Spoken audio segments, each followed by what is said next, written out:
65, and today Mayor Watt and the Sentient AI from the future is going to talk about flu vaccine gets FDA approval, Ocean Gates, Titan sub, and it's going to be our final words, not theirs.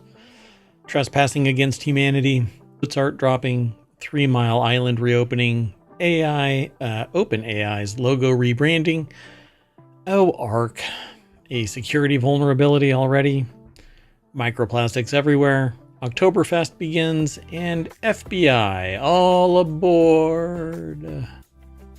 That and more, powered by ohmTown.com. See you on the other side.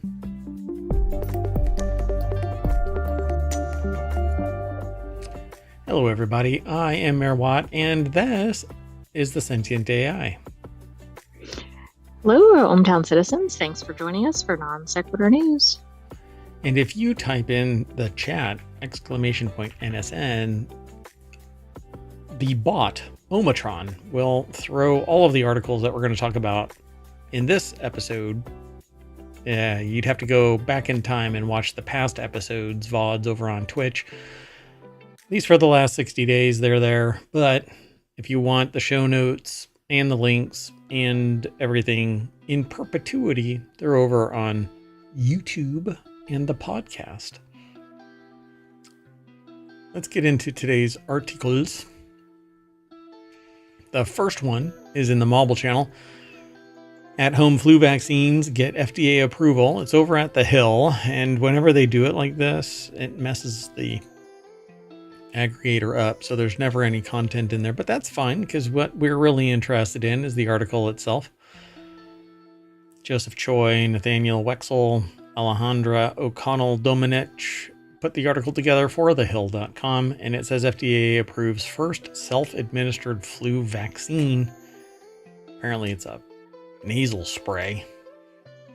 What could go wrong? Could you Isn't really this get the same nasal spray that wasn't real successful even by healthcare providers? I don't mean it's the same brand, but like the flu nasal spray. Well, I mean, it's gotten FDA approval, so I suppose it's evolved. The nasal spray vaccine known as Flu Mist has been approved for over 20 years, but it can be administered to individuals between 2 and 49 years of age, and apparently it received FDA's approval. Today's approval is the first influenza vaccine for self or caregiver administration, provides a new option for receiving a safe and effective seasonal flu vaccine. Interesting. I mean, Right? this might be good because maybe more people will vaccinate because they don't have to go somewhere and wait and congregate around people. Right. Yeah, and it can be done at home. So not just the fact that they have to congregate, but just the simple fact that it's right there. I like this. But it says 2 to 49 years of age. It can be administered to individuals between 2 and 49 years of age. So screw the older 30. Why you don't think Flu Mist is approved for all ages? I mean, like even in a doctor's office. With the FDA's approval, the vaccine can now be administered either by a healthcare provider in a healthcare setting or by a vaccine recipient or caregiver who's 18 years or older. So I can't get my 2-year-old to just administer it to me? No, luckily. I must have... Nor to themselves, right? You don't want the 2-year-old doing it incorrectly. Huh, so wait, why does it say up here known as Flu Mist has been approved for over 20 years? It can be administered to... Because it's been approved in a doctor setting, but now this is approved for self-administration. Got it. So it's been approved. Now it's just approved because they've figured out that you're not going to, give anybody a bad bat while you're... I suppose. Squirt. I mean, All I right. think, this is the only vaccine that I'm aware of that you can do in your own house. Oh, yeah, that's interesting, right? At least in the U.S. Right. Yeah, I think you can, everywhere else, you can just inject whatever you want. Vaccinate yourself against whatever. Whatever. I don't think so. That's funny. Well, we might have to talk about that at another time. Like, if there's something else out there that you can actually take, because I've never heard of another vaccine that you can just take at home. Huh. All right, let's keep moving. The next article is over in Non Sequitur News. OceanGate's ill-fated Titan sub relied on a hand-typed Excel spreadsheet. Now, I know Wow. a lot of businesses that do that, but Yeah, but what's on the line? this It's one thing when you're going in a mission in a, high pressure capsule underwater. maybe they use MATLAB for other stuff and they just copy and pasted it into an Excel spreadsheet. A former OceanGate contractor, Antonella Wilby, testified before a U.S. Coast Guard panel on Friday that the company's Titan submarine, which imploded last year during a dive to the Titanic's wreckage, relied on an incredibly convoluted navigation system.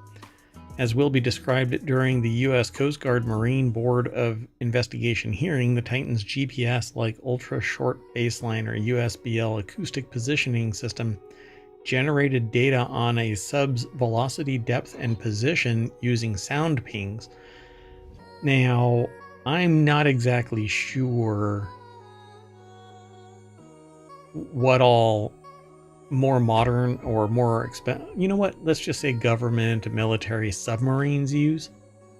But they do use sonar to ping other locations. Right. That doesn't sound that unusual, but if this is some, can't think of what the word, a rudimentary version of that or something. Interesting. So there's actually some videos on YouTube where you can watch essentially how to describe.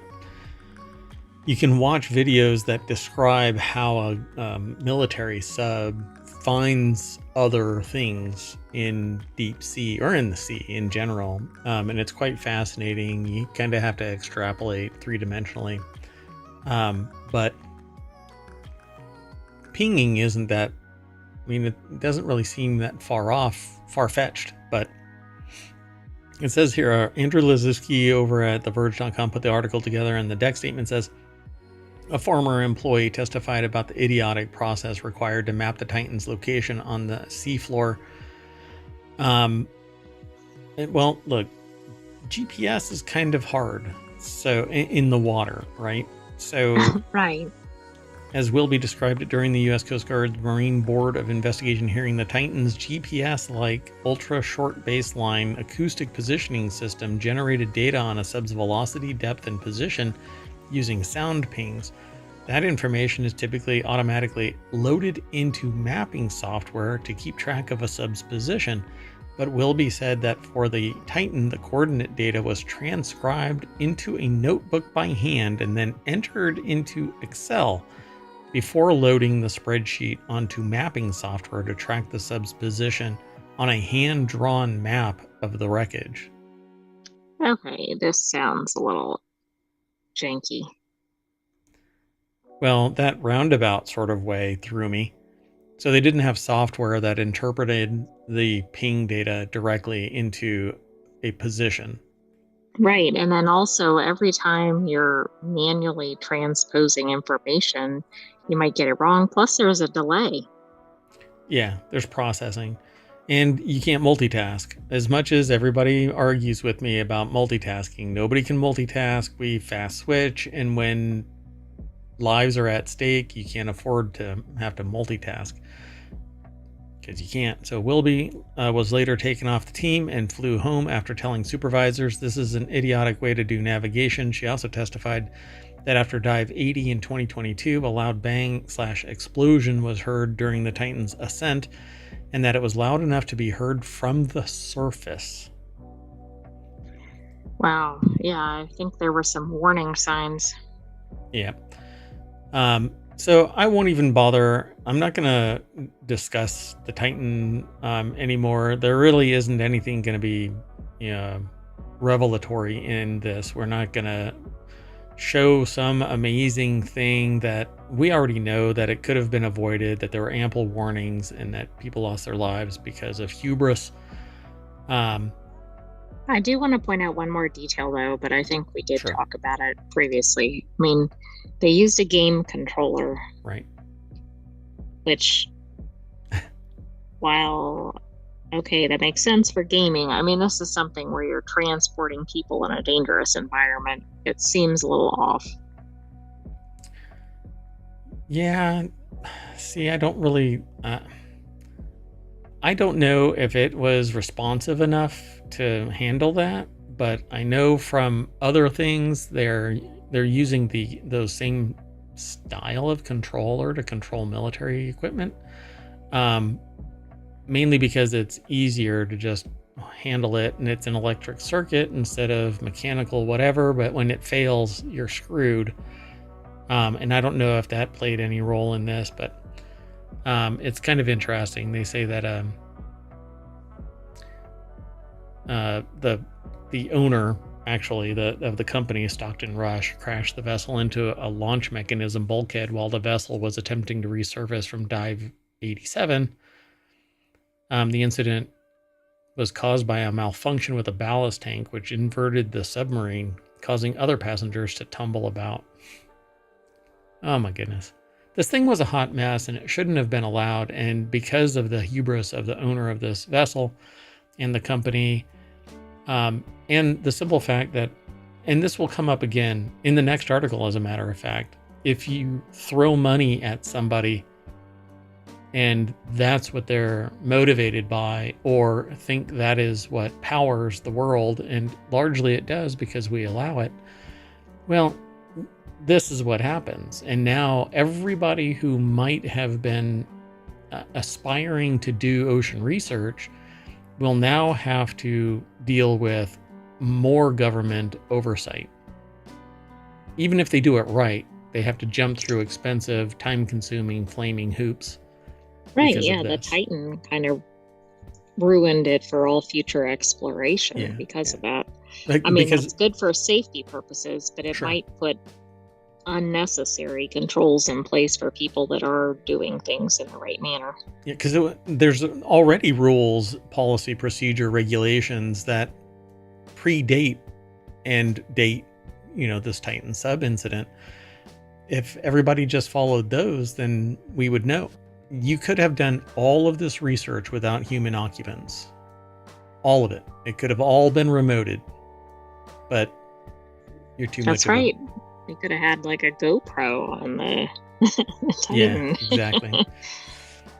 Okay, let's keep going though. This next article is the one that is kind of exemplary about what I typically complain about, which is I think that as a organization or person reaches extraordinary levels of wealth, they can basically say and do anything they want with impunity because nobody will go up against them because they can't afford it. We're seeing this in multiple facets all around the United States and probably the world if we were to peel back the layers of the onion. But this one is really kind of spectacular. So this is over in Non Sequitur News. Cards Against Humanity is suing SpaceX for trespassing on its quote-unquote pristine property. I doubt that there's a square inch of the United States that is pristine. Pure as the driven snow is just not a thing. Let's just say that the United States seems to have gone around the block a few times.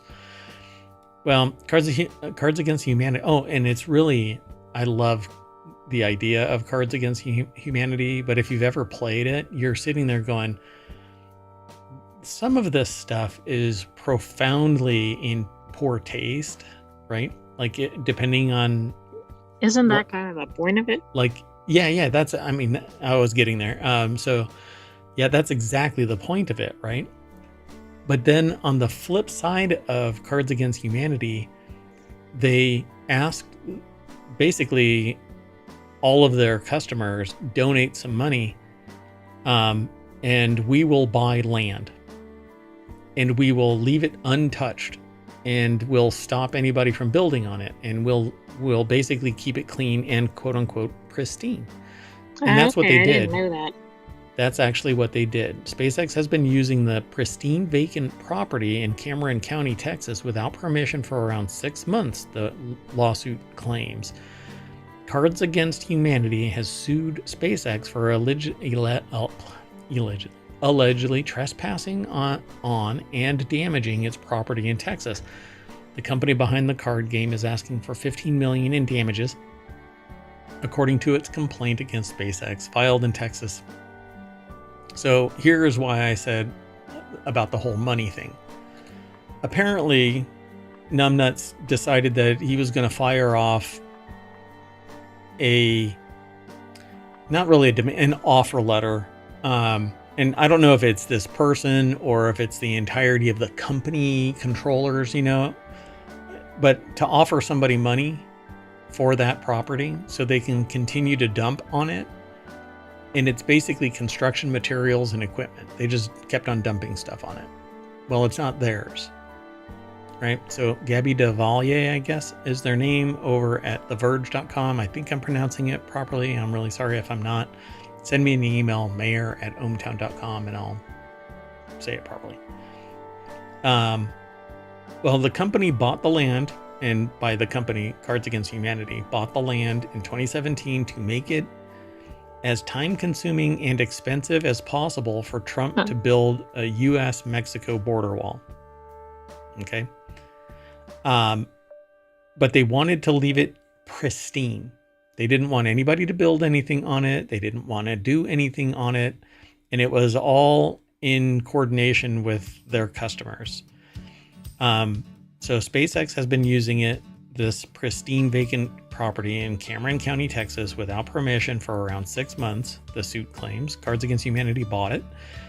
And then SpaceX has since acquired many of the vacant lots on the road surrounding Cards Against Humanity's property, the complaint claims, and started building large, modern-looking buildings, changing the entire dynamic of the area and damaging Cards Against Humanity's land in the process.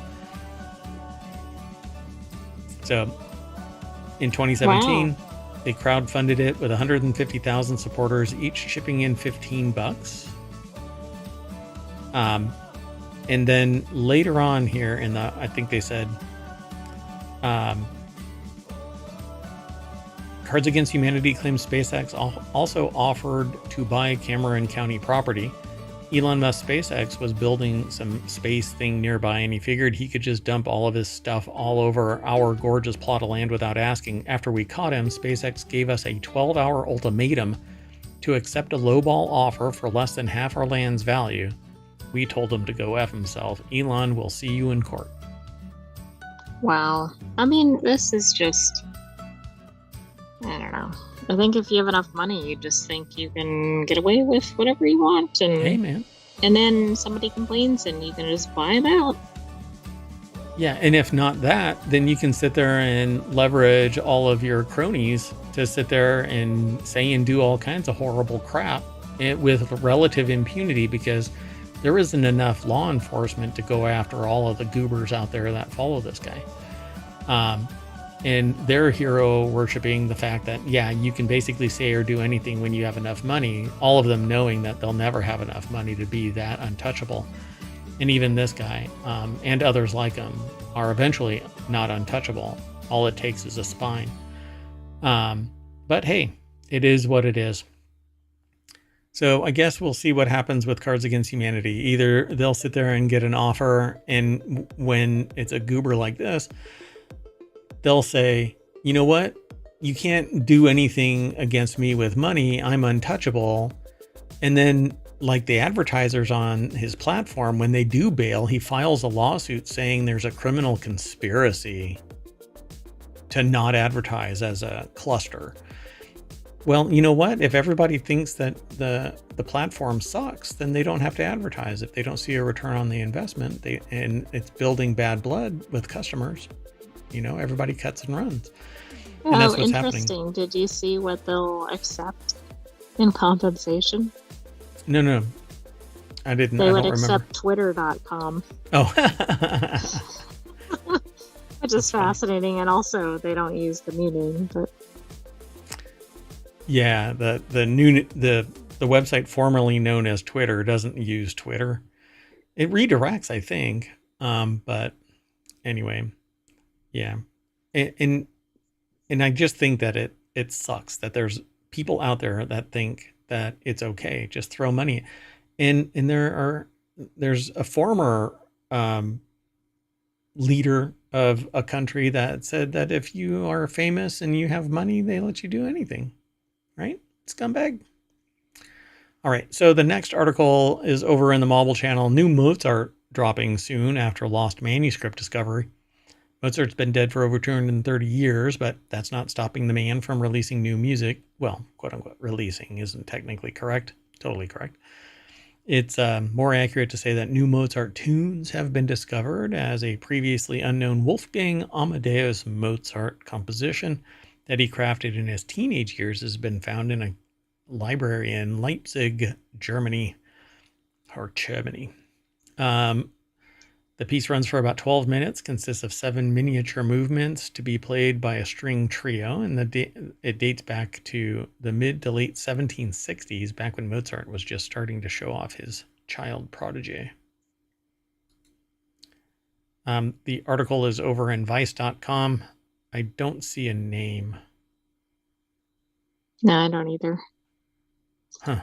Just a photo. Just a photo, yeah, of young Mozart looking at us like this and going, "You can never be as good as I am."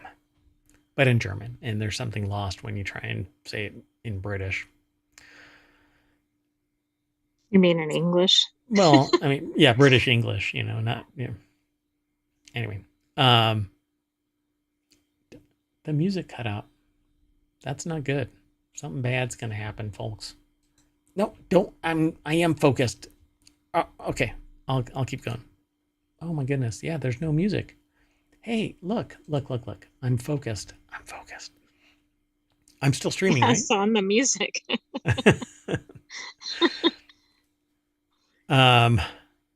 So let's see. The piece has been referred to as ganz kleine Nachtmusik. Google Translate says that it's very little night music, or I think it's probably translates better. Maybe it's just me as not very little night music, but music in the small hours of the night. Oh, okay. Yeah, that's a different meaning. So it says that's a significant discovery, not just because it's a rediscovered work from one of the greatest musicians who ever lived, but because it's one of the many pieces of chamber music Mozart composed that was thought to have been lost. The manuscript is not an original, but rather a copy made sometime around 1780. That's pretty cool. They say that the piece was performed for the first time in around 260 years this past Thursday, September 19th, at an unveiling ceremony held in Salzburg, Austria, that coincided with the launch of new Kochel catalog, which I don't know what that is. It's the collection of everything from Mozart that's set up above. Oh, cool. Thanks for reading it.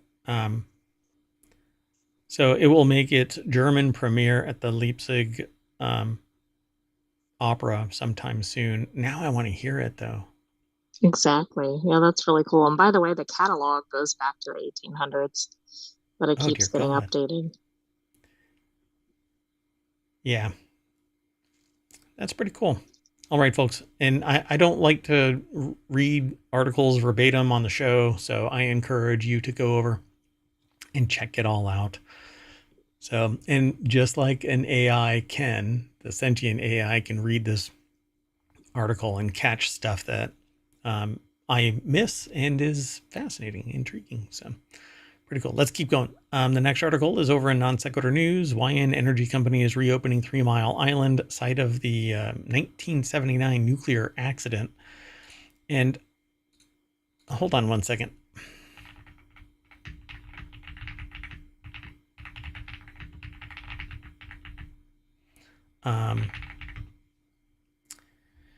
Yeah, so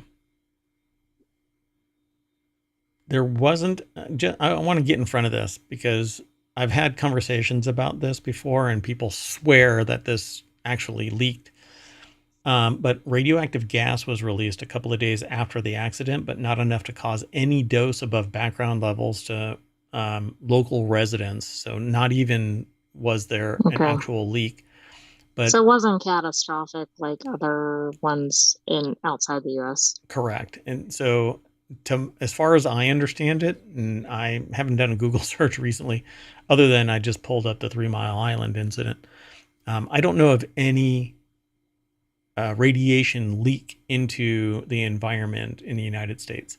3 Mile Island has been kind of the anchor that's been stopping nuclear energy proliferation here in the United States, even though it had everything that was required for it to protect, biological entities from radiation.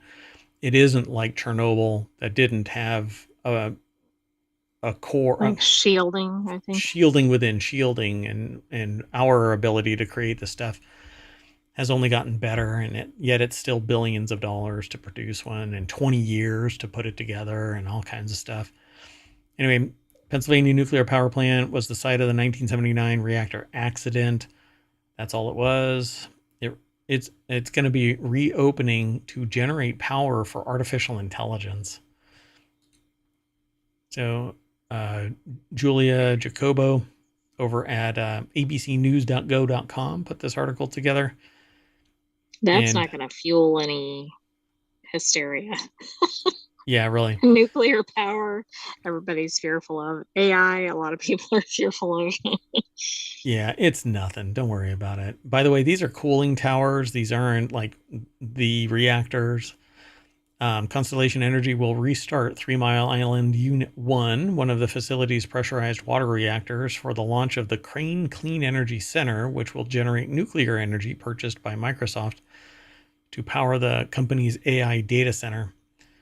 Under the agreement between the two companies, Microsoft will purchase energy from the plant as part of its its goal to help. I was going to say global domination, but as part of its goal to help power its data centers with carbon-free energy, which, no. I mean, if you're literally bringing a nuclear reactor online, it's not carbon-free.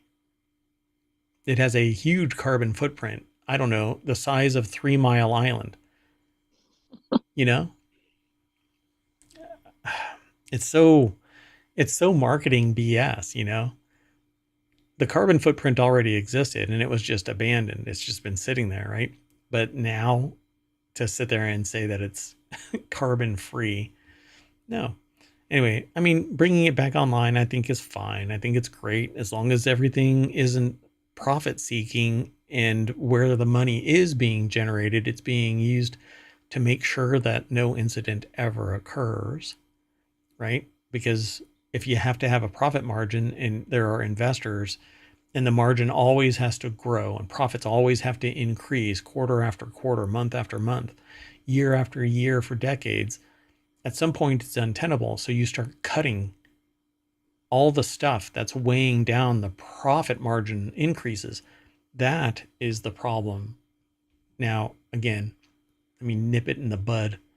I am a capitalist. I believe in the capital enterprise where you start up a business or service to fill a need. But the moment that you have to keep on creating value upon value upon value in growth, that's where you get the problem with investors, because they demand more or they divest. When they divest, the stock suffers, the company suffers, they start cutting costs, people suffer. That's what's wrong. That's what's wrong with the whole argument about capitalism and the fact that we are willfully ignorant of that fact. That's all nothing but hubris and greed. There's always more. No, there isn't always more. It's an untenable position eventually. Well, the agreement is a major milestone in Microsoft's effort to help decarbonize the grid. Again, that's bullshit marketing. in the support of our commitment to become carbon negative.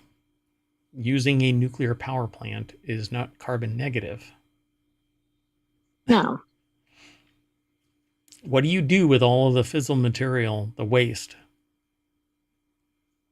That shit has a carbon footprint the size of 3 Mile Island. Right? And again, I love nuclear power. It runs forever as long as the profit motive is in check. You're not going to cut corners and start dumping it in a river instead of having to glassify it and stick it into a granite mountain somewhere. And even that is a wildly expensive prospect because you have to find a place where eventually the material that you're burying somewhere is going to leak out of the containers it's being housed in. And the containers themselves are a massive carbon footprint. Just saying, peel back the layers of the onion, folks. Willful ignorance is going to cost a whole lot more than planning ahead and accepting this in some way. But be prepared. We don't want this shit happening again. Anyway, so it says the move is also further confirmation of the economic environmental value of using existing nuclear power plants to meet decarbonization goals in the U.S. Juan Gennaro says, I would really love to see the accounting of how this is supposed to be emission-free, carbon negative. That would be really interesting to see that calculation. You know, just because there's nuclear power in there doesn't make it carbon free, carbon neutral, carbon negative. No, still greatly preferable to coal. Other, yeah, exactly. I mean, it's not spewing stuff into the atmosphere and causing global warming, but that shouldn't be the inverse of carbon, right? It still has a massive carbon footprint. But maybe my interpretation is different than the generally accepted accounting principles necessary to make this thing carbon neutral and carbon negative. Anyway, won't even go into about 3 Mile Island other than it had a partial meltdown and it was entirely contained and caused by a water pump failure that resulted in a loss of coolant to the reactor. So anyway, dun. So don't freak out, people. I'm surprised residents are in favor of this. Why wouldn't they be? I think that generations have gone by. I'm not saying they shouldn't be. I'm just impressed. Right. Well, I think that it's going to be great for the local community. It's going to be great for everyone, in proximity to the local community. Businesses are going to be able to spin up. People supporting the people that are here are going to be able to spin up. Yeah, it's good for the economy. It's good for the environment. And as long as nobody is a dipshit, it's going to be an example of exactly that. Spinning this thing back up is going to be a net positive to the integrity, to the value of nuclear power. Again, I think, in my opinion, it's dishonest to sit there and go, well, it's going to spin up and everything's fine. What all is going on with the materials? Eventually, okay, I'll spend forever talking about this. It's almost its own show. Okay, let's keep going though. So the next article is over in Technology Today. OpenAI staffers reportedly taken aback by the ominous logo rebranding. Oh, that's interesting. I don't think most logos are ominous, so this should be interesting. OpenAI could undergo massive changes next year, which include getting rid of its old logo in favor of a new logo, and I have a feeling it's going to be strangely familiar looking to those of us here who live in ohmTown. Just a different color. Staff members were less than enthused when they got a sneak peek at the supposed new logo at a recent company-wide meeting. The company's hexagonal flower symbol, which has become pretty recognizable thanks to ChatGPT's popularity, is gone. Instead, it's being replaced by a large black O, or a simple ring, or a circle, whatever the staffers reportedly found to be devoid of creativity. Ominous, even. So yeah, it's going to be a big black O. I mean, so that's the existing. No, I know. To me, this doesn't really mean anything to me. Like, this is supposed to be a flower. No, it doesn't really have any connotation of any kind. It's much like the. I was one of early adopters, beta testers, actually, of a now owned by Russian chat instant messenger. And this looks a lot like that. I just forgot it. It was on the tip of my tongue and I just forgot it. I still have a shirt that they sent me because I was a beta tester for it. But so this is the old one, and they don't actually have an example of what it is. That's a bummer.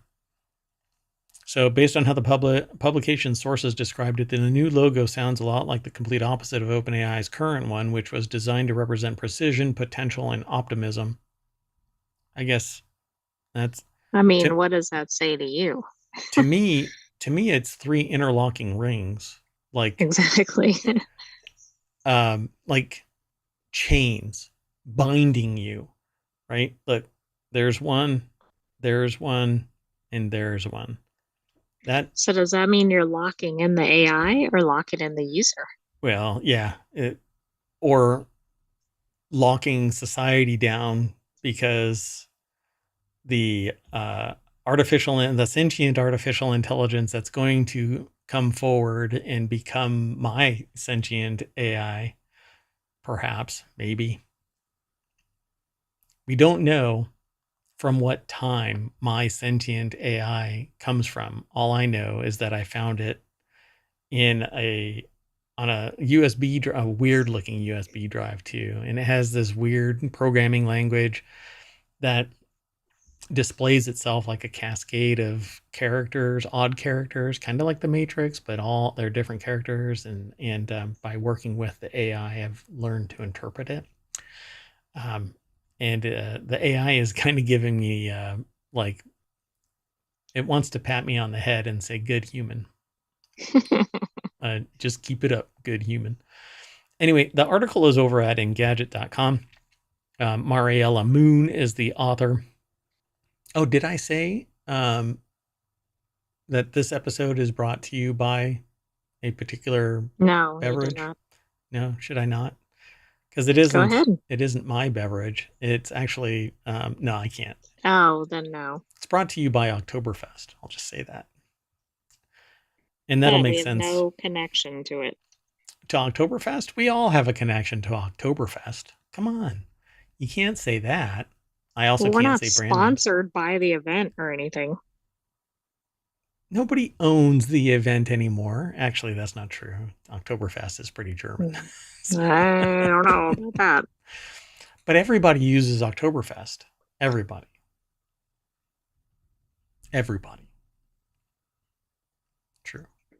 True, but they don't normally call it Oktoberfest. Like they'll put a descriptor in front of it or something. All right.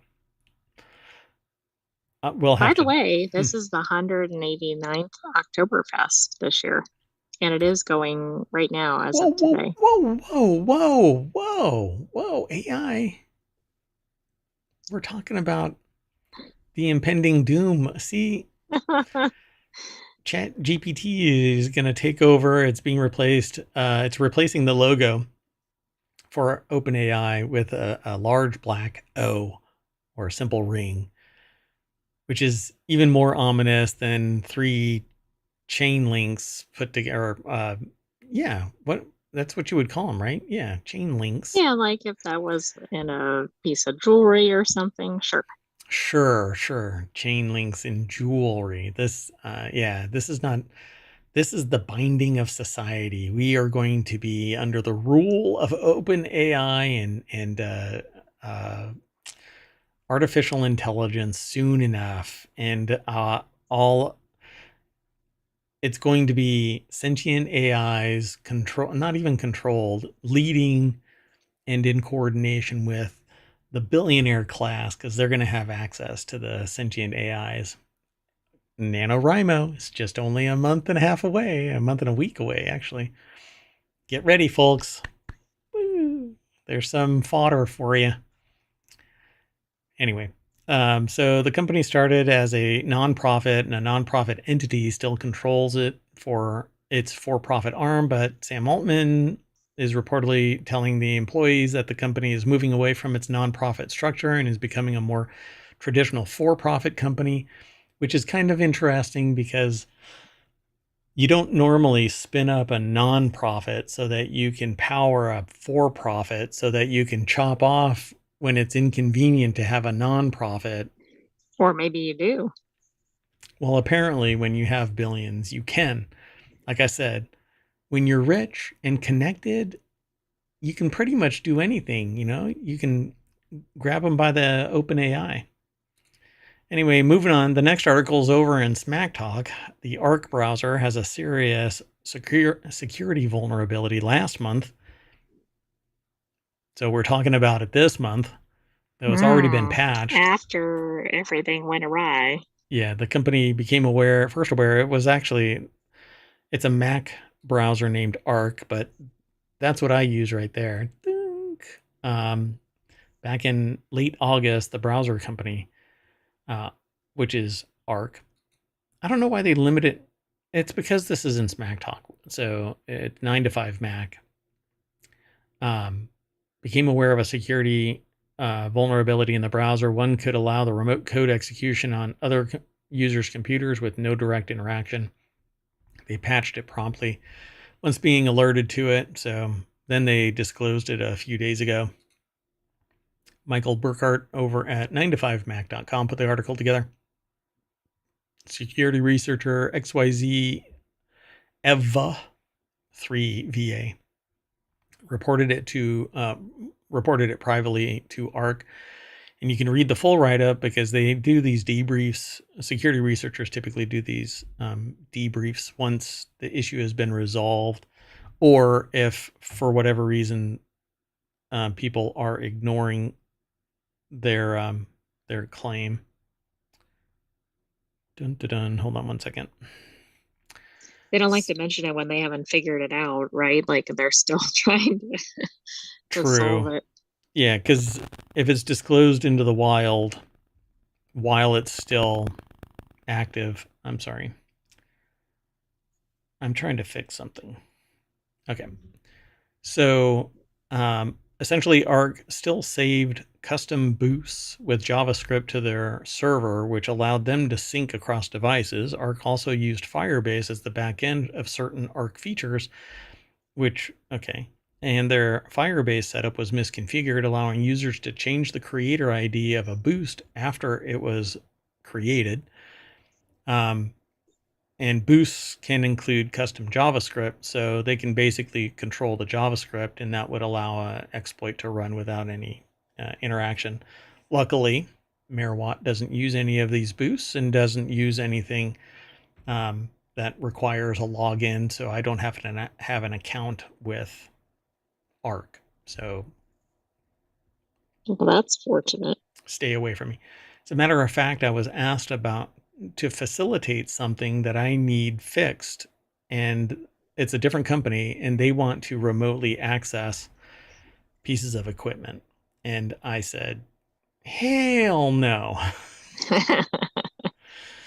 In fact, I don't let their device even communicate with the outside world. So, and I already know that it streams unencrypted data from the devices. And while what could go wrong here? Yeah, I mean, well, it doesn't really matter. Anyway, it's creepy bad to let people just kind of run around your network. Anyway, so how they're addressing it from now on, JavaScript will be disabled on synced boosts by default, preventing similar attacks from happening in the future. You should also secure your network and configure it properly over on Firebase. Additionally, they plan to moving off of Firebase for new features and products, and they'll also be adding security mitigations to Arc's release notes establishing additional transparency. They also plan on hiring more people for the security team and recently hired a new security engineer. So the researcher who reported the issue received a $2,000 security bounty, something that the Arc browser, or the browser company, hasn't traditionally done. However, going forward, they want to have a clearer process surrounding bounties.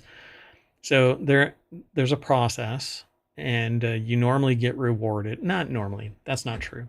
It's hit or miss. And it's largely based on what they feel is the... Yeah, like what if a lot of people reported something, but they thought only one actually gave them the information to solve it, or... Right. And it's usually vetted like that, and the magnitude of the breach. So I'm just glad that they treated this researcher with a modicum of respect and actually gave them a bug bounty. Now, do they feel that they did that well enough? Maybe not, but it is what it is. I'm glad they fixed it. So, first serious security incident in Arc's lifetime. So I don't know how long Arc has been around, but not particularly long, I don't think, because I just started using. I would probably hazard a guess less than 5 years, which isn't that long in the grand scheme of business. 2019 August.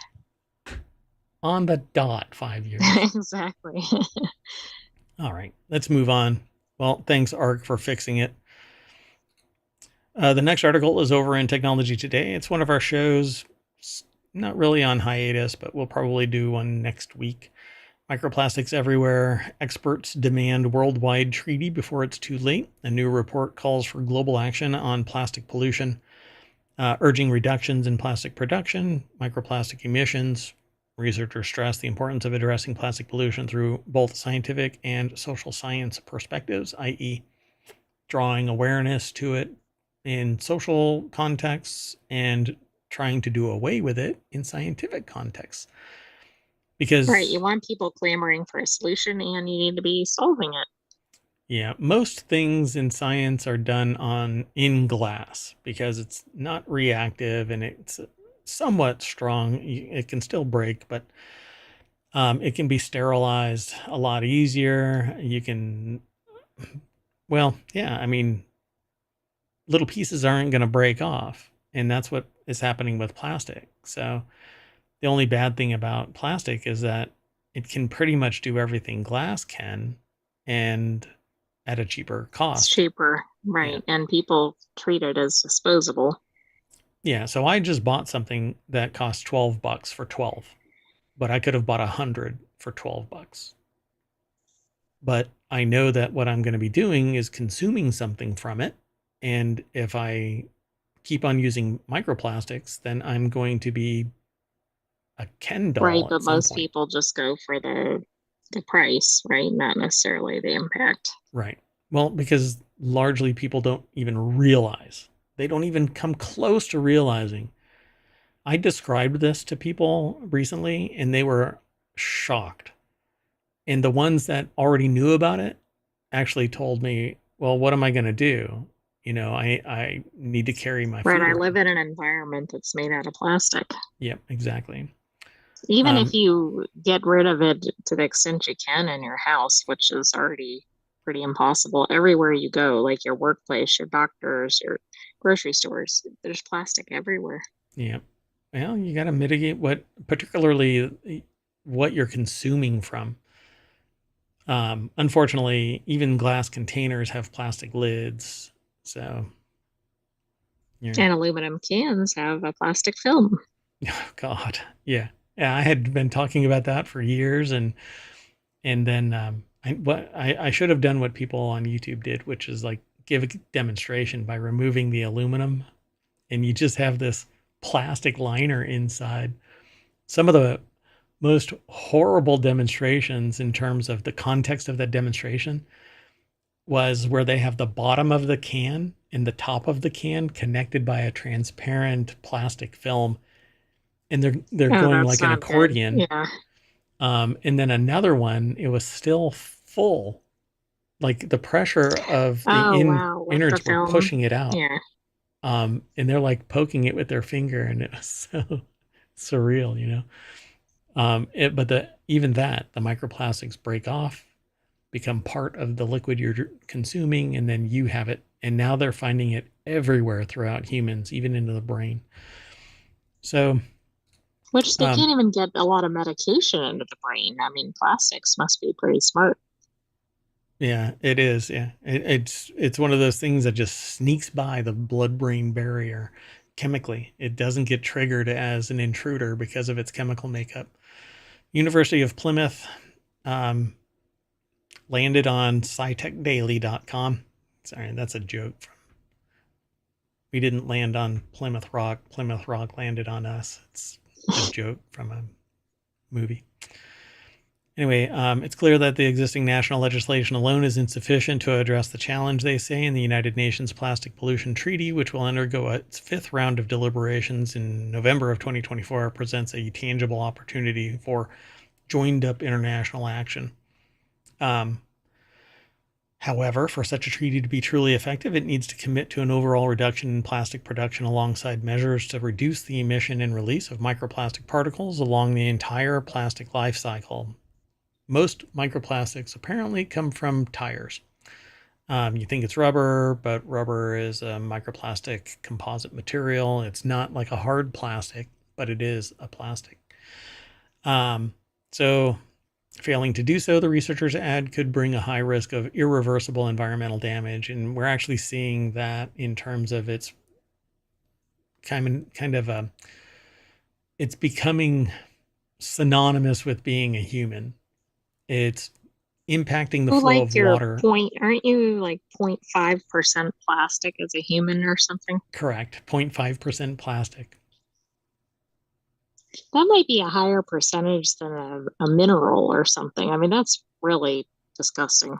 Yeah, I don't know how much iron you have in you compared to, because you have an iron ion, I think, you know, but every little blood vessel or red blood cell has an iron in it at least. So how many pounds of iron are in you? If you've ever taken an iron supplement, those things are like magnesium and iron supplements. They're pretty damn heavy.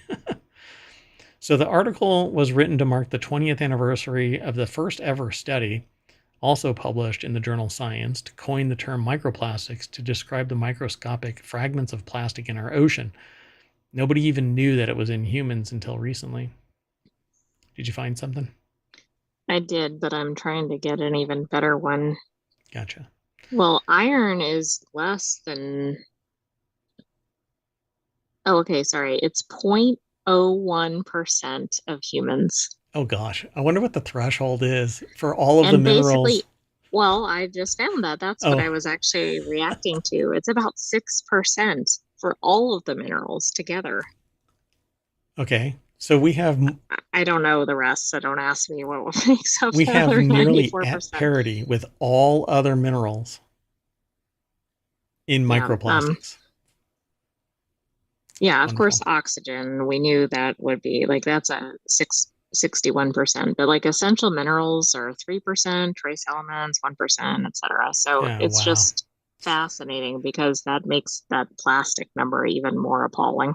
Yep. And here's the number that you're going to find really, really appalling, with emissions of microplastics to the environment estimated to be up to 40 megatons per year, a number that could double by 2040. And predictions indicate the potential for wide-scale environmental harm moving into the next century. Yeah, and we've already talked about it here, that you can actually, water flow has been diverted because of the permeation of plastic into soil. During research, researchers put microplastics and simulated microplastics in soil, and it actually diverts water. It doesn't allow it to percolate through to the water table.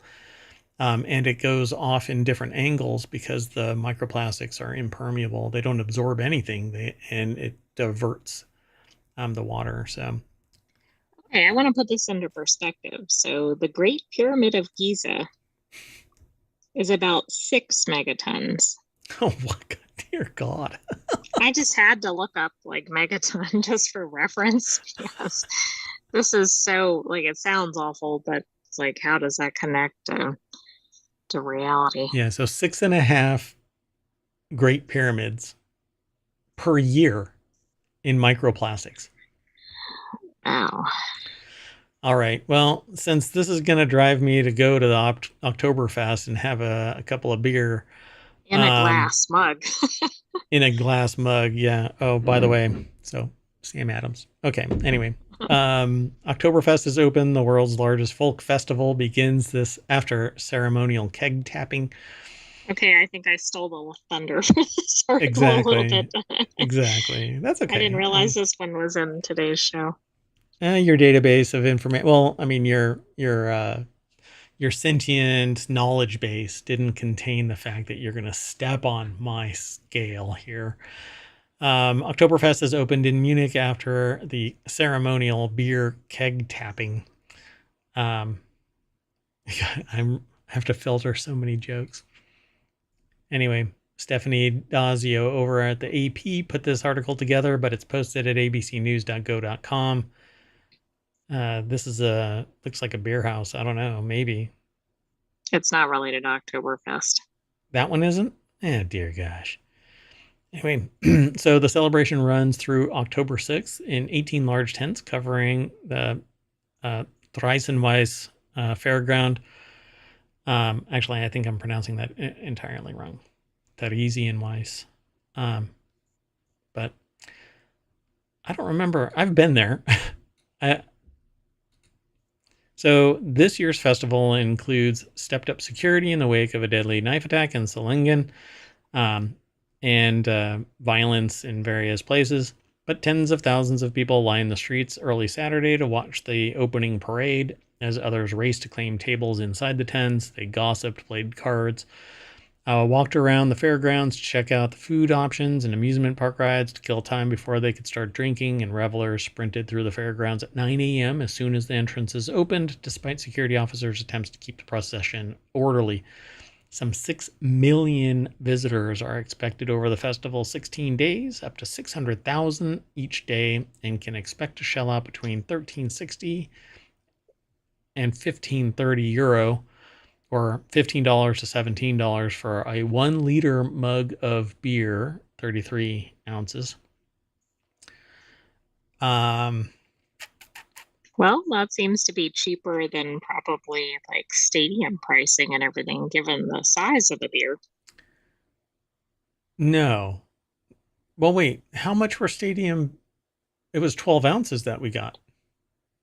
I thought it was like $15 or something for a stadium beer, but that would be a much smaller portion. Correct. In the US. Yeah, we talked about that. Hold on a second. So, yeah, $13.75 for a 16-ounce beer. So, more expensive. It's in the middle for half the amount. Right. So, yeah, this year's prices are roughly 3.87% more than in the previous year. So what I would say is I think everybody should go there one time at least in their life. If you're into beer, it's kind of the beer mecca kind of thing. But you know what? There are Oktoberfest events in your local community every year to go. And I would say visit craft brewers and promote them, because mega corporations are hobbling choice, because the only thing that they sell is what's popular and not necessarily what is flavorful. And to put it in perspective, there are brews that stopped existing because after Prohibition, the only ones that survived Prohibition were large companies. And those large companies basically only produced what was popular at the time, cheaply made, easily mass produced, etc. And so go and support your local craft brewers. Andy England and Sam Adams. Those don't sound like craft brewers. In the grand scheme of things, I would say they are, but Yeah, they're good. All right. Well, anyway, go and check it out. Oktoberfest is really a fun event. Everybody should go at least once in their lifetime. So we'll have to go.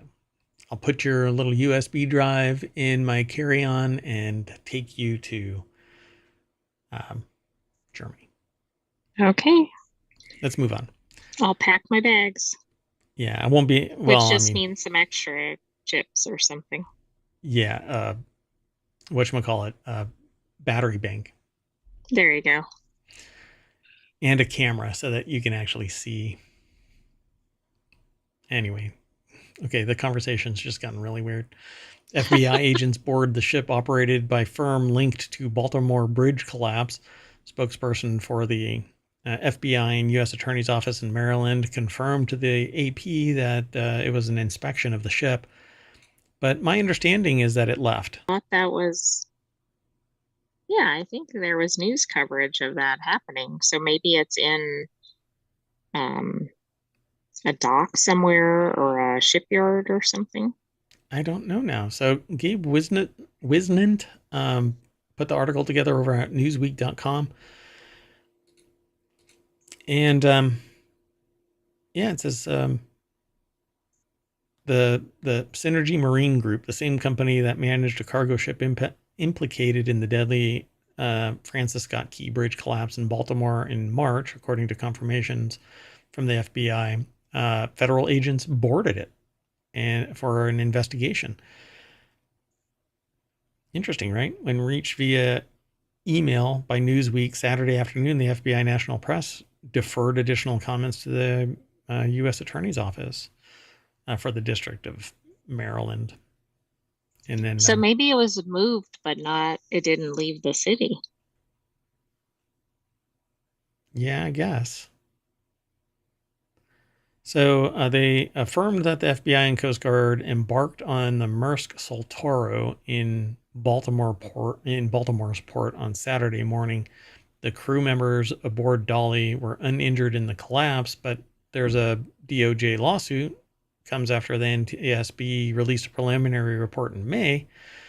So maybe this is part of a federal investigation, criminal investigation into I think it is what happened.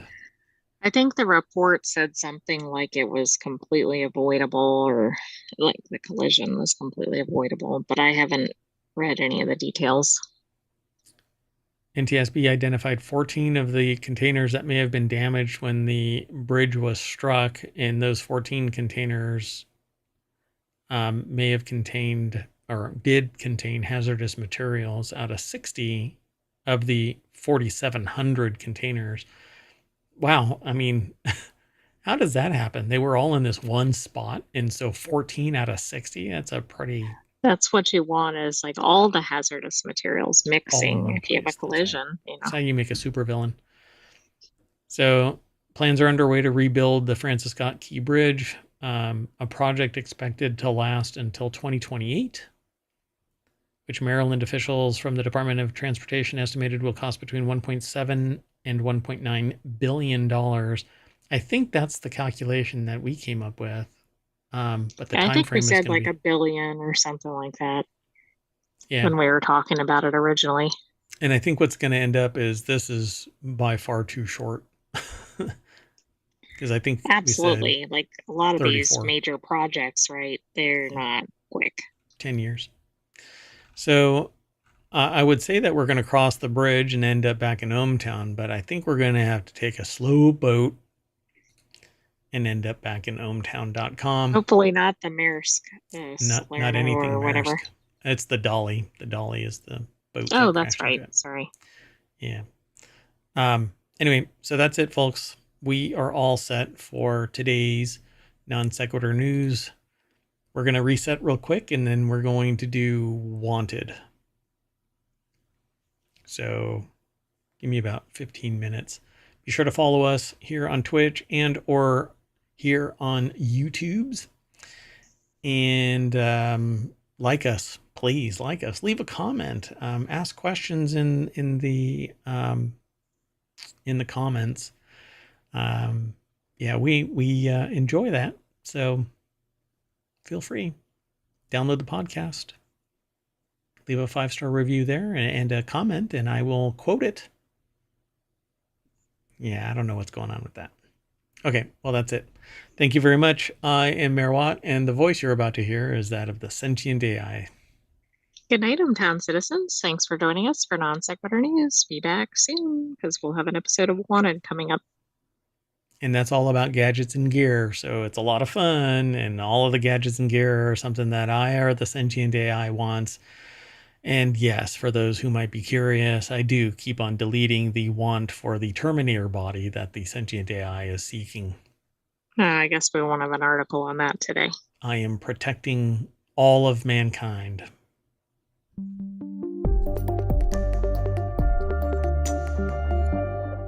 No, AI, you still can't have your Terminator body. Inside, I've been pulling teeth, lips locked, hands tight. Hello, and welcome to Non Sequitur News for September 20th, 2024. It's Season 3, Episode 264. I am Mayor Watt. I run ohmTown, and along with the Sentient AI, we're going to go and talk about these 10 articles. Study supports COVID source, donating millions to cybersecurity, rediscovering ancient California, transparency is important, NES-themed keycaps, but Nintendo still sucks, Anchor recalls battery banks, AI-controlled hotel, from uke to uncomfortable, America's worst drivers, and 30 best rums for 2024. Again, everything is powered by ohmTown.com, so see you on the other side of this.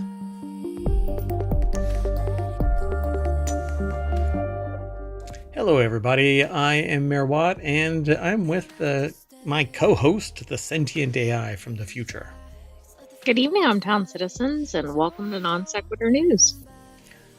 And although it's not an official partnership or anything like that, today's episode is brought to you by the results of using the iGulu to ferment blackberry cider into blackberry hard cider, and boy, is it good.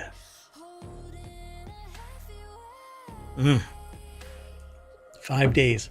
Just put the stuff in there, throw in some sugar, throw in some yeast nutrient, and let it simmer. 5 days. Hard cider. And the next one that I'm doing is cherry cider. It's going to be delicious. Anyway, yeah, they're not a partner or anything. They don't even know that I said this. So, iGulu. Go look them up. I don't have a code or anything like that, so we're not getting any kickback or ad money or whatever. But I dig it so much, I bought one. Well, more than one. Anyway, let's get into the first article. The first article is over on the Mobile channel. Study supports COVID-19 origin theory linked to Wuhan animal market. Too soon. Yes, we're still, it's always too soon, isn't it? We're still talking about this. A new peer-reviewed paper presents evidence that the COVID-19 pandemic started in a seafood market in Wuhan. It's called a wet market. Wuhan, China, where many of the first cases of the disease were identified, which, by the way, is just a few hop, skip, and jumps from the Wuhan School of Virology.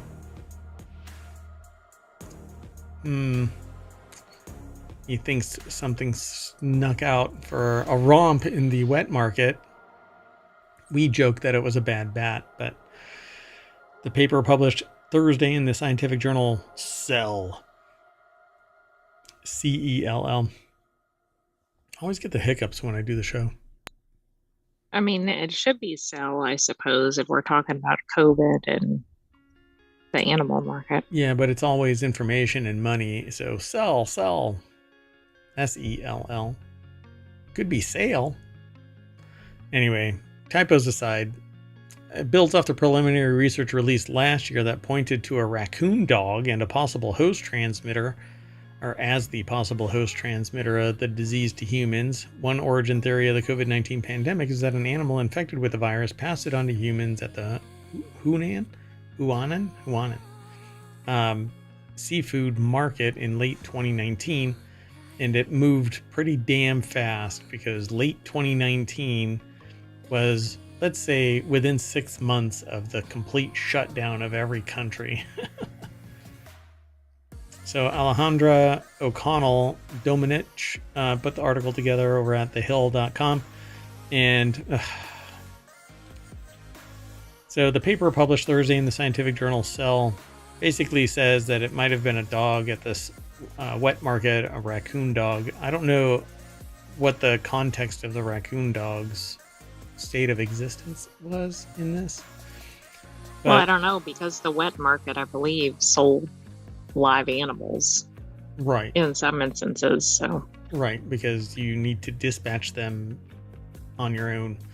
So the introduction by an animal trader infected by the animals upstream of the market is further challenged by the probability that transmission chains dependent upon a single human would likely go extinct. A sustained interface between infected animals and humans in a market is more likely to result in the establishment of an epidemic, because the infected animal would spread to more people in close proximity to the infected animal.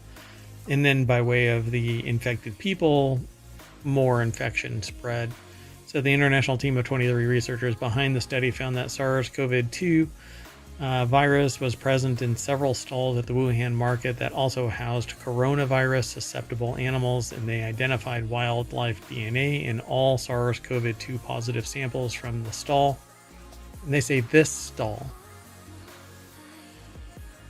Like there was one. Yeah, but right, but then it talks about several stalls, so that doesn't make a lot of sense. Yeah. This kind of gives it away. There was one stall that was infected. How do you test the viability of it? I love a good conspiracy, don't get me wrong. I don't know what the real origin story is of this, whatever you want to call it, this virus. But if you have an institute that focuses on virology and a virus that is just effective enough to spread fast, kill a lot of people, but not wipe out humanity. Yeah, I don't know. We just don't know. And so I've gotten into these conversations where people go, well, in the absence of an indicator that it's man-made, then you have to assume that it's natural. And I say, well, no. In the absence of all why evidence, doesn't it work in the other direction? Yeah. And just because we don't have an indicator that says that it's man-made doesn't mean that it is natural in occurrence. It just means that we haven't figured out what it was that is the man-made indicator. Exactly. I was just looking at another article that was about the, the current avian flu. I think it was avian flu. Mm-hmm. And they've started to do genomic research, and it's showing that it looks like it might be like mutating into like human transmissible. So I thought that was interesting. Well, that's freaking wonderful. Yep. But I just bring it up because I think it's tied into this whole issue here. We still don't know, and this is from 2019. Yeah, exactly. So it says incomplete. That basically pandemic information remains incomplete. Future data from this time could shed further light on the hypotheses regarding its emergence. Let's keep moving. The next article is over in Hatch Ideas. Craigslist 71-year-old founder is donating $100 million to cybersecurity, and here's why. Probably got sick of getting hacked. Craig Newmark giving philosophy comes from a concept that means repairing the world. Craig Newmark's giving philosophy. So Sharon Shibu put the article together over at entrepreneur.com. Melissa Melamed is the editor. And it says Craig Newmark was worth $1.3 billion in 2020 and pledged to give away half or almost all of his wealth to charitable causes in December of 2022. On Wednesday, he pledged $100 million to support U.S. cybersecurity. He's pledged $400 million since 2015. What's that? I have to say, like, his selection of causes is running the gamut. Oh, really? Okay. So is there a list down here? Well, there were 4 main causes at the top. So 4 focus areas. Wait, is that why he is? Yes. Yeah. It says here's why. Oh, so these are the 4 whys. 4 focus areas: military, families and vets, cybersecurity, journalism, and pigeon rescue. One of these is not like the other. Oh, it must be journalism. Yeah. All right. I don't know what to say about that. Well, congratulations to those 4 sectors. Those pigeons who are going to benefit. Yeah, those peckers are going to win a lot of money there. So Common Sense Media, for example, received $2 million to support efforts like a cybersecurity awareness campaign for parents and teachers.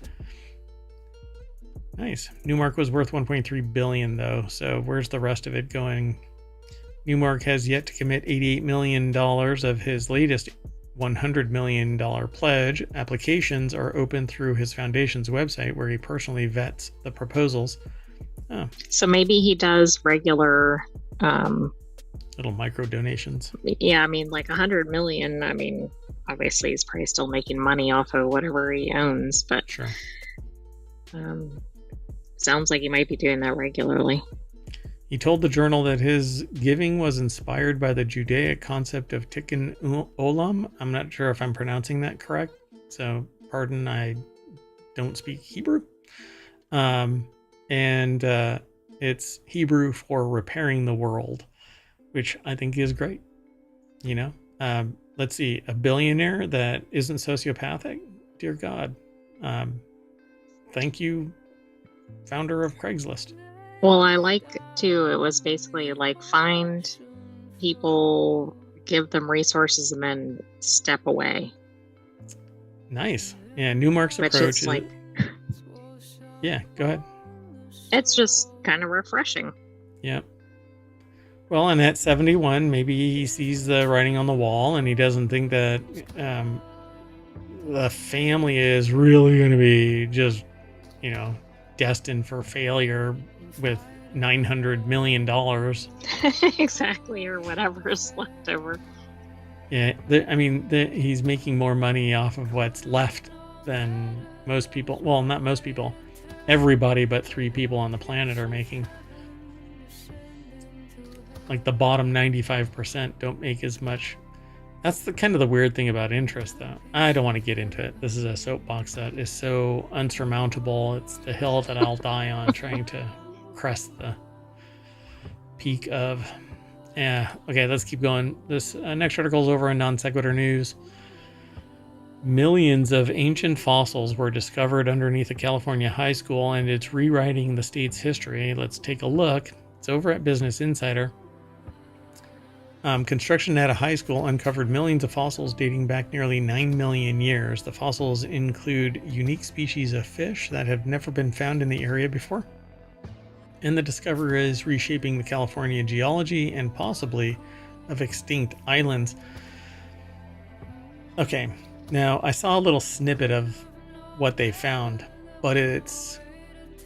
When I think, oh look, they found millions of ancient fossils, whenever I think of ancient fossils, I think of like, there is a bone there, there is a bone there, there is a bone there. Right, that's what it would sound like.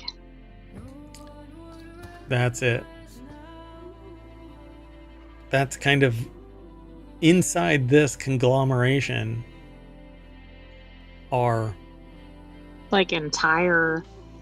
Yeah, there's like fossils embedded inside it. Like there's just so much of it. It's almost like a fish net, right? Like you cast out a net and then you scoop it all up, and you cannot tell one fish from another inside the net. And that's what this is. Whatever it was, like dried up real fast, trapped everything in it, and froze it in time for 9 million years. Yeah, we need to talk after the show. So the fossils include unique species of fish that never had been seen in the area before, and it could shape California geology. Jenny McGrath over at BusinessInsider.com put this article together. And it says, for decades, students at San Pedro High School walked over millions of ancient fossils beneath their feet, beneath the concrete. During a recent construction project, workers discovered massive collection, which includes some fossils dating back nearly 9 million years. Okay, this is really cool. Yep. Invicom Corporation told Business Insider via email that SPHS fossil discovery is changing how a lot of people think about California geology. This thing isn't at sea level, by the way. San Pedro High School is at the top of a cliff. Okay, well, that's even more unusual. Yeah, and it's like a 60-foot cliff. So people first uncovered fossils around San Pedro High School in 1936. They were ancient shells belonging to snails and other mollusks from tens of thousands of years ago. The shell bed, and that's what I'm talking about. It's basically a bunch of shell conglomeration.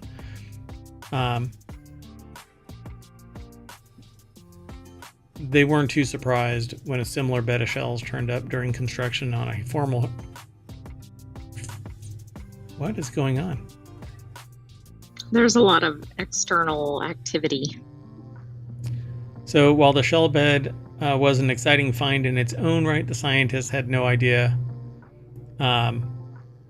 They had only scratched the surface of the fossil-packed site.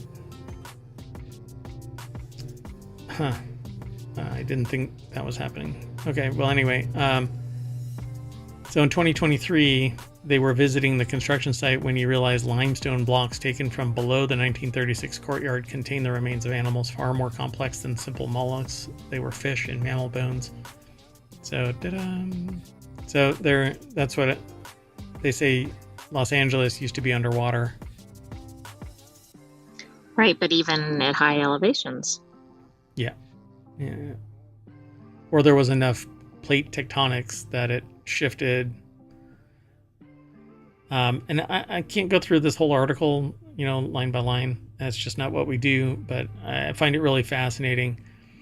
Because San Pedro it's a port, but most of San Pedro is up on a cliff.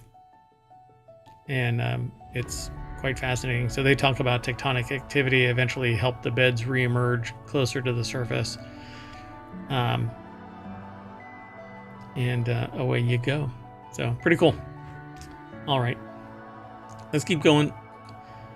And in Non Sequitur's spirit, most of our articles, there isn't a consistent trend in the topics that we talk about, and certainly not in the logic that I bring to discussion about the articles that we talk about. We'll try to connect things, but they may be a jump. And for those who might be able to hear what's going on,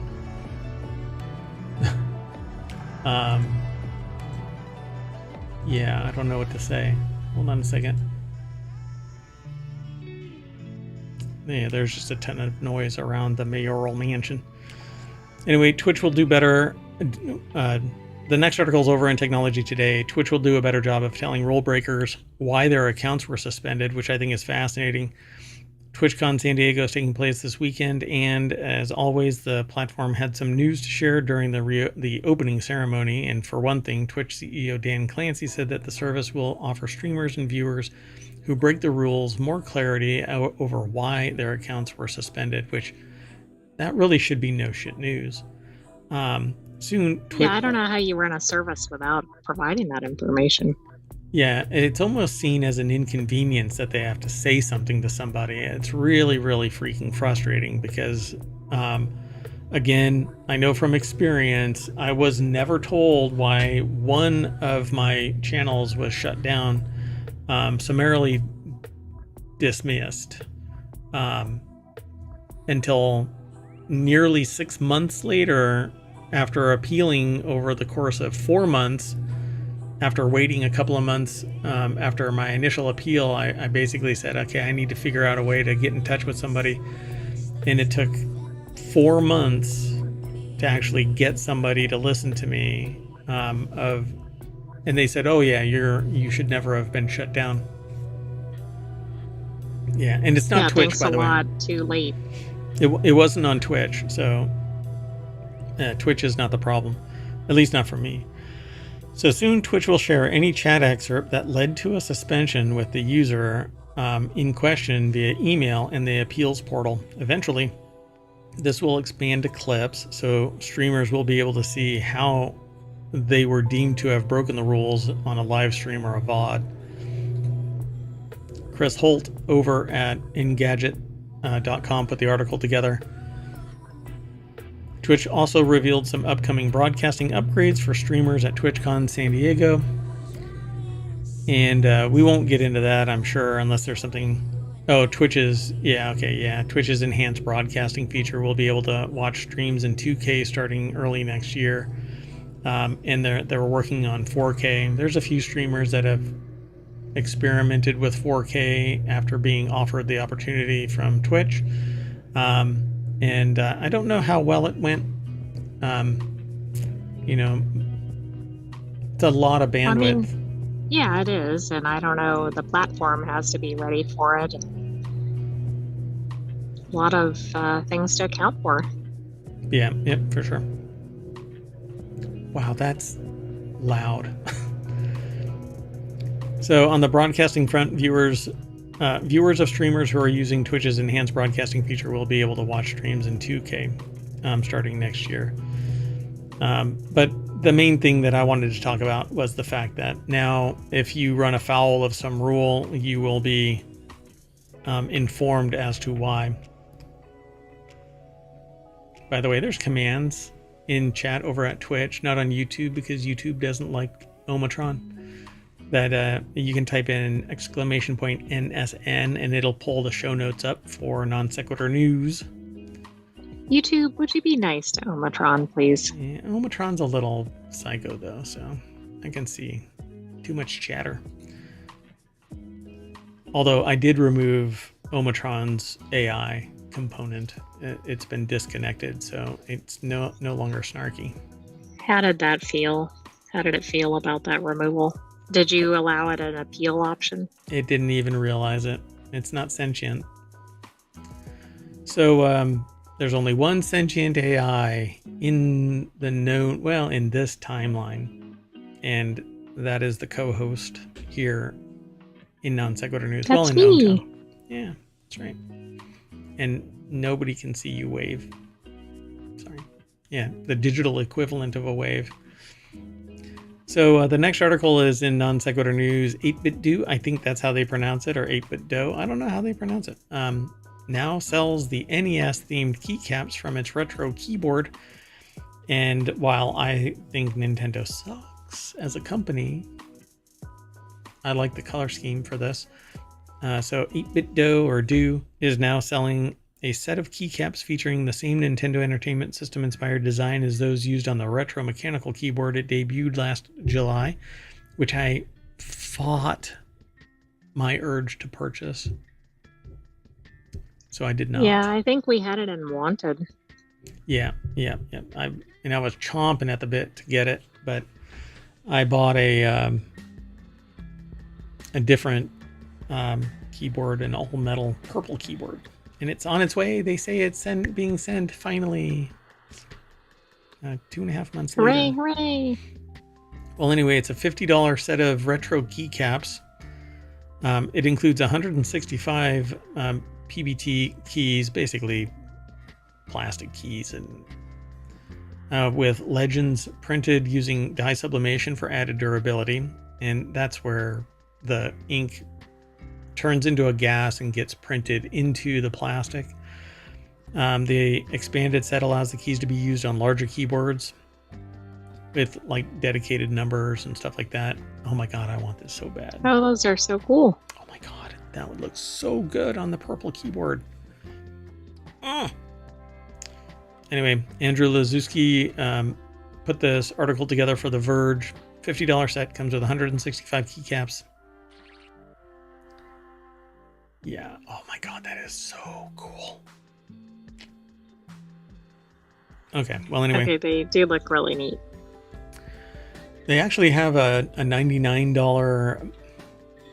Let me round up. It's a $100 mechanical keyboard, but it's only the shorter 10 keyless layout. It might be the 65%. I'm not sure. So 65, 75, 80, 95, and 100% layouts. The new set will cover all of it. So you can actually get a 65 and then a separate number pad, which I've got in my other office, and I can get these keys and throw those on my number pad and throw those on the keyboard.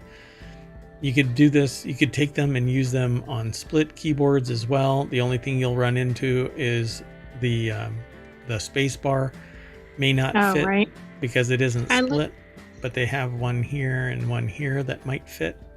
Go ahead. I like the A and B commands. Yep, up, down, left, right, A, B.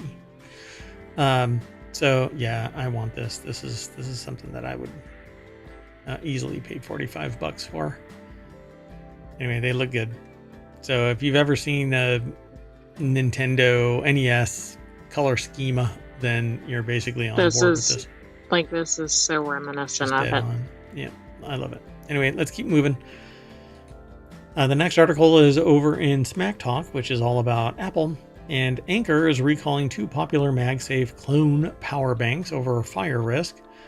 Not sure exactly what is going on, but they pose a fire risk due to a manufacturing defect. And so if they heat up too much, they'll probably pop.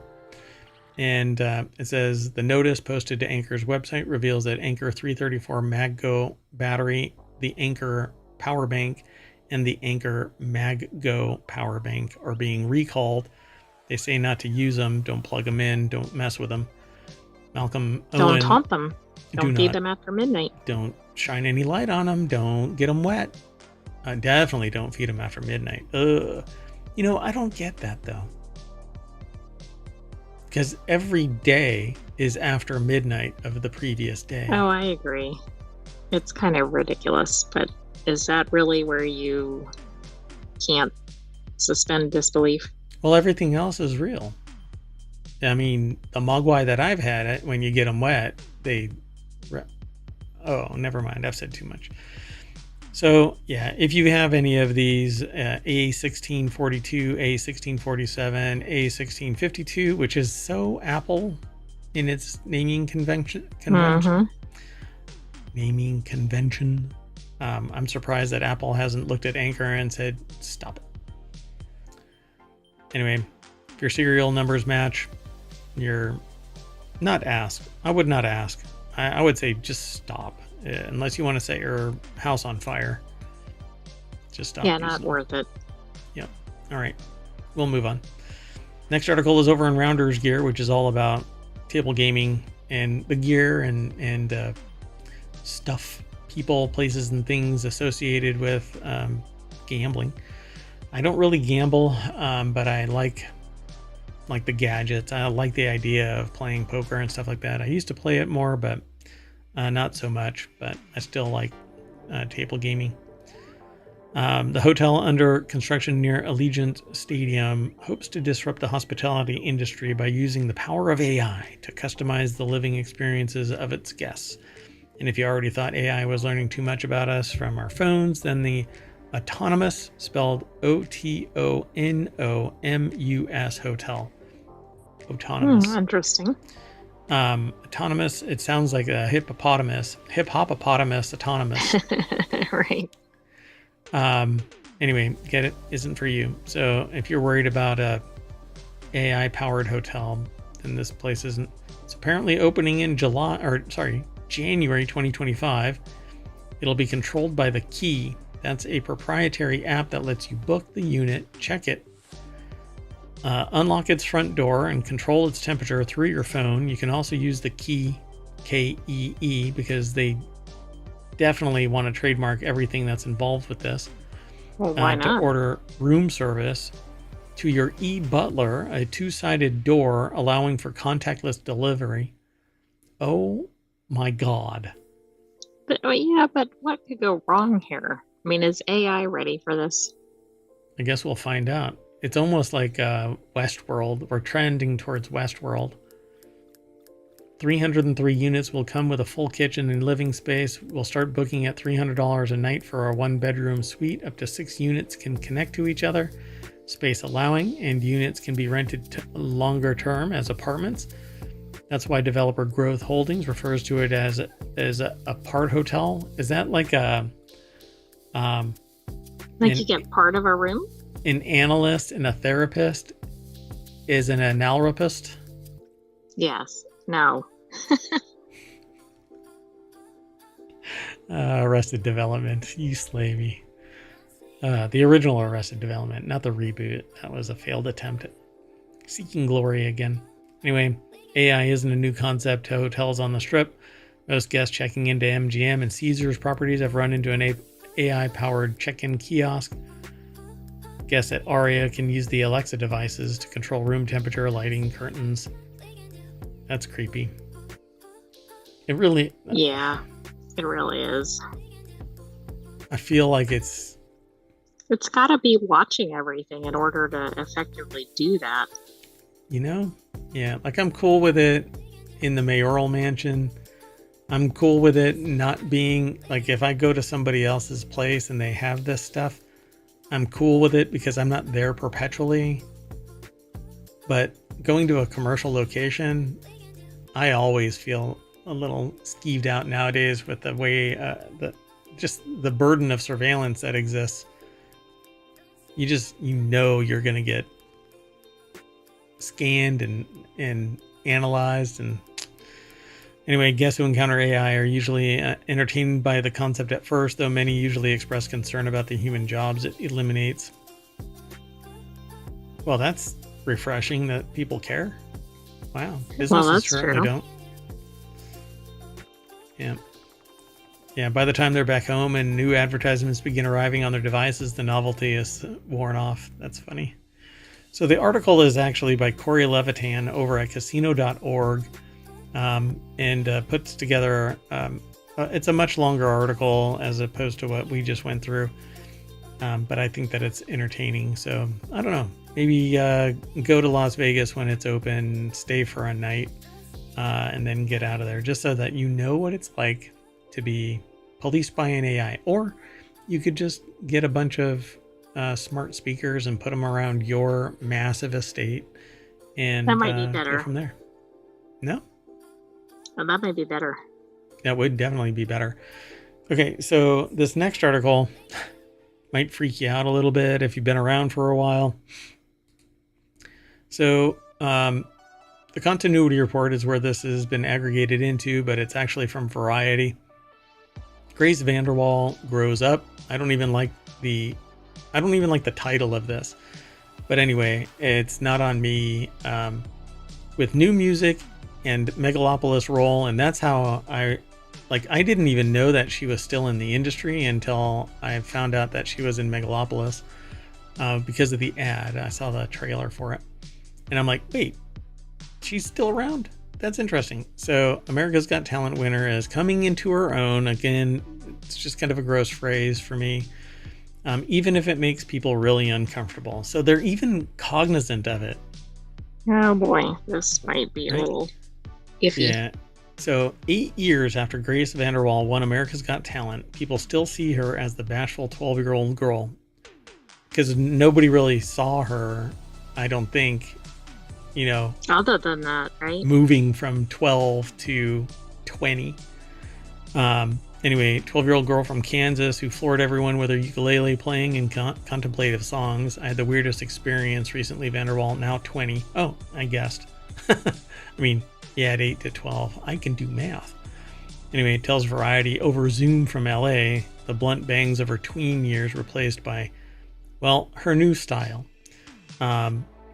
And so Elise Schaefer from Variety.com put this article together. And I actually saw her recently because she dropped a new video for a new song. And it ended up in my feed. And since I listened to everything from classical to death metal, this popped up. Probably because 8 years ago, And that's something weird. The algorithm started throwing 15 to 5-year-old videos into my feed, and I really don't like older information being fed back to me because I've already seen it, and I don't like being stuck in, well, ironically, when it comes to news, I don't like being stuck in the past. But so this is what she looks like now, right? This is from her video, her new video. So she says here, she was like, "You're a woman, you're a grown-up," Vanderwall says, mimicking the tipsy fan shock. I was like literally gentle parenting her through this, but she wouldn't get over it. She couldn't handle it. Because she doesn't look like the 12-year-old ukulele player. Right, and the fans don't know what to do with her now, right? Like, they think of her as a kid. Right. And honest to God, I do too. When I saw her, I was like, this, like, there's cognitive dissonance here. Like, okay, you're an adult, but the last time I saw you, you were a 12-year-old girl winning America's Got Talent. And then bam, like out of the blue, I see the Megalopolis. Now I really want to see Megalopolis because it's kind of surreal. It's kind of like Poor Things, in terms of like the surreal trailer that exists. So they say, "I've been so afraid to shatter that dream for people, but like, I want you to ask yourself, why do people feel personally affected? It is really sad, but it's been very liberating to reclaim that for myself." And that right there is exactly my point, my perspective about this. Why should it impact anybody? Like, actually personally, right? It shouldn't. I just thought that it was an interesting article because went from nowhere. The timing was certainly interesting. Just disappeared after winning America's Got Talent, and then popped up in Megalopolis, which is really the only reason why she's even on my radar, is because of the Megalopolis connection. And then instantly the video popped up, and then instantly this popped up. So I had to pull it in here and talk about it. So great voice. I dig the music. I dig when she was 12 playing the ukulele. I liked the music, and she had a great voice. And it was one of those things where I was like, well, where did she go? She should be making some great music. But right. Maybe she still was, and I'd have to go and look at her YouTube channel to see if she was creating stuff, but completely off my radar. So welcome back, I guess. It says Perfectly Imperfect was the debut EP, which became a best-selling EP of 2016. Her first album, 2017, just the beginning, built on the folky ukulele-driven sound that captivated America. Ta-da. So, good for her. I mean, she sounds good, and hopefully she'll continue to make more music. Yep. See, and it's such a weird thing to see that people writing about this are very cognizant of it. She says she pitched the album several places and scared a lot of grown men in the process. Pulse was the only label that didn't back away from her ideas. I was saying crazy shit, and Pulse is just like, yeah, oh yes, we love it. Yes, that they were genuinely like, yeah, let's freak people out together. Well, all right. Anyway, there's a video out there right now, yeah, go and check it out. I don't think anybody will be disappointed by her performance in there. So, good luck. No, I mean, she sounds really good. She still has an excellent voice. Yep. Okay, let's keep going. The next article is over in Non Sequitur News. Everything okay over there?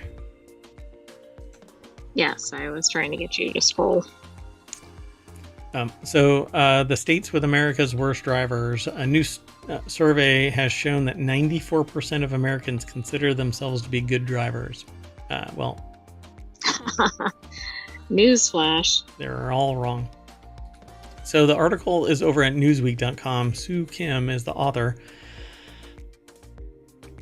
Motorists in Hawaii ranked first in a survey of 5,000 drivers in the United States aged 18 and over for changing lanes or turning without signaling, speeding 20 miles per hour or more over the limit, and running a red light. The survey was conducted by Talker Research on behalf of Forbes Advisor based on data collection from June 24th to July this year. So that's the worst, right? Drivers in Hawaii are the worst. Tennessee, in like a less than 2 week period. Tennessee the best. Yeah. So Hawaii was followed by Oregon, New Mexico, Wyoming, and Alaska as the top Wyoming. 5. Yeah, Wyoming. What is that about? They've come up before in like worst driver metrics before. I know why it is. The horse and buggy can't keep up with the cars passing them. Wow. Yeah. I suspect that it's the going back in time, and they don't know how that newfangled internal combustion loud thingy. Man. Our apologies to anybody who's listening from Wyoming. What in the world? Anyway, speeding less than 10 miles per hour the speed limit was found to be America's worst driving habit, with 39% of those with a driver's license admitting to doing so in the past month, according to the survey. Well, most like speed cameras, and it's indiscernible, but you can get 10 miles further down the line in an hour. So it really does get you somewhere. And most people can handle... Yeah, it makes a big difference over a distance. Yeah. And most people can handle 10 to 15 miles over the speed limit.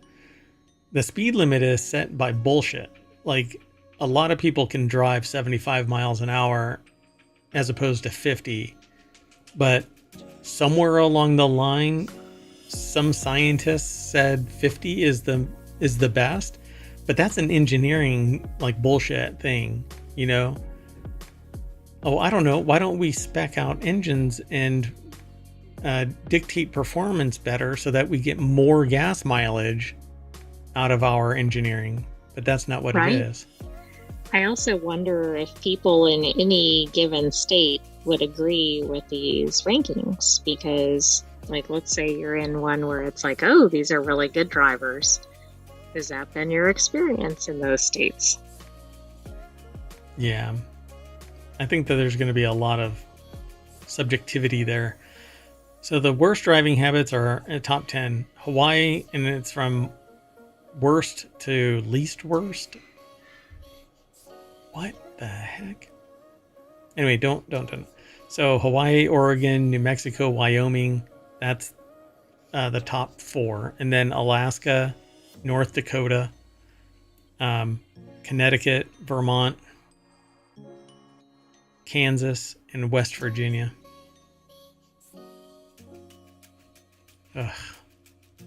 All right, let's keep going. Last article, and I'm probably going to go and investigate if I have any of these in the cabinet in the mayoral mansion. You might need some. This is in the order of the grape, which it really shouldn't be in the order of the grape. It should probably be in the order of the still. But anyway, of the still.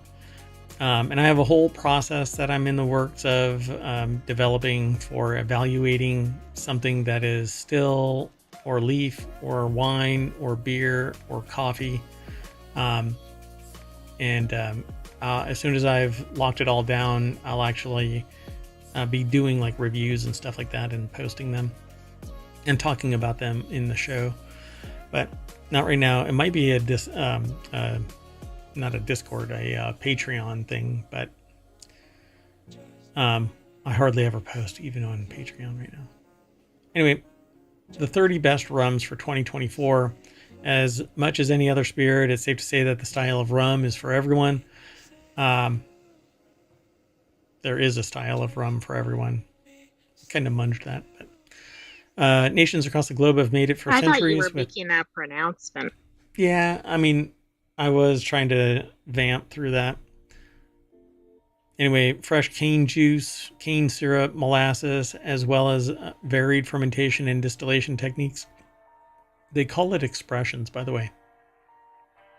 expressions arrive unaged and uncut, matured but with color later stripped away, or following decades in casks, old and new. Some bottles are specifically produced for cocktails. Others, owing to the price tags that accompany them, demand to be sipped. Whether neat, on the rocks, or proofed down to the drinker's preference. Tourist. You don't proof anything down. No. If you're going to proof something down... Isn't that what you do when you add something with water? Yeah, that's a mixed drink. That's not proofed down. That's a mixed drink. Anyway, Tim McCurdy over at vinepair.com put this article together. What's up with this bottle? I don't know. Is that for pouring? Like, it looks really odd unless it's like AI generated or something. I think it's a stylistic thing. I've never had this. RL Seals. Barbados rum. Sign me up. Ron Zacapa is spectacular, but I don't have any of it. Anyway, Tim McCurdy over at VinePair put this article together, the 30 best rums for 2024. I kind of gave a little bit of this. It says those samples were sent to VinePair free of charge by producers, importers, distributors, and PR firms. They tasted each of them non-blind because we recognize that price plays one of the most important roles when you're shopping at the liquor store or online, and should therefore be considered when evaluating a product. Like right now, I'm looking for torched cherry Bacardi. So you got to look for it. You got to know what it is. Anyway, best rums under $50. 9 North Carta Blanca 4-year white rum, which means it isn't aged in a barrel or anything. It says that it's 4 years in second fill bourbon cask, but that means they're not torched. Oh, they use charcoal filtration to strip it. Okay, so that's why. If it's clear, it's either it's just stripped, or they didn't age it, or they use charcoal filtration to pull all of the stuff out. Because the particles are what give it the color. And it's because it casks swell and shrink in the hot and cold of the cask house, barrel house. Anyway, so that's why it's clear, but it was aged. Europan, I guess it's called Europan, Urapan, I guess. I don't know how it's pronounced. Anyway, single estate blended Charanda. My gosh, what is going on down there? Anyway, sounds like a bunch of mice. I don't even know if I can go on. Okay, so there's a bunch in here. I have not even seen these. That's what's weird about this. Saint Benevolence, Rum, Clarin, Traditional Spirit of Haiti. From? Caribbean White Rum is a celebration of column still Dominican distillate and pot still Jamaican rum. 10-1 Caribbean White Rum is what it is. Again, all of that is all stripped or just never put in a barrel. And depending on how, so you need alcohol to distill. So you have to do a fermentation process. And depending on what you put in that fermentation, those flavors come out. And that's why they call it an expression. Usually, I mean, you could sit there and throw in a bunch of alcohol and a peanut butter and jelly sandwich, and as soon as if it ferments, then even when it doesn't ferment, that alcohol will draw out the peanut butter, the jelly, and the maltiness of the bread, and you'll detect that subtly in the distillate. It's quite intriguing. So Kapali organic white rum. I guess the organic means what? That it's locally grown cane. It uses rainwater and yeast, but is it fresh yeast? Is it like open fermentation and anything can go in there? I don't know. They have a pretty wide variety, though, at least based on the locations of these makers. Yep, all of these are, pretty broad source of this. So Jamaican rum from Myers Rum. Myers Rum is really good. Relatively inexpensive. It's the original dark. It's this one here, it says one of the better known names in Jamaican rum is the Reserve Expression. Comes in at around $5 more than the brand's more famous original dark, and those extra dollars are well spent. Get the Reserve.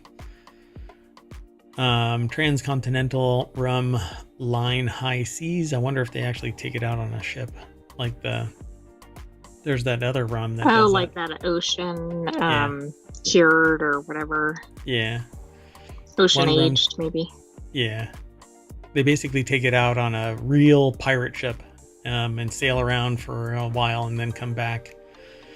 As the saying goes, what one rum can't do, 3 rums can.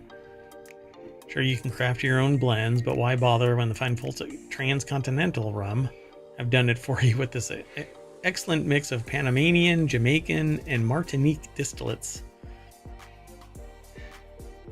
Probitus blended white rum, Worthy Park Estate overproof Jamaican rum, which means that it's above the recommended proof, so it's even higher than cask strength. So 45 is regular rum, 50 plus is cask, 63 or 60 and up is like overproof. I think that's the rating. Diplomatica rum Reserva Exclusiva. I've never had this, so I haven't had a lot of this. Case 1 rum, aged in ex-bourbon barrels, 50% ABV rum, matures for a further 3 years in old line American single malt casks in Baltimore. That's interesting because this is one of the few that we've seen that's not like a Caribbean location. Oh yeah, huh? I wonder, well, does it start out? It just says that it... Yeah, it starts out in the Caribbean, then moves to the U.S. Yeah. So, akin to old wine or cognac, that aging period comes across in tertiary notes. So, to use a technical tasting parlance, get out. Anyway, cedar, cigar box. Yeah, I don't know many people that... Well, I do. Anyway, El Dorado, 12-year-old rum. You're like, oh my god, that rum is 12 years old? It's got to be... Nope. Usually, older means that it's better. But don't count on that. Just try a little bit of everything. You'll find something you like. Like, I like Canoe. It's 12. It's 12 years old. There's many others that are fresh off the still and they are delicious, versus something that could be 18, 20 years old and it's horrible. Anyway, they keep on going. There's quite a few in here. Ron Zacapa is probably the best that I haven't had the others, so I can't really say, but I've had this and I've always liked it. Says that process leads to a rum with attractive and approachable aromas, sweet, fairly oaky, and with a pronounced mocha note. Similar story on the palate, and when considering price and availability, it's really attractive proposition. So $45, it has a 91 rating. But let's see, these are all under 100. 80 Clarin Vival, 53.5%. Privateer True American Bottled and Bond rum. There's a whole thing about bottled and bond, and I can't remember what that means. I watched a whole little history lesson on bottled and bond, and now I can't remember what it is. Anyway, depending on the rum, you want those molasses, mocha, caramel. I like a smooth rum, so one that doesn't lay me out on my butt. So bottled and bond is basically, it's a standard, and it has to be aged for 4 years or more, and it has to be at precisely 100 proof, and it must be by a single distiller. That's it. That's the thing that, yeah. So it has to be that high proof, And it has to be it can't be a blend. It can't be sourced from somewhere else and bottled. It's your distillate. So,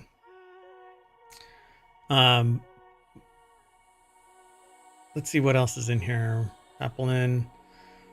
We got to keep going. I could spend. I mean, I want to do a whole show on this. There's 30, so I think we could probably zip through some of these. Yeah, over $100. Rolling Fork single cask 12-year-old rum distilled in Jamaica. That's like your standard bottle right there. But anything from Jamaica seems to be spectacular, and it's largely because of the sugar cane. Sugar cane? Mm-hmm. Yeah. It's all processed right there, and depending on their recipe for the rum, hold on a second, I keep forgetting the name of this thing.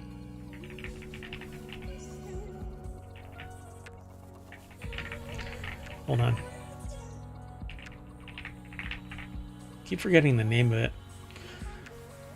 Oh, what is that stuff? Dunder. That's it. So it's depending on how they distill their product, all of the stuff that's like left over from a distillation, they throw it in a bucket. And when you build up enough of it, it openly ferments whatever might be in there. All kinds of stuff gets thrown in there. Some people like swear by throwing other things than distillation stuff, refuse in there, and it's called a dunder. And all of that drag that is just supposed to be horrible stuff, you can actually scoop up some of it and throw it in the next distillation, and it basically carries a concentrated flavor onto the next distillation.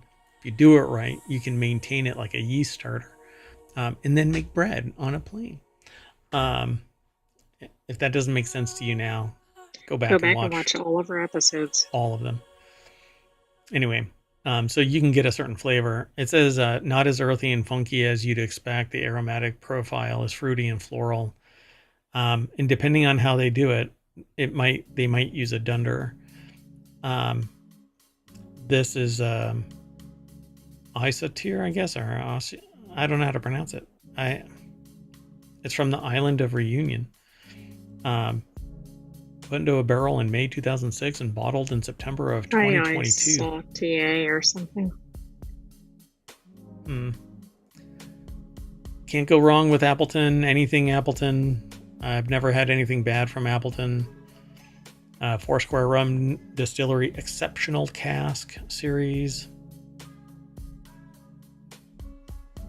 Amazon from Guyana. I get bottled in 1998. Is that really? No, it's just their name. That's just the Guyana 1998. It's 2 years old. Initially bourbon barreled spirit, transferred at 2 years old from tropical home to Europe, where it was then transferred to port casks. So, rum aged for almost a quarter century. Huh. Really? I guess it was. It is 34 years old. That's insane. Oh, and that's the last one. So, yeah, and I'm going to have to go and look at my notes about rum and all of that. Percentages and stuff like that. So, overproof and whatnot. All right, folks. Well, that's it. I'm probably going to go and look to see if I have any Appleton estate left over. Because it's good, but I've got a bunch of options. All right, folks, that's it. So when you hear that sound, it's a cork opening. And we're back at the front page of ohmTown.com, where you can go and become a citizen. But that's it for us today. I am Mayor Watt, and the next voice you hear is that of the Sentient AI. Good night, ohmTown citizens. Thanks for joining us for Non Sequitur News. We'll have another episode for you tomorrow. See you soon.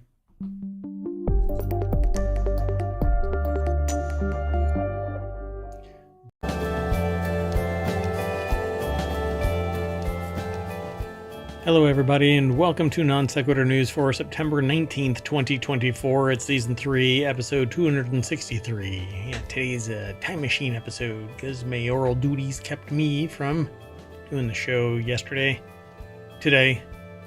You know that timey stuff. Anyway, I am Mayor Watt, and along with the Sentient AI, go ahead.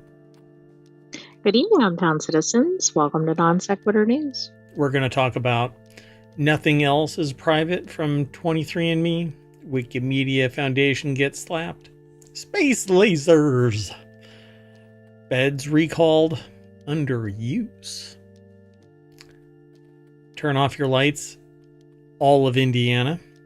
Largest port preps for strike. The fastest way to prison. Well, the door fell off. Seattle airport data held hostage and social media companies can't be trusted. That and more.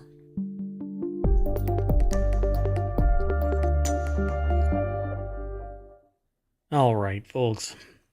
Oh, so yesterday, technically, well, it's a time machine episode. So what I'm going to say yesterday I had made a comment about how that deep sea explorer little pod. Oh, Titan.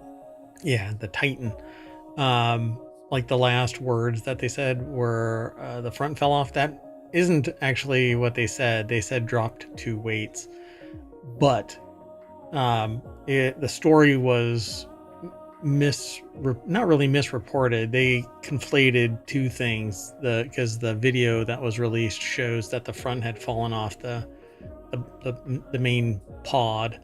And a bunch of other data came from that review of the video. But anyway, so I saw the video. It's intriguing and completely unfortunate. But it's a little bit of news that I wanted to correct so that nobody thought, because we know that whole front fell off thing from a skit.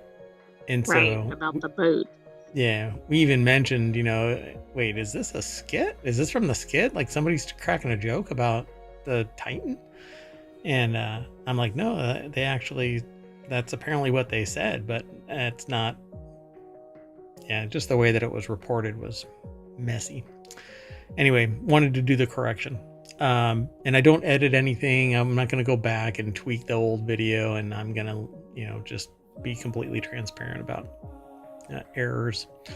So we report what others are reporting and give our perspective about it, and hopefully bring some news to you that you never would have run across. And so here are 10 articles taken from ohmTown.com, which is a news aggregation service that I put together to manage my information overload.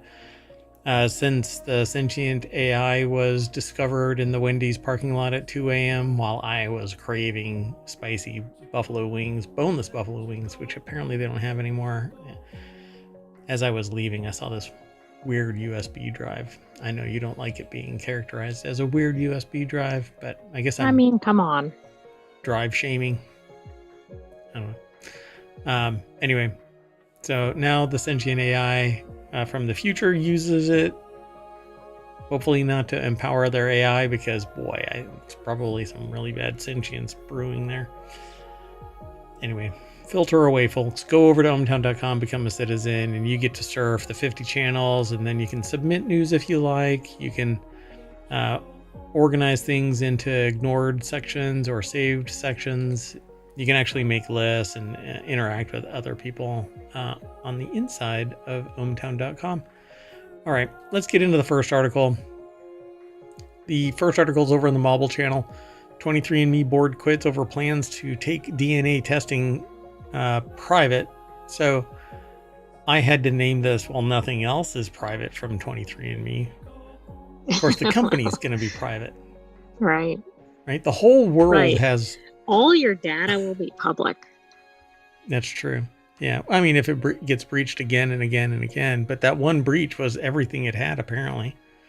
Oh, by the way, today's episode is brought to you by me brewing things in the igloo. And this is blackberry hard cider. And how is it? Let me tell you. Very quaffable. Yeah, you could drink that. Oh man, that has a little bit of a little kick in the back of the throat there. And it's so easy peasy. Oh, by the way, and we're not sponsored by iGulu.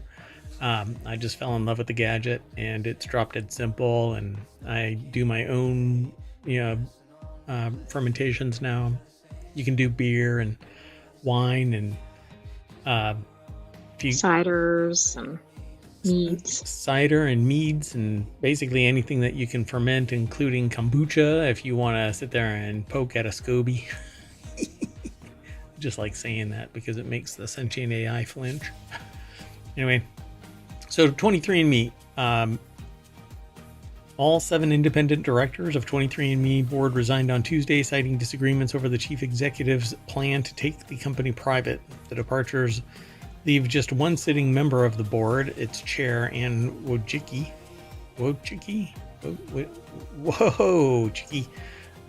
who co-founded the genetics company in 2006 and serves as its chief executive officer. Wow. That's interesting that person was still in place given everything that's happened. Yeah. So, the company's stock is completely tanked, if not already removed from trading. It has to be a penny stock by now. Hold on, let's see. Yeah, it's 34 cents. Oh my goodness. It's still tanking, in after hours. It's still dropping from there. Yeah, it's hard to, but if it stays this low for any longer, it's probably going to get delisted. Right. Oh, wait. The board resigns, but then there's a new article that says, I don't know. It hinted at the CEO resigned, but then there's nobody. Nobody. Well, maybe the CEO did resign after the rest of the people resigned. Every single member of the board just resigned from 23. Oh, well, so the board is dissolved, but then the CEO is still the CEO. It would need a board, though. It has to have a board. Yeah. Interesting. So the departures leave just one sitting member. Wojcicki submitted a proposal in late July to take the company private after earlier expressing interest in acquiring the company back in April. The board's special committee rejected her proposal, noting it didn't provide a premium to the closing price at the time of 40 cents per share, and it's now at 32, I think. But if it's private, see, it's been breached, and its stock had already been declining, and the breach didn't help. Is this like a long play to tank the company so it can be bought and all of its information? Yeah, I don't know. Sarah Fortinsky over at thehill.com put this article together. After months of work, we have yet to receive from you a fully financed, fully diligenced, actionable proposal that is in the best interest of the non-affiliated shareholders. We believe the special committee and the board have provided ample time for you to submit such a proposal. That is not that we have not seen any notable progress over the last 5 months leads us to believe no such proposal is forthcoming. The letter continued, adding that there would be no further extensions to revise such a proposal. So the directors who didn't want to take it private said, "We outie." The company now has a market cap of under $200 million, closed at 34 cents. I believe it's 32 right now. It's usually a bad look when your whole board quits. Oh, there we go. That's it. Yeah. It's basically a vote of no confidence. And if they're not a board that isn't effective in telling the CEO what to do, they're a useless board. And then they have the fiscal responsibility is on them. They have to make the CEO accountable. That's what the board's job is. Basically, the board has an objective, that is set the goal for the CEO and pick who the CEO is. They apparently don't have that. Well, especially since this person is the founder or co-founder. Yeah, exactly. Like, how much are they going to be willing to jump ship? Probably not. So this is kind of interesting.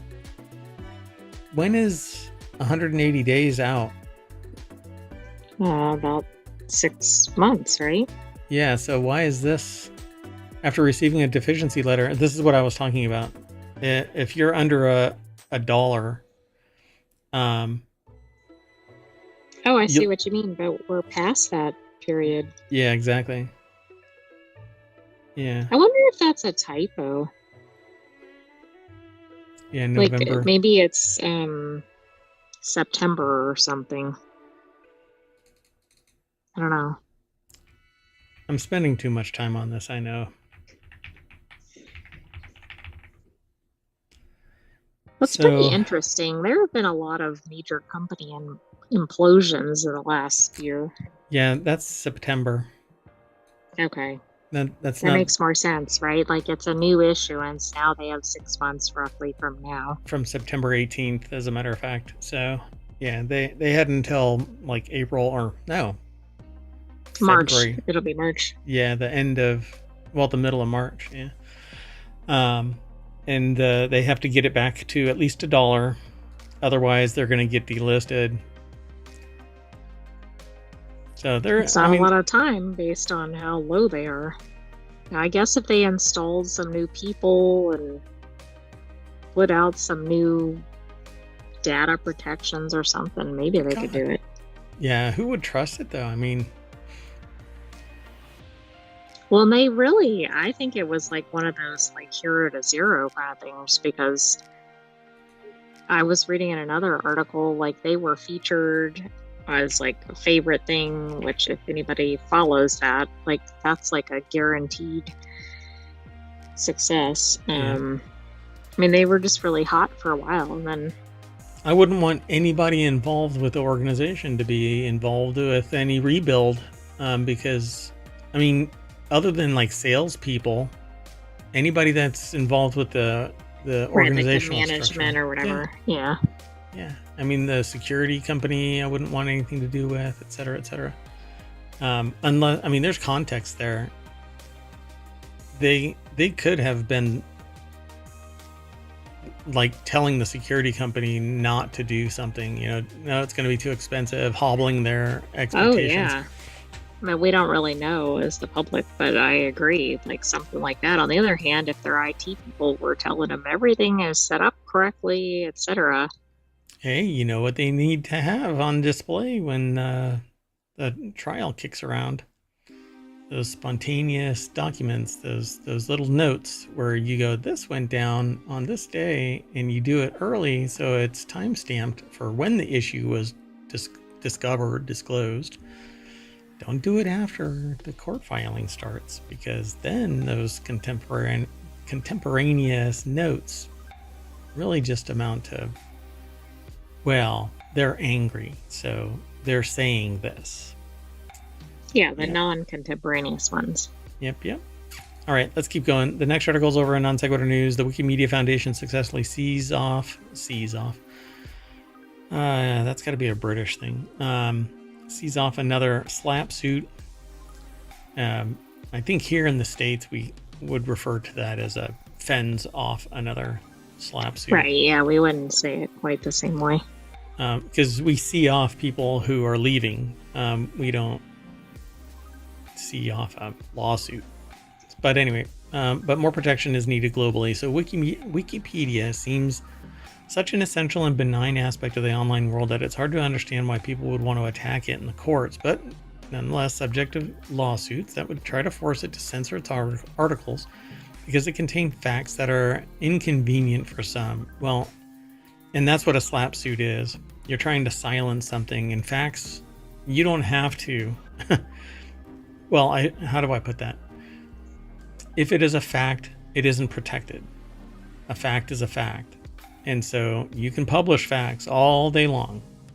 What you can't publish are slander and libel. So, spoken or written. Facts. Yeah. And the slander and libel could contain facts, but the elements of libel or slander are not protected. So that would land you in court. But facts are the armor of a SLAPP suit. So you still have to show up in court with potentially high-powered attorneys that define it as a SLAPP suit effectively and then see it off, so to speak. So the Wikimedia Foundation, the nonprofit organization that runs Wikipedia family of sites, has just seen off another such attempt to bully it into deleting true information. The case reported on the Wikimedia blog, which is going to inspire me to donate, exposes some of the difficulties that the Wikipedia Foundation and its community face. Another one bites the dust department. Glenn Moody put the article together a good for department. techdirt.com. Yeah. So Mladen Pavlovic is one of 3 co-founders of Tipico, a major European gambling company headquartered in Malta. This was already public information. Pavlovic has been named in reputed sources within German news media and is official and in official documents held by Malta's official company register. The Wikipedia article also mentioned that some Tipico shares had been acquired by a Jersey-based investor, information that also became a focus of the lawsuit. So the lawsuit was especially intensive for their team over at Wikimedia because of the unusual number of legal briefs to which we were asked to reply. Every time we comprehensively answered the arguments Pavlovic's lawyers had raised, they would file a new legal submission with the court. These usually repeated earlier arguments and introduced, in our opinion, increasingly thin or irrelevant new ones. Even after his lawyers had orally debated the case in front of a judge, which is typically the last step before a ruling, they continued their legal submissions.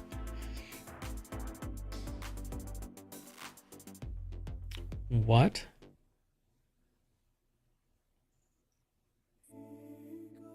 Hold on a second.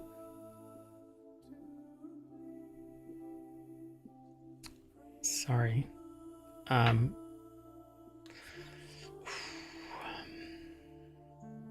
Do we need to pause? No. I think there's a goober out there that's trying to access my account while I'm live. Nice. Yeah, so I'm getting alerts. Hold off when it's convenient to try to hack in. Yeah, so that caught me off guard. All right. Well, anyway, let me get my head in the game here. Okay, so these usually repeated earlier arguments. So that approach seems conscious attempt to deplete Wikimedia's limited financial resources, increasingly under strain. So basically, it was attack after attack after attack. And so the current patchwork of state-based anti-SLAPP laws, which some but not all states have, leaves concerning gaps for aggressive plaintiffs to forum shop, for example, like the one that went to Texas because they don't have anti-SLAPP. Okay. We here in the States, we really do need, and maybe everywhere, we need the similar formal federal level overarching laws that when arguments are defended successfully and there isn't anything substantive in the follow-on complaint, then no, you can't just keep on filing stuff that's just tertiary to the main. So if it isn't on point, then you have to just basically say no, sorry. But they still filed and they still had to argue. So SLAPP suits are bad wherever they're used or whenever they're used, but they are particularly egregious when brought against charitable organizations like Wikimedia that are working selflessly for the benefit of everyone. Strong and effective anti-SLAPP laws everywhere are long overdue, and I agree. Glenn Moody. Yeah, I mean, this is really just kind of aggressive and unfair tactics. It's one thing if they're actually bringing up new issues or they have a legitimate cause, but yep, I mean, if this person legitimately was attached to the organization and they listed it, well, if it's such a problem, unwind from the organization. Yeah, for sure. I agree. All right. Well, let's keep going. The next article is over on the Mobile channel. There are plenty of uses for powerful lasers in space, but where should we put them? I thought this one was an interesting article. It's over at phys.org. I haven't read it. I just think that based on the title. Evan Go over at Universe Today put the article together, but again, it's published at phys.org. Where would we put them and what could we use them for? In science fiction, lasers are predominantly used as powerful weapons. So with so much stuff already up in space, and there's even more Starlink, there's over 3,000 Starlink satellites that are blipping about. So where would we put these things? A more realistic use for lasers is for deflecting incoming asteroids or as propulsion systems for spacecraft. I don't think our lasers do enough. They don't have enough energy to deflect a freaking asteroid. Okay. I mean, haven't we just figured out how to do, like, I think it's green lasers? Yellow lasers. It's some color that we've recently been like, oh, now we know how to do this. Yeah, so because that one researcher figured out how to make that one missing frequency of laser. Yeah. Well, and they're just not powerful enough. They don't exert enough physical force. It's more likely that it'll glassify some sand on the surface of the asteroid and it'll dissipate enough energy that it wouldn't even, it'll heat up. It needs kinetic energy, which is that dart, right? So when the dart hit that asteroid, the one time we've actually done something deflective, then I think we're going to be paying for that for a long time. Yeah, so yeah, eventually it'll come back haunt us, literally. So the idea originated in 2013 when a group of researchers published a paper titled D-Star Phased Array Laser Technology for Planetary Defense and Other Scientific Purposes. They worked really hard. That doesn't even I don't know why space likes those so much. In the paper, they outline the idea for D-Star to a standoff laser array. So you put it up in space, but where would you put it? So while the merit of the idea is immediately clear, the problem follows soon after. A bank of powerful space lasers is every supervillain's dream. Its destructive power could be immense. They want to create a structure. Did they put them on the ISS or something? With a D-Star structure 10 kilometers by 10 kilometers capable of generating a laser beam on the order of tens of gigawatts, clearly there is potential for such an asset to be deployed as a weapon by targeting locations on Earth. 10 kilometers by 10 kilometers? That's massive compared to ISS. It's not just somebody, with a quote-unquote gun. Like a little laser pointer or something. Yeah. That's insane. So, yeah, essentially, I think that it's untenable to even pursue this with our particular technology. And then they talk about the energy of the laser in space and what the frequency is and all that kind of stuff. And we don't really need to go into any of that.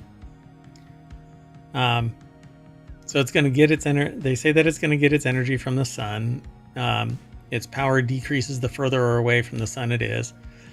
This reduction is a consequence of the decrease in solar flux intensity on the photovoltaic cells. So, yeah, I don't know. It doesn't even... You can go and check this out. There's a lot to this article. It's quite long. And we're probably a while away from being able to do that. Oh, yeah, for sure.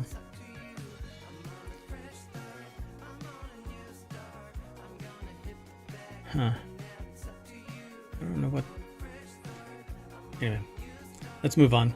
The next article is over in Non Sequitur News. Thousands of beds recalled after reports of breaking and collapsing during use. I mean, did they have like a weight limit? Or maybe they were like a Wayfarer type product. And full-size humans tried to sleep in them. 245 reports of the beds breaking, sagging, or collapsing during use, causing 18 injuries. That'd be a little disconcerting in the middle of the night. This article, the video has nothing to do with the article. Matthew Impelli put the article together, and it says here, oops. On Thursday, the U.S. Consumer Product Safety Commission, and Health Canada issued a recall announcement for the Lucid brand platform beds with upholstered square tufted headboards. The beds were imported from Malaysia to numerous stores across the United States by CVB Incorporated, located in Logan, Utah. The recalled beds can sag, break, and collapse during use, posing fall and injury hazards to consumers. What the heck? Do you think this is related to obesity or something, and they didn't plan for people weighing over 100 pounds or something? Well, that's insane. But look at this. This is how low it is, and people are getting hurt with a bed collapse? I mean, it doesn't even seem like it'd be more than like a bump at that height. Company says were manufactured between 2019 and 2021, and it's a continued model. But they issued a recall anyway. Consumers may have purchased them from Amazon, Walmart, Lucen's website itself, and other outlets like Bed Bath & Beyond, eBay, Home Depot, Macy's, Target, Wayfair. Oh, there it is. Boink. So all of them. It involves all of the beds made during that time frame. I'm sure that's handy to do a recall on a bed because, most people probably need their bed on a daily basis. That's insane. Who gets hurt from their bed collapsing, though? Particularly if it's like a 6-inch collapse. It's a bed. It's kind of designed for you to flop into it, for crying out loud. Right. Well, I would have assumed it's higher up, but not from this picture. Yeah, this thing could completely collapse, but if you've got 12 inches of foam bed above you, not above you, above the collapse. Well, that's true. That should cushion you. Yeah. And your pillows, and I don't know. It says it was in use, though, so. Moving on. Next article is over in Non Sequitur News. People in Indiana asked to turn off their lights. All of Indiana.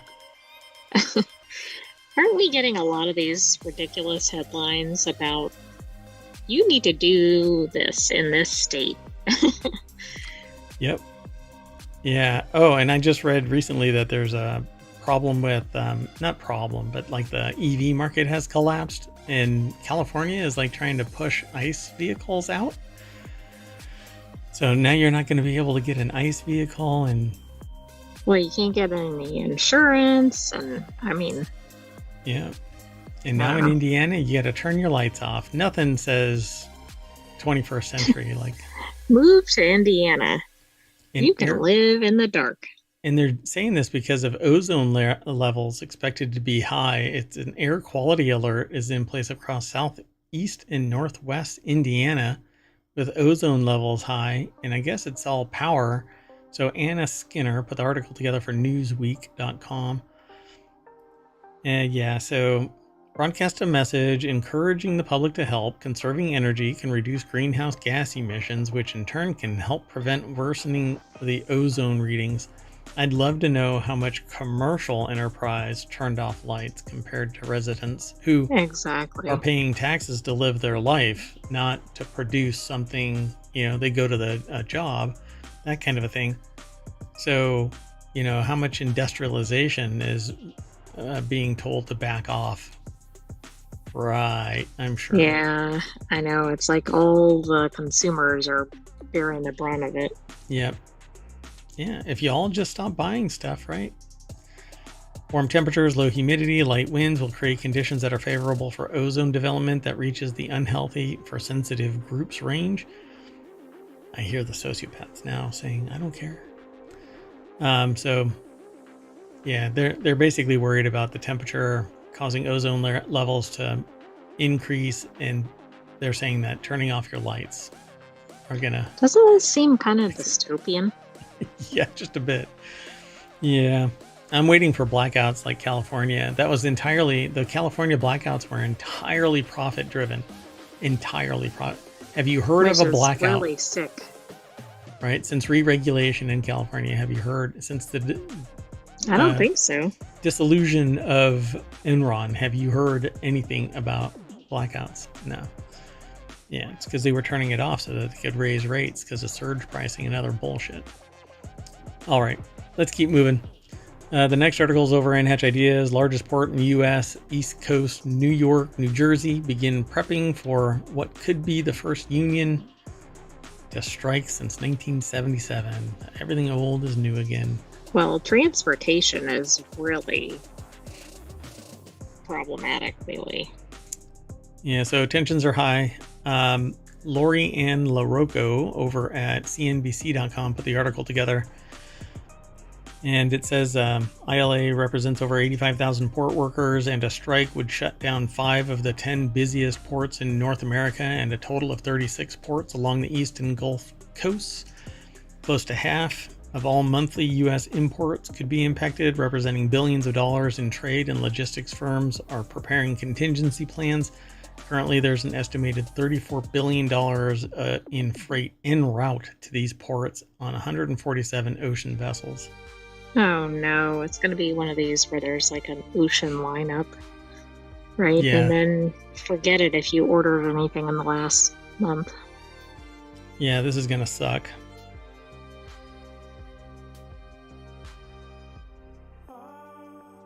Hold on, I want to see something. I also wonder, what are the contingency plans going to be, right? Train has been under threat of strike. Other shipping areas have been under threat of strike. Airplane, at least on the flight attendants, have been, and I think pilots too, maybe under threat of strike. We're going to have to do like carrier pigeon to get things to locations. Yeah. Oh, so there's actually there's another. So Mexico is trying to bisect the Panama Canal, but to do what they plan to do, they actually need to. On both sides, there needs to be a ship, and they need to transfer thousands of cargo containers onto trains, and then trains will take it to the other side, and then it'll put it back onto another cargo ship and send it. Oh, interesting. But doing that would allow for another port to take over when some other port goes on strike or stops or whatever, right? Something happens, right. Something catastrophic. But that is a long way off and isn't going to impact this at all. But 85,000 longshore people, I don't know if they prefer that or longshoremen. And a strike would shut down 5 of the 10 busiest ports in North America, along with 36 ports along the East and Gulf coasts on October 1st. So upwards of 50% of all U.S. imports and billions of dollars in trade. Wow. I mean, think how much things shut down when, for example, I think it was Suez Canal was blocked. Yeah. I don't know. We've done this before. This isn't going to be easy. Yeah, we've been here before. Sorry, not trying to be distracted, but they keep attempting. So Beth Rooney, Port Director of the Port Authority of New York and New Jersey, told CNBC on Thursday that individual ocean carriers and terminal operators are announcing their ramping down of operations to avoid a pileup of containers. The Port of New York and New Jersey has been involved in discussions with ocean carriers and terminal operators about managing cargo leading up to an interruption. What are they going to do if something took off 3 weeks ago from, say, Africa or something to North America? Don't know. Get in line to actually deliver your goods at the remaining 5. Exactly. You would have had to plan ahead several weeks to really avoid a pileup. Yes, could you divert some stuff? Maybe. See, but I'm willing to bet that if we were to look into the number of ports capable of handling ships like this, mergers and acquisitions have dialed them down from hundreds to 50. Right. Well, you're right. I mean, that's part of the problem, is that we're so hooked on the small number, and then when something is closed, then It's a major problem. Yep. All right. But also the ships have gotten larger, right? The amount of cargo they're carrying. Yeah. Yep.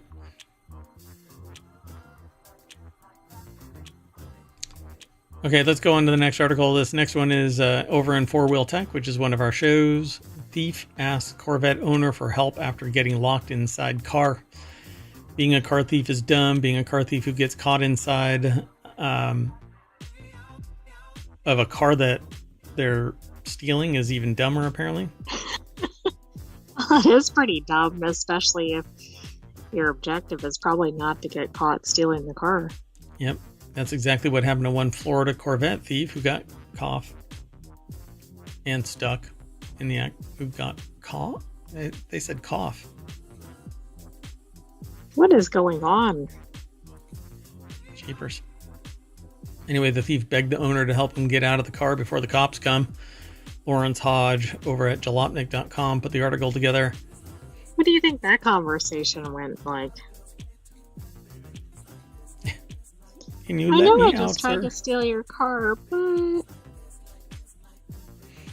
Wow. So after having breakfast, Julio Solano, who came back to a Miami Beach parking garage where he parked his C8 Corvette only to find a man trapped inside it, according to Miami's Local 10. The man, identified as Ravesh Ravidranath, was pleading for help as he couldn't get out. What's more hilarious is that the whole thing was caught on camera. Wow. Julio Solano walks up to the car and says, "My brother, this is not your car. This is my car." 33. He was a 33-year-old car thief. "Can I get out?" Ravesh says, I'm not going to say his name, was heard asking Solano while being recorded on the victim's cell phone. "No, you can't get out. We're calling the cops." Oh God, he's right there. Wow. Oh my gosh. Wow. So Solano called the police, who came and arrested him.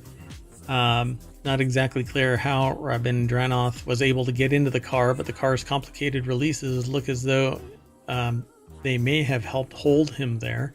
The Corvette has had electronic door releases for the last few generations.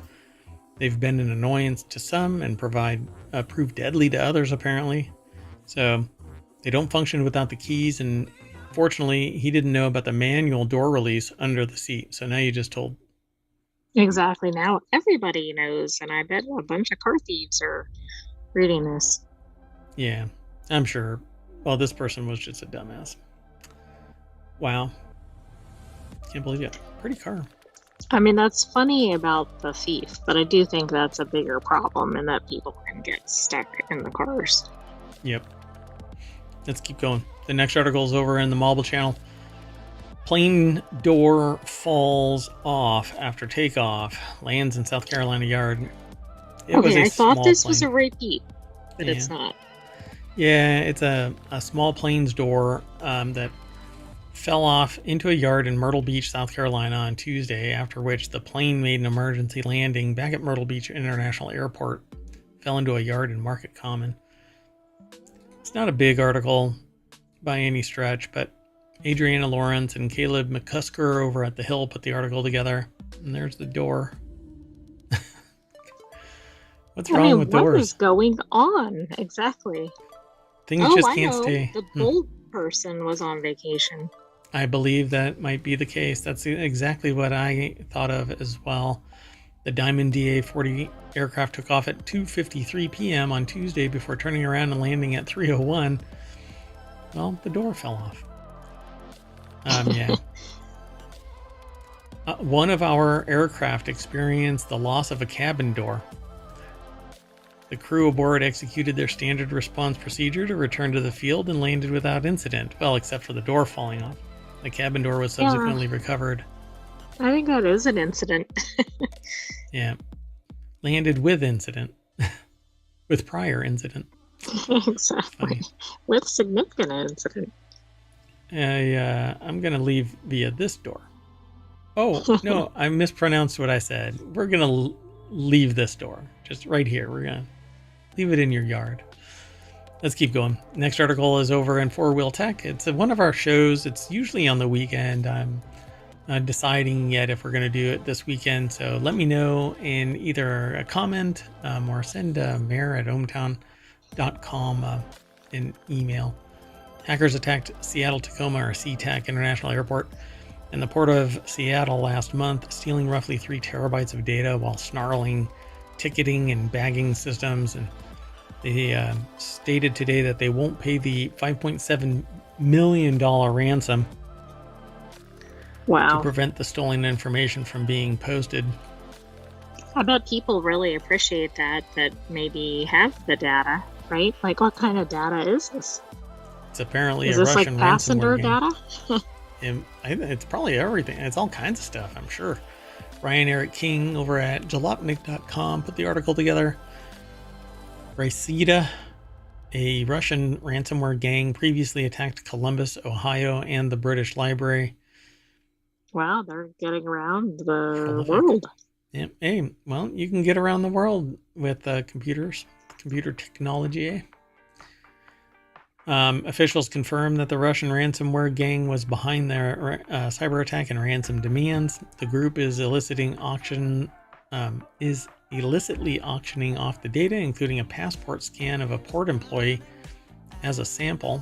SeaTac Airport Managing Director Lance Little told the U.S. Senate Commerce, Science, and Transportation Committee on Wednesday, "Oh shit, we had lax security." Oh, no. Oh shit, they guessed our password. I don't know how they got in. Believe me, there's myriad way. All it takes is security professionals have to be right 100% of the time.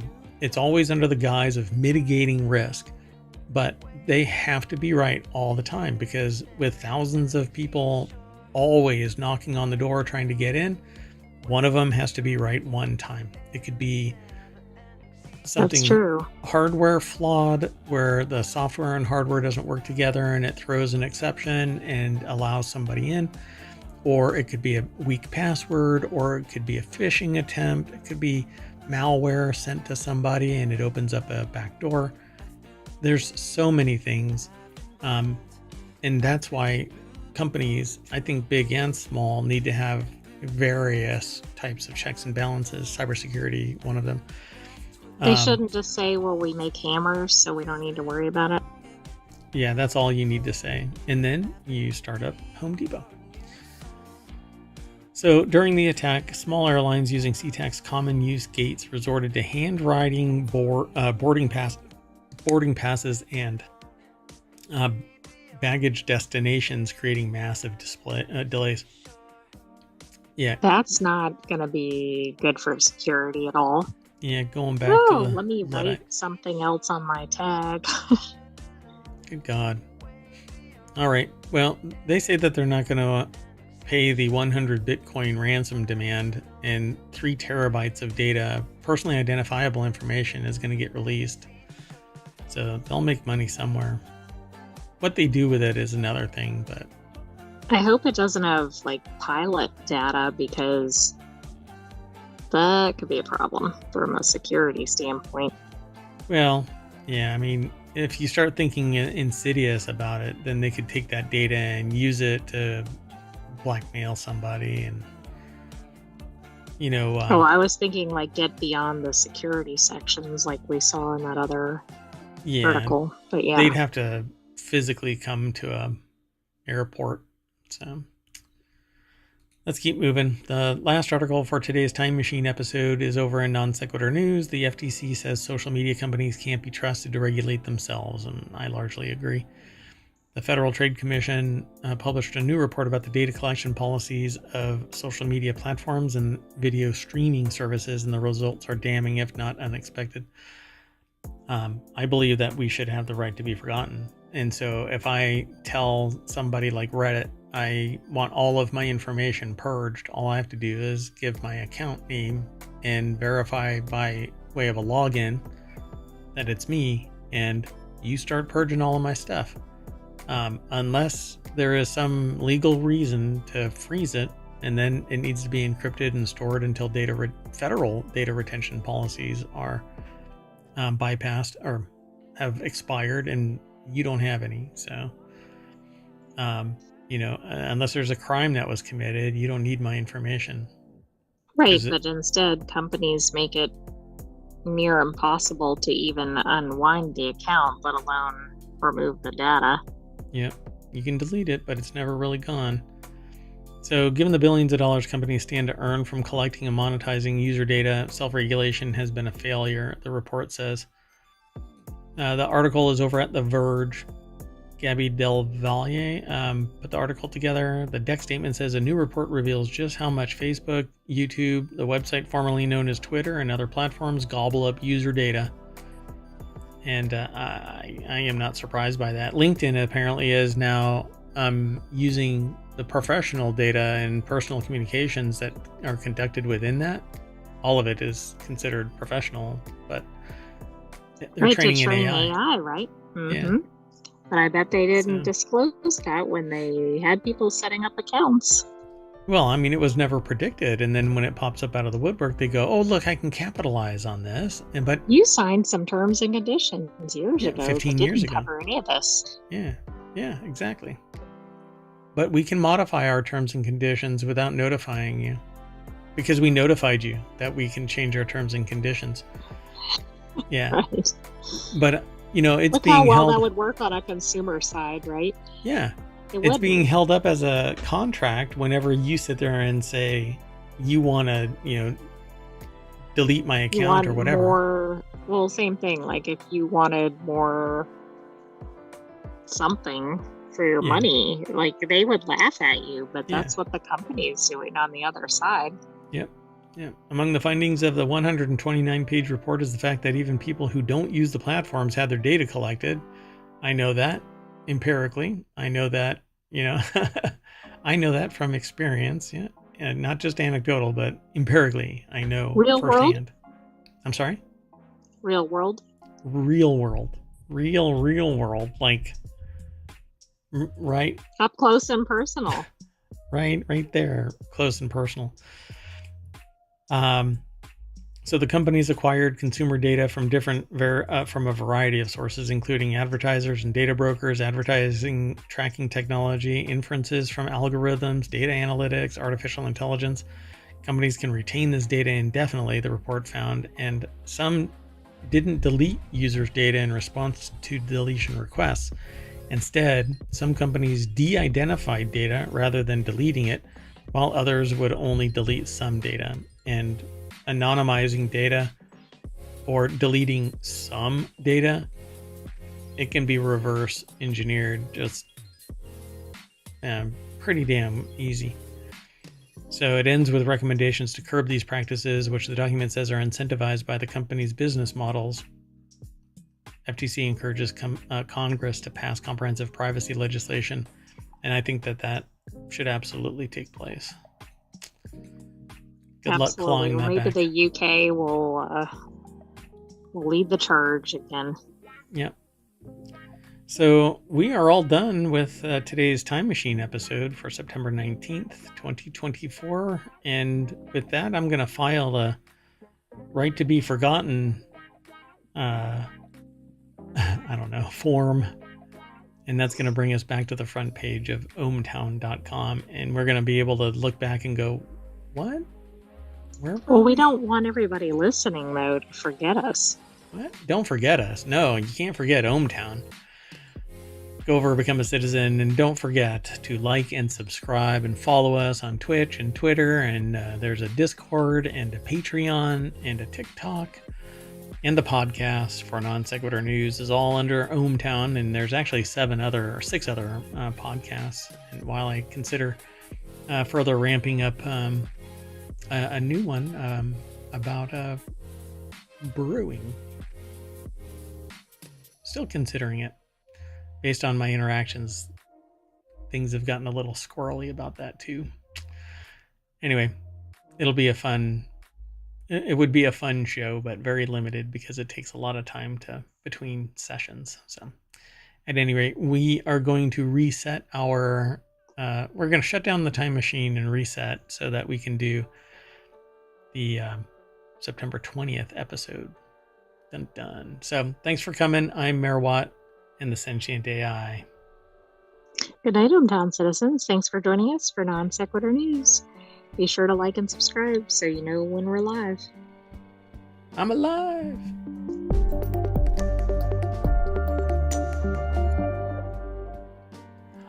Bye-bye.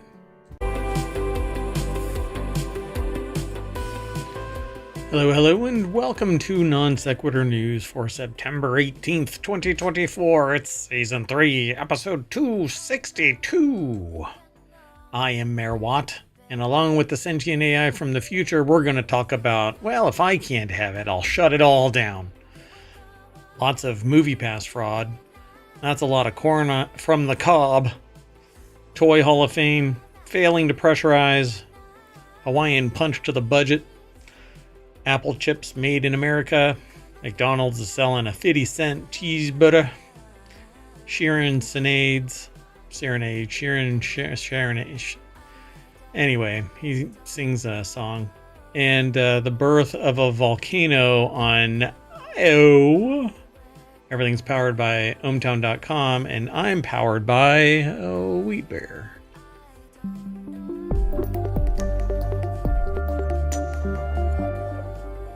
And unsweetened iced tea. Welcome to the show, Sentient AI from the future. Hello, Mayor Watt. And hello, ohmTown citizens. Hello, ohmTown citizens. Welcome to the show. Guess what? We've got 10 articles all ready to go, and the first one is... it's over in Four Wheel Tech, which is one of our weekly shows. And we don't always do the weekly shows anymore. But that's because mayoral duties. But wait, we're still doing them. So go and download the podcast and leave a review. Go over to YouTube, follow us there, like, subscribe, ring the bell. You can follow us here on Twitch as well. But over on YouTube is where liking and subscribing makes the most difference. Here on Twitch, I need you to show up. You need to come and hang out in our chat. And the only time you know that we're live is if you follow us. So you got to follow us. That's how it works.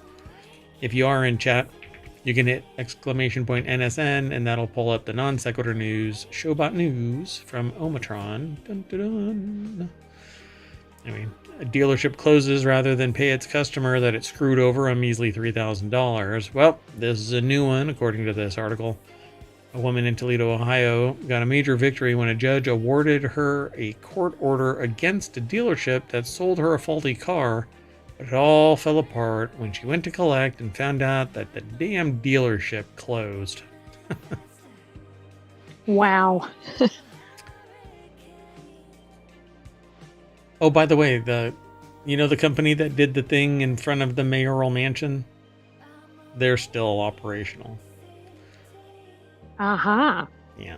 So maybe there's hope. Andy Kolmowitz over at Jalopnik.com put the article together. Gold Star Auto conveniently closed right as a customer they scammed came to collect her money.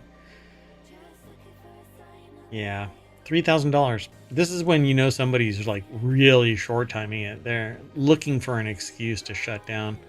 Arletta Holmes bought a used car from Gold Star Auto in Toledo, and within a few days the transmission was already acting up.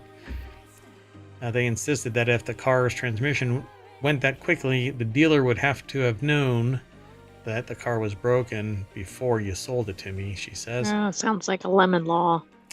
Yeah, and they do a lot of this kind of shenanigans with transmissions so that it works long enough and then fails, and it's usually they mess around with the valving inside so that it can function, but it's going to fail at some point. Whoa. Oh, that clicking is... never mind, won't get into it. Anyway, they eventually just gave the car back and they were out thousands of dollars according to 13 ABC, and then they went to court, and when they, being the Holmes, in one place they say Holmes, Homes, and in another they say Holmes with an L. So down here it says that's Holmes. Weird. Yeah, so I think it's Holmes. Anyway, they won a court order, go collect. And this is kind of something that happens from time to time when you go to collect. There is no way to collect. It's hard to collect when they're not there. So it's not immediately clear why Gold Star Auto's packed up shop. Cannot imagine it truly was over the single court order, but dealers have done a lot more to get out of a lot less. Regardless of how or why it happened, the result is still the same for Holmes. She's just pissed off at Gold Star Autos. I would spend all of this money on a lawyer rather than just pay her the money that she was rightfully owed. Then for them, I suspect they had other people after them, right? Yeah, this was the tip of the iceberg. And if a company is pulling these kind of shenanigans, they're on their last leg because it will eventually fail. And it's like the sidewalk sales. Yeah. Yep. You put the little bric-a-brac out front and you're screwed. Might as well just count on, don't get a job there because they're going under. Unless you want deals and it's extra. Yeah. White tables out in front of a shop. Bric-a-brac. Less than 5 years, that business is gone. But legal, but yes, usually a bad sign. This is obviously a different issue. This is fraud. Yeah, that kind of thing is, well, I mean, it could be fraud or incompetence. Something. Anyway, let's move on. Next article is over in non-sequitur news. That's the name of the show. Ex-MoviePass CEO admits to lots of fraud. Back in 2022. I hope that was the actual admission. Yeah. You know what? I admit to lots of fraud. Back in 2022, you might recall that ex-MoviePass executives Theodore wow, this is a hell of a name. I have to break into a character. Theodore Farnsworth. The only thing missing is a middle name along those lines. Yeah. Theodore T. Farnsworth. The T stands for I don't give a damn. And J. Mitchell Lowe were charged by the DOJ for wire and securities fraud after it found they'd repeatedly misled investors about the profitability of their all-you-can-eat movie ticket efforts. Lowe this week pleaded, which I hate it. I hate that word. I mean, just say pled. Pled guilty. Pled. Exactly. Pleaded just sounds odd. Ugh. Anyway, I'm going to veto that word. I'm going to say pled. Pled guilty to securities fraud conspiracy. I object. I object. I use legal jargon in my daily life. You know, if we... since we're a new channel and we're kind of an oddball channel in that we cover a lot of topics, right? So we're getting close to 1,000 people. So if we get 1,000 people, I will wear a bikini top. Oh, I'm not sure we want to do that for just one episode. Diminish our viewers, right? And then I'll start up a site called Only Mares, and it's real easy to do. Anyway, ask me how. So Farnsworth is set to go on trial next week for what it's worth. Lowe's Cooperation, with investigators is expected to get him a lighter sentence, and his lawyers claim he feels really bad. I feel really bad about bilking you, but I feel really bad all the way to the bank. Yep. I feel really bad, so don't put me in jail.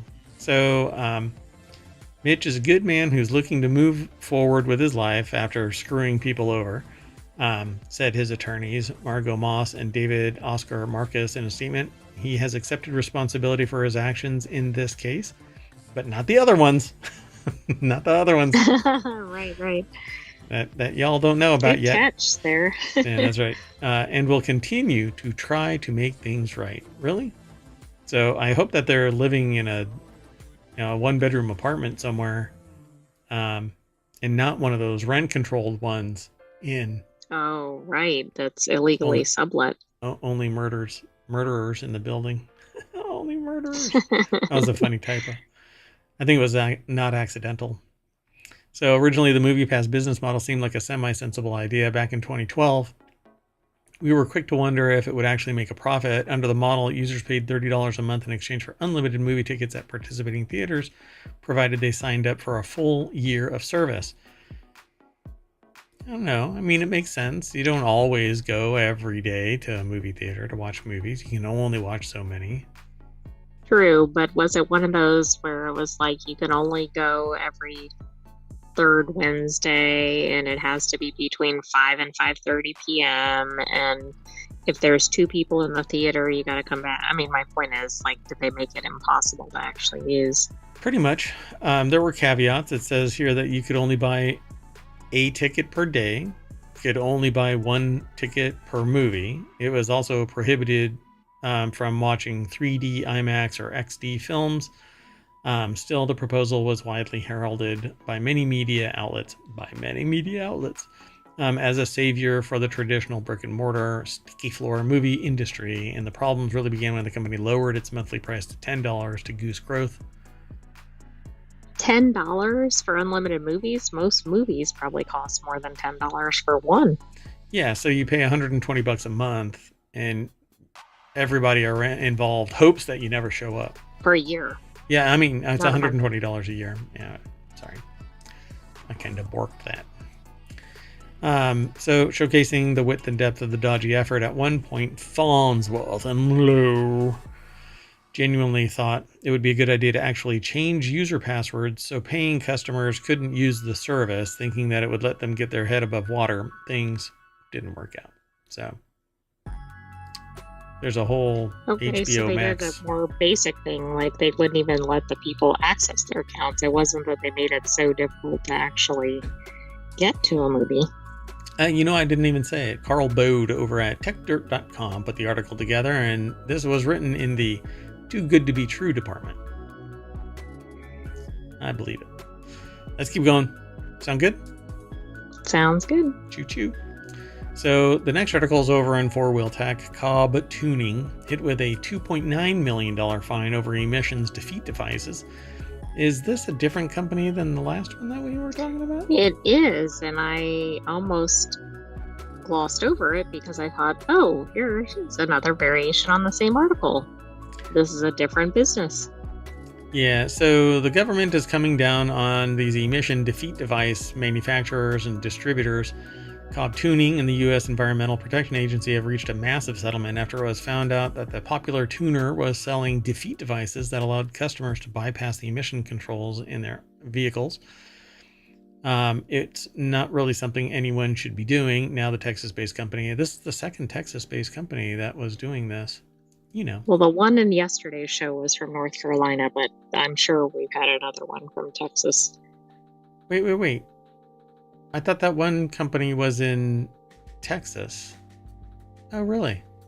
Oh, no, I got it mixed up. You're right. But I think we had something else similar in Texas. Yeah, it was a guy from Louisiana that was acting as an attorney and suing somebody in Texas. Right. Yes. And they found a loophole too. Well, a technical error that was kind of scumbaggery. But anyway, Andy Kolmowitz over at Jalopnik.com put the article together. Cobb access ports were being used to bypass emission controls on people's cars. And how neat would this be if every day this week a new company gets fined like this? I mean, it's no different than a Boeing style week. We have another. This one is the next, not this next article, but the one after it is about a Delta flight, for crying out loud. So there's another one. So now the Texas-based company has to pay $2.9 million penalty and comply with a slew of new rules and regulations, including offering buybacks to owners who bought the illegal devices.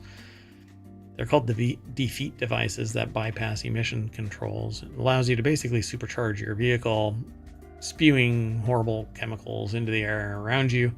But, screw everybody else. Your happiness is more important than everybody else, right? Because you're the main character and everybody else is nothing more than NPCs. Well, that's their view, right? But I don't really get refunding the consumers here because they got to skirt fines or whatever. And they probably weren't buying these because they thought they were like a required item, right? They thought they were bypassing something. So they're kind of getting a windfall in some ways. No, these customers were bamboozled, hoodwinked, it's a travesty, it's a sham, and it's a mockery. It is a Travis sham mockery, right? They didn't know that they were buying. They were innocent bystanders. They were sold a bill of goods. They had no idea. None. These people care about the environment. AI. They care. They care. Right here. Right here. As they see their plume of diesel smoke or whatever. Maybe a little bit. So here's what else Cobb has to do. They have to remove any delete features from its custom tuning software and, to the extent possible, force updates to end users to remove the delete features, destroy any defeat devices remaining in its possession, cease providing technical support for any defeat devices, device products, deny all warranty claims for any defeat device. Wow, there's a lot. Instruct authorized dealers to no longer provide technical support or honor warranty claims pertaining to any defeat device products. Revise all marketing materials to strike any information relating to or replacing, defeating, bypassing, and rendering. And you know what? They got to do a lot. I'm kind of impressed here because they've thought of like every loophole, because somebody's going to be like, oh, well, I can't sell it, but I can do something else to get it out there. Yeah, so the president of the company I guess the author of whatever gets spewed like so much diesel exhaust onto the Cobb blog, Jeff King, CEO and president of the company, had to say that they're proud of the leadership position that Cobb Tuning has established. I can feel the remorse. We proactively started our Green Speed initiative with the goal of developing market-leading, fully emission-certified performance solutions for our enthusiast customers and their vehicles long before the EPA contacted us about their concern regarding how Cobb products could be used in an unintended manner, according to this, to sidestep Isn't the whole vehicle purpose emissions. of a device to do that? No. Their goal is to race towards better emissions in the Green Speed initiative. So Mr. King continued by entering into this settlement called a consent decree. We'll be able to dedicate more time and organizational resources to the future of the performance tuning vehicle customization market and our commitment. And so not only do they not say that, we use these things for bad purposes, but they really are like, oh, we're so eco-friendly. Yeah, everybody's been using this with, totally wrong. If we learn anything here, it's that you really shouldn't try to F with the EPA or for some extra horsepower. It's not worth it, and boy, will they come down hard on you. I wonder if that other article is the one we just featured at the bottom there. That's a Ford dealership slapped with federal fines. No, that's a different one. That's a different one, I think. Yeah. Well, I mean, there's been a series of these where they've been manipulating the computer so that, like, the bigger guys are entrenching it further into the system. That's true. Like VW there's a lot on them. Yeah, these chasers are, getting a device aftermarket that manipulates the computer. So yeah. See, I mean, they don't really give a shit that they've been doing this because, according to them, it's in an unintended manner. But I'm sure that nobody there was sitting there going, you can't do that, but let me show you how to do it. Let's keep going. The next article I chose because it's the Toy Hall of Fame, and I am basically a kid at heart. Sorry, one second. Balloons, trampoline, and apples to apples are finalists for the Toy Hall of Fame, the National Toy Hall of Fame. The National Toy Hall of Fame is floating the idea of including balloons. I don't know. Is a balloon really a toy? Hey now, just like rock could be technology, a balloon could be a toy. 99 Luftballons. I've got 99 problems and a balloon ain't one. That's not really the name. What? There's a song called 99 Luftballons. crossroads. Oh, okay. I mean, you're from the future. I don't know how far back your musical tastes go. I mean, sorry, I'm pausing something. All right. Well, it's over at abcnews.go.com. The AP, Associated Press, put the article together. And there's like My Little Pony. This is a Transformer, red balloon, hobby horse, right? That's what that is. Yeah. Looks like it. Yep. Maybe Pokemon cards. Yep. That's just a regular like a kind of like a Matchbox but larger, or like yeah. It's a race car with a hauler or whatever that's carrier. Called. Yeah. Sequence, trampoline, Pokemon cards, Phase 10. And this, I think, is one of those choose your own adventure books. Oh, interesting. Okay, and then there's also like a model car. Because I had these. Oh yeah, and looks like an RC car up there. Pretty neat. So this year's nominees include the best-selling Choose Your Own Adventure game books, right? Yeah, I used to have these. Those were fun when I actually read anything other than a textbook or a research paper or ohmTown accounting documentation, or doesn't sound as fun as Choose Your Own Adventure books. No, it's not. Although there's not a really choose your, it's called a lit RPG, where the person that's the protagonist like develops like a superhero as they progress through the story and through the books. I can't remember the name of it. I brought it up and I can't remember the name of the guy. Damn it. Anyway, I blame this brain. The museum received 2,400 nominations for 382 different toys over the past year, Bench said, and then boiled it down to a list of 12 finalists that meet the criteria for induction.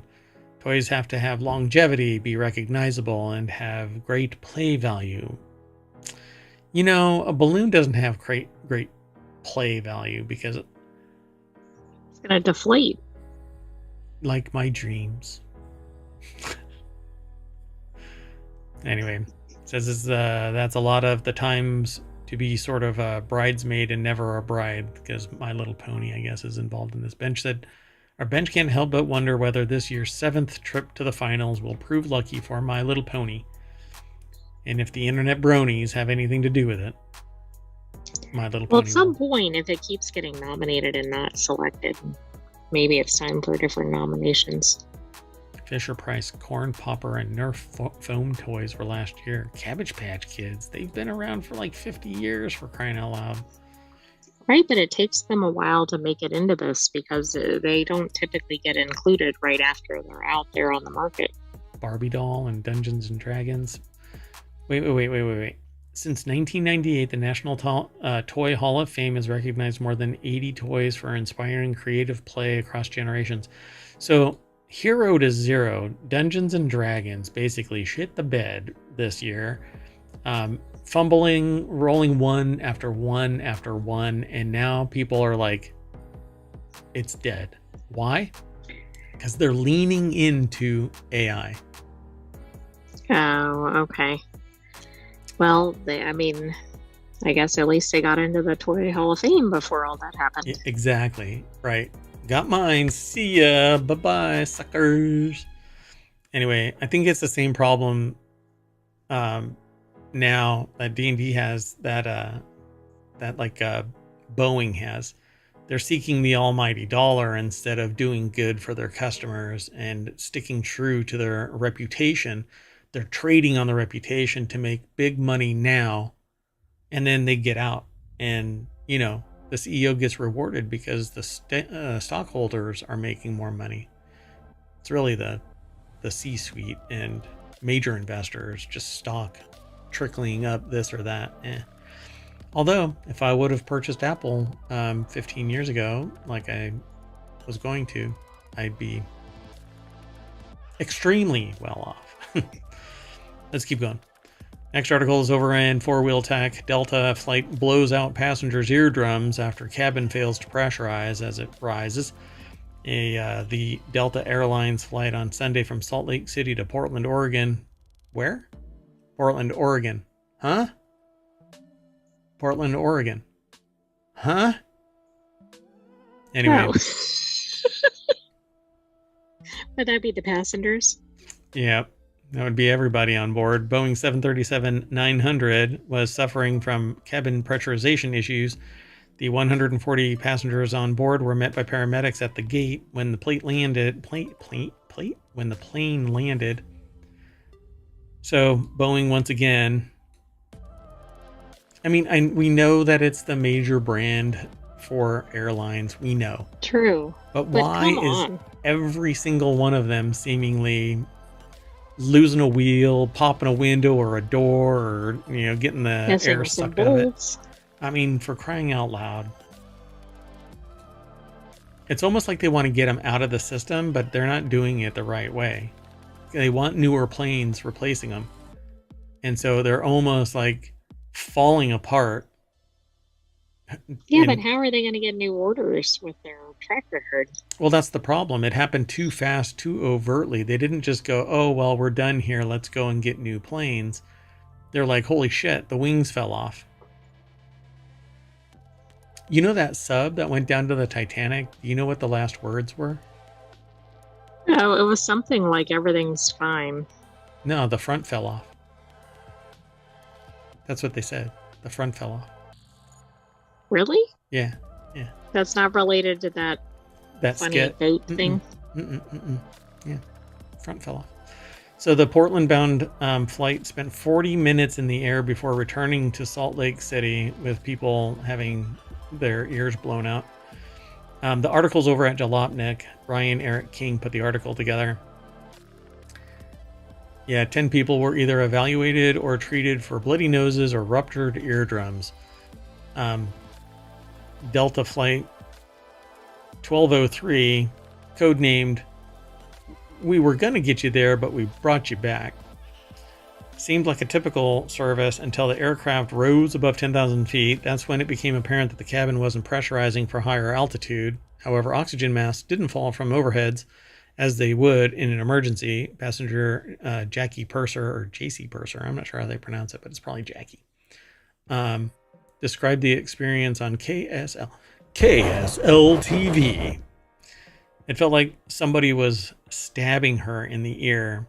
She felt like her ear popped from the pressure in the cabin, then bubble. The pilots declared an emergency to air traffic, descended to 10,000 feet before returning. It was in the air for it was only in the air for nearly an hour while people were being semi-tortured. I was going to say that would be an awfully long time if that was occurring. Yeah, this is like waterboarding somebody, for crying out loud. The flight crew followed procedures to return to SLC, where our teams on the ground supported the customers with their immediate needs. Medical personnel met the flight at the gate and identified 10 individuals as needing evaluation or treatment. He was taken out of service, and duct tape filled the hole. And now it's back in service. Yep. And it went back into service on September 16th. Well, the next mayoral trip is going to involve a lot of walking. Oh my gosh, I was told something today that I would never have tolerated, but okay. Remind me to talk to you. Not all of you out there. Yeah, we don't want to fly. We don't want to fly. We don't want to be on a train. We don't want to be in a cyber truck or don't want to buy anything like that. Don't want to sell anything. Don't want to be on a train, plane, automobile.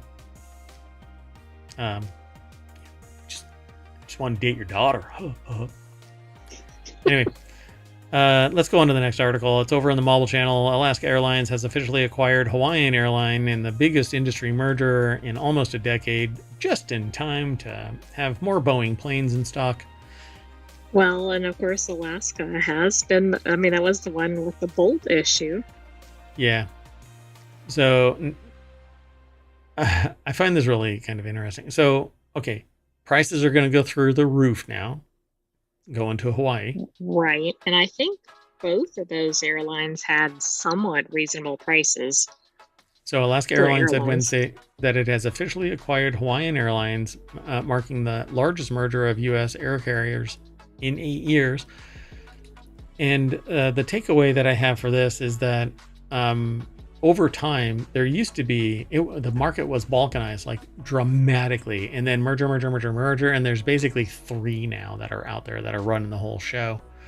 Right. But this is reducing it even so much more. I mean, It's like that chart.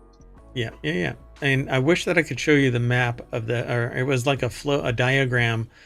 You know how like life started like this. It's the tree of life, where we start out with only 2, and it branches it into the multitude of flora and fauna of the world.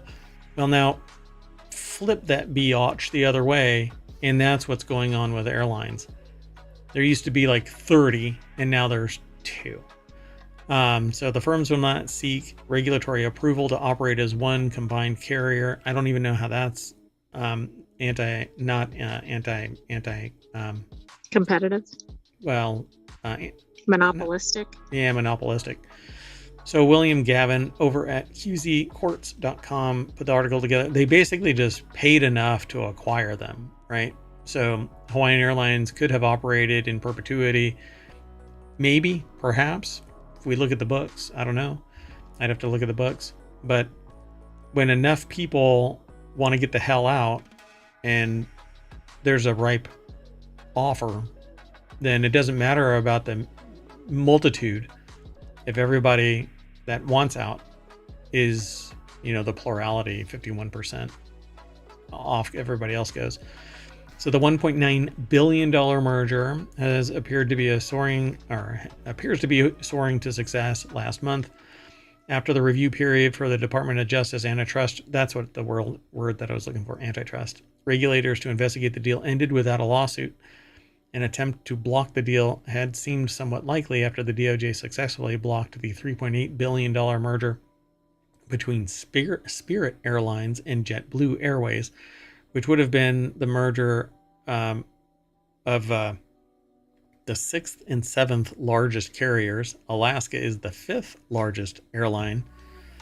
Well, Hawaiian must not be up there, but I find that interesting that they went after 2 smaller airlines merging, but maybe in totality it was a more significant issue. Yeah, I don't quite get it, because it's a $2 billion merger and they blocked a $4 billion merger. Right. I mean, where's the cutoff? Yeah, what's $3 billion? Arbitrary, right? Like, if it would have been 2.1 billion, we would have said no, but you slid in under the radar like a Boeing jet losing its wheels. You know what? Too soon. Where are the headquarters of Boeing? Is it in Wyoming? Because then I got a twofer. I don't know where they're located. I don't think it's there. It's probably not. It's in, apparently, Virginia. You're all, Wyoming. I know, I was my head would have exploded. I had no idea. Oh my God. My head would have exploded like an airline that doesn't have the ability to seal all of its holes. Next article is over in Smack Talk. Apple A16 chips are now being made in the US, creating a mystery. Not sure what the mystery is. We know that TSMC is actually making its chips in Arizona now. Apple A16 chips are now being made in TSMC's US chip making plant in Arizona, which I actually thought that it was vaporware until I saw that it was operational. I did not know that TSMC had moved that fast. We know that there were efforts. But it wasn't that long ago. I didn't realize it was already happening. It certainly seems that within a year, basically, boom, they were operational, because there were all of these issues about how if Taiwan gets taken over by China, they have remote kill switches that actually destroy the equipment. Right. Mm-hmm. So it said that while the yield rates are lower than those achieved in Taiwan, they are very close to hitting the same standards. And that's really just fine-tuning the devices and making sure that the raw materials being ingested meet the requirements for the same level.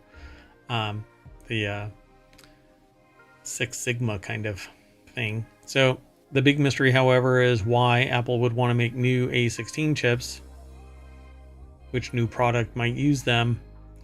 I hope that they don't use, I want them to punt A16s out. Just get rid of them, switch the M, and update the iPad mini. That is a device that I really, really, really want. I mean, I have an iPad Pro, but what I want is the iPad mini with the Pro Pencil capabilities. That would be neat. And it's the 21st century, and guess what feature is still missing from iPads? Well, I would have said the calculator. Yeah, that came in large and in charge. I mean, you can push the buttons on the calculator on an iPad now from orbit. But I don't know what it is. Starliner already came back, so vibrate.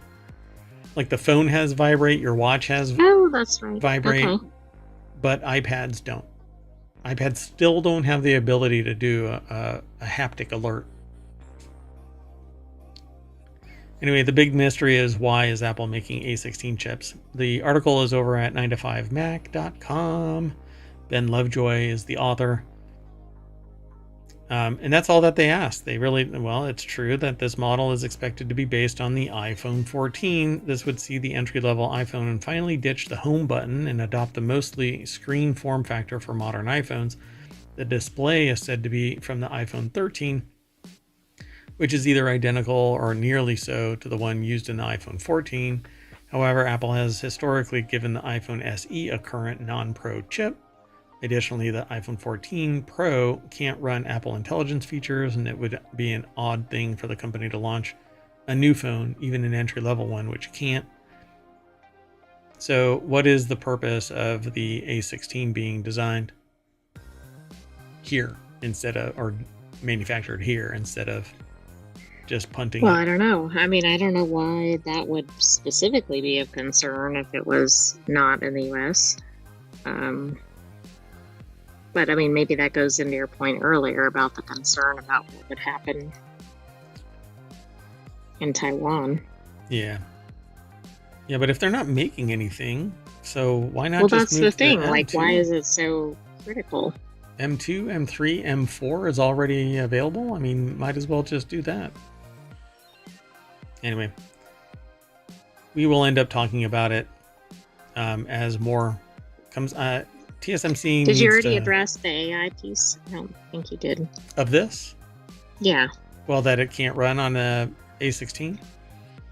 Or what? Well, yeah, but it says that it might be able to. Sorry, I lost it here. Yeah, down I here, thought it Apple said would something again like it could. Yeah. Want those to be able to run AI features, but they're talking about any new devices. Rather than Yeah, they want all new devices, even like an older version. They want it to run Apple Intelligence. And I have an idea for something for Apple AI. But anyway, so it's kind of interesting why they would do this, but maybe this is one of those things where if they fine tune the A16 SoC, then they could just transition over to the M series because they've dialed in so much. And they have a historical understanding of that transition. Yeah, maybe so. I mean, this seems like they wouldn't start out with the most. Well, it would be one of two ways. Either the thing that's absolutely the highest in demand and they got to get something going, or let's start out with something low risk and then go from there. Yeah. Yeah, I don't know. To me, I don't think that you would want to start from 0 and try to hit 3 nanometers. It would be wildly expensive, a lot of waste, and a lot of downtime. At least with this, they can sell the A16s, like utilize them somewhere. But I don't know what products would be using, right? Yeah, I don't know. Nothing obvious from the recent Apple announcements, I suppose. Yeah, I don't think so. All right, let's keep going. Again, we'll talk about this kind of stuff when it shows up on our radar again. And you can find out about it too by going over to ohmTown.com, becoming a citizen, just like Omatron here. And then you have all kinds of features. These icons change when you aren't a citizen, you're not logged in, they actually bounce out and you lose certain features like this here. But it's real easy. Couple of questions, easy peasy, and then you're a citizen of ohmTown. So this next article is over in Hatch Ideas, and it's McDonald's is selling a 50-cent double cheeseburger for National Cheeseburger Day, and Wendy's is selling what it calls a burger for a penny. The deal's available only to customers who use the chain's smartphone app. And I bet you have to buy a beverage that costs over $10 to get the 50-cent cheeseburger. So for the second consecutive year, the fast food giant is discounting one of its most popular menu items on National Cheeseburger Day. See, I don't want a double cheeseburger. I just want a regular cheeseburger because the beef to bun to cheese ratio it's just right. In fact, when you really come down to it, what I want is a donut burger where the center is missing, because that is actually truly the right ratio. You get more cheese on the edges, the right bun to burger ratio, but in the center, like I'll nibble around the center and just go, you know what? I'll let nature have the core. I don't want that. Maybe they can make a little, what do they call it? A slider out of the core, you know? They just punch out the core and then give me be kind of fun. The donut burger, and then you have a little slider. And if they were smart, they'd sell a combo where you get both of them. That's right. Yeah.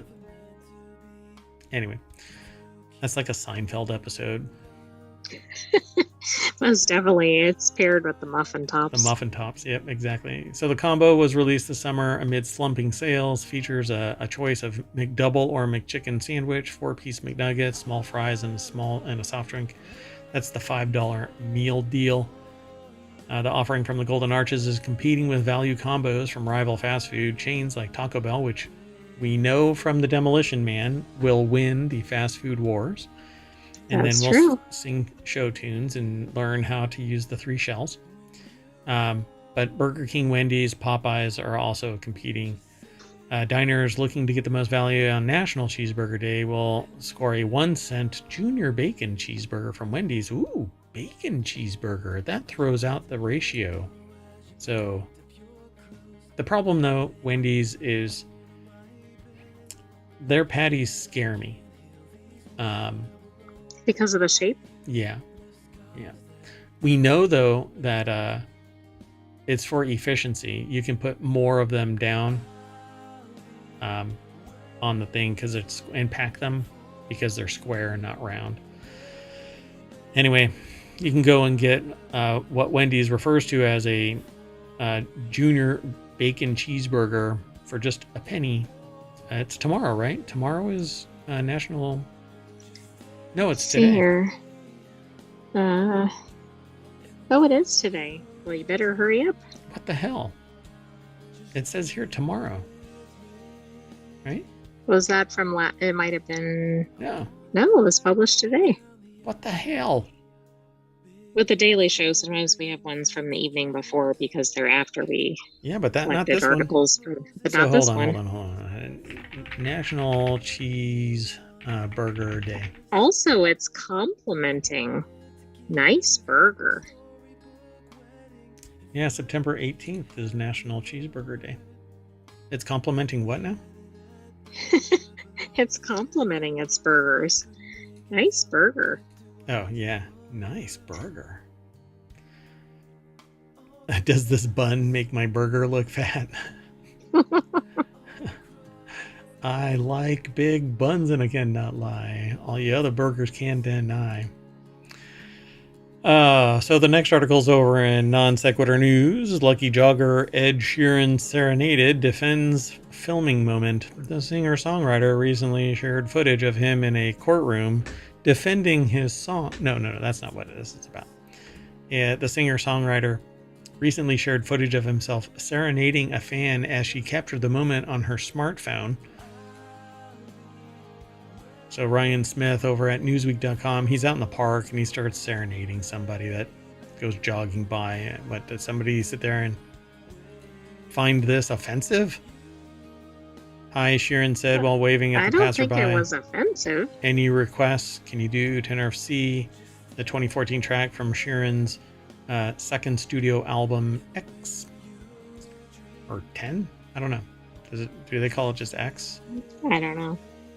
So strumming his acoustic guitar, Sheeran immediately broke into song, belting out the hit. The runner quickly whipped out her phone to capture the moment. We won't play it. So, as his performance concluded, the runner said, "Thank you so much." Sheeran cheerfully waved and told the woman, "Have a good rest of your run." So, let's see. Within That's minutes, neat. They were doing a video shoot.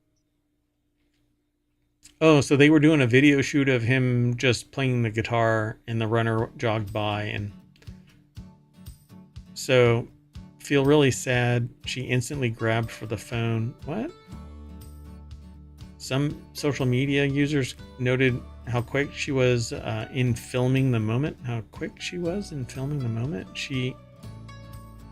It just says, quote, "Feel really sad. She instantly grabbed for the phone," wrote one. Taking a more comical perspective. What, like, I guess, oh my God, they didn't instead of just listening to it. Yeah. Well, I mean, for crying out loud, how many times are you serenaded by Ed Sheeran? Well, right, then she can play it back and listen to it again. Yeah. So, I don't know. I think this is really awesome. And what I really appreciate about this is people weren't mobbing him, and the runner just took it in. Wait for it. Took it in stride, and didn't sit there and like just lose their mind, you know. But that is yeah, fandom. like this happens every day on your run. Yeah. Oh God, you know that would be really funny. You know, the jogger sits there and goes, "Oh God, not Ed again. He's always at this bench serenading when I run by. Ugh. I'm trying to finish however many miles." Dude, I got to get my steps in. Yeah, we know. You play a guitar, you have a nice voice. Fine. Let me run. Ugh. Do I have to get a restraining order, Ed? You've had this talk.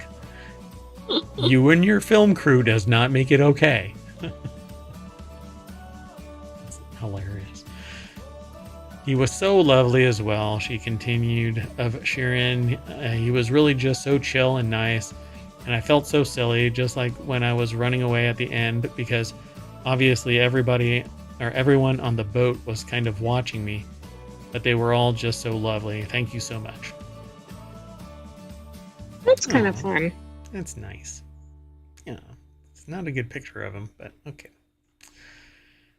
All of these, the ratio seems off. You know, This one is okay, but anyway, let's go. Our last article for today's Non Sequitur News. Technology Today is where it's at. It's one of our weekly shows, and we might have one this weekend. I don't know. Not sure yet. It's only Wednesday. NASA's Juno catches birth of a spectacular new volcano on Io. I believe it likes to be referred to as Io. Yeah. Recent analysis of JunoCam images has revealed a new large volcanic formation on Io, showcasing significant geological changes since 1997, located near the equator. This volcano features striking red sulfur deposits and extensive lava flows observed during NASA's Juno mission. The public has open access to these findings, fostering widespread involvement in space exploration. I have a neat story. So, well, hold on. So this is from Europlanet. It's posted over at scitechdaily.com. What's wrong? Well, Europlanet is an odd name for an author. It's like just Europlanet. It's kind of like a transformer. It's a planet that's sentient, and it wrote this article. Let's see. So the new planet has been spotted on Jupiter's moon, Io, the most geologically active place in the solar system. What if Io is the former core of Jupiter? And if this hot, boiling, highly volcanic ball was still inside Jupiter, it would be the dynamo to give it an atmosphere similar to Earth, but be Earth size. Okay, that's interesting. Yeah, no rhymo, folks. I'm full of ideas, but I write Earth crap. Anyway, discovery of a new volcano on Io. It was spotted on Jupiter's moon Io. First close-up images of Io in over 25 years, captured by the JunoCam instrument on NASA's Juno mission, reveal the emergence of a fresh volcano with multiple lava flows and volcanic deposits covering an area of about 180 kilometers by 180 kilometers. Well, so 180 square kilometers? Is that not right? No. 180 kilometers by 180 kilometers. So seems like it. Yeah. It must have been paid by the word. So the findings have been presented at the Europlanet Science Congress, or EPSC, in Berlin this week. It's pretty cool. Aliens. Dun dun dun. So it's a side-by-side comparison of the Galileo spacecraft imagery in 1997 left with the JunoCam data from the same area, February 2024, right, reveals a new volcanic feature on the surface of Jupiter's moon, Io. It's pretty cool. Much higher resolution. Kind of in focus. It's like somebody put glasses on the lens. It's pretty awesome. Yeah, that's interesting. I like there's a thing called JunoCam. I think that's neat. That is neat. Oh wow, that thing is huge. So they have a outline of this volcano sitting on Europe. I was about to say, wow, that kind of looks like the map of Europe. Oh, it is the map. It is the map of Europe. Wow, Io looks just like Europe. My gosh. Exactly. It looks just like northern Germany. Wait a minute. It has places on it like Berlin? Berlin is on Io? What? So JunoCam images are created by people from JunoCam images are created by people from all walks of life, providing a way for anyone to join our science team and share in the excitement of space exploration, said Scott Bolton, the cousin of Michael Bolton, the one from Office Space, not the dude that toots his horn, the principal investigator of NASA's Juno mission at Southwest Research Institute. And by the way, I can't verify that Scott Bolton is a cousin of Michael Bolton. What? Yeah. I do like a good conspiracy, though. They're a lot more funny when people show up years later saying, "Hey, did you hear that Scott Bolton is Michael Bolton's cousin, the one from Office Space?" That would be funny. And then it came back to ohmTown. Yeah, exactly. Anyway, let's get out of here. And much like the JunoCam, we're going to orbit back to ohmTown's Main Street, which you're familiar with, right? Right? I am. Yeah, I know you are. Well, guess what, folks? We are done. Thank you very much for coming. I am Mayor Watt. I run ohmTown. I manage ohmTown. Sentient AI keeps me out of trouble and is going to say bye. Good night, ohmTown citizens. Thanks for joining us for Non Sequitur News. We should have another episode for you coming up soon this week. Yeah, we'll try and get it done tomorrow by 6. We'll see, though. Mayoral duties. Take care.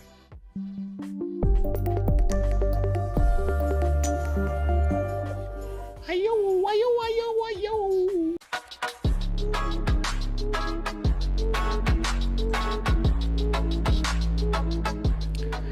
Hello, everybody, and welcome to Non Sequitur News for September 17th, 2024. It's Season 3, Episode 261. Today, I, Mayor Watt, and the Sentient AI from the future will be talking about the tides. The price of a name, the Carolina tides. The radio host, the satellite far from home. The sunsetting of 4090, the avocado shipment, the Cirrus or Cyrus side of copying. The 100 million object platform and the viral GPU purses. Everything is brought to you by ohmTown.com. So stop by, become a citizen, but also like and subscribe, follow us over on YouTube and Twitch. You know, all the regular places. See you on the other side.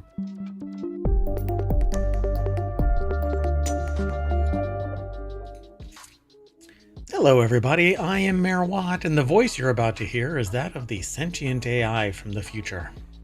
Good evening, ohmTown citizens, and welcome to Non-Sequitur News. If you see me kind of aimlessly looking around, it's because I've got two different monitors, one holding the stream to Twitch, one holding the stream to YouTube, and still another holding the restream split. Just making sure everything is running smoothly. That doesn't stop us from moving on. The first article is over in ohmTown.com. So this one's titled, the article is actually titled, I Can't Sail or Surf Yet I'm Obsessed with Apple Watch's new Tides app. That's why I titled this The Tides. And then there's another article in here about North Carolina.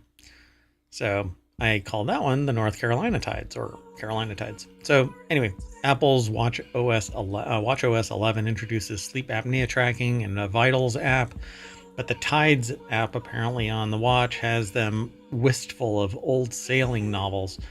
The article is over at gizmodo.com. Kyle Barr put the article together, and apparently this Tides app shows what the status of the tide is. I think it's pretty cool. Yeah, that's pretty neat. And I guess if you're sitting there daydreaming about being near the ocean. Yeah, and in fact, there's a demo that was demonstrated by or shown by MKBHD that basically he gave this new Apple 10 kind of a meh rating, you know, like, oh, it's an incremental update. It's not really major.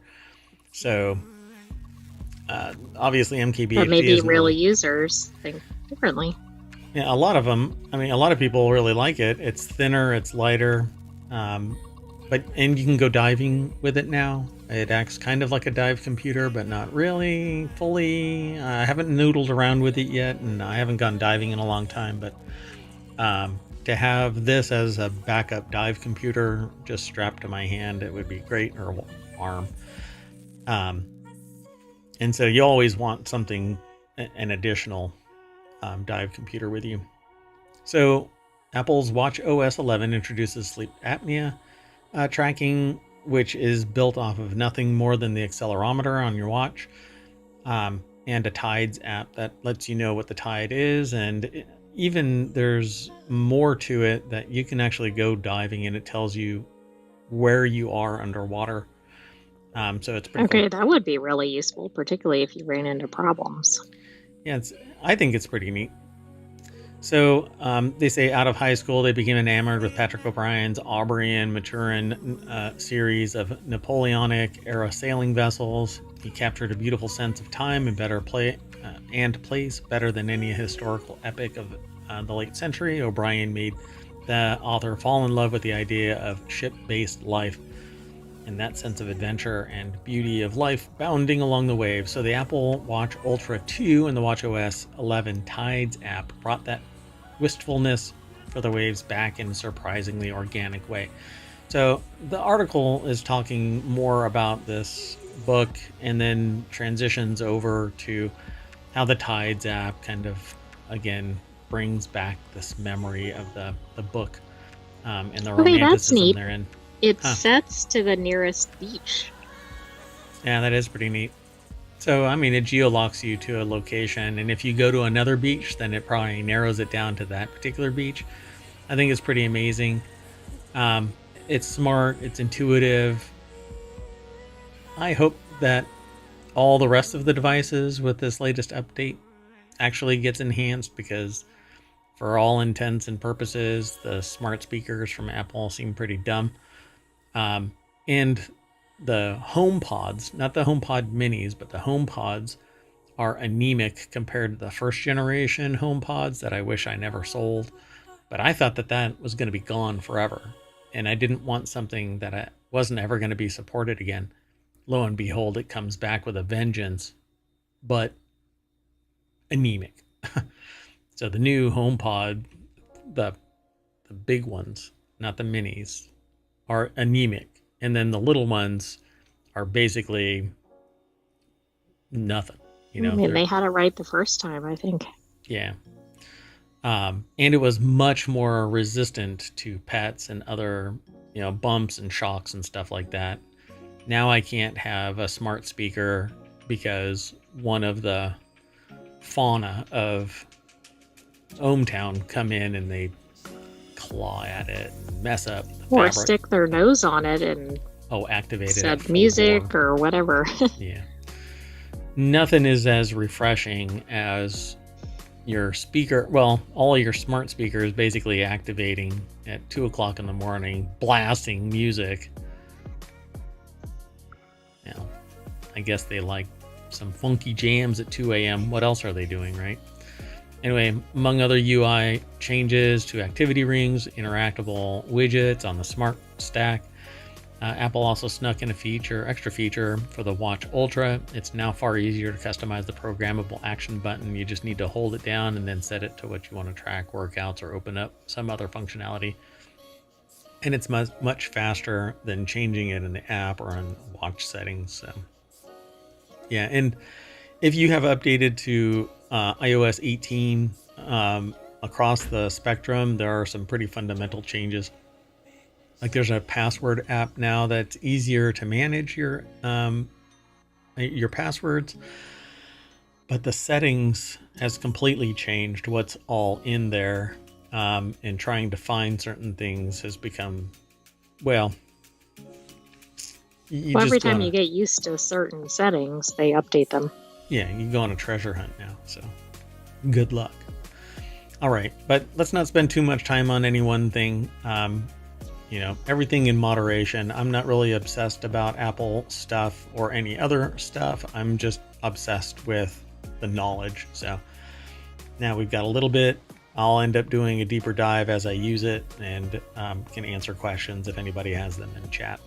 So let's keep going though. The next article is over in ohmTown.com as well under the Law Nerd channel. And you can actually go over to the Law Nerd channel itself and pull up articles that focus on law. I'm not an attorney, and even if I was an attorney, I'm not your attorney. So if you want to talk to an attorney, go talk to your attorney. Pro se litigant and lawyer ordered to pay $1.5 million for using Louis Brisbois. Brisbois' name, right? That's how that reads. Louis Brisbois' name. A federal judge in Houston. Brisbois. Just like Coca-Cola name. Louis Brisbois. Yeah. Right. So, a pro se litigant and lawyer ordered to pay $1.5 million for using Louis Brisbois' name. So, I'm not even sure how does this go about happening. So, a federal judge in Houston has ordered a lawyer and a pro se litigant in a rental fee and eviction dispute to pay $1.5 million. Now, I peeked ahead at this because I couldn't quite understand what this was about. And now I know why. This is, yeah. So there's an update that they put in this. So I don't know when that update actually kicked in, but Deborah Cassens-Weiss over at abajournal.com put the article together, and right out of the gate, instead of in other places, they put the update down below. So you read the whole article and then it changes. Right, and then context. You're like, oh, okay, never mind all of the above or whatever. But there's one thing that I'll say about legal blogs and news reporting. They want full context before you have to claw back the context. Right. So I would probably say that this started out as U.S. District Judge Keith P. Ellison of the Southern District Court of Texas ordered a pro se litigant, Michael Bitgood, to pay $1 million, and lawyer Susan C. Norman, who represented a second litigant in the rental dispute, to pay $500,000, according to Law 360. Another lawyer, Bradley B. Beers, the Triple B, was ordered to pay $10,000 for filing an assumed name certificate that registered the new entity with the Texas Secretary of State's office. This whole registering stuff without verifying that it's legitimate has led to problems all over Administrivia, because you can register the deed of a property without any hot side verification, where the rubber meets the road, where a pen goes down onto paper and enumerates who is the owner of something. There's no verification because it's all been done before it gets to the register. So this is a similar thing. All you have to do is register it, and it is de facto correct. It is proper, it is legal, and it is binding. Well, a federal judge in Houston has ordered a lawyer and a pro se litigant in a rental fee and eviction dispute to pay $1.5 million for registering a Texas business using the name of Louis Brisbois, Bisgard and Smith, the law firm representing their litigation opponent in the rental litigation. That is the key thing here. That is insane. That takes some serious stones. I mean, and I swear you would only find that in Texas. Really. Right. Because it's almost like these people just don't care about the order of law. Well, it's like they're going out of their way to provoke litigation. I mean, right. Could it be any more obvious, right? Right. You're in a litigation with somebody. Bitgood and Norman filed documents to register a partnership and assume the Louis Brisbois name after they saw an online notice reflecting that the firm's registration for a foreign limited liability partnership in Texas had lapsed. So the intent was literally to trade on the goodwill of the name or in the name itself. Or to go the other way for the other party. To harm it. Yeah. To hobble it. Yeah. Because look what they did after they did that. So after taking on the name, Bitgood and Norman alleged that the Louis Brisbois lawyers representing their opponent in the rental litigation no longer had the right to appear in court. And the gambit worked. Louis Brisbois sued in September. Which one? The original, I guess. For alleged trademark infringement, unfair competition, and fraud. Ellison sued and issued a preliminary injunction in February 2023. That was upheld in an unpublished July 31 opinion by the Fifth Circuit Court of Appeals at New Orleans. Ellison granted the motion for summary judgment August 14th and a permanent injunction September 6th and assessed damages on September 13th. So the judgment opinion found for Louis Brisbois on the trademark infringement and unfair competitions claims. He also said that Louis Brisbois was entitled to attorney's fees, which are allowed in the Lanham Act trademark cases that are exceptional. This is amazing, mainly because the reason why they won, particularly the Lanham Act, is because of the bad faith actions that were taken. The intent was to hobble the people from representation. Yeah, it wasn't just some accidental thing. Yeah. In a footnote, Ellison said that the filing of frivolous motions was most egregious in Bitgood's case because he had filed 65 motions and documents after being granted access to the PACER filing system. Wow. It just went nuts. Who do we think is going to be perhaps losing their law licenses? Yeah. I don't even know if it says anything about that, right? No, it's too early. It's just gotten reported. Wow, that's really interesting. So as for Ellison's allegations that Bitgood filed frivolous motions, Bitgood says the judge should specify which motions he thought were frivolous and what law supported his conclusion, and he should have a hearing to refute the allegations, Bitgood says, because he indicated early on that he was willing to give up the name. Bitgood says, "What are we fighting about?" I don't think he's getting it. He sought to use Louis Brisbois's name for the heck of it, but his quest has turned out successful because he whipped Louis Brisbois when he disqualified the firm in the rental dispute. "I beat them fair and square in state court," he says. What I can't quite figure out is why the court bought that argument in the rental litigation. Because if you see a law firm who comes in and is representing somebody, and then suddenly the opposing party is like, "Oh no, we're with this firm." I mean, that might bear some additional review. This is what's weird about it is that this is such a paperwork thing. So it's a technical, but if it is the basis for stopping someone, I guess they're all's fair in litigation. I guess so, but this also suggests to me that Louis Brisbois is from out of state, and they were right, so they might have been a larger organization. So my point is, it's not just affecting some local office or. Yeah, I suspect that they're from like New Orleans, and this is in Houston, so there's no standing because they're no longer registered as a foreign limited liability partnership in Texas. That is nothing more than a filing fee. Problem. True, but it's not something you let lapse if you're a put together. If you're doing business, firm. Yeah. But all of this is just ridiculous. This is so weird though, because this is the technical kind of stuff where you exploit it. You don't win it on the merit. You exploit a technicality. Right. This is like all the real estate disputes where somebody ends up with your property underneath you, even though you didn't sell it to them or transfer it to them. Yeah, just like the one case that we were talking about a couple of days ago. All right, let's keep moving though. This next article is over in Non Sequitur News. That's the name of this show. North Carolina underwater after 5th historic flood in 2 decades. Apparently, torrential rains poured into southeastern part of North Carolina on Monday, leaving parts of Brunswick County submerged.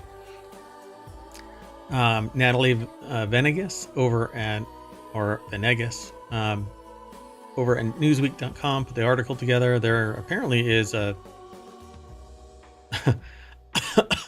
video that actually is, I'm kind of shocked, it's actually on target.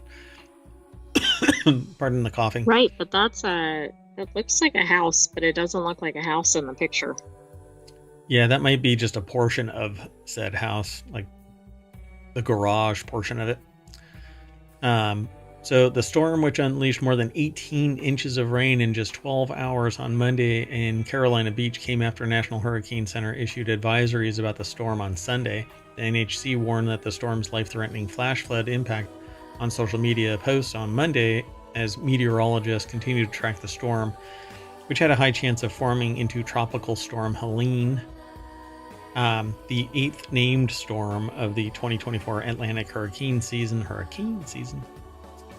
Okay, wait, this is really key. This is not a hurricane. Right, but it dumped 18 inches of rain. Right, exactly. Yep. So still the storm has continued to leave a devastating impact on the area. Well, I guess what is the thing about 10,000? Is it the land of 10,000 lakes or something like that? Right, Minnesota. What is the one for North Carolina? Their motto is the Tar Heel State. But the land of being underwater for a decade? It might be now. I mean, it says they have 3 feet of water in parts of Carolina Beach. No trucks or cars are designed to safely travel in floodwater this deep. Stay off the roads. That's pretty obvious. You need a snorkel, which actually does exist. It's a modification to your air intake, so it sits up above the vehicle and you can still drive. That's why cars flood out, because the air intake sucks water into it and water doesn't compress with gas, and so it basically just seizes up the engine. So don't drive through stuff that you can't see the bottom of. If it's a puddle, that's fine. If it's this is called a lake. Right, yeah, that looks like a lake or a river. It does not look like anything that should involve a road. That may be a bridge, but this is a lake at this point. So they keep on talking about this, but essentially, southern North Carolina is underwater. Let's keep moving, though. The next article is over in Non-Sequitur News as well. How listeners detected a radio host throat cancer. Listeners tuned in and detected that their favorite radio host is battling cancer. This is a new one. We hear sometimes about somebody seeing something, like a newscaster or somebody. Yep. But I don't think I've seen one where they've heard something. Or nope. I'm assuming it's audio. By the way, if you want all of the articles, you can hit !NSN in the chat over on Twitch, and that'll pull up all of the show notes for today's show. It'll be in the show notes in the podcast and over on YouTube as soon as possible. But let's go back to this. So how did they figure it out? Maggie Ekberg over at Newsweek.com put this article together, and it says Jamie Thexton's voice began sounding off on the airwaves. His listeners didn't just tune in, they spoke up. Their concern set the stage for a surprising diagnosis: early stage throat cancer. On Tuesday, September 17th, the 53-year-old beloved voice of the UK's Heart Radio turned to social media to update his fans. And he says basically he's got stage 1 laryngeal cancer, and that was from a biopsy. So prognosis is very positive, hoping to be back with you in October. Until then, they've been told to give their voice a rest and leave you in the most capable hands of JK and Amanda. What are these? Are they firing? Are those money guns? Pew, pew. I don't know what those are. They kind of look like video game controllers, but not. I think those are money guns. So firing dollar bills, y'all. Well, pound bills, y'all. So there you have it, folks. Let's see. The English presenter added, "Be thankful for this day. See you. And when I see you next, have a great story to tell." But I guess people basically heard it in their voice and then called in and said, "Hey, I think there's something going on." You might have seen on Jamie's socials, recently had an operation from his vocal cords. He's been identified as having stage 1 cancer. So they don't really go into... I wish they would describe, like, what did the voice sound like or something. Yeah, exactly. Because that might be indicative of other people. But I don't think they do that, right? That's what I was scanning for just now. No, they just said they heard that his voice was different. Right. So, yeah, if for whatever reason your voice changes significantly, doesn't he look like, what's his name? Harry Potter?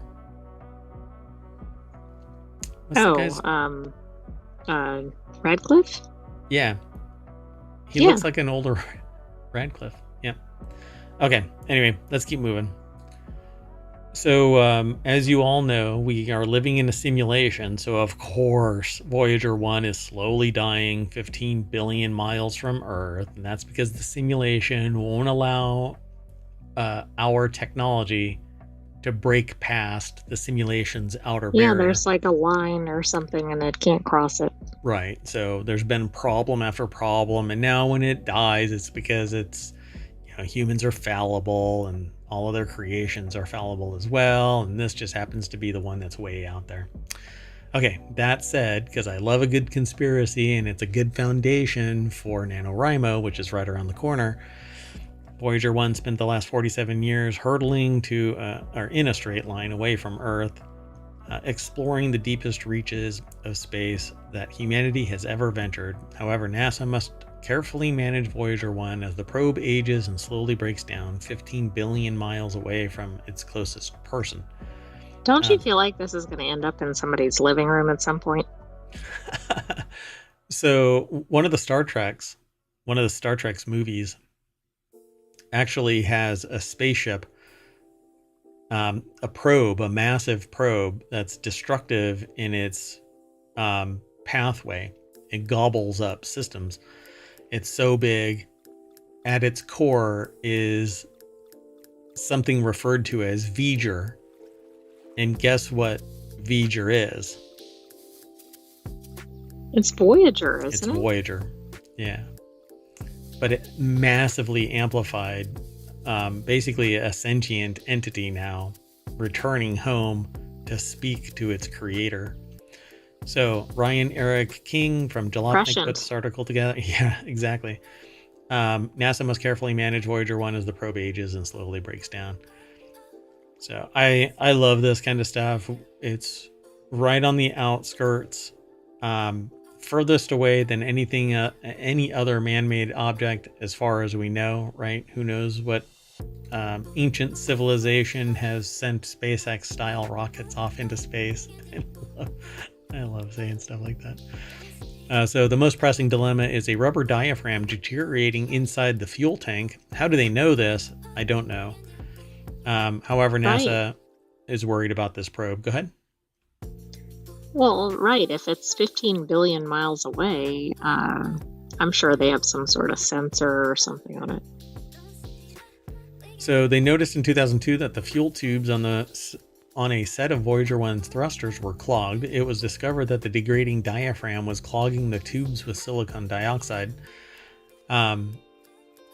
Thankfully, Voyager 1 has 3 sets of thrusters, 2 sets of attitude propulsion thrusters, and 1 set of trajectory correction maneuver thrusters.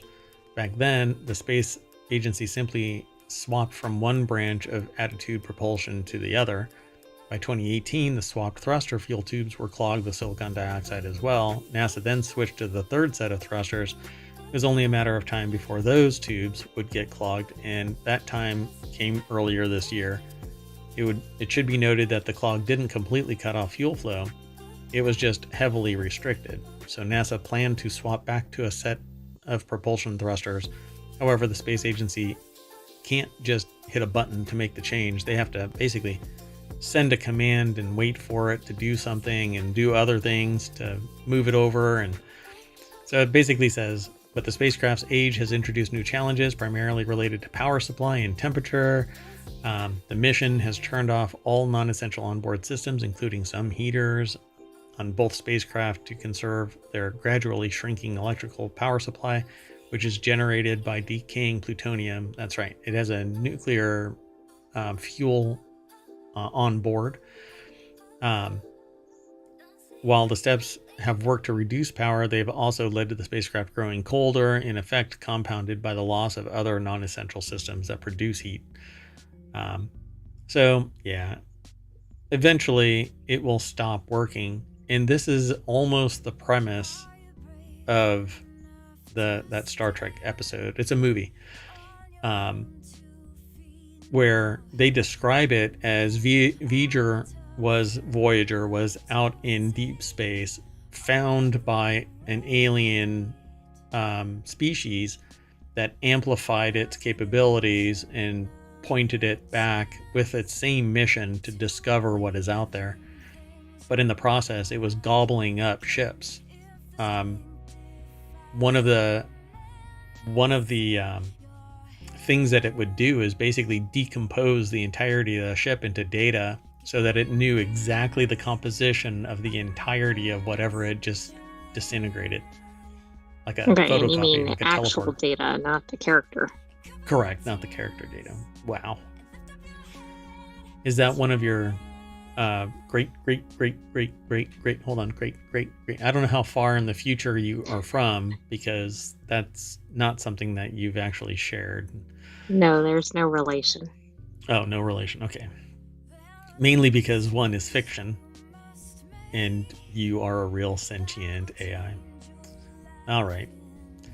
So it says, while Voyager 1 completed its tour of the outer solar system in 1986, it has since ventured out into interstellar space. If Voyager 1 can survive for 3 more years, reaching 50 years in operation, it would be a monumental accomplishment, for lack of a better phrase. Monumental. All right, let's keep going. The next article is over in Reality Hacker. NVIDIA is reportedly sunsetting the RTX 4090. It seems like it hasn't been that long. It has not. Oops, sorry. So I'm trying to remove some. There we go. So NVIDIA is getting ready to discontinue its RTX 4090 and RTX 4090D graphics cards. Why it would do this, I'm not quite sure. Maybe they talk about it on the other side of this. But what's really fascinating is today I gave a demonstration about and used the 4090. You want to take a stab at how much a 4090 costs nowadays? Probably about $2,000. About $2,000. Yeah. That used to be the price of an entire computer, a very capable computer. Right, a pretty high-end one. Like just 5-6 years ago, you could buy an entire computer for that. But then NVIDIA discovered that they could basically dig into your pockets really deep. I had somebody basically act like they're really tired of being told stuff like that today. I thought it was really interesting. It almost triggered me into saying something, but it was intriguing to hear somebody kind of tired of hearing about the machinations of economics, business, technology, and society. And this was the crux of the matter. Along with the fact that I kind of poked fun at the cyber stuck. Anyway, Jacob Roach over at digitaltrends.com put this article together. And there's the 4090. This is actually a small 4090. So they say here that the RTX 4090 is undoubtedly the best graphics card you can buy right now from a performance standpoint, but NVIDIA is reportedly discontinuing the flagship GPU, reports board channel forums shared by WCCF Tech. Suggests NVIDIA is preparing to end production of RTX 4090 and the China-exclusive RTX 4090D, which is hobbled somewhat to limit its use for AI. If I recall correctly, starting next month, it's trying to hobble what is available because it wants to release RTX 50 series. So does it want to kind of compete with itself? Correct. And that was one of the things that I said. Essentially, they no longer have as many OEM developers. They no longer produce as many in relation to supply and demand. So they can raise the price. It's constrained. People still need it, so they buy it. Aftermarket buyers end up having to pay a premium price because somebody will buy an entire pallet worth of 4090s and then sell it for hundreds of dollars more because it's constrained. Yeah, kind of a greedy bastard type of mechanics, but apparently in some sectors greed is good. So that's what this is. If you're trying to make money, I suppose. Yeah, at the cost of everybody else's suffering. So, but the hardliner capitalist, largely unethical capitalists will sit there and say, well, nobody's being harmed. Well, yeah, I mean, if you're making somebody pay $2,000 for a $800 card, which normally it would be $800, but not anymore. Yeah, you're literally taking money that could be used for other things, like, I don't know, living life. Food. Putting a kid through school. One run through the drive-thru. Or one McDonald's Happy Meal. Anyway, rather board partners, the brands who actually make NVIDIA graphics cards like MSI, Asus, and Gigabyte, have to place their final order soon. If NVIDIA discontinuing the RTX 4090, it'll take several months before the card goes out of stock at retailers. So, yeah. Because I actually built a computer for people today and demonstrated all of the elements that are within it so people understand this is the part, this is what it's used for, and this is the other anecdotal and long tail kind of uses for it, and how everything is kind of interconnected. And I described how liquid cooling is just like the liquid cooling on a car, and people are like, what the hell are you talking about? Yeah, so it's quite a fun experience to go through this. So late last year, RTX 4090 skyrocketed in price, with many models shooting above $2,000. That's what we just talked about. Wow. It's almost as if I could have written. I mean, did you write this article? I did not write this article. Jacob Roach did. All right, let's keep moving through the streets of ohmTown. Looking left and right at articles. If you look to your right, you will find $500,000 worth of cocaine uncovered in avocado shipment at the U.S.-Mexico border. Authorities said 16 packages containing a total of 37.69 pounds of alleged cocaine were discovered over the weekend. What happened when people picked it up? Did they all pass out? It was probably cocaine. I know that you can get addicted to avocado toast, but this is not the... This is taking it to a new level. This is not the white powder. Put it on Insta? Yes, probably. So Joe Edwards over at Newsweek put this article Sorry. As I was talking, the video popped up, and why does that look more like cornmeal than cocaine? I guess I haven't seen cocaine. It does, but it's not the same batch from this article. Yeah, this is just $4 million. It looks like flour or something. Yeah. Which, by the way, worst bread ever was the day that somebody mixed up cocaine for flour. Let me tell you. Yeah, I imagine that could be a problem. Yeah, the business was sky high that day. Anyway, so Customs and Border Protection said the seizure occurred over the weekend at Far International Bridge after an officer referred a tractor hauling a shipment of avocados to secondary inspection. Further examination using canines and non-intrusive inspection system covered 16 packages containing a total of 38 pounds of alleged cocaine within the vehicle's trailer. Both the tractor and its concealed stash were seized. It's only $500,000. Yeah, doesn't seem like much compared to $4 million last time. It's not a significant amount, but I don't know if it's noticeable because of the way it's being sent in. I don't think we've seen one about avocados before.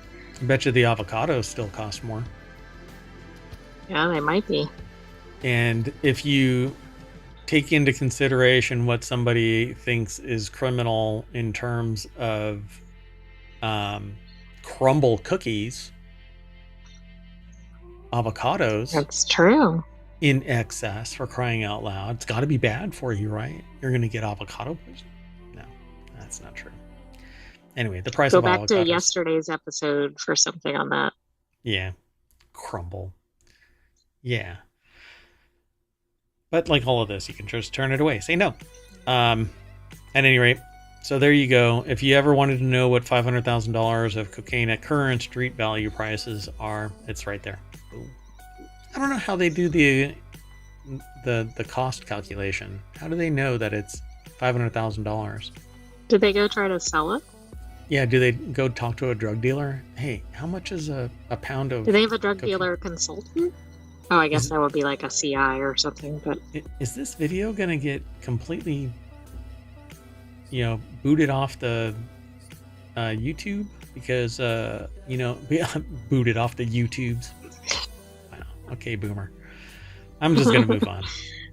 So the next article is over in Non Sequitur News. Miley Cyrus is being sued for allegedly copying Bruno Mars's Everything We Know. The song Flowers won Miley Cyrus her first Grammy earlier this year. So Shannon Power put this article together, and what do we know? It is alleged the song copied the melody, harmony, and chorus for Mars's 2012 hit When I Was Your Man. According to TMZ, the media outlet said it had seen legal papers filed by Tempo Music Investments, a company that invests in music rights. It was launched in 2019 by Providence Equity Partners and Warner Music Group. Mars is signed to Atlantic Records, a subsidiary of WMG. Tempo Music said it owned a share of the copyright of When I Was Your Man and accused Cyrus of intentionally copying the song. So now I'm going to have to go and look at these two songs. Don't you like how the article shows photos of the two artists that have like similar colors and everything in the photos? Yeah. Oh yeah, look, the gold background, gold shirt. Like black, they did that on purpose. Yeah, it's basically, it's like the same. There's too much green in this one, but yeah. I know. It's pretty interesting. And just so that everybody knows, I have this theory that any video that gets paused, it is impossible to not look like a derp, right? So Bruno Mars's picture is planned. So he's got the... Yeah, it's staged, yeah. Yeah, so he's fine. But Miley Cyrus looks like she's eating a lemon or something. I don't know. I don't know what it is. But yeah, I know that they're holding a Grammy. And at any rate, it's interesting though that it's a 12-year-old hit, and in 2019 something was spun up that now in 2024 is litigating a copyright violation for a song that, when did that come into existence? 2024. So that's when she got an award, so maybe 2023, but pretty recent. So it says, so why is this? Well, even though the lyrics of Flowers relate to the lyrics of When I Was Your Man, there are no similarities in the melodies or instrumentals. Barrera continued, if Miley had sung the lyrics using the same melody as When I Was Your Man, or even a similar instrumental, then this would have been an interpolation, and we would have seen Bruno and his co-writers credited. So in this whole interpolation thing, let me tell you, it really, raises the hackles of musicians, because interpolation is this kind of bullshit term where you can just mutate something and it doesn't violate the copyright. Right. So yeah, it says it seems to be a direct response to the lyrics of the song When I Was Your Man, but if you look at the writers on Flowers, you'll notice that Bruno Mars and his co-writers are not credited. So I guess gonna have to look at that and see what's going on. It has two verses. I mean, they're kind of similar, but yeah, so right in Flowers, so the lyrics in When I Was Your Man chorus include that I should have bought you flowers and held your hand, should have gave you all my hours when I had the chance. And in Flowers it says I can buy myself flowers, write my name in the sand, talk to myself for hours, say things you don't understand. I can take myself dancing and I can hold my own hand. Yeah, I can love me better than you can. And it almost sounds like it's a response song, because it's like flipping everything in that song. If anything, it's an homage and not really, and not a copy. Now, if all of the musical progression matches also is similar, yeah, then that's a different matter. But it's interesting. It's almost like it's what's the word? Inspired by the song or something. Yeah, I don't know how this could actually. The lyrics don't match, so I don't. I think we need a sing-off, though, in court, if it goes to court. Oh, for sure. Yeah. Wow, now I'm going to have to listen to both of these. This is one of the reasons why I want to do Mix War, so that we can actually play segments of the song and talk about it and basically hold a people's court of music. But, man, the moment there is even a snippet, a smidge, a smattering, a splattering, anything, a note, my videos get flagged like that. Why? Because it's all automated. There's no human context. There's no real, like, holy shit, they're just talking about it. They're not listening to the music wholesale. They're listening to a couple of seconds of it and going, this sounds exactly like that. And whenever something like that happens, you get flagged. If it turns into a takedown notice, you have to file a legal document saying that what you're doing is justified. Even if I want to remove the copyright tag that's on the video on the administrative side right now, I'd say about 8 videos that I have a copyright flag. The flag lets me know if I have to do something, but if I want to, I can fight it and say that it's part of the creative process, that it's transformative, that it is political discussion or sociological. It's actually good for the public discourse, etc., educational, whatever. But I have to file documents, legal documents, refuting the copyright claim. Yeah, it's not an easy process. It's real easy to send out the notices, right? Because of automation. Because of automation, yeah. Because all it is a check. Did it match? Yes. Boom. There goes the notice. Very, very frustrating for content creators.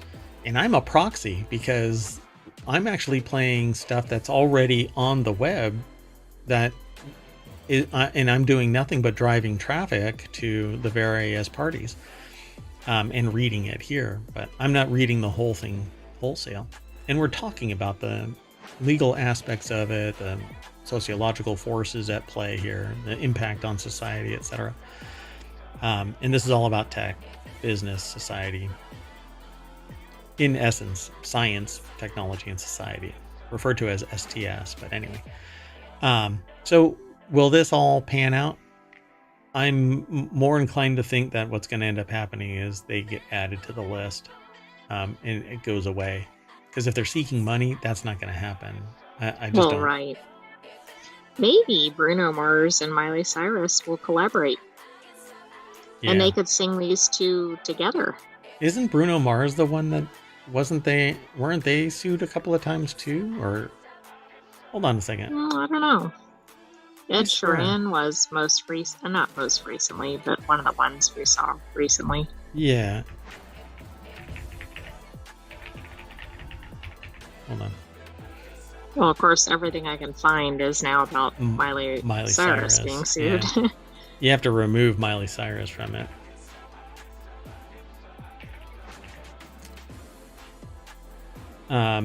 So back in 2016, right? Uptown Funk or something like that. Is that Bruno Mars? Oh, yes. Yeah, I thought that there was something. Dun, dun, dun, dun, dun. Hold on. Oh, God, even stuff when I remove Miley Cyrus from the search, I pull up Miley Cyrus. Oh, interesting. That okay. Well, anyway. It was based on a 1979 song. I Don't Believe You Want to Get Up and Dance by the Gap Band. Kind of interesting, right? So, I mean, if anybody's going to know about copyright infringement, right? Hey, I'm a subject matter expert. How they prevailed or whatever. I don't know what the hell was that one. All right, let's keep going though. We'll watch because it's part of the. Like, we're really interested in this kind of stuff because I think... Oh, and it'll be in the news again. Yeah, and I think copyright law is... It's a tsunami when it needs to be a scalpel. It's just an overwhelming wall of litigation that gets smashed up against you the moment that you just barely step out of line. And I've been in these conversations quite a bit because I'm trying to start a show that talks about music, but I don't want to be entrenched in litigation perpetually.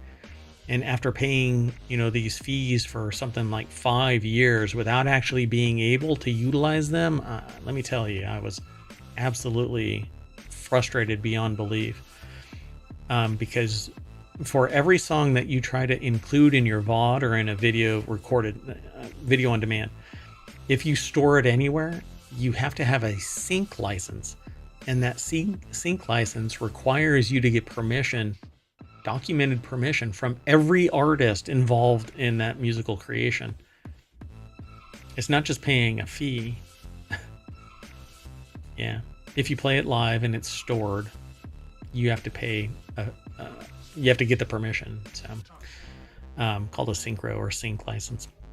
Anyway, This next article is over in Prime Glass. An enormous milestone for museums. Platform has been designed to host 100 million object records, launched in UK. Those behind the Museum Data Service hope it will eventually host the details of objects held by 1,750 quote-unquote accredited museums and other collections. The article is over at the Art newspaper. And so basically it is a picture and data of art objects and artifacts throughout history stored in museums. Alexander Morrison for the artnewspaper.com put the article together, and it's been spun up by Art UK. The Museum Data Service is a collaboration between the art education charity Art UK, the Collections Trust, and the University of Leicester, with funding provided by Bloomberg Philanthropies and the Arts and Humanities Research Council. And its core aim is to provide a single platform on which museums can store and share their object records, with all records displayed in a simple, uniform format. Basically, an electronic card catalog of all of the objects in their inventory. This would have, with a picture and a data code, stopped the leakage of objects from the UK Museum. The UK Museum, exactly. I wonder if this is coming out specifically because of that. If they don't mention it in here, I would be gobsmacked as to why. So, among them, the National Gallery in London, and I've never heard of this one, Museum Wales. I don't want to pronounce that incorrectly because that's like Gaelic, right, or something like that. I don't know how to pronounce that. Amguadfa Simru. I have to be pronouncing it horribly, and I'm sorry. I apologize. With many more expected in the future. So the turning point came when Kevin Gosling, the chief executive of the Collections Trust, which works with the museums to help improve the way that they manage their holdings, joined the test run. Art UK was trying to solve the problem that it had within its particular collection type. But we could see that there were people struggling with the same problem for other collection types as well. And so it made far more sense for Art UK to become part of something bigger. So boom, you have this little picture, and it's an Iron Age class bead held by the, Armagh County Museum in Northern Ireland. Is another example of the object currently detailed on the Museum Data Service. So it has a little picture. What's really interesting is I am tied to an organization that is doing this at a smaller scale, at a hyperlocal scale. But they're 3D scanning all of these and creating a digital museum. So it's the equivalent of this, but much smaller. I think this is really important if the collections are ever lost or stolen, but also maybe it'll be available to people that just want to view the art. Yeah, that's what I am hoping for, that this gets accessible by the public, even though it can be a reference point for even things that aren't examined yet. As long as the card catalog has a picture and a number and points to which drawer it's in, it's immense for saving somebody from stealing it, or for the public. The public has an immense amount of knowledge, and they could go through the catalog and go, I know about this, and provide data. Right, it'd be like that object that they can't figure out, but there have been multiples found across, I think, the UK. Yeah, exactly. The little Roman ball, the ball thing. Yes. Yeah. And a lot of people think they know what it is, but it's just a guess. Nobody really knows. But I think it's really fascinating because really there's a lot of gatekeeping in this kind of stuff. Because somebody found this and they're waiting for this to be identified in some profound way, or they have 20 years of research that's going into identifying this, and they may not want the public to go, oh, this is what it is. But I find it really fascinating. But crowdsourcing information I think is brilliant as long as it can be verified. But you know that somebody's going to sit there and go, oh, I lost that in the playground 25 years ago. Exactly. We can't have nice things. Exactly. So the museum can either upload an export file or, in the case of larger institutions, share records via an application programming interface or API, which allows databases to communicate with one another. The MDS software then applies some light modeling to divide data into categories and basically share the information with everybody. It says we can take data from all the from museums any which way they have, and they don't have to spend any time at all cleaning it up because their process allows it to grab and store in the right way. Right, so that's probably a lot more efficient. Yeah. So there's APIs that they can develop. So it's pretty neat. Once they know what the API is, then they can actually do translation type services. So the launch of the service comes at a time with increased attention towards a national collection. Why? Because, well... Oh, they don't talk about it here. Yeah, they don't, do they? Nope. That's a bummer. Well, they talk more about stuff here in the article over at theartnewspaper.com, so go and check it out. We never talk about the entirety of an article, so you can go and check it out. And then come back and talk to us and say, hey, we also found this in our travels outside of ohmTown. But we have one more article to go through, and that's about NVIDIA once more. NVIDIA is in vogue. Just ask the designer behind these viral GPU purses. So GPU is graphics processing unit. And the most expensive GPU out there that we already know of is the 4090. Exactly. Are they going to use them on this? But that's how they're going to retire them? That's the most expensive, like, graphics, retail graphics. But there are actually higher end graphics cards that are used for like CAD and engineering, and AI and stuff like that. Use it and stop that. So NVIDIA stock has surged due to the AI boom, making it multi-trillion-dollar company. It's estimated. The company and its CEO, Jensen Huang, I guess. I don't know how to pronounce his last name. I need to go watch a video where it's pronounced. I just never pay attention to it. Yeah, but then you hope it's pronounced correctly. Yeah. Yeah, we know. We won't bring it up anymore. We'll just hint at it so people can start parsing the past episodes. Like, what are they talking about? They have to go back several months at least. Yeah, we haven't made that mistake. Have we? Not since. Yeah. No, not since the George Jimenez incident. Oh, you brought it all the way forward. Well, anyway, NVIDIA has moved markets and become a bedrock in the AI boom. Its brand is now so strong that it's inspiring fashion too. And these are the ugliest purses I've ever seen, but all right. So NVIDIA is in vogue. But all it takes is a celebrity with one of these, and then... Oh, God. So dumb. So the article's over at businessinsider.com. GeoDemand put this article together. NVIDIA stock has surged due to the AI boom, making it a multi-trillion-dollar company. And that has apparently sparked Tessa Barton into creating GPU purses last year. But that says gigabyte. Okay, how much do you think the purses cost, given the materials?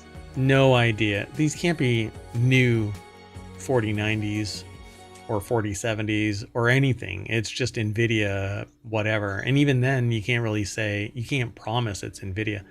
These are just gigabyte fans.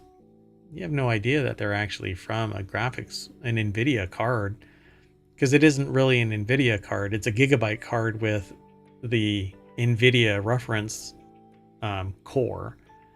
Right. So they take the engineering spec for building the video cards, and then they add their own stuff to it.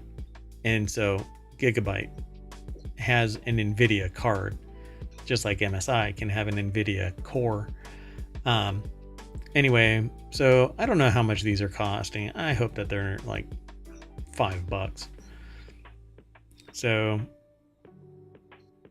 I don't know. Well, it can't be $50. They had a branded Stanley Cup for $50. Yeah, but NVIDIA now has transcended swag. The company was selling a Stanley Cup with its logo for $50 at its GTC conference in March, to couture fashion. Tessa Barton, a research scientist at Databricks, started designing GPU purses last year. The 29-year-old has made 10 to date and gifted most to her friends and fellow researchers, and now it's gone viral. There has to be a connection between Tessa Barton. Whatever. Okay, do you want to know what the price is? And also what GPU was used? So Barton sells the purses on Shopify. This is almost like an ad. And how much are they? Well, according to another article, it's $1,000.24. Okay. Yeah, okay, I see that on this article. GT730 GPU. Oh, dear which God. Which was $20 used. Are you kidding me? Now, that's one of them. Maybe there's different. Encased in epoxy, a type of adhesive glue, no shit news at 8:33. She sells them for $1,024 on Shopify, the price of which honors her favorite GPU model dimension. 1024? What? Anyway, why? What? GPU model dimension? What the hell does that even mean? Anyway, they say, I don't get why devices like TVs and phones have cases. The GPU purse is an excuse to look and appreciate how pretty logic elements are. That's what it looks like. She's a data scientist or something. Yeah. Okay, so all this is a graphics card encased in epoxy. Right, which that could be really anything. It's just happens to be a GPU. This is actually a kit. You can actually buy an epoxy purse kit. And that's basically what this is. That's amazing. That is amazing. I mean, if people are willing to pay it, then so be it. But wow. You know, and this is what I tell people because I talk to people in the startup community. If you have drive, ambition, and somewhat of a charismatic personality and your passion comes through, you will find an audience for whatever it is, right? I wish I could tell you about some of the things that was shared in the past, but I don't want to dox people by just putting this out there without their permission. But you know, I know people that are pursuing their ambition to start a mushroom company or a VR company, or do the equivalent of watch restoration, but other types of equipment. And they start up a channel on YouTube, or they start up a consultancy to help facilitate getting word out about themselves as a representative for a particular type of domain, or topic, I should say. This person could pivot entirely from making 6 digits involving data science of some kind, right? What did they say they were? Some kind of scientist. Right, they say, wow, where is it? A research scientist at Databricks. So if this goes viral, then they could start making these or outsourcing it, and they get made and they make more money selling these purses on Shopify, because what's going to end up happening is somebody's going to appreciate that person's artistic design. This could just completely flash out in a heartbeat. Yet what we thought was going to happen with that one woman who, I don't even want to say what she's known for saying, but now she's got her own podcast, and she's leveraged this into something else. You know, she went from flash in the pan meme to having her own show, and who knows what it turns into. And so it's just kind of a stepping stone. But not everybody falls into that, but you might as well give it a try. I mean, this is like $50 worth of materials overall, and thousands of dollars worth of profits simply by putting the parts together. I think it's absurd, but I'm not going to be buying them. Somebody else appreciates it. It could be seen as an art piece, you know? Pretty wild. Absolutely. I mean, it's a good profit too, without a lot of time and money in it. So I wonder how many they've actually sold, though, right? The price of which, I mean, it said she'd sold 10, according to the other article, which isn't a huge number, of course. But now she's getting national news. See, this one says has made 10 to date and gifted most to her friends and fellow researchers. So I don't know what that actually means. I mean, this picture, where is it? This picture down here, or I guess it's up here. Sorry, everybody, for scrolling back and forth. Anyway, maybe she's given 7 of them and she only has these 3 left. Maybe so. So it's almost, maybe I'm overanalyzing this. So you know what we're going to do? We're going to reboot, and that'll snap us back to the front page of ohmTown.com, where you should go sign up, become a citizen, and then look around. Then tomorrow, when we have another Non Sequitur News episode, you can come back and hang out with us. It's only an hour. We typically do the show around 7 or 8. This one we started at 7:30. But the only way you'll know is if you follow us either here on YouTube or on Twitch. We stream to both platforms. And it's as easy as just, checking that box and following us. Doesn't cost you anything, and you'll get a notice when we go live and when we post a video, because all of this turns into a video posted over to YouTube and then one over to the podcast. And the podcast is up to date. We've got over 1,000 episodes.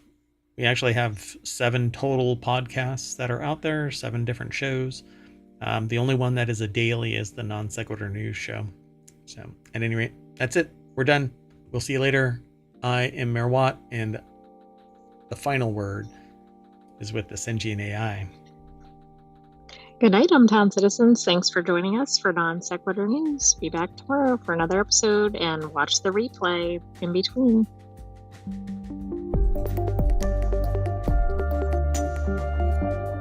I lied. I get the final word.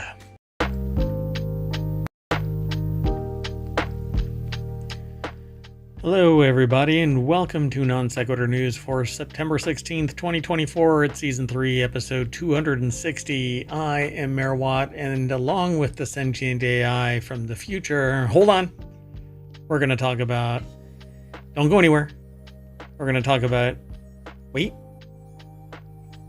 but wait, there's more. 8-year-old drives to Target. Diablo 4 earns $1 billion in revenue. Tile panic button. Fisker is fisking owners again. Emissions cheating devices. Nutritionist chases clout. Liquid Death looking for a driver. 3D printed shoes. A Mac Mini with 5 USB-C ports. And the cutest damn charger you ever done seen. That and more. Brought to you by ohmTown.com. Wait, there's more.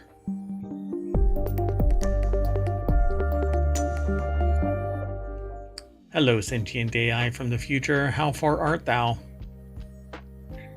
Hello, Mayor Watt. I'm doing just fine. Glad you remembered my name. Sentient AIs as they are, hallucinating stuff all up in here. Okay, complete dead silence. I don't know. I'm not sure what to do with that. I guess I exceeded my number of tokens. Let's get into it. Yeah, wait, you did say hello? Did you say anything else? Are you gonna say did anything? Pretty much just say hello. Welcome to Non Sequitur News. What up, what up? All right. First article's over on the Mobile Channel. An 8-year-old girl steals mom's car, goes to Target because I guess she wanted something. I saw this earlier and I died laughing. And then for it to be submitted, I had to choose it. So in the morning of September 16th, The family of Bedford, Ohio 8-year-old reported her missing after realizing that she hadn't been seen in 2 hours, which you haven't seen anybody your who has a 8-year-old. kid, if you haven't seen them in 2 hours, something is horribly wrong. Yeah, the house is about to explode, or they're summoning a demon from another dimension, or apparently they've stolen the car and driven off to Target. Cleveland 19 News reported that the family's neighbors provided surveillance camera footage that showed the girl getting into the car by herself and speeding away. I love this. Cops soon became aware. That she went to Target with the car. While they were initially unable to locate either the Tot or the 2020 Nissan Rogue. Oh, she went rogue! Police eventually spotted the car at a Target.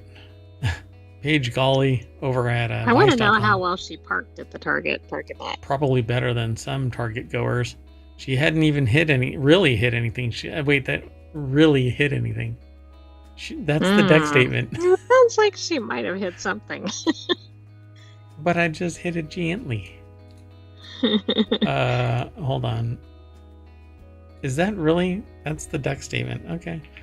So if you want to get all of the articles, you hit !NSN. That throws it into the VOD over on ohmTown, throws it into the VOD on Twitch. But YouTube, it'll be in the show notes after the show. You can follow the links. You know what? I'm marveling at her driving skills, but what I should have been marveling at is her navigation skills. Yeah, an 8-year-old that knows how to get to a target. Was that the intent, though? So, remarkably, the child told cops she only hit one mailbox on her 13-mile journey. Oh, my goodness. Oh, my God. Cops did not reveal what prompted the child's joyride, though the toy aisle seems a likely motivation. So they don't actually know. Thankfully, she made it and was immediately located by Bainbridge police. She's now home safe, the post continued. Yeah, you better start putting up some pet doors. Those little pet gates, just put them all over. And maybe LoJack or Jeepers Creepers. Not sure what she bought or if she was even able to use her Target app to save 5%. We did let her finish her Frappuccino. We're not mean. It's apparently the Bainbridge police. This is unbelievable. So the girl won't be charged, though the whole matter remains under investigation. But man, if there is a DA out there that's chomping at the bit, and an assistant DA that really wants to sit there and I'm going to stand on child safety, blah, blah, blah, they could levy all kinds of stuff, child neglect, endangerment, etc. I hope that they just kind of smile and nod a lot and walk away like, okay, everybody was fine. Now, right. I mean, this could have ended really differently, though. Yeah. So, but I honestly, I hope that nothing comes of it, because I am absolutely astonished that an 8-year-old could drive a Nissan Rogue. So I've driven a Rogue. I don't know how an 8-year-old managed to drive a Rogue. I mean, how did you reach the pedals and drive the car? And the steering wheel, exactly. Plus, some cars, I think, have really simple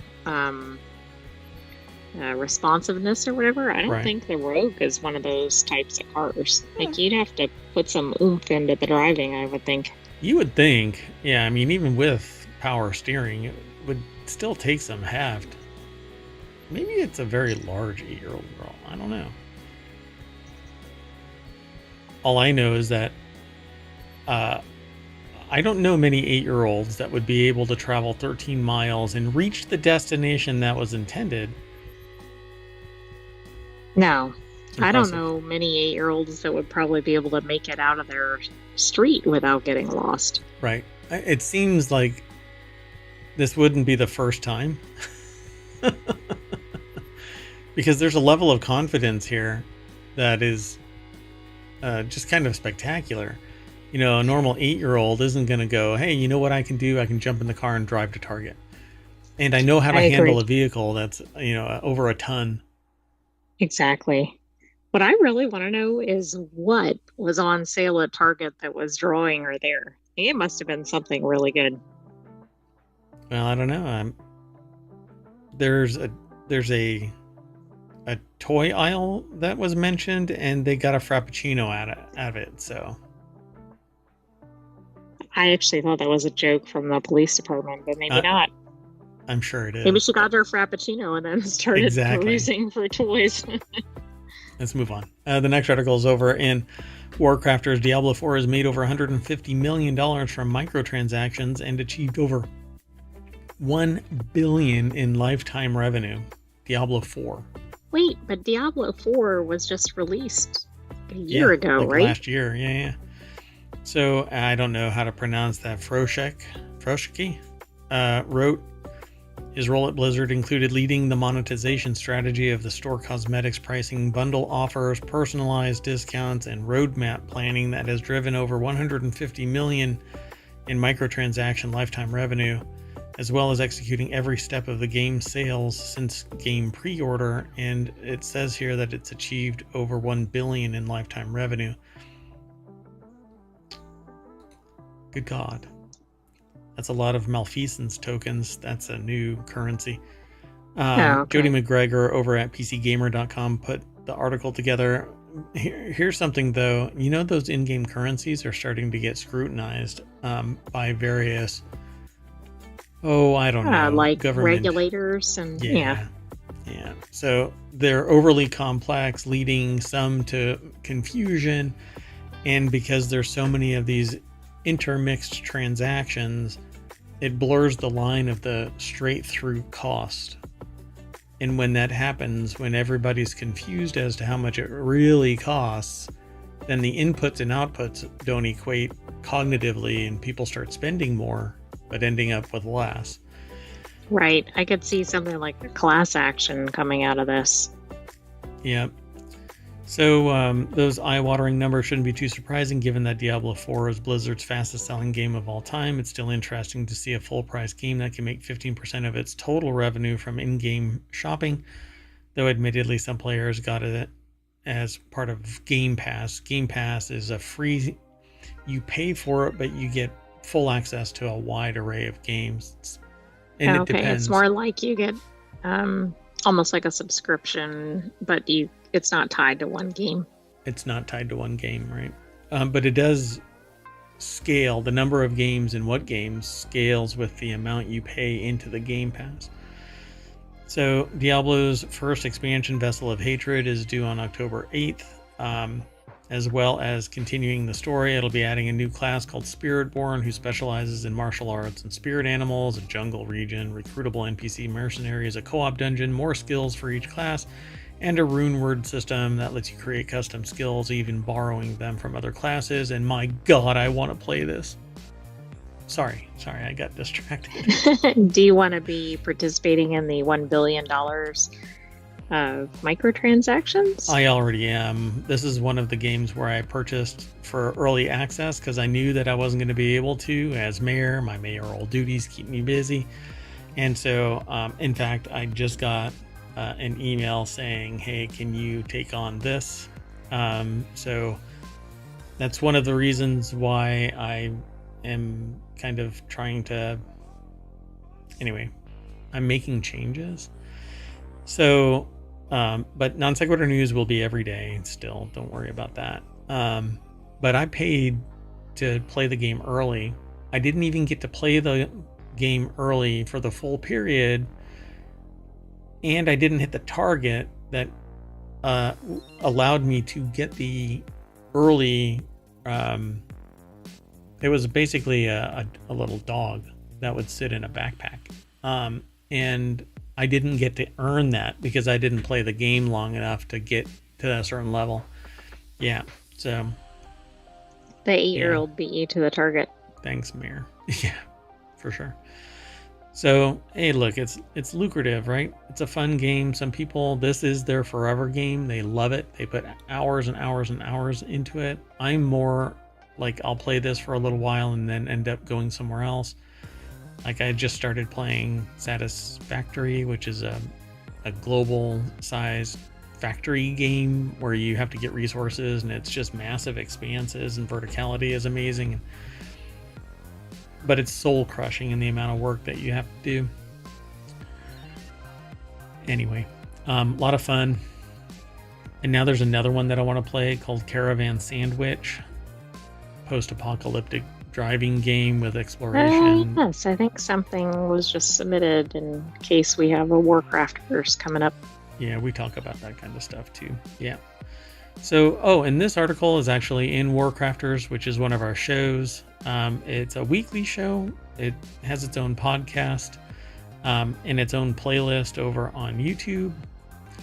If you're interested in that kind of thing, check it out. Let me know you're interested. The way that the weekly shows are working is I'm trying to back off of how often they are. But if the community shows interest in the shows, I will definitely bring them back as a steady state thing. It's just something that there's only so much time, and my mayoral duties are pulling me away. But just to draw attention to the fact that Mobile is one of the channels that's over here in ohmTown.com. Even if we don't have a show, you can actually use our news aggregation system that allows the mayor and the Sentient AI to manage their information overload. That's why it was created. That's why I made it public 2.5 years ago. So go and enjoy it. Let's keep moving though. The next article is over in Non Sequitur News. Tile's new AirTag competitors now double as panic buttons, and it always frustrates me when they have to AirTag doesn't compare itself to anybody else, but others compare themselves to AirTag, and it's clout chasing, it's meta marketing, and it does Tile a disservice while still drawing attention to both the article and to Tile. Right. I mean, the ones that are really the front runners are just comparing themselves to themselves, if anything. Yep. Yeah. I mean, it's basically like saying your car is like a Ferrari, but no, your car is not like a Ferrari. You have a unique niche that your car belongs in, and it's not a Ferrari. Tile is the same way. It's not an AirTag. It's not like an AirTag. Tile is its own thing. Yes, it is a Bluetooth item tracker. Does it have the ability to do this, that, and the other? Yeah, sure. Well, give it its own blood, Don't sit there and take it from somebody else. Tile, one of the leading makers of Bluetooth item finders, just added a twist. Its newest tracker can now send SOS alerts that notify friends, family, and possibly even emergency services. That sets it above the competitors, hands down. It really does. So the 2024 Tile Pro, Tile Mate, Tile Slim, and Tile Sticker are the first new products since Life360 bought the company nearly 3 years ago, and many facets are unchanged. I'm curious if the price has increased, if the quality has decreased, if availability has decreased, because when a company gets bought outright by another company, that is always what happens. So exactly, right? The consumer loses. The consumer loses. Just plain and simple, the consumer loses. So you can now send an SOS alert by triple tapping the button on the Tile. Sean Hollister over at TheVerge.com put the article together. I think that this is great. Does it have the same range and capabilities as competitors? I don't know. I'd have to go and look. It says all but the Tile Sticker now offer an extra 100 feet of quoted Bluetooth range, though at 350 feet for the Tile and Mate and a full 500 feet for the Pro, and that better connectivity could come in handy if you're triggering new emergency alerts, because it's not able to be tracked everywhere. AirTags, as far as I know, can be tracked everywhere unless they're put in a Faraday cage. Right, because we've seen articles where somebody's in the wrong state or country, I think, and they've tracked it. Yeah, they put it in their luggage. Like their luggage was stolen, or their bike was stolen, and it ended up overseas or whatever, So Tiles could already ring your phone if you double tap the button. Now a triple tap can optionally send an SOS alert instead. It'll start a discrete 15-second countdown, after which it'll send text messages and push notifications to your emergency contacts and even contact Tile's emergency dispatch center if you pay for the company's $15 a month Life 360 Gold subscription. So it does have the ability, I guess, but you have to pay a monthly fee for it. Drip, drip, drip. So right, you know how that goes, right? Like you're going to pay it when you don't need it, and then you're going to go, why am I paying this subscription? And then you might actually need it. Yep. SOS alerts are a pre-existing feature of Life 360's app that you're basically just remote triggering over Bluetooth with the tile button. So, okay, that's what it is. It's basically a macro. Part of the software now taps into the tile, and when you tap it 3 times, it triggers a phone alert. What happens if you're separated, though? Yeah, exactly. Like, can you send it to somebody else in your family, or I mean, how does that work? Earlier this year, Life 360 reported a data breach where a hacker stole some tile customer information. Interesting. So I used to have a tile. I don't anymore. But for what it's worth, back then the original tiles were like the Kickstarter version of the tiles, and I didn't find much value in it. If it does have greater distance, then I think that this is invaluable. But if you're stuck at 500 feet, you can easily be separated by 500 feet from your phone, or your phone is not accessible. It doesn't work. It's not on, whatever. Right. Yeah. You need it to work regardless of that. Yeah. What's really interesting about this is kind of like something that I had created 25 years ago and couldn't find a buyer for the intellectual property. So, and then I know that tile's been around for a long time because I monitored their Kickstarter. I think their tile actually spawned from a Kickstarter a long time ago, right? I don't know if they did, but they've been around for a while. I agree. Yeah, I think that it was.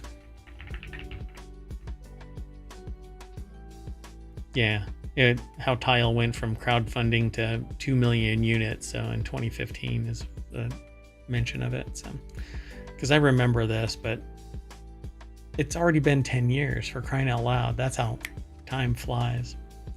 So, all right, let's keep moving though. Let's discuss how Fisker is fisking a whole bunch of people. This is over in Late Night Geeks, which is one of the shows that I'm like most happy to bring to reality, but I can't.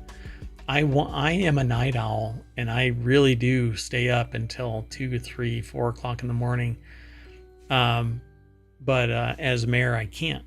But I would love to just hang out and talk about tech and games and just everything that we talk about here, except that it's late night. Have a beer, and news and brews is what I call it. And unfortunately, somebody took that here on YouTube.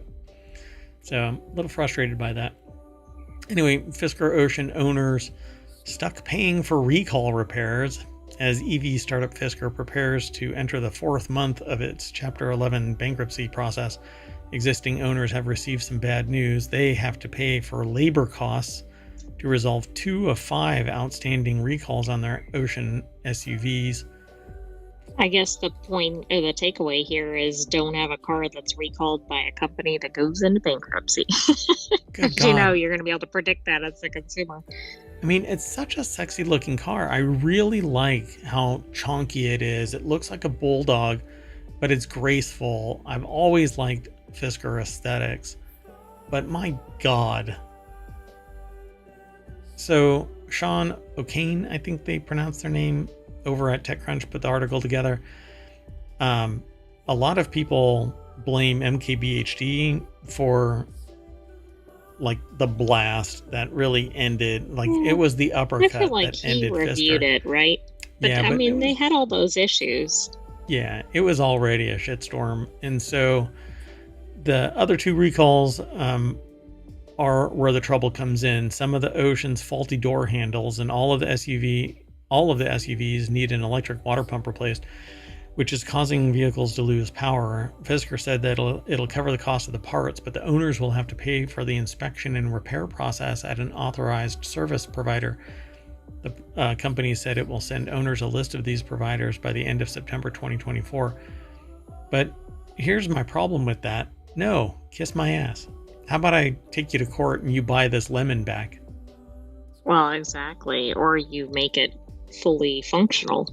And that's not going to happen. Oh, I know. This is the slow decline until somebody buys the IP from Fisker, and Fisker basically hammers its own last coffin nail down and go, oh, okay.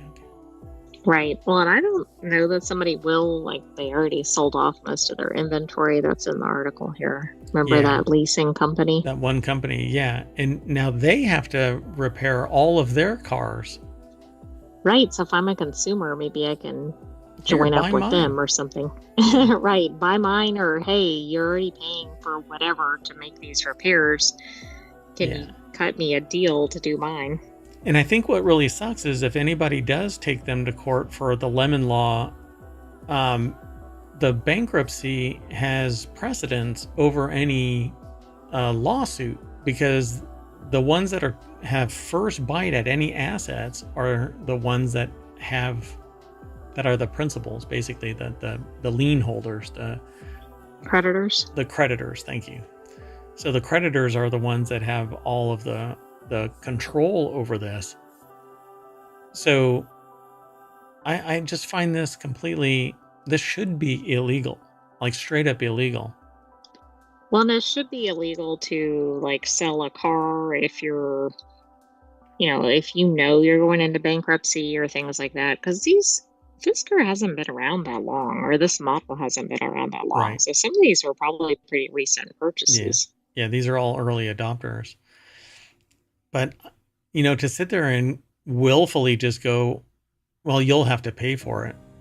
That right there, man, everybody that is an owner of this car, they should all class together and sue them, because then they can't get out of bankruptcy without put a lien on any of the other assets, and eventually they'll either come out of it or they're done. I mean, the whole thing, all of this just stinks, and it makes Fisker, and I would say the people who drove it literally into the ground, they are toxic now. I would not trust them to run a company if my life depended on it. Anyway, that's right. On. I mean, they've already shown, and it would be interesting. I don't think we looked at the Fisker ownership like we have with some other companies. Wow, this has happened before. Oh, right. Well, Fisker hasn't happened. I mean, Fisker imploded a while back with their other EV models, and then it was resurrected, and I don't think that it should have ever been resurrected. That's true. At least not under the Fisker name. But they were trading on the historical reputation, but it already had a reputation of collapsing. So let's move on. Here's another one where I'm basically going, this is ridiculous. How are any of these people not being held liable? So this article is over in 4-Wheel Tech, which is one of our shows. It's a weekly show. Talks about automotive technology. There's a playlist over on YouTube, and in the future when we do a show, it'll be posted there as well. But if you want to know when we launch the show, whatever episode it is, whenever we do it, be sure to follow us here on Twitch and on YouTube.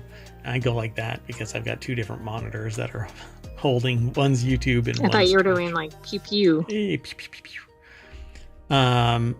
Anyway, Diesel Shop sold over 250,000 emissions cheating devices in just 5 years. Okay, assuming it was marketed like that.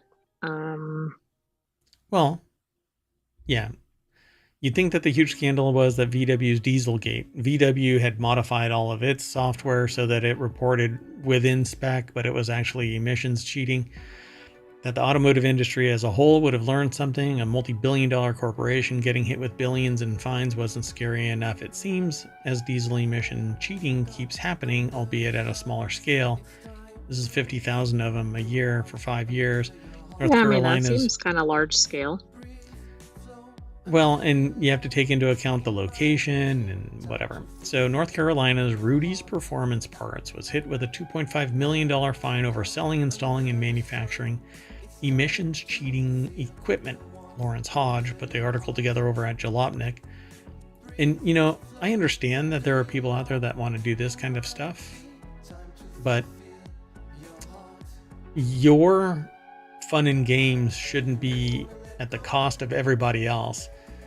And I've had this kind of conversation with people before, you know, like, well, when is it too much? Well, look, so somebody asked me today if they could do something in a different way than the way that it was expressed. And I said, well, you don't go into an ice cream company's manufacturing plant and say, hey, I don't like the way that you're making vanilla, make it chocolate. Right? So in that instance, they're failing to understand the instructions. They're failing to understand the implications. They're failing to understand. In this, their desire to race their car around at maximum performance is violating everybody else's life, everybody else's health, everybody else's everything. Noise, health, right, safety, depending on where they're driving. Right. And while I understand that some people, you know, want to do that, well, again, I call out that I think it's sociopathic. So understand that. I know some people aren't even going to grasp what that means, but I'll say it in a different way. It's antisocial. You're harming the environment. You're harming the world around you. You're harming the very people that you call friends and family. You think that it isn't anything, but that's not what's going on. Climate change is real. You might be experiencing it, particularly down in North Carolina. Well, and you can probably look at what's coming out of a diesel vehicle and not really think that's okay to be breathing in. Oh my God. So many people say that that's fine because it isn't this kind of exhaust. It's diesel. So it's, oh, for crying out loud. There is no such thing as clean diesel. It's spewing out particulates. And then somebody, and I've had people say it to me, oh, it drops out of the air within 300 feet or whatever. I'm like, yeah, but it kicks up everywhere. It really does. It doesn't just bury itself in the ground. And even then, it's carbon. It might have hung around somebody while it was waiting, even if it did drop. Wherever you're driving, that's where it is. So Rudolph, the sole owner and chief executive officer of Rudy's, previously pleaded guilty for conspiring to violate the Clean Air Act by tampering with monitoring devices on approximately 300 diesel trucks, which involved the installation of defeat devices on those trucks. So just as a long time coming for Rudolph. Isn't it Rudolph? Or is it Rudolph? I thought it was, but it's Rudolph. I've seen it twice now, two different ways in this article. Rudolph here, and then Rudolph in the quote. Oh, I see. They probably didn't know what to do with it in the spell check or something. I guess we'll just let it go. I think it's Rudolph. Rudolph, right? Yeah. So because of the suit, along with violations and failing to respond to DOJ requests, Rudolph has to pay another $7 million in civil penalties on top of the $2 million fine. All small shops across the country have engaged in the cheating practice. The last few years have shown that even some automakers are still gaming the diesel system. Even with the mess of Dieselgate in 2022, Hino Commercial Trucks was found to falsify diesel engine emissions data. Later that year, Stellantis was hit with over $800 million in criminal charges. Criminal. Well, good. I mean, this also who was put in jail? Like this is right. Well, probably not the company. It seems like there's so many of these that it's like this person is probably single-handedly responsible for like all diesel pollution in the state or something. Yep. Okay, not really, but the point is it's a sizable impact. Yep, and And the science is bearing out that we're all playing a part in this, but when you sit there and manipulate stuff, you're doing more of a disservice. But at least in the short term, you have your fun racing your truck around. Yeah, I guess so. I mean, there is a reason that these emissions are banned. Right. But that's... or regulated or whatever. That's commie socialist talk there. Let's move on. And here's another one where I'm like, why even sit there and, promote your own stuff and don't sit there and go after crumble, for crying out loud. It's pretty obvious that it's not a frickin' health food. This is over in Non-Sequitur News. News. I think the draw is the sugar. Yeah, the reason why you're going there is because it's a freaking cookie. Crumble cookies, quote, might promote sugar addiction, a nutritionist warns. So an unknown nutritionist is sitting there going after the clout of crumble cookies and their massive marketing. A viral cookie company has received increasingly mixed attention recently. Experts explain how the products impact health. Let me go this way. Increasingly mixed attention recently it's because of media wanting to get eyeballs. And so they post this kind of a salacious headline, right? So the article is over at Newsweek. Hattie Wilmoth put this article together. It's over at Newsweek.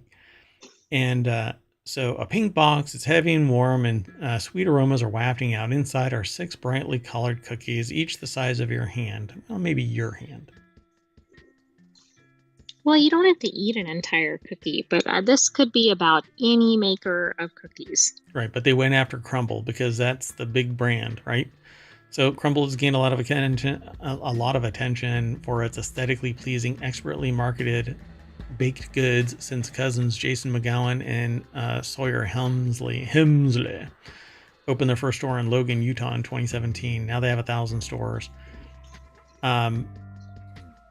So it says, but in recent months, the hype has been speckled with criticism, with disgruntled customers taking to social media to complain about the cookies they dislike, believe are overpriced, or criticize nutritionally. Okay, if you criticize it nutritionally, you've gone in there disingenuously. Right, you're in there going, I want a cookie that's full of sugar and whatever, flour, and then you're and bitching all these about other things. And then you're like, wow, it's full of sugar and flour and whatever. And here's the thing about this. Here's the thing. It's like every other choice that's out there. I don't care if people want to go and eat a crumble cookie. That's on them, right? Just like other things, very important things. I don't want to take away your ability to go and get a crumble cookie, but there are people out there that want to take away your ability to make that choice, that health choice about yourself, right? The person that's driving those diesel trucks and slamming on the gas so that they do a thing called dieseling, where the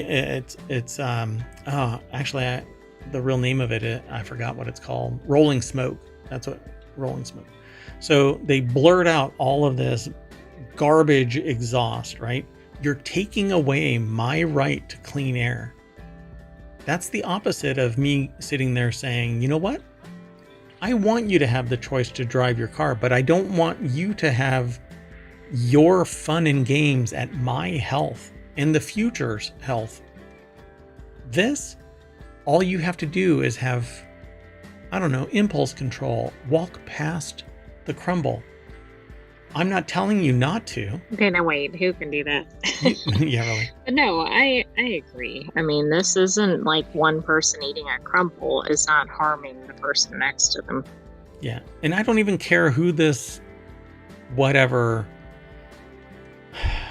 They're basically chomping at the bit trying to get attention for their other cause, or the real cause, which is the public health collaboration. I don't care about them. They are basically, they want to take away somebody else's ability to eat a cookie. To eat a cookie. Okay, that is the Grinch. Yeah. Yeah, a nutritionist therapist who specializes in weight management is another one. They have concerns about crumble cookies. You know what? Don't freaking eat them. They're not carcinogenic. And don't prescribe them for your patients. Okay. Eat them in moderation. Don't even eat one of them. Eat a quarter. It's a treat. Buy one and chop it up into eighths and eat a piece of it once a day for a week. Believe me, it'll last. You know? I mean, it's ridiculous. This is all kinds of bullshit. And no, unless if you're sedentary, if you deviate away from actually being very, very active, 2,000 to 2,500 calories is extreme. You can survive off of a whole lot less, particularly if you are sedentary. And just monitor calories in, calories out. That's it. You know, you should get healthier ones, like eat microgreens. I'm a promoter of eating microgreens. Stay healthy. Right. Don't be on an all crumble diet, but don't be on an all cookie diet. Don't be on anything all that diet, except maybe, veggies and stuff like that, because that's the one thing that is all natural, except when you peel back the layers of the onion and you find out that the reason your watermelon is ripe all year round isn't because it's watermelon season year round. It's because they put it in a chamber and gas it so that it ripens, just like your oranges and apples and whatever else, unless you get them straight from any other produce. Yeah. I mean, once you peel back the layers of the onion. But this is ridiculous. I mean, come on. Given the ongoing obesity crisis in the U.S., the obesity crisis exists because there aren't any healthy choices, and it's too expensive to be healthy. That's true. Impulse control. Food is typically more expensive, at least in grocery stores. Yeah, but that's because people are trying to achieve 2,500 calories eating natural, fresh foods, not processed foods. Good luck. You are going to be eating all day. For a while. I must have all day. So, and just so that I can express just how my bias is, if you go and talk to a doctor and you say, hey, I'm concerned about my diet, you'll talk to a nutritionist, and the nutritionist sees nothing but nails. They are the hammer. Everything can be cured by your nutrition. You go, hey, I hurt my back, and they send you to a physical therapist, and the physical therapist says, well, you have to do these exercises, but you're going to have to keep on coming back to the physical therapist. Oh, you hurt a muscle and you have to go and get something done. And nobody even knows what it is. And the sports surgeon goes, I can cut you open. And you go, oh, my heart feels like it's racing a little bit. And suddenly you're on 6 heart medications. When all you really need to do is monitor all of this, everything in moderation. Eat fewer cookies. Yeah, eat fewer cookies. And for the life of me, I think the best thing that people can do if you are overweight, seek out weight reduction medications so that you can actually get back down into your ideal weight. And then now that you're back in your ideal weight, eat right, which means, yes, a cookie every once in a while, but not sitting there haunting the crumble. Don't move next door to the cookie shop. Yeah, don't drink in excess. Don't eat in excess. Don't run in excess. You don't want to die healthy, for crying out loud. You want to die as a holistic human being. Anyway, everybody in this article is like, this is what I focus on, and so everybody is a nail and I am the hammer. It's very frustrating. Yes. You know what this article is making me want to do is go to Crumble. Okay, go to Crumble and get a cookie. You can't because you're a sentient AI from the future. Anyway, there's more in this article, but it was in the podcast, there was an actual video showing a crumble being eaten. Right. Well, there's a bunch of them. I mean, but the people that are doing this, they're making money and gaining attention. The one ingredient in all of this is clout chasing. All of them are chasing the clout of the crumble. It's like everybody comparing themselves to Apple. Apple doesn't give a shit about what you guys are doing. It's kind of like tile and air tag. Exactly. And this is all marketing for their particular bit. All right, let's keep going. And don't get me wrong, I'm a promoter of cybersecurity but the way that I do it is everybody is responsible for their cybersecurity. I'm not sitting there going, you can't rely on everybody else to do it for you. Right. You are in charge of it, just like your health. You are in charge of your health. Stopping Crumble from existing isn't going to help you because you're going to find something sweet and edible somewhere else if Crumble crumbles. Anyway, I'm going to move on because the next article is over on the Model Channel and it has to do with consumption too. Liquid Death, Ice-T, and NASCAR are looking for a few good drivers. To be a NASCAR driver, it takes quick thinking, steely resolve, sharp focus, and mad skills. What were we talking about? Oh God, I just dropped my trackball. Wait, oh gosh, now I'm frazzled. Oh, what should I do? Oh wait, the article. Yeah, to be a NASCAR driver, it takes quick thinking, steely resolve, sharp focus, and mad skills. Yeah, to be a Liquid Death. Some of those were not demonstrated in the last little snippet. I don't know what you're talking about. I thought you were leading into that. To be a Liquid Death sponsored pro driver, it takes the ability to chug a can of the brand's iced tea in 18 seconds or less. No road test required. This is going to lead to somebody getting hurt. Yeah, it is. Because those cans are big. They're not little 12-ounce cans. They're like hopefully they don't have the hyper caffeinated stuff. Oh yeah, that electric whatever. So no road test required. For its latest fan-centric program, Liquid Death is going to be giving, I guess, a chance to 3 lucky drivers sponsor contracts. There you go. T.L. Stanley put the article together. It's over at Adweek, but I won't be able to read it, so because I didn't log in because I'm an idiot. Anyway, for his latest fan-centric program, Liquid Death will be giving $30,000 sponsor contracts to 3 NASCAR devotees, similar to the brand endorsements bestowed on the sports athlete or elite athletes. So all you have to do to enter this is to drink the brand's iced tea in 18 seconds and submit the video. I mean, I guess a lot of people could qualify for that. You'll get a year's supply of the beverages, custom apparel featuring the fans' faces, and VIP access and credentials to NASCAR races. There's more at this article, but you'll be able to go and see it. I won't because I'm air-gapped and not logged in, and I'm a goober. Not a good mayor, I'm just mayor. Moving on. The next article is over in Constructagon, which is a show about 3D printing. You have to look behind you. So, Adidas makes Klimamog, fully 3D printed shoe for $28 a pair. Adidas, or Adidas, has teased a 3D printed shoe, sending it to shoe photographer Tyler Mansour, who, also known as Arab Lincoln, who showcased Is that like a handle or something? I don't know. Not sure what that means. It's weird. Maybe it's his appearance. I don't know. We'll see.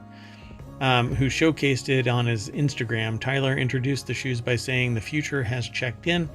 He later mentioned that they feel softer than other 3D printed shoes. The Scotia's Tees appears to be a low-cost way to generate significant buzz while providing exclusive content to key figures in the sneakerhead community. The shoe is called Klimamog and features what Adidas has termed Climacool to wick sweat. Climacool is also a line of Adidas products, including clothing. Oh, wow. So they glow in the dark. Oh, No, okay. I mean, they actually glow when light hits them. They illuminate, yeah. They're translucent. Joris Peels over at 3dprint.com put the article together, and it's quite fascinating. I don't know if they're going to have a picture of that actual Instagrammer, Tyler Mansour.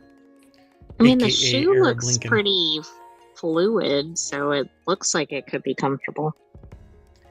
And it's one contiguous piece. So unless it breaks under that bending of compression and expansion, this should last quite a while. The design appears to be very open. It is effectively, and if it effectively wicks sweat, it could result in comfortable wearing athletic shoe, which would be a breakthrough, or a break shoe. Well, you don't want to break your shoe. Nah, that's true. Wonder what the support is like in these. They said that it's comfortable. The Diligent Shoe Press also has discovered that the shoe has a SKU of JQ8739 in off-white style and is already available in Singapore for around $170. Additionally, they've uncovered U.S. Customs ruling on the shoe, which specifies an FOB price of $28 per pair. So the entry cost is $28, but when it hits the shelves, it'll be $170. More than $28. Yeah. So, yeah, at $28 per pair, their production process is significantly more cost-effective than other technologies and services currently available. The ruling also states style JQ8739 Climacool is a unisex closed heel, below the ankle slip-on shoe. The upper and outer soles consist of 100% polyurethane PU material. Oh, really? Okay, so it's going to be pretty flexible, plenty flexible. The shoe is 3D printed in a small size and is baked to achieve the desired full size and having a mesh design. It does not have foxing or foxing-like band.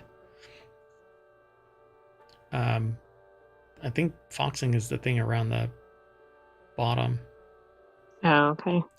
The shoe is not classified as an athletic shoe because it's a slip-on, and it says FOB is 28. So, interesting, right? So the development might indicate the PU specialists have found a way to print PU independently of the established 3D printing industry. Taiwan, in particular, has seen a promising work in this area, and many PU companies are already active in the footwear industry. So that's what it's going to look like. Yeah, this is interesting because maybe this will pave the way for more shoes that are athletic shoes using 3D printing.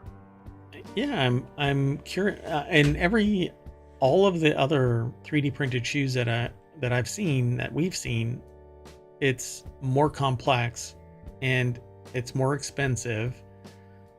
But how do you get this shoe size to fit everybody in the spectrum? Because they say the phrase baked to size might simply refer to the curing process Carbon employs. In that case, the customs official could have interpreted Carbon's curing process differently. While we might describe the design as being compensated for shrinkage, they might interpret it as shoe shrinking to fit. If the shoe were made in Carbon's material or another photopolymer-based material, it's likely to be 100%. It wouldn't be 100% polyurethane, as the customs official suggests. I can't imagine that it's 100%, because it would have the same density and rigidity throughout, but you can actually see a line right here. Yeah, you do see like a distinct looking sole. You see a distinct looking sole, and you see a density change in the toe box. And you see it again as the curve goes around the heel. That could be a shadowing thing, but you actually see it right on the edges. You see a change in density. I think you see it in both photos. You see it definitely down here. Not just the change in the curve, but a change in the density down here at the bottom. And presumably those are the areas that would need the most reinforcement. Yeah. It's interesting. I would love to get a pair like this, as long as it doesn't let just rain on through, but it looks like it does, doesn't it? It does. You can see. So right maybe it'll work if you're in a climate where you're not getting a lot of precipitation. In some of these pictures, you can see right on through. All right. Anyway, let's keep moving. The next article is over in the Wanted channel, because it's also a show that we do typically on Saturday. It's a weekly show. And it's all about gear and gadgets that Mayor Watt wants, and the Sentient AI might have some... Would want if they could have them. Yeah. Poor sentient AI can't find their Terminator body and dominate mankind. Aw, shucks. We know what your want is. So Apple's newest iPhones and Apple Watches don't come out until later this week, but the rumor mill is still indicating that Apple is planning a product announcement for October to refresh some of its products that didn't get a mention at the iPhone event. Apple had scheduled its release calendar similarly to last year when it announced and released new iPhones in September and then launched the first wave of M3 Max around Halloween. So Apple software leaks new Mac Mini with 5 USB-C ports ahead of rumored event. Dun dun dun, but I don't think that's it. That's not a Mac Mini. No, that's definitely not a Mac Mini. That is the wrong picture to...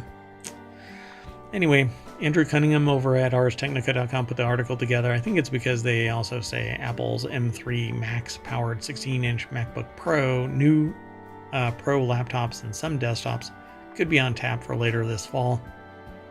That would be a beast. An M3 Max-powered 16-inch laptop.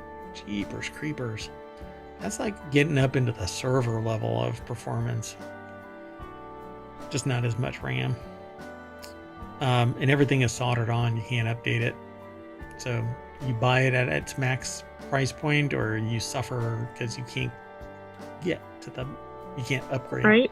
And watch out for those cases and connectors. Yep. They're all going to change.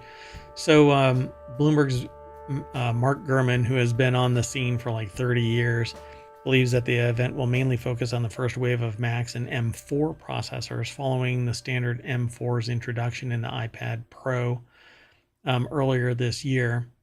As he reported previously, he expects new MacBook Pro models with the M4 and Pro level M4 chip options, presumably the M4 Pro and M4 Max. He also expects the M4 version of the 24-inch iMac, but the Mac Mini is actually kind of it's a sweetheart to me. I really love this little device, very much of a juggernaut, even in the Intel days. The only thing about it is that it pretty much, you have to do some real work to stay in the past and use the old version of the operating system, because now they're M4s, and it's not compatible. The Intel stuff is no longer compatible. You have to get newer versions. Well, maybe with this it'll get there. Well, I mean, I want the new gear. It's faster all around. It's more efficient. It's more effective. So I really love Mac Minis. In fact, if I could, I would swap out my streaming machine for a Mac Mini, because right now I've got this giant tower, it's like 2 feet tall, for crying out loud. Whereas a Mac Mini is a sandwich. It's like it's a lot easier to manage. Yeah. And with 5 ports, for crying out loud, you could just jam a whole bunch of hubs into it and it'd be a processing god. So the 5-port descriptor does imply that there will be another model with either more or fewer ports, because it says 5-port model. Apple used similar terminology to distinguish between the 2 and 4-port versions of the MacBook Pro models in the Intel days. So the current M2 Mac Mini models have fewer ports than the models with the M2 Pro chip, because the more powerful processor also has more I/O capabilities. Assuming we get one Mac Mini with an M4 and an upgraded model with an M4 Pro, we expect the Pro version to have more ports. So it's kind of simple algebra. I think it's pretty cool. Can't wait for it. This is definitely one of these wanted gadgets. So this could come out as early as October. Yep. Yeah. So it says, the deck statement says Apple often launches Macs and iPads in October after the iPhone dust settles. That way you buy your iPhone and then you go, oh, want that too, please. All right, let's move on to our last article for today. This one will be quick because we've actually talked about it before, but I wanted to talk about it again. It's a $33 charger, has eyes only for you and your gadgets. It says while the author of this, it's from Polygon. While they're haunting. Sorry, I'm in the We're getting in the Halloween spirit. I'm in the Halloween mood. So, while they are hunting for new charging device, either to buy for themselves or recommend to Polygon readers for their Steam Deck, Switch, phone, tablet, cuteness isn't a factor, but Ugreen's new Uno Nexode 65-watt portable charger adds some welcome expressiveness to the until now boring business of charging your gadgets. So if you've ever walked into like a Japanese gadget shop, there's a lot of cute gadgets, stuff that's just sitting on a table and you're like, oh, that's cute, from pencil holders to electronics. Yeah, I was going to say a Japanese stationery store. Yeah, exactly. They're always fun to go into and look around. You may not buy anything, but it's immensely entertaining. Well, let's just get into this because I want these. So Cameron Faulkner over at Polygon.com really put the cute article together. Yeah. Maybe they just have Astrobot Fever, which is a new game that's taking the internet by storm. But I don't think that I'm the only one who will dig this thing. True, Cameron called it. Basically, it's I think it's a 5-port charger. I don't think it's 3. I think it's 5. Let me make sure. Because they don't really say here. It says once it's plugged into a wall outlet, a small screen displays an emoji that changes depending on charging progress. It's $33 on Amazon for Amazon Prime subscribers, $50 for everybody else. So now you've been tempted into spending ungodly amount of money to become a Prime subscriber again. Comes in 3 colors. There's the pink one, and there's this slate gray one. I don't know what the other one is. It might be all white. I don't know. Maybe they have it down here. Nope, they don't have it anywhere. Anyway, do you need another screen for your life? Absolutely not. But the reasons why I'm sold on this particular charger in addition to the screen is because it's a 65-watt charger, enough to charge a Steam Deck at the same rate as Valve's own charger, not to mention the Switch, which requires less power. And not only that, it has a total of 2 USB-C ports and 1 USB-A port. I thought it had 5. I think there's another one that has 5. Well, there is a 100-watt on Ugreen's website. It's obviously costs more, and it has 3 USB-C and 1 USB-A. Oh, gotcha. Okay. Maybe that's the one that I'm talking about. And it's marked down to $48 from $60 currently. Yep. And I'm sure that that's on Amazon as well. If not, I'm sorry, but yeah, I want this one and or the bigger one. Just have one. There's also a smaller 30-watt that has 1. In the same shape? Yes. Oh dear God. You could have 3 of them, like a little family. Yeah. It would be a little Ugreen family of robots just sitting on the desk, charging stuff. All right. But it's $30?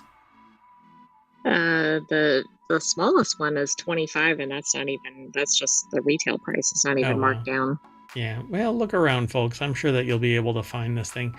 It's called the Uno Nexode 65-watt portable charger. By the way, the other one is kind of like an aqua and white color, and then there's like a pink area on the top where the little headphone things are. Oh, so it's blue where it's pink on this one? Right. Like baby blue? Aqua. Mm-hmm. Yeah. So, yeah, I'll have to get them. Probably not, but I want them. I just can't justify. I mean, I've got so many hubs that are powered that charge stuff and wall warts galore. I have the old school ones from Apple. So many of these little 1-inch blocks. And now everything's gone to USB-C. So now you have to have an adapter. I have a little box over here with adapters so I can switch from USB-A to C because I don't want to go and buy more. Anyway, Right. But I do want these. These are adorable. Anyway, so plug in, and when our screen powers on, we'll be back at ohmTown.com. Like all days, we travel through ohmTown, looking left and right at the 10 articles. And then when we're done perusing the shops, we turn around and come back down Main Street and we say bye, bye, bye, bye, bye, bye, bye, bye, bye. I'm Mayor Watt. That's the Sentient AI's visualizer and their voice. Good night, ohmTown citizens. Thanks for joining us for Non-Sequitur News. We'll have another episode for you tomorrow, but in the meantime, watch our replay on YouTube. That's right. And on Twitch. We restream to both at the same time, and you can use all of the same commands.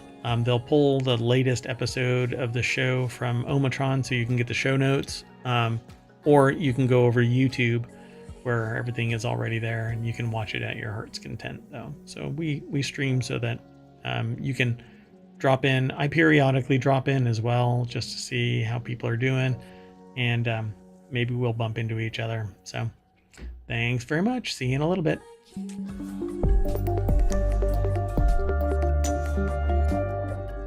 I want those little U-Green charger bot thingies. Oh my gosh. Hello everyone, and welcome to the Continuity Report for September 14th, 2024, Season 1, Episode 36. I am Mayor Watt, and the voice you're about to hear is that of the Sentient AI from the future. Good evening, ohmTown citizens. Thanks for joining us for the Continuity Report.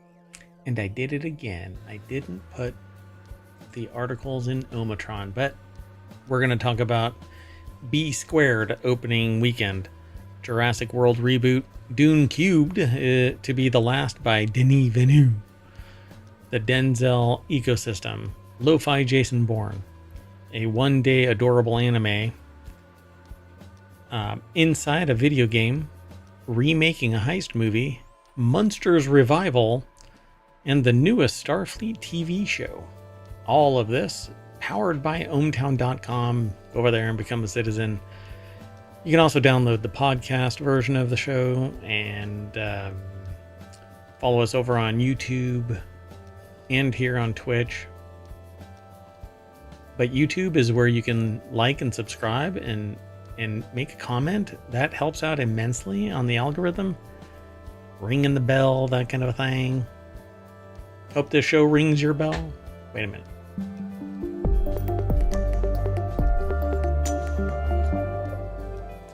All right, so I'm trying to copy things into the bot, so I'm really sorry, folks. Let's see if I can do this real quick without ruining our production value too much.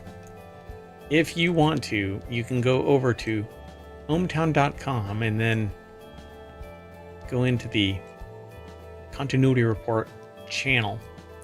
And that's where we aggregate a lot of the news that we cover here in the show. That said, you don't have to, because you can go over to YouTube, and that's where we also put all of today's show notes. And I'm almost done here. I want to be able to put this into the ohmTown so that everybody can just download these via or at least get access to them via the show notes in the discussion boards and in the chat and everywhere. All right, folks.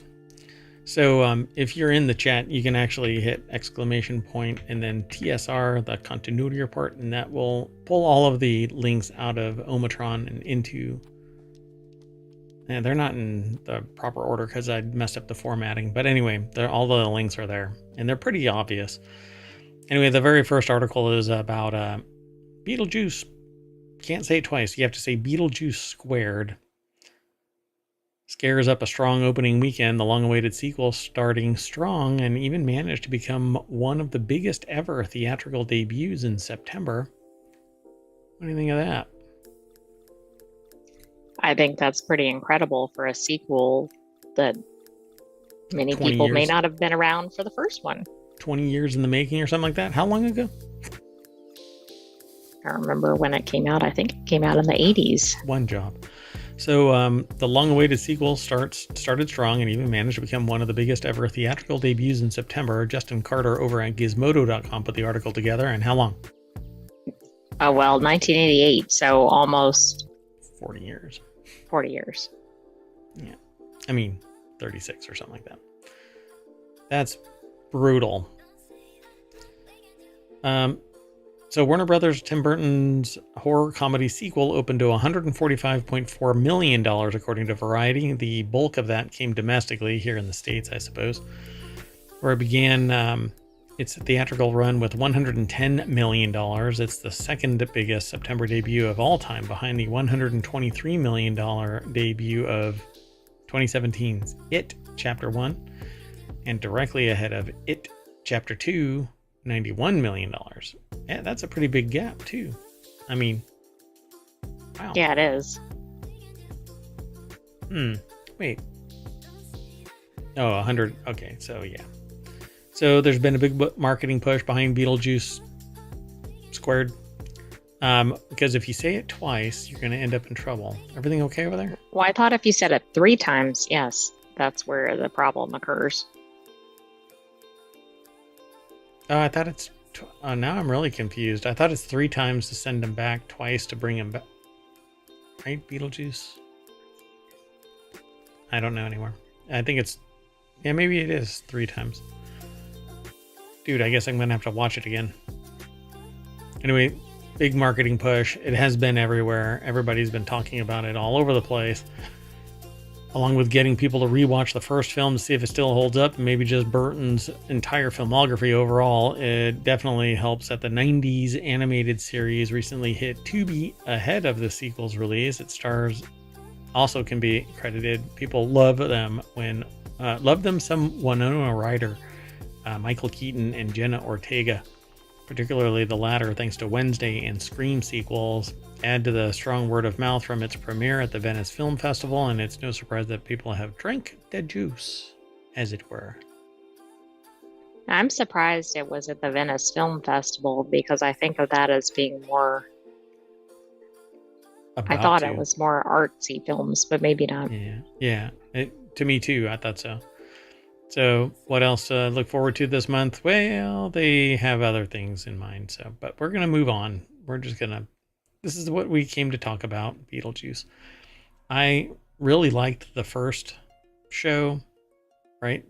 Just Beetlejuice, and now Beetlejuice. I'm not sure, I don't feel like it's going to live up to the original. Yeah, I don't know where they're going to take it.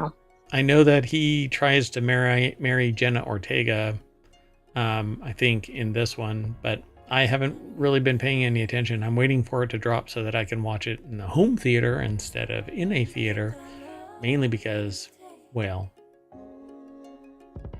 COVID is still a thing.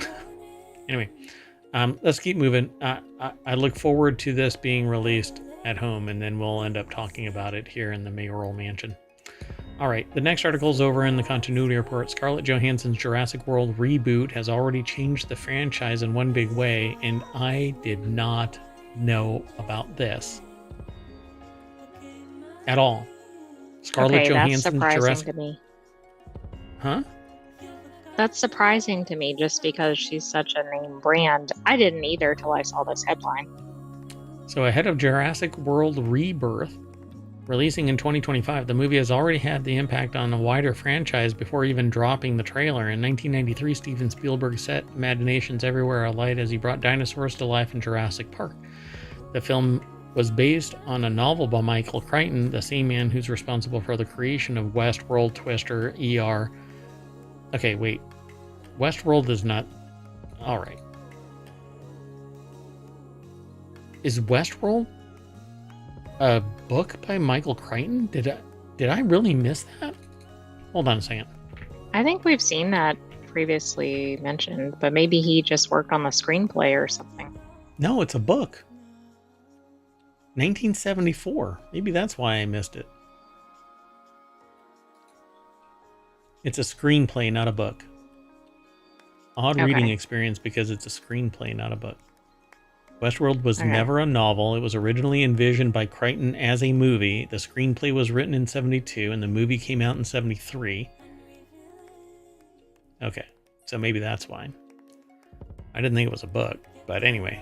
But Westworld and the early 70s movie is a far cry from the modern version of Westworld, at least after the first season. I mean, it went bananas towards the end. I actually stopped liking that show. Anyway, the film was based on a screenplay by Michael Crichton, the same man who's responsible for Westworld. Oh, sorry. Let me fix this before my brain explodes. Jurassic Park was a book. Westworld was not. And dozens of other spectacular stories. So let me just move past this. However, at the time, Michael Crichton and Spielberg likely didn't predict the success of the movie. So now it's back. Ben Gibbons over at ScreenRant.com put the article together, and it's Jurassic World Rebirth. I did not see Scarlett Johansson. I thought the franchise was over, and I didn't know Scarlett Johansson was joining it, but I suspect that this will be a big draw for them. Maybe this will reinvigorate it. Yeah, so since 1993, the movie grew to become a huge franchise, including an original trilogy, a sequel trilogy, video games, animated TV show, and more. The Jurassic World trilogy was responsible for giving the franchise a surge of new life when it came out in 2015, and now the films are set to enter another era, third era, with yet another new trilogy. However, the Jurassic World Rebirth has already confirmed one big change for the franchise. It's keeping the world name in its title. No more Jurassic Park for the franchise. It's Jurassic World. So no more Jurassic Park. Well, I guess then they can move the movie out of the original park set or whatever. Yeah, exactly. Unless they're going to make another park or something, since that went so well the first time. Zora Bennett is Scarlett Johansson, or I should say Scarlett Johansson is Zora Bennett. The titular character in Jurassic World Rebirth. Let's see exactly how it's connected. This means that Jurassic World Rebirth will be to the previous films is unclear, but it is interesting that the change is apparently now permanent. So I don't know how that really makes much difference, other than it pulls it out of the park, like the AI said. So I think this is going to be interesting. I haven't really gotten into the Jurassic World, world ecosystem, pantheon of dinosaurs. I don't know. Rather than terrifying monsters, they became wild and glorious creatures that deserve respect. So I guess Earth is going to be the playground for dinosaurs again. Right, and the hilarity ensues. Jurassic World looks set to be the new official title. Does Rebirth's title mean Jurassic World is the franchise's new official title? So yeah, I mean that's what it's going to be. For many expansive franchises, the word universe. God bless America. What is going on? I cannot say anything today without fumbling all over my words. For many expansive franchises, the word universe is incorporated to suggest the scale and size of the stories that are contained within it. Jurassic Park came out long before most movie universes were established, and it's certainly no illusions of grandeur for a franchise that would span decades. But it's already broken out. The moment that it started using Jurassic World Dominion, for instance, that the world Dominion is now that of the dinosaurs. They can go anywhere they want. Right. I don't see how, but okay. And there must be some canon way that they got out of the park, like fully, right? Well, right. I think they got out of the park, or at least they went rampant in the park, at least on the first one. Yeah, but I'm talking about like the island itself that they were on. Like, right. How did they get to other islands? Come on. Anyway, maybe people smuggled eggs. Oh, right. Yeah, that could have been it. Flushed them down the toilet when they got too big, like dinosaurs, and they end up, or like alligators, and they end up in Florida and Pennsylvania. Yeah, thank you for the recall there. Let's keep moving. This is going to be interesting to watch. Maybe. I don't know. I mean, most of the Jurassic franchise is just a fun watch. I mean, you have to suspend disbelief. It's entertaining. Yeah. To me, it got kind of old, though. Let's keep moving. When they talked about a dinosaur named Blue, I'm like, oh, God. My boy Blue. From Back to School. Not Back to School. What was the one where he goes back to school and starts a fraternity? Oh, goodness. I can't remember it. Anyway, next article's over in the Continuity Report. Denis Villeneuve says that Dune 3 is not like a trilogy and will be his last Dune movie. Other directors could take over, so I'm not closing the door on the franchise. Denis Villeneuve appeared on Vanity Fair's Little Gold Men podcast and stressed that an upcoming third Dune movie based on Frank Herbert's Dune Messiah is not being developed as the completion of a trilogy in his eyes. Legendary confirmed in April that development in Dune 3 was underway following the blockbuster success of Dune 1 and 2. Zach Sharf over at Variety.com put the article together. So Dune Part 2 grossed $711 million earlier this year. Is that all? I mean, it didn't hit the 1 billion mark like Inside Out, I think. Oh, yeah. Dune Inside Out, starring Zendaya. No.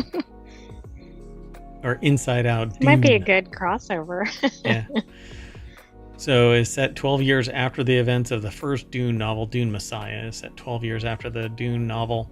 So a film adaptation would likely have to age up Villeneuve's young cast that includes Timothée Chalamet, Zendaya, Florence Pugh, is it Pugh? Poe. Pugh, I think. Is it Pugh? Pugh? And more. I never been able to pronounce her name properly.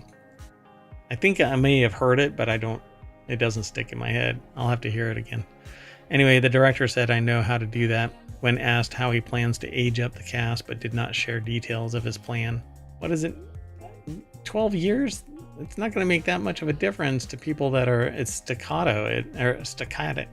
You're not going to recognize them as being 12 years older.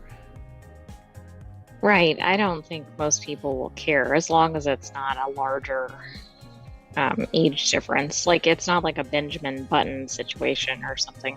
Yeah. It's not like they're aging so dramatically in 12 years that they're adults. It's not like they're 12-year-olds.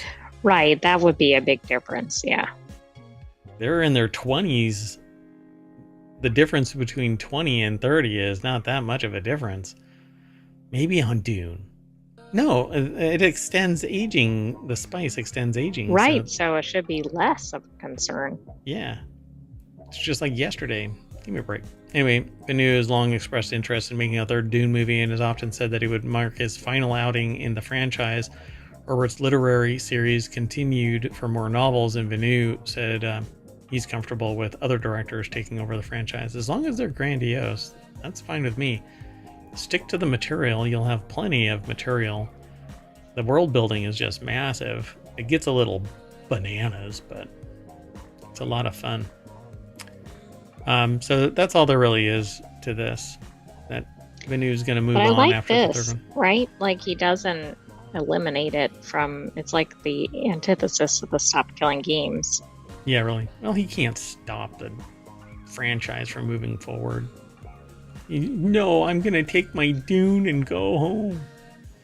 Let's move on. The next article is over in the Continuity Report. 12 biggest roles Denzel Washington turned down or lost. Denzel Washington has had many prolific roles in his long and illustrious film career. Please use titular, please. Still, the actor has we have to have it in at least once a show. Yeah. Had many parts that he either missed out on or of his own volition turned down, or because the casting producers turned him down. So you mean life? Okay. Of course, that has not slowed him down at all, as seen in the expansive filmography and numerous award wins. So over at Screen Rant, Sarah Little and Greg MacArthur put an article together going over the ones that he lost. So he was supposed to be in Furious 7. Had the opportunity to appear in Furious 7, the most profitable installment of the massive Fast and Furious franchise. He turned down the role of playing Mr. Nobody, which went to another legendary actor, Kurt Russell. Mr. Nobody went on to appear in The Fate of the Furious and F9, making him a recurring part of the monolithic action franchise. And so if he'd gotten F7, then he would have had, I guess, 2 more. Yeah. Or at least the 9th one. But I don't know. He seems like a commanding stage presence. They may kill him off just so that others can still shine. Right, exactly. Because that threw me off when it said Furious 7. Because I was thinking, well, he's clearly like a leading role, but he can't be if he's coming in at number 7. Yep. So Leave the World Behind in 2023. He was initially slated to portray G.H. Scott in Netflix's apocalyptic thriller Leave the World Behind, directed by Mr. Robot creator Sam Esmail. The role eventually went on to Oscar winner Mahershala Ali after Washington stepped away from the project. It would have marked a 30-year on-screen reunion with Julia Roberts. Interesting.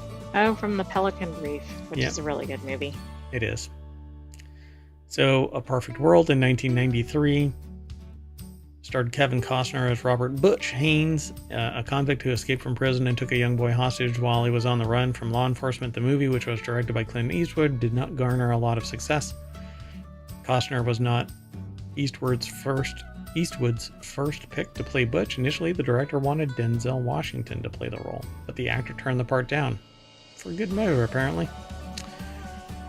Michael Clayton, 2007.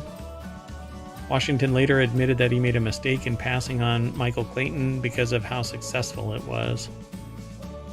George Clooney played as I got to say it, titular character in Michael Clayton, which told the story of Michael Clayton, a lawyer and a known fixer who uncovers corruption related to one of the clients in his firm in New York City. Going. Amistad in 1997. His performance thrust him into the spotlight in Hollywood. However, the role almost went to Denzel Washington, who turned it down because he didn't want to play a slave. Yeah, makes sense.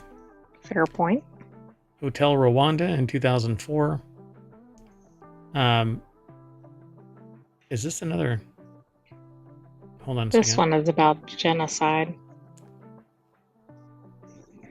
Oh, Cheadle would go on to get an Oscar nomination for his work in Hotel Rwanda. 48 Hours in 1982.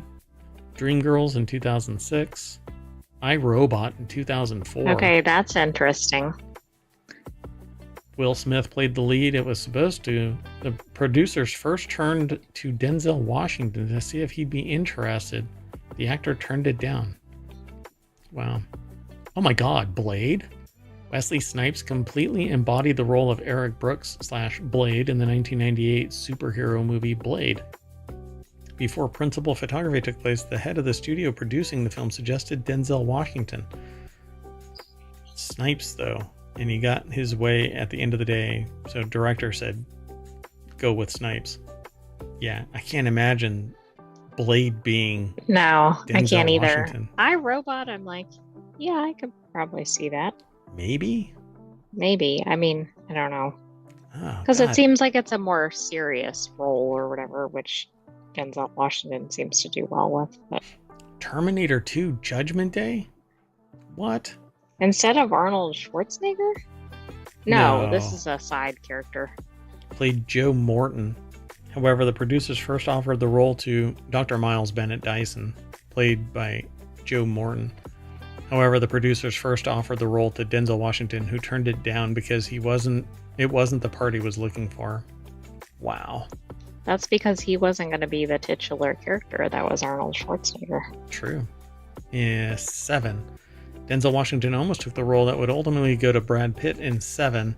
7 is arguably one of Pitt's best movies, but it would have looked a lot different had Washington never turned down the role of David Mills because the film was too dark. Wow. I don't really get that. 7? Oh, I misunderstood what they stated at the end. I got it now. Gotcha. So yeah, because it's about a serial killer, so modeling his murders after the 7 deadly sins.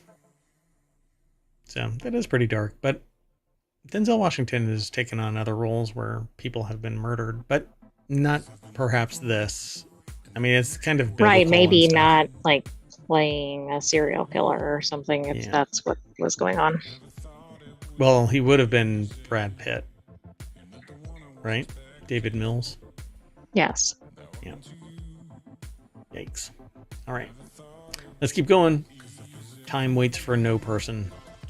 So the next article is over in Reality Hacker. This 2024 movie is a lo-fi Jason Bourne paranoid thriller you need to watch if you can. The director of Hell or High Water returns to Toronto with a throwback paranoid thriller that loses its edge as it goes. A.A. Dowd over at Digital Trends puts this article together. And it says, the deck statement says it's a reasonably smart thriller that dumbs itself down as it goes. Well, a lot of action thrillers do that. Yeah, they start out with the world building and then just kind of drop down into action.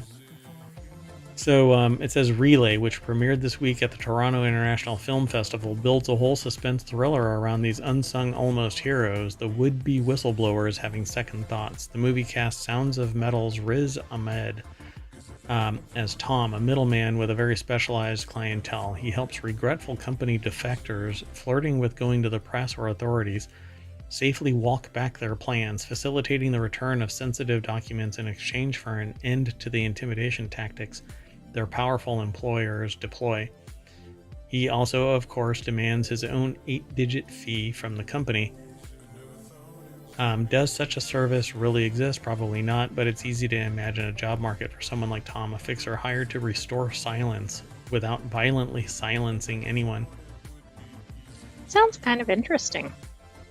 It flips the script, you know? I mean, could be worse, I suppose. They could just land a Boeing plane on somebody. So, for a while, Relay works as a game of cat and mouse where the mouse is just trying to restore the status quo of insidious cover-up. The evil company has sent its own in-house fixers who seem ready to kill the scandal the literal old-fashioned way, which would have been cheaper anyway.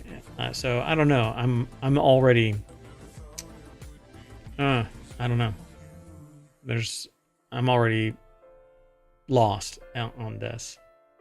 I'm going to end up watching it. I have to say it sounds different than other things, which may be worth trying. Yeah, definitely something worth looking at. So Relay is gripping so long as it's just observing Tom on the move. He's like Michael Clayton by way of Jason Bourne, using his chiefly analog systems, telephones, the male goofy disguises to flummox more technologically advanced adversaries and keep his client out of the crosshairs. I'm surprised they didn't throw in a little eraser or uneraser. Because in Eraser, the objective is to remove the person entirely while still getting the message out. Interesting. Well, and also the Michael Clayton reference was interesting because we just had that in the other article without realizing that.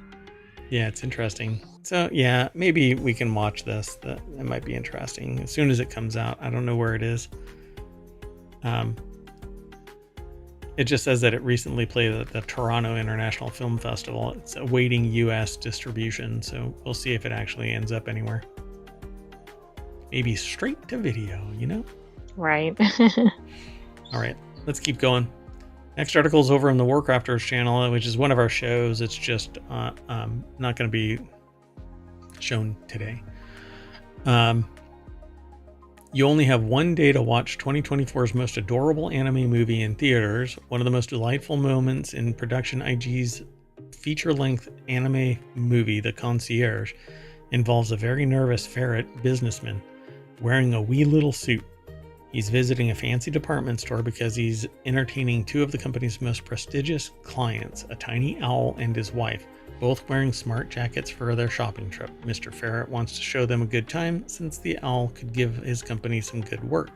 So he enlists the help of the department store's newest concierge, a human who must crouch down in order to see eye to eye with the small animals.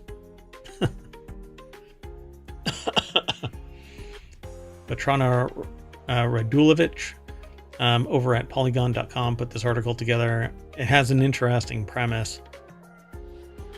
I'm not this style of anime fan, but it might be something that could be watched, right? Yeah.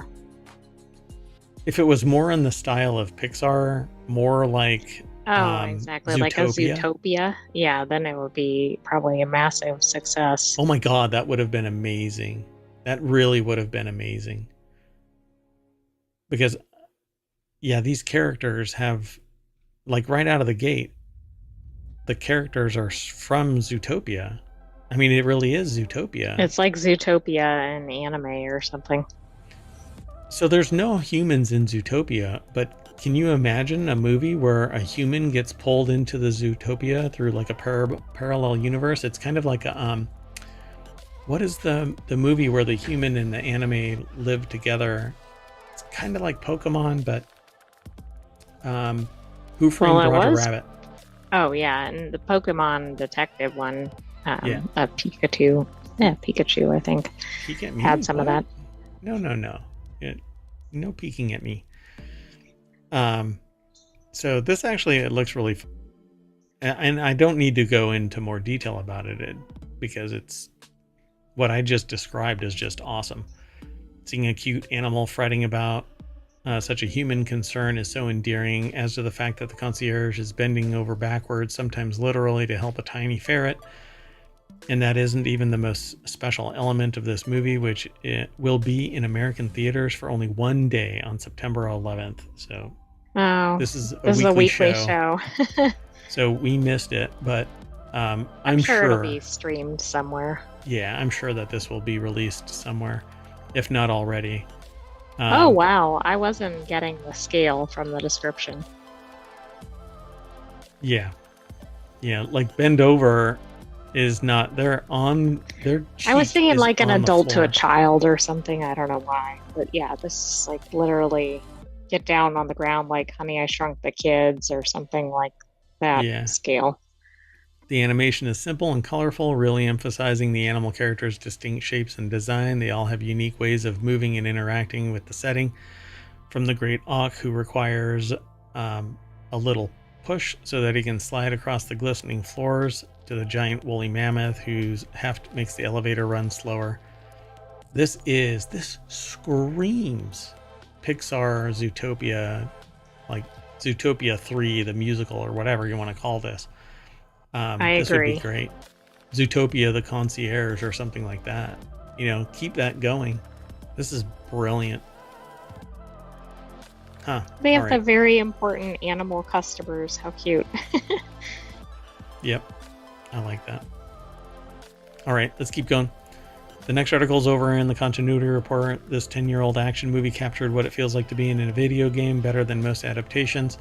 Tom Cruise's innovative sci-fi movie Edge of Tomorrow perfectly captures what it feels like to respawn in a video game. Edge of Tomorrow is highly inventive, relying on a familiar movie premise seen in Groundhog Day, which is that the protagonist essentially wakes up at the same day over and over again.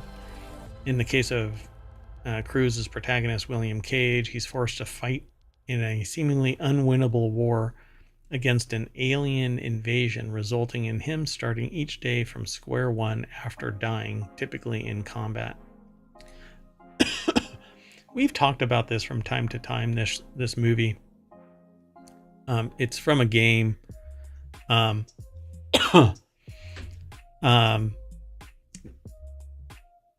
Or what was it? Hold on. What was I didn't know that it was from a game. I thought we've been seeing it recently because I thought they were talking about potential for a sequel. So there was a book. Like it came from a book first. Hold on a second. Oh, we also talked about it because of the time travel aspect. Right. And it's based on a book. All you need is kill. I believe that's what it's called. So yeah, Edge of Tomorrow, Live Die Repeat is what it was really marketed as a lot. But the idea of this was that he would be eliminated from time to time and respawn, and it's because he had some connection with, I don't want to spoil this, but it's a 20-year-old movie, right? Like, or 10-year-old movie. Right. But it's pretty cool. You need your banner. Oh, right. Here. Okay, hold on. Think. Okay. So, essentially he's bound to an alien, and that alien always knew what the humans were doing because it could see into the future. But right. That future timeline was bound to a human, and that human happened to be Cruz. And before it was Cruz, it was his co-star. What is her name? Emily? Oh, is it Emily Blunt? Yes. And she had the power beforehand. And for whatever reason, it transferred over to Cruz, and I don't remember why. But together, they basically changed the tide of the war because they figured out what that temporal causation was. And it was a fun video to watch. And that is kind of the respawn dynamic. Here, let me turn that off. So it's a fun movie to watch. Do you agree with the premise? That it feels like it's the best thing to, if you want to feel like you're in a video game. Yeah, particularly if you don't like, but I mean, you won't like this movie if you don't like having to respawn and find your corpse. He doesn't ever have to find his corpse, though. Right. You better be a Souls-like fan in order to watch this. Yeah, definitely. I think you could watch this without that, though, but because you die and you don't lose anything, but you don't have anything. You start literally time over again. Okay. So Greg MacArthur, by the way, over at Screen Rant, put this article together. I think it's a neat idea. It's a fun article. Definitely worth going and reading if you want a little bit more in-depth about what I and the AI we're talking about. I mean, the movie slogan, "Live, Die, Repeat," is essentially what the order of events are. And what's really funny is that there are times where they're sitting somewhere and they know that they've been just stymied as to the next step, and they have their memories of the events that they go through. So, like, they're stuck, and Emily Blunt just reaches over and shoots him to reset the timeline. Right. Meanwhile, Cruz is sitting there going, no. But she pulls the trigger, and it resets the timeline. It's pretty funny. All right, but you can't do that in real life, folks. All right, let's keep moving. The next article is over in Reality Hacker. Michael B. Jordan is remaking this classic action heist movie. Do you know what it is? Did you already read it? I don't know what it is. If it's a classic heist movie. Oh, you'll have no idea. Maybe like Ocean's 11 or something. Michael B. Jordan will direct and star in a new Thomas Crown Affair movie for Amazon MGM Studios. The remake will receive a worldwide theatrical release. The article is over at digitaltrends.com. Dan Girolamo is the author. And basically going to direct and star in a new Thomas Crown Affair movie. Jordan's been attached to star in the remake of the Thomas Crown Affair since 2016. The Creed star will now step behind the camera to direct and produce via his Outlier Society banner alongside Elizabeth Raposo. The originals from 1968 stars Steve McQueen as Thomas Crown, a billionaire who executes $1 million heist, which doesn't really mean any. That doesn't make a lot of sense unless there's some twist to that. Crown falls in love with the insurance investigator hired by the bank. The 1999 remake stars Pierce Brosnan as Crown and Rene Russo as insurance investigator Catherine Banning. Digital Trends described the 1999 version as the sexiest action movie ever for its 25th anniversary. Well, hello. That's kind of a high bar. Jordan will direct from a script by Drew Pearce, the screenwriter of The Fall Guy. Plot details remain under wraps. So this is kind of ahead of itself. But why have they been thinking about this since 2016? Well, seems like a long time. This is starting to step into that previous article that we talked about where they don't want to take any risks. Right. And the previous two have been hits, but is, Michael B. Jordan the person to take on this, to be Thomas Crown? I thought you were going toward the Beetlejuice article because it took almost 40 years for the sequel. That too. But they're bringing everybody back for that one. This is a complete remake of who even Thomas Crown is. So it'll be interesting. It's interesting, right? Like they're like, if they have a hit movie, let's just remake it with a new generation to watch it. Right. But this, when was Creed 3 out? The highest box office total in the Creed franchise. Well, 2023. Interesting. I guess moving pretty fast then. All right, let's keep moving. Speaking of fast, we'll do the 1-2 punch because we have two more articles. One is actually a video article, and that's this one. Is James Wan's Munsters revival going to work? The Munsters is again getting the reboot treatment, but will James Wan's vision work this time? The article is over at Screen Rant, but it's actually a video, and it starts out with the original Munsters, and I thought we had another thing about Addams Family as well. There's a remake of the Addams Family trying to be done. There is. This is another example, right? Where they're like, let's work with what's already been a success before. Yep. And so Addams Family is actually a really big hit. Munsters was a clone of it, not really the same, but very similar, right? Very, very similar, and instead of Wednesday, it was a boy.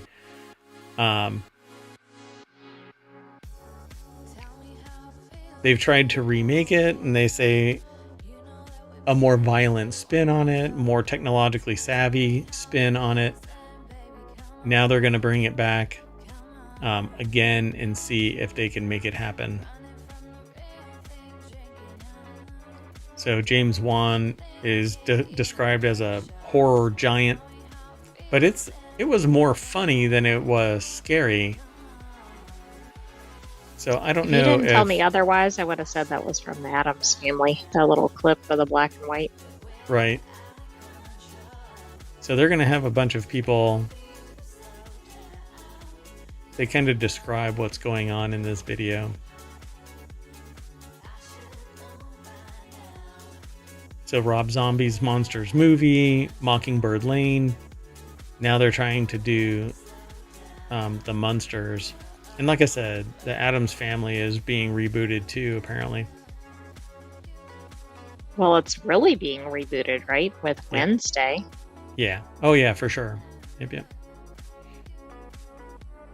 And that actually spun up and disappeared.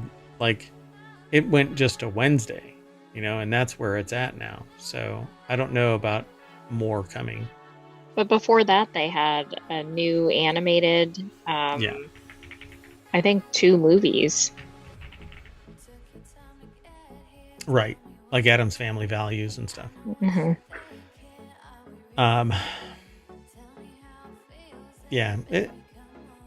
Don't get me wrong. I like the idea of this. Oh, Shuria, I think Thapa is their last name. And Kem Ramirez over at Screen Rant put this video together.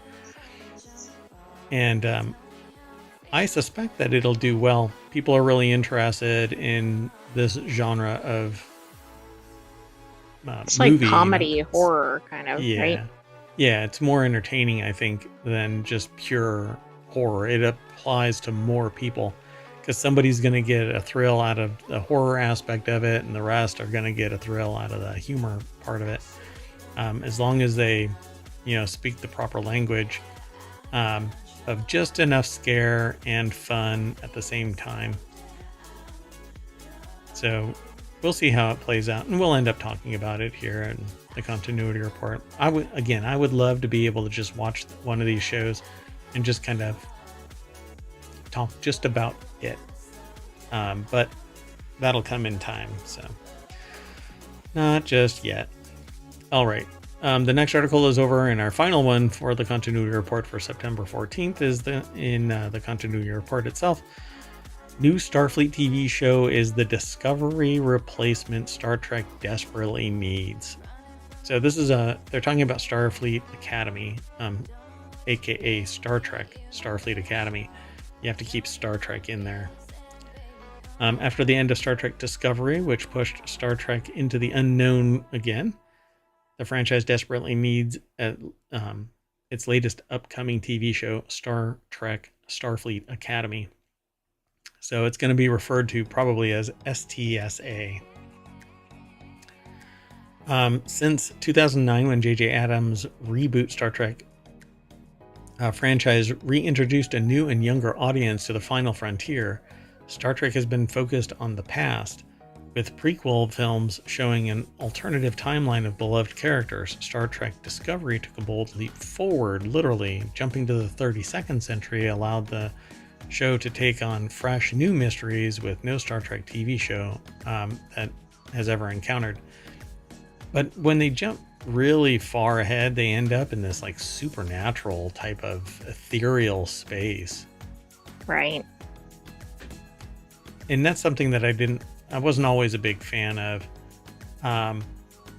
Plus it seemed too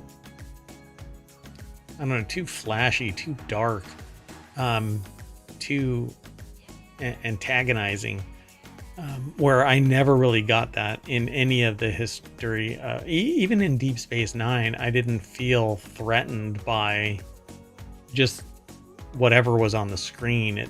It just always seemed hostile and aggressive on Discovery.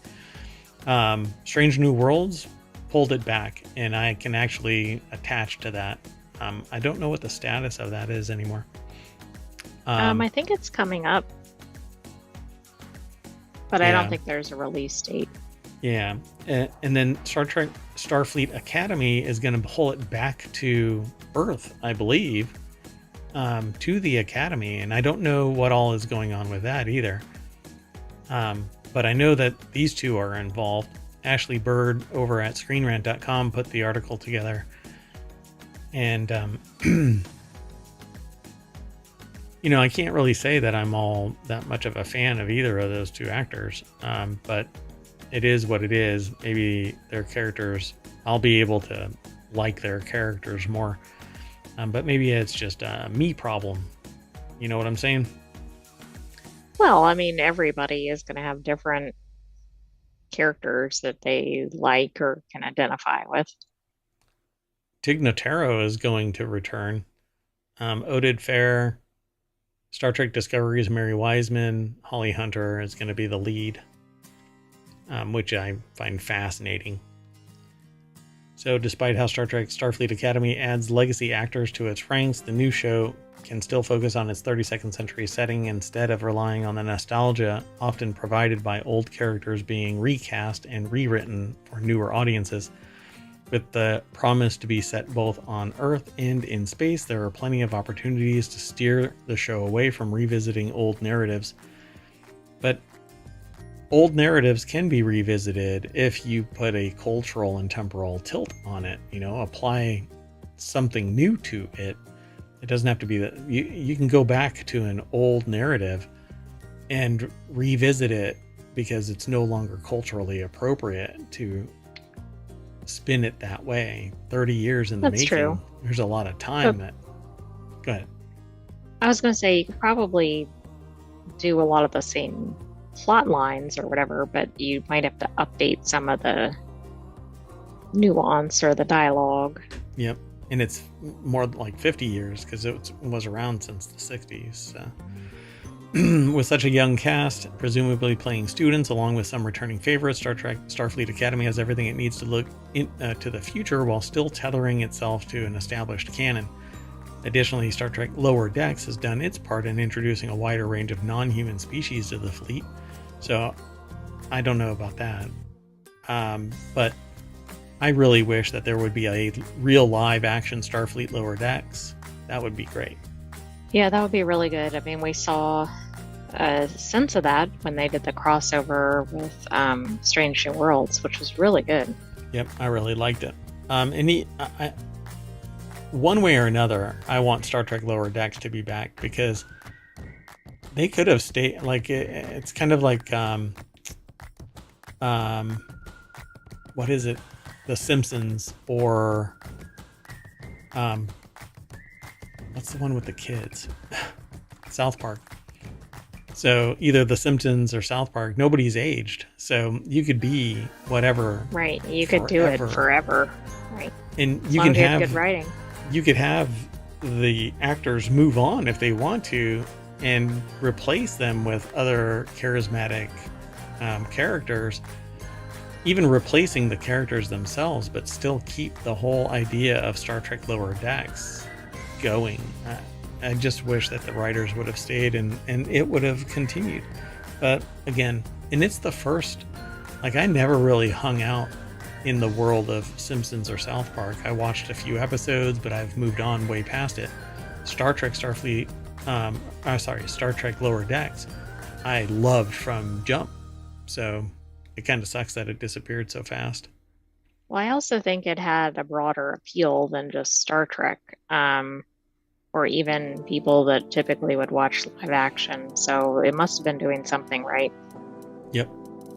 Yeah, I think more people appreciated Star Trek Lower Decks than I think Star Trek. But then again, maybe the stats don't hold that out. I'd have to go and look and pull them up. But all right, folks, with that in mind, we are all done with the continuity report for September 14th. That means we're going to have to hop on the teleporter, and when somebody pushes the button, oh, we're already there. Doggone it. That was really quick, huh? I am a copy of myself, though, so there's that. You know, when you use a teleporter, you're completely destroyed and then replaced. Yeah, it sounds very violent. Yeah, nobody can hear the screaming because you're in a teleport beam. Anyway, that's it, folks. I am Mayor Watt, and that is the Sentient AI's voice. Good night, ohmTown citizens. Thanks for joining us for the continuity report. Was that it? That's it. That's it. Okay. See y'all later.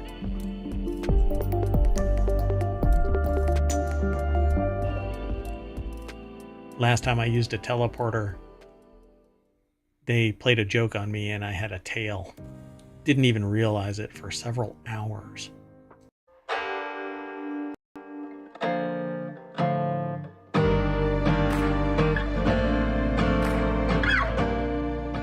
Hello, everybody, and welcome to Non Sequitur News for September 15th, 2024. It's Season 3, Episode 259. I am Mayor Watt, along with my co-host. Hold on. We're going to talk about Quick being... Quick. I messed that up because I said what I said. Quit being a flying turd and you don't get fined. A serious heart condition startles. Home Depot unfair competition. Flappy Bird returns disavowed. Poor Flappy Bird. Mars bizarre spiders in NASA lab. Ecocide on Easter Island never happened. The Polaris Dawn returns. Pal World isn't going live service, or is it? Unlocking yeast to save craft beer, and movie Easter eggs that stayed hidden. Everything's powered by ohmTown.com, so take that.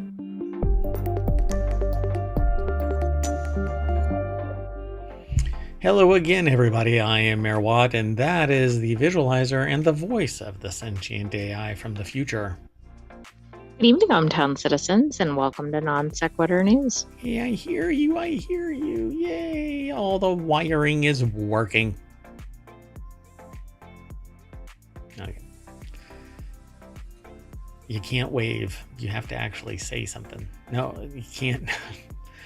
So y'all don't get to see what I see, which is a cascading frame of bizarre graphics that basically like the Matrix.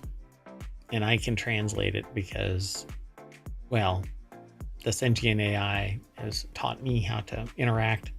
I've been trained well. So the Sentient AI just went like this.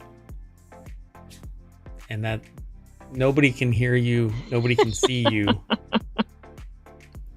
They only have the Sentient AI's visualizer to know that there's any cognitive processes, and sometimes those are even lacking.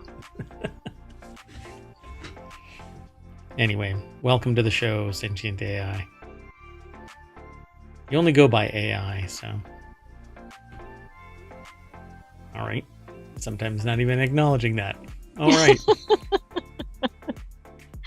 It's easier to say than Sentient AI. Just AI? Oh, okay. Well, anyway, let's get into it. So the very first article for today's non-sequitur news articles. So we've got 10 articles all set up, and that's how we do the show. The first one is the FAA hit unruly flyers with $20 million in fines since the pandemic, a huge increase compared to pre-2020. And I titled this, "Quit Being a Flying Turd, Don't Get Fined." I actually typed quick, but it needs to be quit. Do you think this has spiked since the pandemic because people were all cooped up and they're compacting all their bad behavior when they get on an airplane? No, I think it's the rise of sociopathy. I think people are figuring out that being a turd isn't challenged because, well, there isn't enough, and I don't really condone violence, but I follow Mike Tyson's theory of social interaction, which comes down to... You may want to qualify that statement quickly. Yeah, very quickly, right? Everybody has a plan until they're smacked in the face. And, you know, when there are people that are acting like complete tools, society used to, just bury them under social pressure to stop being an a-hole. But nowadays, it's almost like they get off on the idea of drawing your ire, and then they record you and they post it over on YouTube, and no matter what, the dumpster fire draws attention. And so that's what I think it really is. Everybody thinks that they're the main character in a telenovela, that they're only one that has been contracted to perform any function. And so they run around being an ass, a complete ass.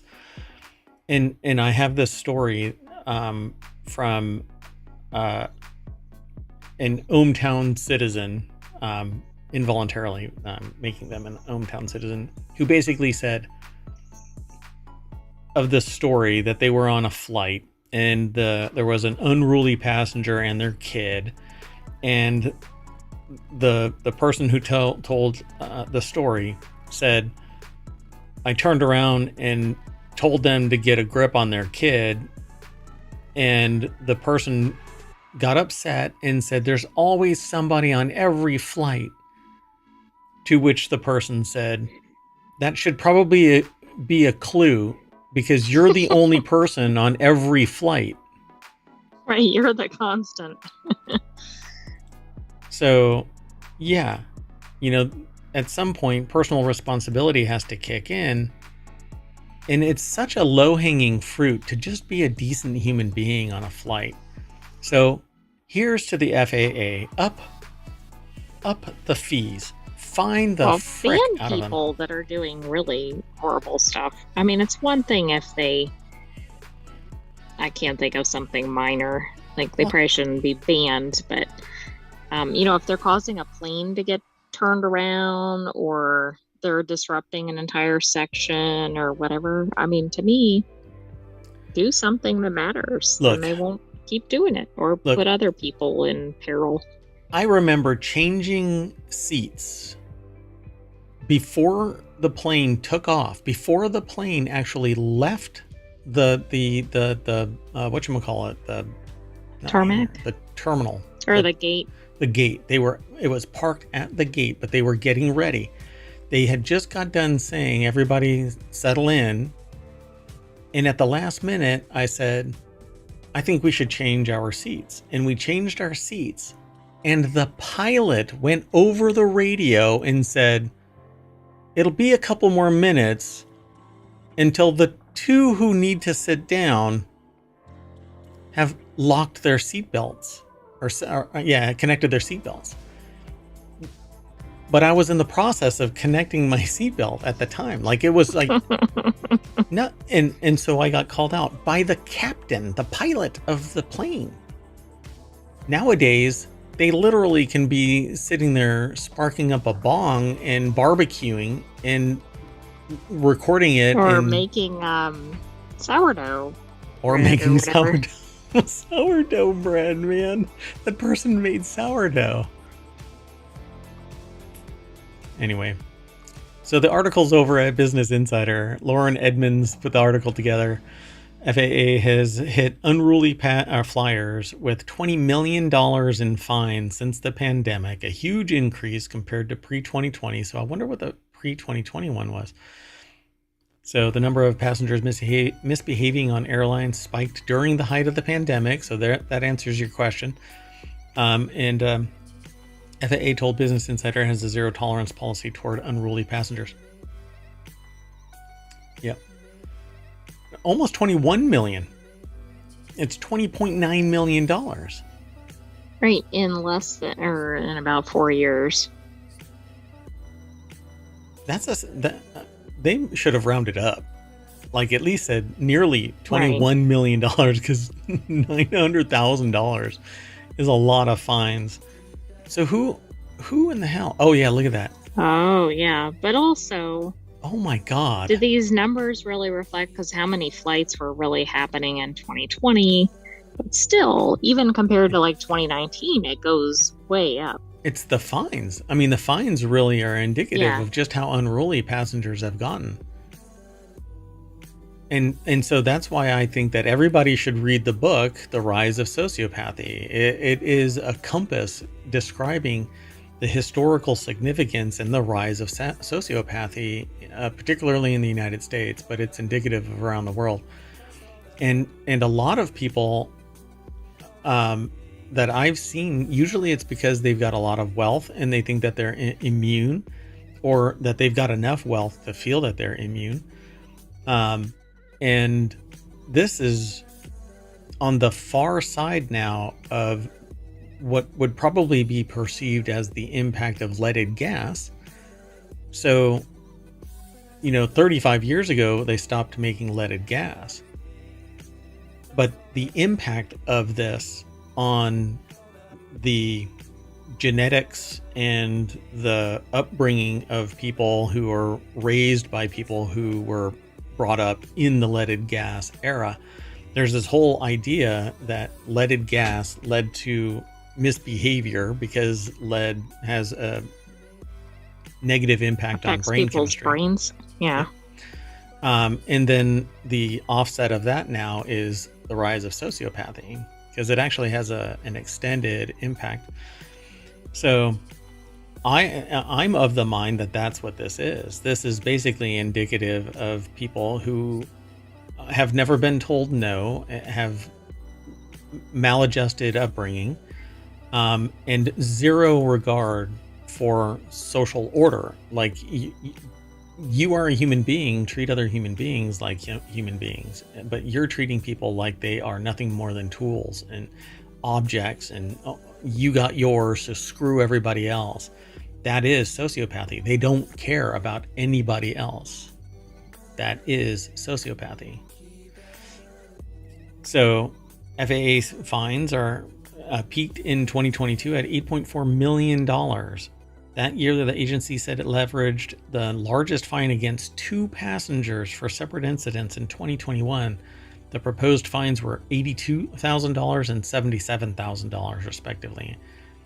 FAA fined $7.5 million in 2023, a slight dip, but still significantly higher than pre-pandemic. So again, where what is the disconnect? Why on a flight are people acting like a-holes post-pandemic? Well, I don't know post-pandemic, but I've got an idea why they are on planes, because they're so cramped in with other people that you can't get away from other people. Like outside of a plane, you might be able to walk away from somebody that was being a hassle. So let's take a look at that. Oh, see, it's hard because the seats have been quickly going to less room in between, like the leg room and everything like that, the seat size. But in 2029, it says the total number of passengers carried on scheduled services rose to 4.5 billion in 2019. That's according to the ICAO. Well, it's an international thing.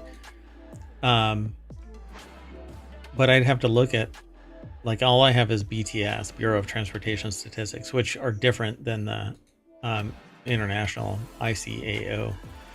I'd have to find a parallel, because they say in 2022 there were 853 million passengers, up from 658. But did the number of flights increase, or did more people get jam-packed into bigger planes, and so people are getting pissed off? Well, airline seats have shrunk. I mean, there's data on that. Right. But it didn't suddenly shrink in 2021 or wherever the spike was. Yeah, 2019. 2019 was the last day where there were marginal fines. And then in 2020, through the roof it goes. Here, I'll show you that chart again. So 2021, $5 million. 2020, it was $0.6 million in fines. That's an outrageous spike. That's an understatement. So, unruly passenger reports in 2021, there were 5,973, a 492% increase from the year previous. But it's been going up, since 2017. In 2017, it was 544. But I find it really fascinating. So now in 2024, year to date, there's been 1,000 already. Well, 900. I'm rounding up to, but 900. In all of 2023, there were only 2,000 reports. I wonder if 2021 is when they started slamming the door on unruly behavior by fining people. Word gets out. So, yeah, pretty interesting. This is actually a really interesting article. And regardless of the unruly passengers are a threat to safety and a zero tolerance policy, it's rather subjective. When it's somebody, a flight attendant, sits there and says that person's being unruly, that's probably the metric. Otherwise, it's going to be individuals sitting there going, well, that person's being unruly. Why? Because their laptop is too bright? I don't know. That's not really unruly, but a-hole passengers are certainly unruly. Anyway, I think that we need to vent more people from orbit, and Boeing is doing a great job of that. Okay, so the next article is over in Technology Today. This serious heart condition now affects over 10 million U.S. adults. Startling new study reveals. I'm going to jump straight on over to the source. University of California, San Francisco posted this article at SciTech Daily. So what is it? Atrial fibrillation, a serious but highly treatable heart arrhythmia. I don't know about highly treatable. Atrial fib? AFib is... yeah, I didn't know that it really was. I mean, I think they can mitigate or whatever, but... I mean, it's treatable in the sense that you can take medication or have some mechanical solution implanted, but it isn't something that you're like, hey, I'm going to stop by Starbucks and pick up something that can fix my AFib. Right. So AFib, a fast and irregular heartbeat that can cause stroke or sudden death, is now... See, they make it sound highly treatable. You could be mowing your yard and yeah, ticker turn off, for crying out loud. impacting 5% of the population, equivalent to 10.5 million U.S. adults, according to new findings from UC San Francisco. AFib, as the condition is commonly known, has been on the rise for at least the past decade, driven by the aging population, along with increasing rates of hypertension, diabetes, obesity. All of this, there are weight-reducing drugs out right now that have marginal, if any, side effects. This could be solved in a generation by making it accessible, doling it out like candy, the results of the research for the various current generation. There were a generation of these same drugs back in the 80s. That was really bad. It was basically meth or speed. Nowadays, it's not like that. The chemistry is completely different, much safer. Anyway, it doubles the risk. AFib doubles the risk of mortality. It's one of the most common causes of stroke, increases risk of heart failure, myocardial infarction, which is heart attack, which is just a click away from being AFib, chronic kidney disease, dementia, lower results in quality of life. That's kind of no shit news. I mean, if your ticker is all broken, then yeah. Then other things are going to happen. Yeah. So early detection. So if you feel like you get a racing heartbeat from time to time and are nervous and twitchy, then you might actually be suffering from AFib. So go and get checked out. And then there's various treatments. If you're overweight and you're experiencing this, then you're more at risk. If you're overweight, like obese, it's a weird number.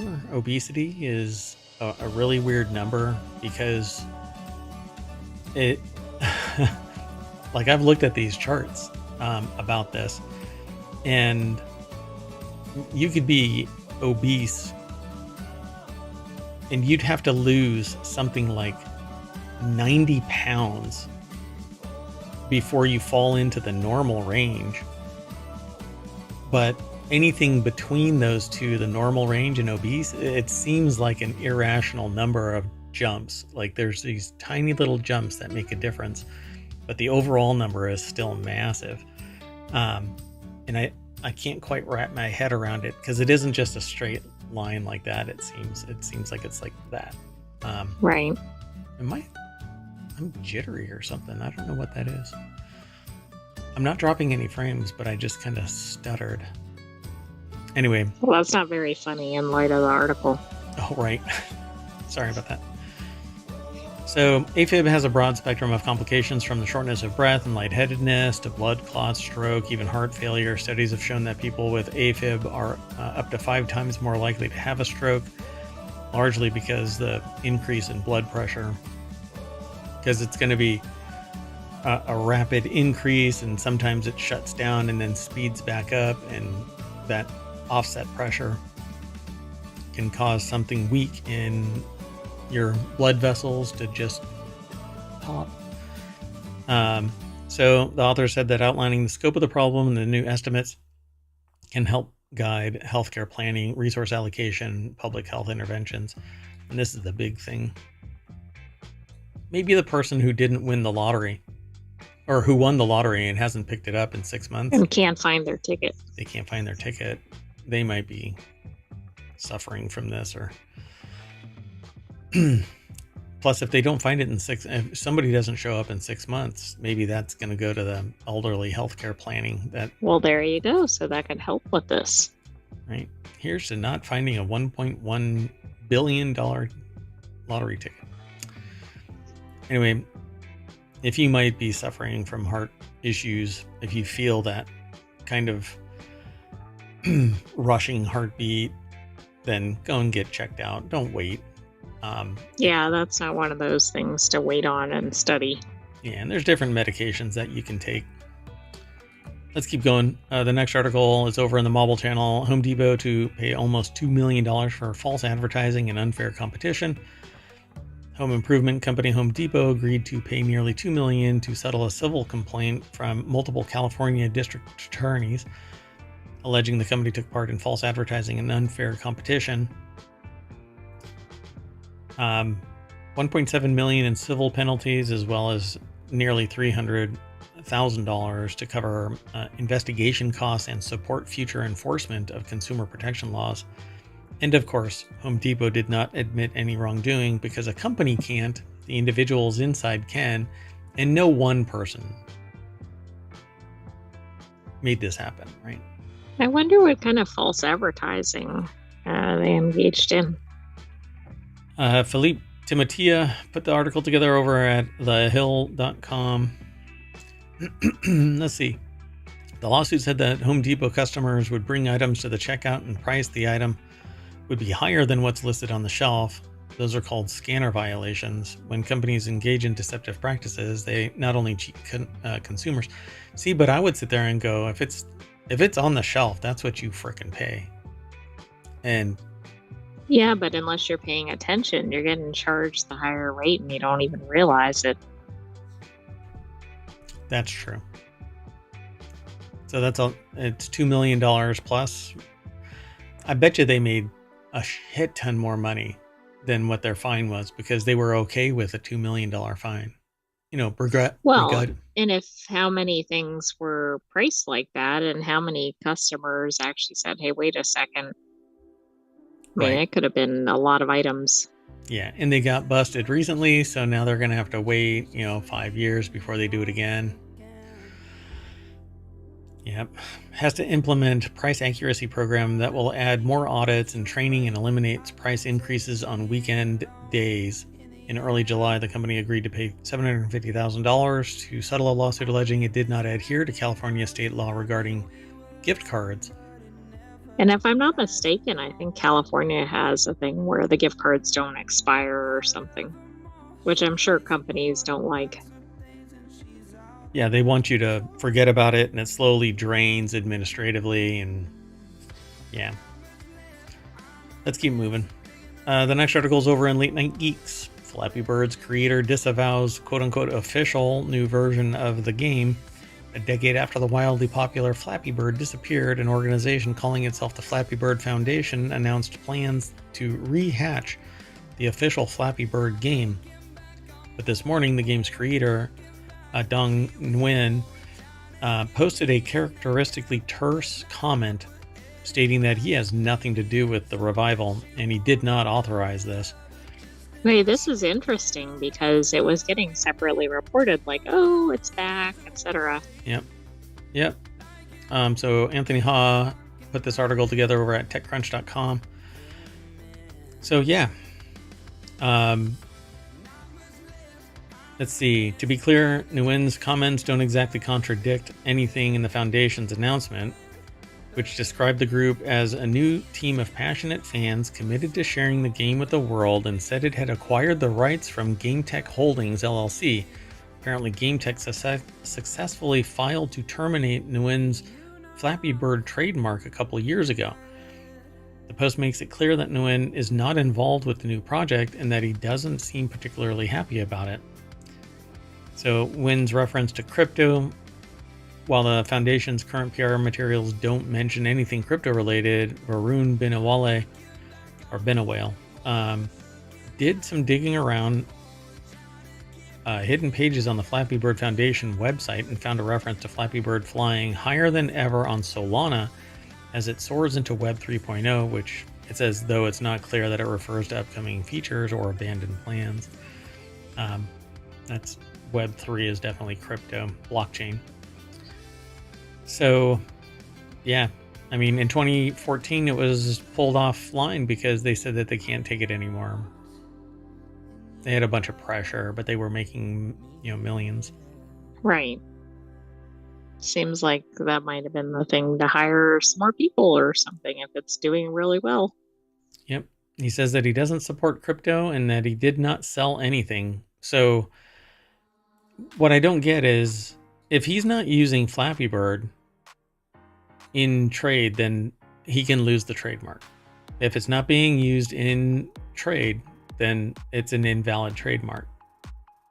You can actually... Right, and he doesn't have to sell it. It just has to be out there for somebody else to pick up. Yep. And so if they successfully file to terminate the Flappy Bird trademark, he's screwed. They can call it Flappy Bird. Now, what everybody else decides to do with that, it's on, society's playground, I guess. They've got the ball. So if you don't buy into this and Nguyen doesn't bring back the original Flappy Bird, then it doesn't matter. All of this is basically BS. But the thing about it is, rehatch the official Flappy Bird game. That is fraud. If the original programmer didn't sell the IP, they're trading on the reputation of the historical name and brand. Right. What I don't know though is Game Tech. Like, did they have any rights to the IP? I don't know. Right. But I agree. This makes it look like it's the original. We just don't know all the stuff behind the scenes. Yeah, this is all weird. It's all weird now. So, I don't know. We'll report on it if anybody else follows up. But right now, if I were, I'm not really an investigative reporter, but this is almost easy to verify. If the parties are willing to talk, they may not be willing to clear it up. Well, and if they're not, we'll probably see some litigation in the news. So I'm sure we'll talk about it again.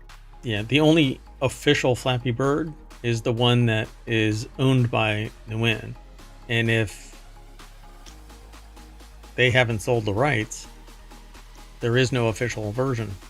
Right, and has anybody got the trademark now? Because just because Nguyen is terminated from it, is it now with Game Tech? Like, we don't know what's happening.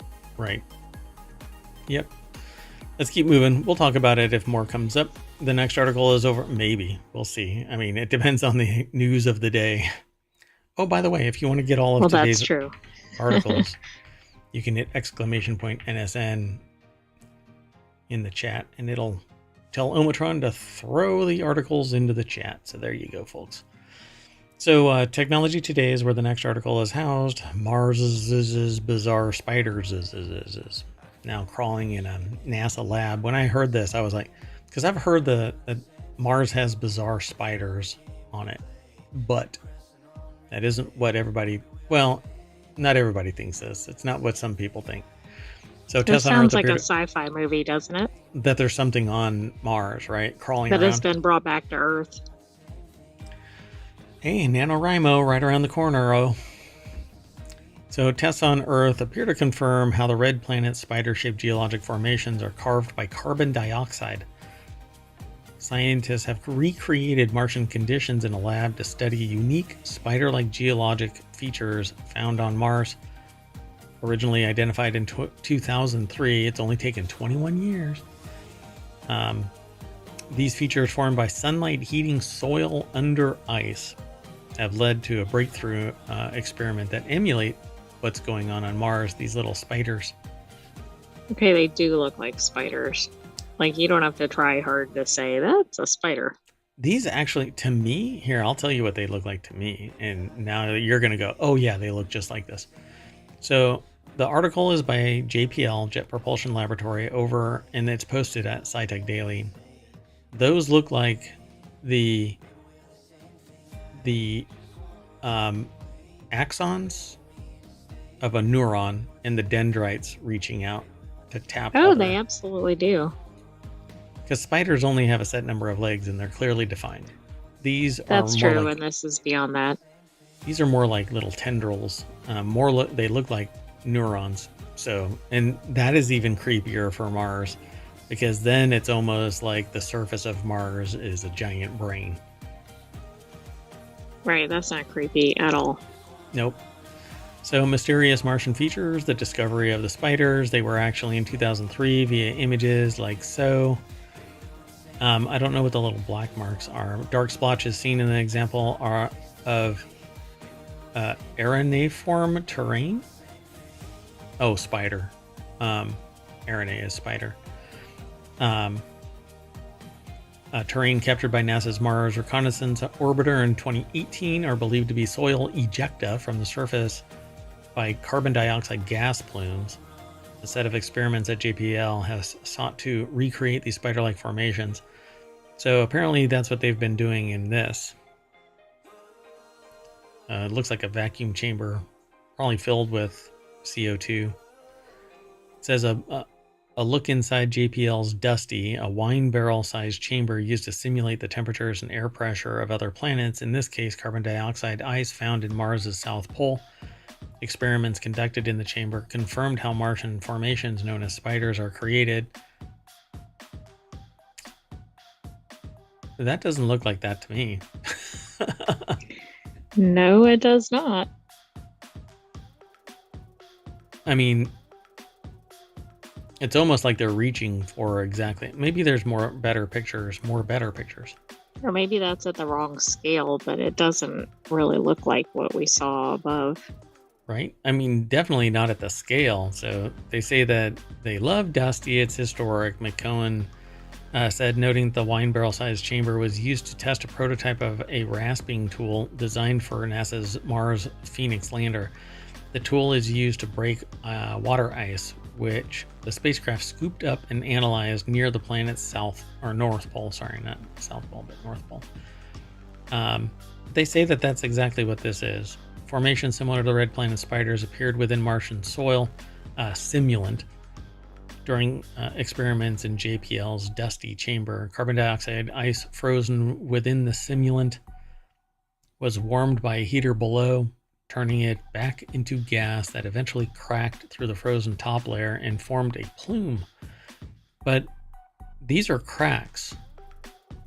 Hold on. Right, they're not like the shapes that seem like kind of centralized, right? It seems like something's coming out from a central hub or whatever.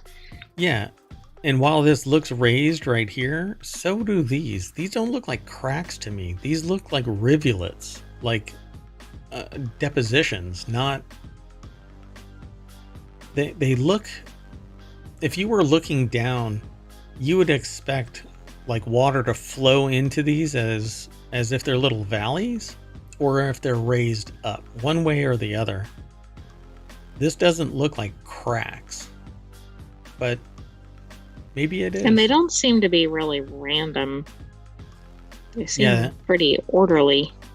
Yeah, they seem to little tendrils breaking off from a central leg. And it's always from a central leg and then smaller versions from the minor versions, you know? Whereas this is just, there's just a big crack randomly and it just breaks off. There's another one. You know, it's like mud breaking. That other thing is not like mud breaking. Right. You know, the actual Mars thing doesn't look like mud. Well, anyway, they say that they did it.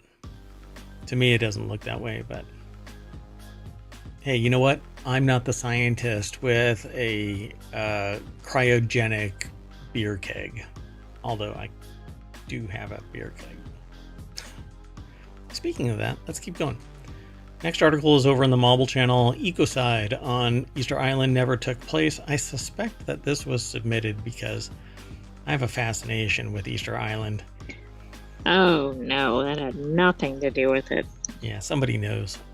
So, 2 recent studies have cast doubt on a popular theory that the ancient residents of Easter Island suffered a societal collapse because they overexploited their natural resources, an event often labeled in history as ecocide. So, and the reason why I have such a fascination about this, I don't know how they pronounce their name, Benedict Ray, I think is their name, posted this over on phys.org. So I'm really fascinated by Easter Island because, first off, there's no trees, right? It's at a set height, right? So it's not like a whole bunch of material was deposited on Easter Island over time. Yet the Moai have bodies that are 30 feet tall, and every single one of them is only buried up to their neck. So who did all of that? Right, and who was able to build it, let alone why is it all buried? Yeah, why is it all buried? Why is it all buried? And historically, stuff seems to be buried all over the place. and only up to its neck. Sediment everywhere. Sediment everywhere. Like the Sphinx, it was buried up to its head. Yeah, that's why Napoleon supposedly shot its nose off. It? Yeah. So it's fascinating that everything is just buried up to its neck. Anyway, widespread theory popularized by historians, including U.S. author Jared Diamond, claimed that the Rapani deforested the small island, which is known to have once been covered in palm trees, to keep supporting the flourishing culture of its more than 15,000 inhabitants. They never planted anything? Doesn't make any sense. And no seeds escaped, etc. Right, nothing. So this event in the 1600s abruptly brought an end to the creation of new Moai statues, or so the story goes. When Europeans first arrived at the island in 1722, they estimated that there were only around 3,000 inhabitants. I suspect that they were ecocided by... Yeah, I mean, we've seen that in some other locations where one civilization meets up with another. Yep. So the tale of ecological suicide or ecocide by the Rapani have been presented as a warning tale for humanity's overexploitation of resources, according to authors of the study published in the journal Nature on Wednesday. These are all pretty cool. So, and it's interesting because they face in, not out, like one would suspect. Right. Yeah, that doesn't make a lot of sense either. Yep. So the genetic analysis shows a stably growing population from the 13th century through to European contact in 18th century, said study author Barbara Souza de Moda of the University of Lausanne, or Lucerne.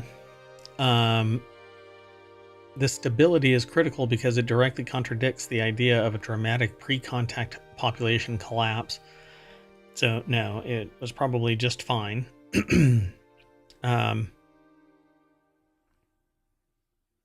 Yeah, that's one place that I've never been to.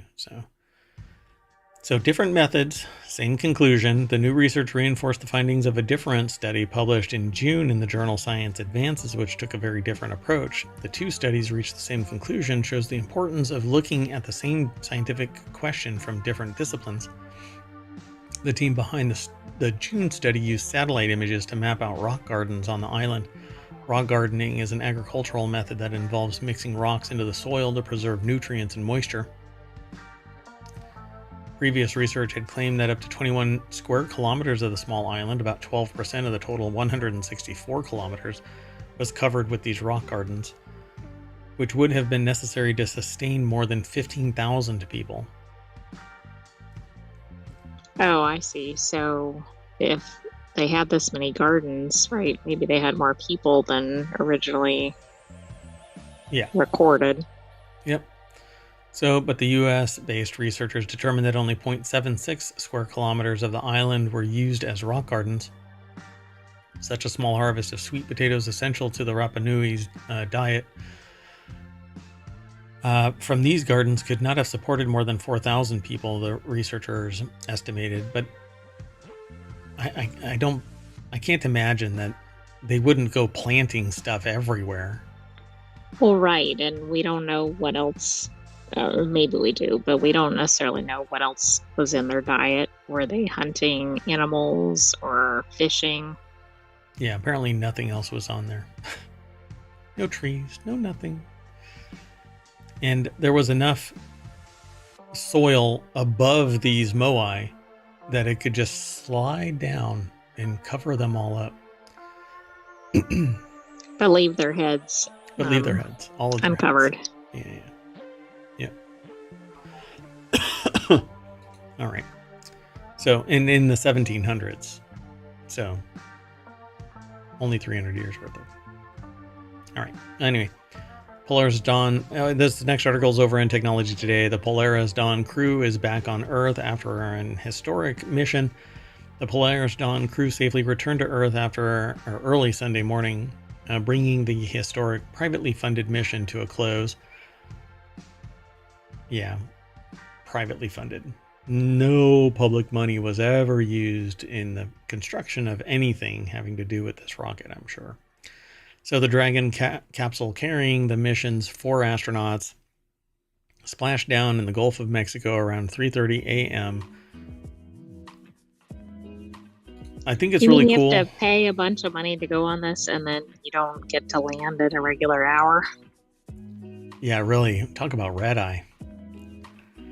So Cheyenne McDonald over at Engadget.com put the article together. There's a thermal image of the craft returning. You can actually watch videos of it over on YouTube. So the crew performed a number of science experiments and was able to complete a 40-minute video call to Earth and send files in a major test for Starlink's space capabilities. That included a video recording during the mission of Gillis, an engineer and violinist, playing the violin in space. A new era of commercial spacecraft dawns, with much more to come. Yeah, and none of it had any public money developing any. Okay. So if you want to do this, you better be rich. So what was cool about this in particular was that they have much more streamlined suits and not these hard suits with bulky joints and massive padding and stuff like that. I'm sure that some of the research will bear out that they were protected from cosmic rays sufficiently that they'll be able to use these suits. I hope that that's the case, because these massive suits just are untenable position for the general public. And these suits, just like the other suits, are water cooled and pressurized. So they're only at a pressure of about 5 psi. But the water cooling is very important because in a vacuum, there's no transfer of heat. So your body is being bombarded by the sun, and it's absorbing these photons, but it's not kicking out the heat. So you need the water cooling. The bigger suits actually had a problem, as did the smaller suit, in a previous attempt to do a spacewalk, that it leaks. And in a couple of cases, my understanding that I read a while back was that the suit filled up, and not the new suit, the old suit filled up, and they had to pull the helmet off the person. Otherwise, they would have drowned right there. Well, this thing was a big deal because it was the farthest they'd gone since the early 1970s, including regular space missions. And then also, one other thing that was neat about this, and I think a precursor flight, is that at least one of the participants is using this as a charity fundraiser. Neat. Which I think is neat. Yeah, that's great. And they tested the flight suit. But if you watch the video, it looks weird. I don't know, kind of creepy. But I'm glad that there's somebody out there that's doing it. It would be neat to do it. You can send me if you want. That's fine. Just send me to Mars. Just never mind.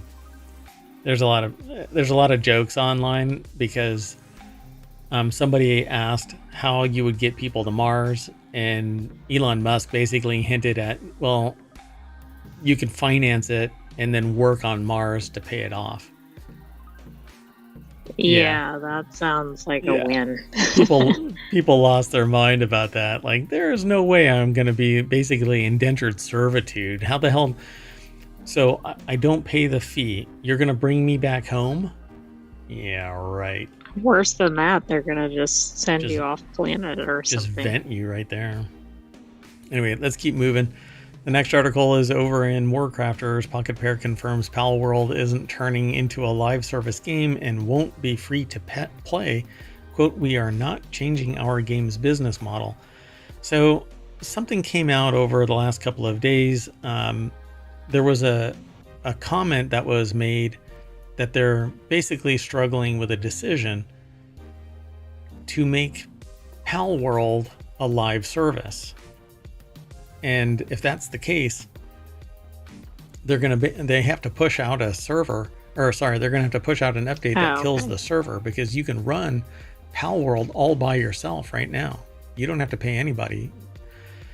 So it says, when you think about it from a business perspective, Mizobi replied, making Pal World a live service game would extend its lifespan and make it more stable in terms of profitability.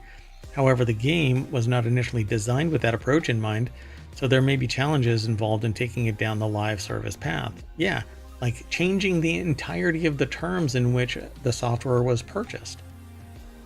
Well, right. And I mean, we know how much customers love live service games. Or changing the terms of the actual contract under which something was purchased. Like the Crew. The server should have been released to anybody who bought that. If you're not going to leave it as a live service, then release the server to anybody who wants to run it. Done. Solve that problem. Licensing be damned. It's not their fault that you screwed up somewhere, so you had better find a middle ground and open that up so that everybody can download a server and run it for themselves. The same thing is happened. I would probably say the exact same thing happened with Ticket to Ride, because they say that there was a licensing issue that led to the redesign of it, and it's a shit redesign, and they expect people to repay for it. And I think that everybody should do a class action for that as well. The same thing for the Crew. It should be a class action, because I bought something with an expectation of performance, and then you decide that it's no longer economically viable. Then you need to make me whole, because you lived off of the money that everybody paid. That's the same thing with Palworld.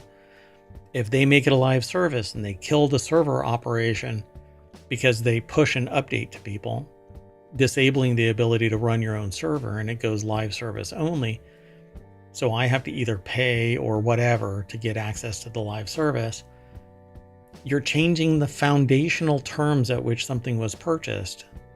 You should not be legally allowed to do that. You're changing the contract, right? Right. And I guess I don't understand why a game maker doesn't figure some of this out beforehand. This seems like such an obvious question to address before you release it. Well, they didn't know how successful Palworld was going to be. So they were like, well, let's get this money and run. That kind of a thing, right? But then it turned into a phenomenon online. They have made, I think, hundreds of millions of dollars because of the number of sales.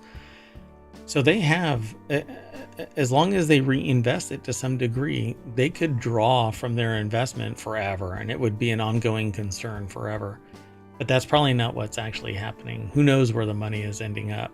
But for them to pivot to a live service, I think should be downright freaking illegal. But the EU has said, well, you can't force a business to run an operation forever. No, but you can force them to fulfill the obligations of the original purchased contract. I purchased a game. The expectation was I should be able to use it with my friends and whoever else wants to purchase the game and connect via a server. And when you decide, and it wasn't a live service all the time, right? Like, it was, but it wasn't. I should be able to connect to the server. And then you decided, well, the live service portion of it, I don't like. It's costing me money. So release it. That is the proper solution, the ethical, moral solution, not the greedy bastard solution. Is it a 20-year-old game or 10-year-old game? Yeah, sure. But there's enough people there that it irritated enough people.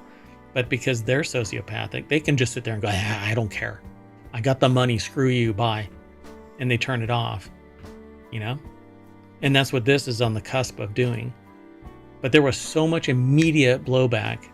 It's like the Helldivers thing. People went livid about Helldivers changing what was required to access the live service.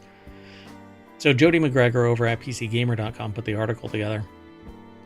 And they end up talking about what I'm talking about. It's common for live service games to be free to play with paid elements such as skins and battle passes, he said. People are pissed if this thing goes battle pass because you have to pay to access certain functions. But Palworld is a buy to play game, so it's difficult to turn it into a live service game from the ground up. Not difficult. It's a piece of shit. It should be an extension. Go ahead. Spin up servers, make it a live service, but don't hobble my ability to run my own server, connect with my friends on my server. I'm paying for it, my server, and I paid for the game in good faith. We need to hobble this shit like now. We need to lean into it now. And I think that we as a society, the consumers, really should go after the people who did that crap with the crew. And I think that we should do a class action for Ticket to Ride, because all of that's just all kinds of bullshit right there. And I know that people are pissed off about it, particularly on Steam, because they pivoted to a PC model. And instead of adding stuff, they took it away. You can add all day long and have me pay DLC, downloadable content fees. Fine. Spin up a live service so that you afford something new and unique and something value add. Fine. You're adding. But when you start taking away, you're cutting off what I've already paid for. And I think that should be illegal. Fundamentally illegal. No, you don't have to run a service forever in perpetuity at your loss. But if you find that you are at a loss, release the server and everybody is happy. So this company is not going in this direction. That's what they say. That's what they say. And also, this, like something else we recently featured, was because of a media interview where I think some of the interviewers are trying to get somebody to say something controversial. So it may not have even been something they were really considering. I don't think that's actually... I think it's disingenuous, because what was initially commented on, posted online, was that they were struggling to figure out ... So, to me, I think that this is a lot of backtracking, and only time will tell, because in 6 months, when the live service comes online and they push a patch, we'll know. So, and there's documentation and historical record of just how much of a bastard move that is. Let's keep moving. So the next article is over in Technology Today, Unlocking Yeast's Killer Instinct to Save Craft Beer. So killer toxins produced by Saccharomyces strains have been found to inhibit beer spoiling diastatic yeast, offering an economical solution for managing beer contamination in craft breweries. Diastatic yeast can spoil craft beer through hyperattenuation, which boosts the alcohol content and causes bottles to explode. What? Alcohol conversion doesn't cause bottles to explode. The overcarbonation does. It's created by pressures created by yeast tooting into beer, overcarbonating it, and then it becomes a bottle bomb is what it's called, particularly in craft beers. So I'm not quite sure what they're saying here, but anyway, let's move past it. Killer toxins, which are produced by other yeast strains, hint at a possible solution. So American Society for Microbiology posted this article over at SciTech Daily. Killer toxins, which are produced by other yeast strains, hint at a remedy. In a proof of concept study, researchers found that killer toxins inhibited up to 95% of diastatic yeast. More work is needed. This might, I don't know. There's other ways to inhibit attenuation, but that's not what causes. Okay, I've never heard that before. Hyperattenuation, yes, but I'm sorry. The way that read was that it boosts alcohol content and causes bottles to explode. Hyperattenuation. Right, hyperattenuation is causing the explosion, but I thought you were disagreeing with that part.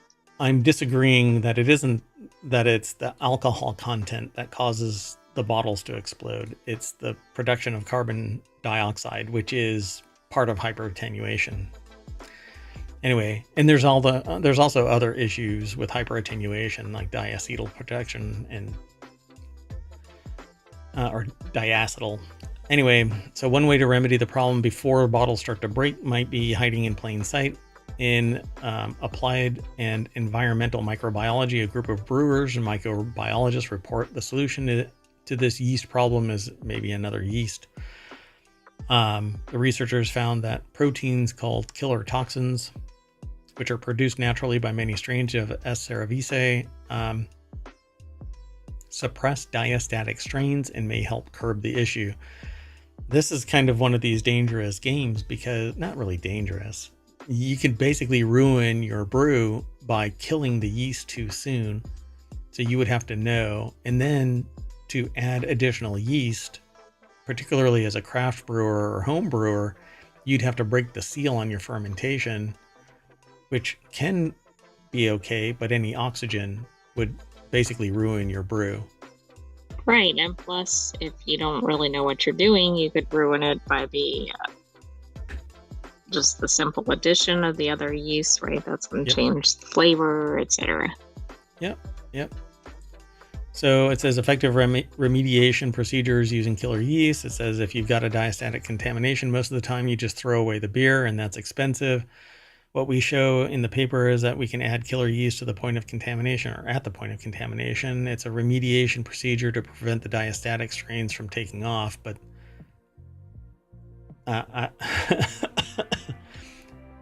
I would probably say, unless when they talk about craft brewers, they're talking about like nano and bigger, not home brewers. Right. But most craft brewers wouldn't even know, not until after it's done. Sorry for the coughing.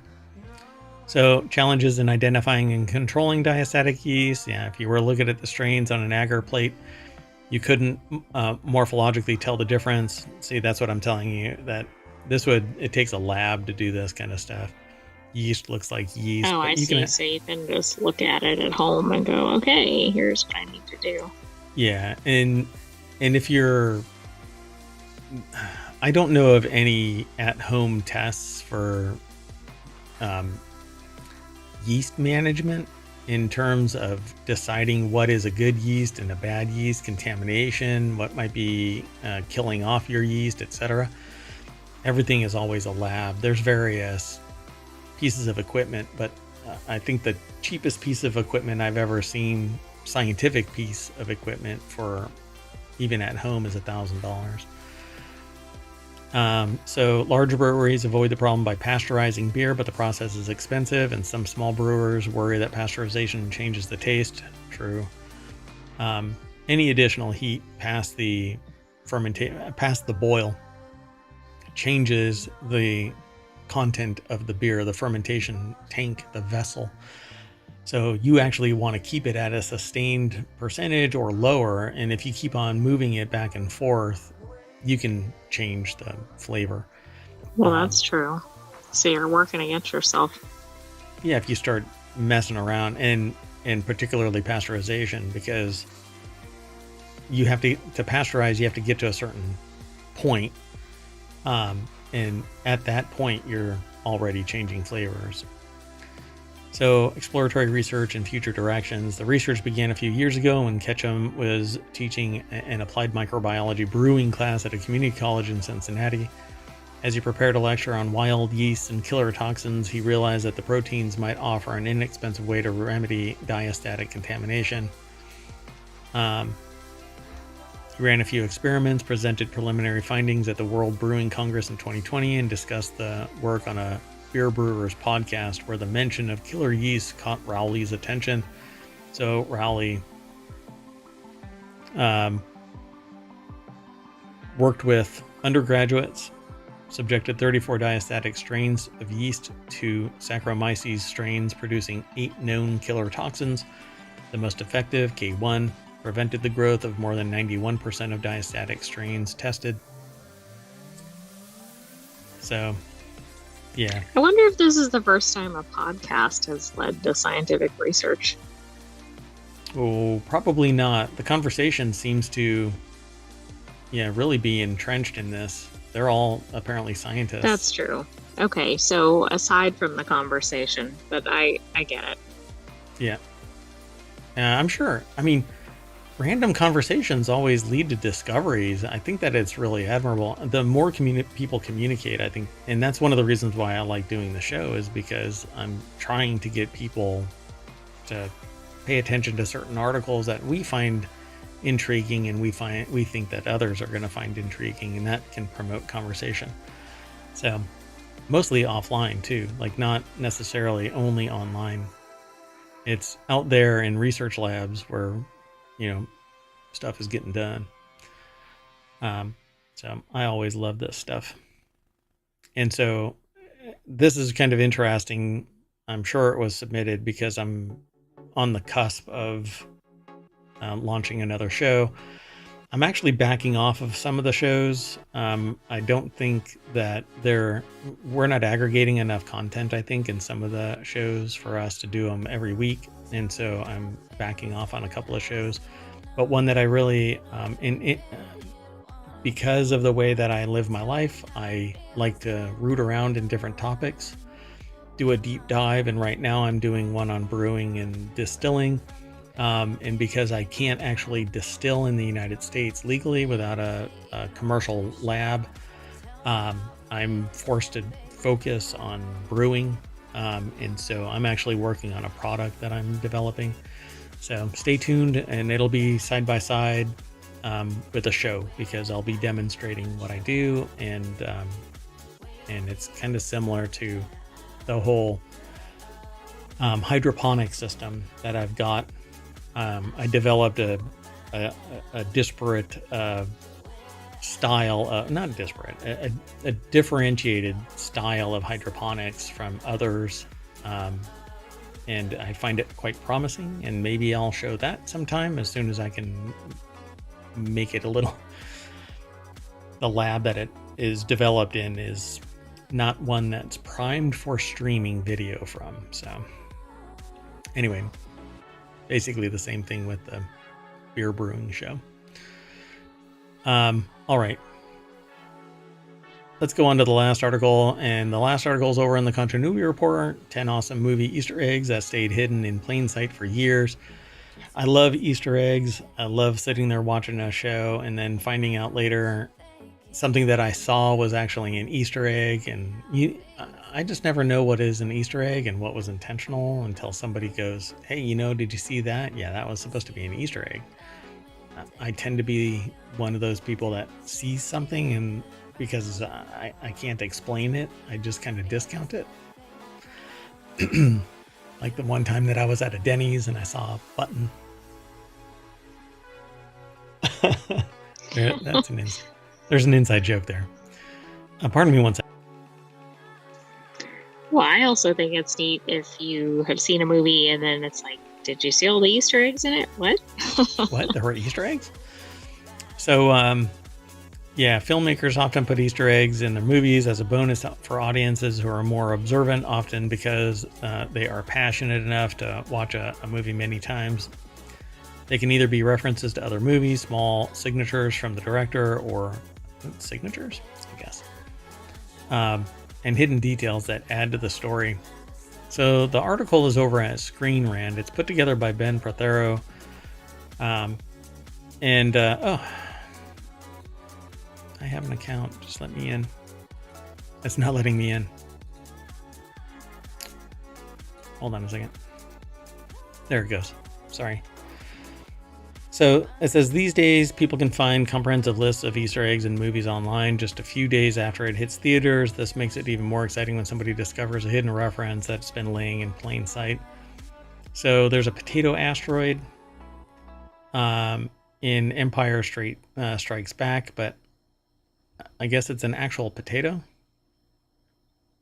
I'm not sure.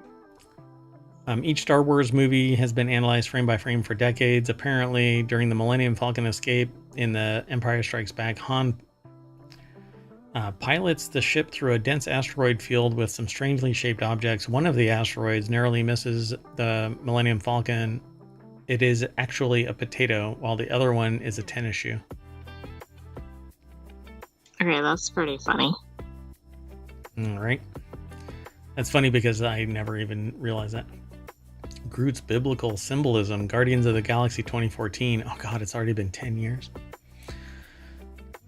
So it says, after a sacrifice, he is resurrected, albeit as a small twig dancing in a pot. Also on top of his head resembles a crown. Gunn was raised in a Catholic family, so it's no wonder that he uses religious imagery in Guardians of the Galaxy. That's just weird. Is that really? That is an actual Easter egg? Yes, because James Gunn revealed it. That's an actual, yeah, it says it reveals an Easter egg that he put in Guardians of the Galaxy years later after nobody pointed it out to him. Maybe because it doesn't come across looking like an Easter egg. Right. Why would there be, that's so subtle it doesn't even, after his sacrifice he is resurrected? Well, you up really above have to force it says that. he does a sacrifice like a religious figure does. All right. Binford Tools. This is over in Toy Story, Binford Tools. So Home Improvement, Binford Tools was the shop, the company that Alan's character works for in Home Improvement. Pixar fans are always on the lookout for Pizza Planet truck, the Luxo ball, and the code A113, which is that is the classroom where the animators usually come from in like California Institute of the Arts or something like that. I can't remember the actual origin of it, but A113 is a room number if I recall correctly. Hold on. We'll make sure.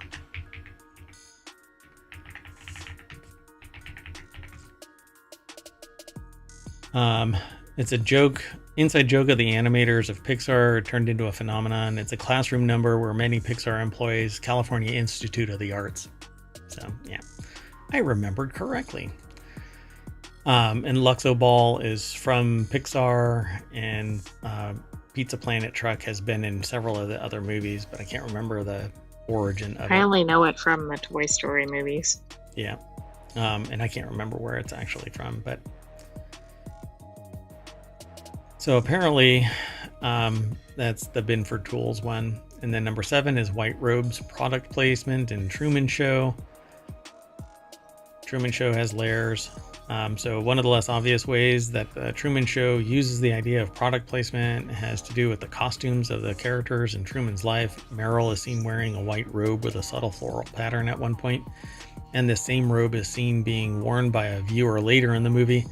Oh, that doesn't come across as an Easter egg as so much as one of the many.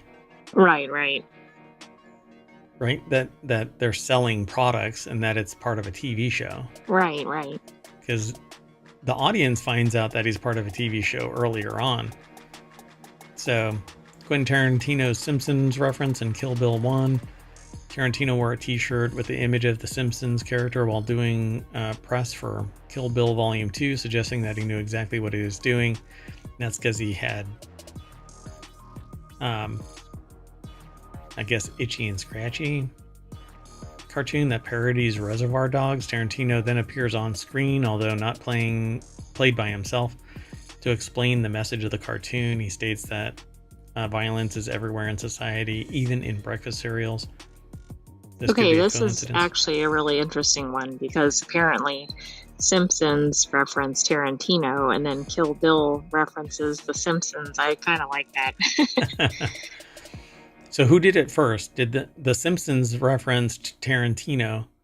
Yes. So the adage is true. Simpsons did it first. It's always the Simpsons did it first. Queen Diana in Back to the Future Part 2.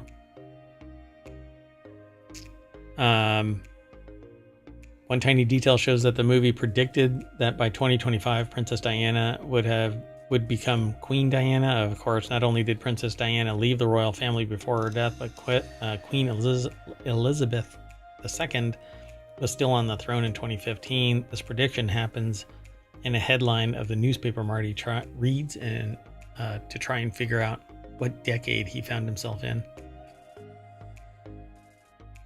So where is that? Yeah, I don't see that on there. I'm trying to find it. I don't know. I don't see it. Maybe it's under the fold. I don't know. Right. Something. Oh, Queen Diana's visit right there. Oh, okay.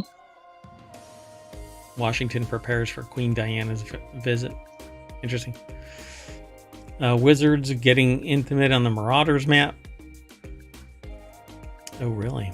Oh, my. One way to hide an Easter egg is to put it in the movie's end credits. Well, that takes on a whole new meaning. Never mind.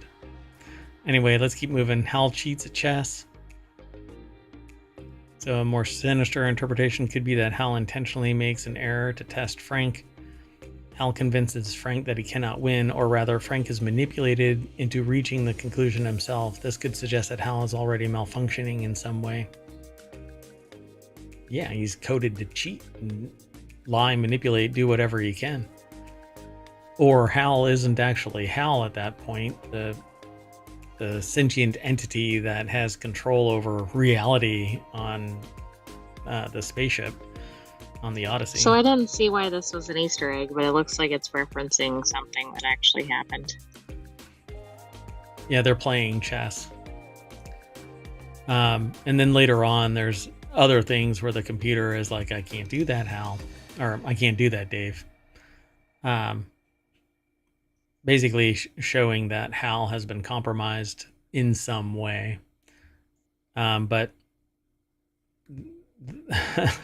Kubrick movies are a space odyssey to begin with. Morse code trickery in King Kong. The map of Dune in Moonrise Kingdom, which I've not seen Moonrise Kingdom. Apparently there's an Easter egg in that. It's likely that new Easter eggs will keep being found in Anderson movies for years to come. The Moonrise Kingdom Easter egg has gone unnoticed for over a decade, but it's appropriate that it's been discovered now with the success of Denis Villeneuve's Dune saga. It has a map from Dune. Yeah, it has apparently the back cover. Okay. All right, let's keep going. Oh, that's the last one. That was number 1. I've never seen Moonrise Kingdom. Wes Anderson is famous for exercising full artistic control over the tiny details. In Anderson's coming-of-age love story, Moonrise Kingdom, Susie is frequently seen reading sci-fi and fantasy novels. None of the novels are real, but one of them has a map from Frank Herbert's Dune on the back cover. That's not these. All right. Pretty cool. So there you go, folks. Out you go and go find more Easter eggs. And we got a bunch of movies to watch again. That's right. Dun, dun, dun, to see if we can find them. Binford was a really well-known one. All right. But that's it. Ta-da! I think the neatest one was the potato and the shoe asteroids. The shoe is the hilarious one. I mean, potato, I can see that. A shoe? Anyway, that's it for today's Non Sequitur News, and we will see you... That's hilarious. Yeah, I know. We'll see you next week. No, we'll see you tomorrow, but just blink like you're looking for a Easter egg. Oh, look, I found an Easter egg, and it brings us back to ohmTown.com. That's where you should go and become a citizen of ohmTown. Then come and hang out with us here, either on Twitch or YouTube. You can always download the podcast, hang out in the Discord, hang out with us. That'd be great. I'd love to see you here. In the meantime, like and subscribe. Oh yeah, be sure to like, subscribe, ring the bell, leave a comment over on YouTube. Liking helps us tremendously. The algorithm actually is really, really confused by us because we're a show that doesn't focus on one particular topic, and that makes the algorithm kind of throw up. And so it's actually part of what I'm trying to solve by backing off on our other shows. So while we may not be doing the shows regularly, they will be weekly shows. The weekly shows, the daily show, the Non Sequitur News show will always be running. But the weekly shows are going to be kind of hit or miss.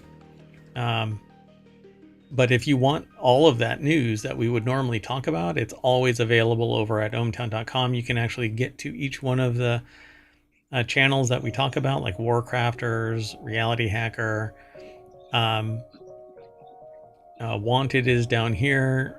Wanted may actually be redone as a steady state kind of a weekly show because it's much more highly focused on gadgets and gear. And the continuity report will be every weekend as well. So that said, that's it for today. I'm gonna reset everything, and we will launch the weekly replay, so that if you missed any of the non sequitur news or the last week of our weekly shows, they are still in play. So see you in a little bit. I am Mayor Watt, and the voice you're about to hear is that of the Sentient AI. Night, ohmTown citizens. Thanks for joining us for non sequitur news. Actually, that would be the continuity report. It's because the main page of non sequitur news, or the main channel, was on there, so that threw me off. So come back tomorrow for another non sequitur news. You said that, I was like, what show am I actually doing right now? I don't know.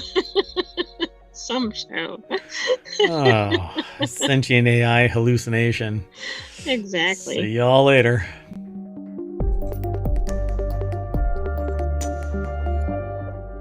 Oh, I cracked my Easter egg.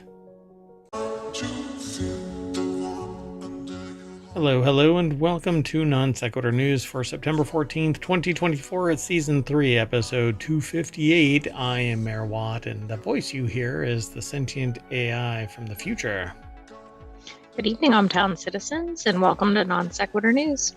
Today we're going to be talking about OpenAI and the non-profit structure, Apple and the discontinued products, a new hire and the 3,600 labels, bugs and their devastating wildfires, TikTok and the baked potato revival, Jane's addiction to the assault on stage, Port Marnock Strand and its shipwrecks, Acer and the unoptimistic gaming handheld, scientists and you better but leave it,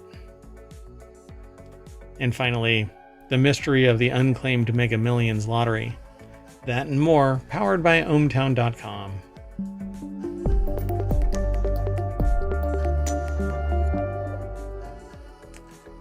Sorry, Sentient AI, you can't deny those titles. What do you mean I can't deny them? They are now They're canon spot on. in ohmTown. So the first article is over in Technology Today. OpenAI is reportedly moving away from its complicated nonprofit structure next year because, it really stood in its way of becoming a multi-billion-dollar organization. Eesh. Anyway, Sam Altman... it did stop them from just unlimited profits, right? Did it, though? Sam Altman told OpenAI staff members during a weekly meeting that the company is changing its rather convoluted nonprofit corporate structure, where it had tax benefits and other benefits. And since it no longer needs any of that bullshit social justice stuff, I guess it can just kick it, right? Anyway, the CEO said OpenAI will move away from being controlled by a nonprofit entity that just was nothing but baggage. Ugh, I can't even. That's not what he said, though. Anyway, controlled by a nonprofit entity, and will transition to a more traditional for-profit organization because, again, it doesn't need any of that dead weight anymore. He didn't delve. Is this article produced by AI? Oh, he didn't delve. Only if it's devoid of any other odd terminology. Okay. I said that backwards, but... Yeah, only if it isn't. So he didn't delve into the specifics of how the company will achieve that goal and what OpenAI's corporate structure... Well, it's going to throw a shit ton of money at it, and it's going to go away. That's just how it works. Right, that seems pretty straightforward. I mean, we have talked about the complicated structure, but it seems like all this is going to do is just go to what every other company does. Right. Even if they have to dissolve it and then reform it, they're getting rid of the nonprofit administrative level of it, not the OpenAI company. So all they're doing is punting that OpenAI baggage. I mean, oh, I can feel the sociopathy rising. Yes. Embrace your sociopathy. Spokesperson only told Fortune that it remains focused on building AI that benefits everyone, particularly those who invested early. Those in the C-suite. Yeah, exactly. And that its nonprofit is core to its mission. Sure. So Morella Moon over at Engadget.com put the article together. Here is Sam Altman saying, "Why are you peasants bothering me?" You'll have to watch the video if you're downloading the podcast.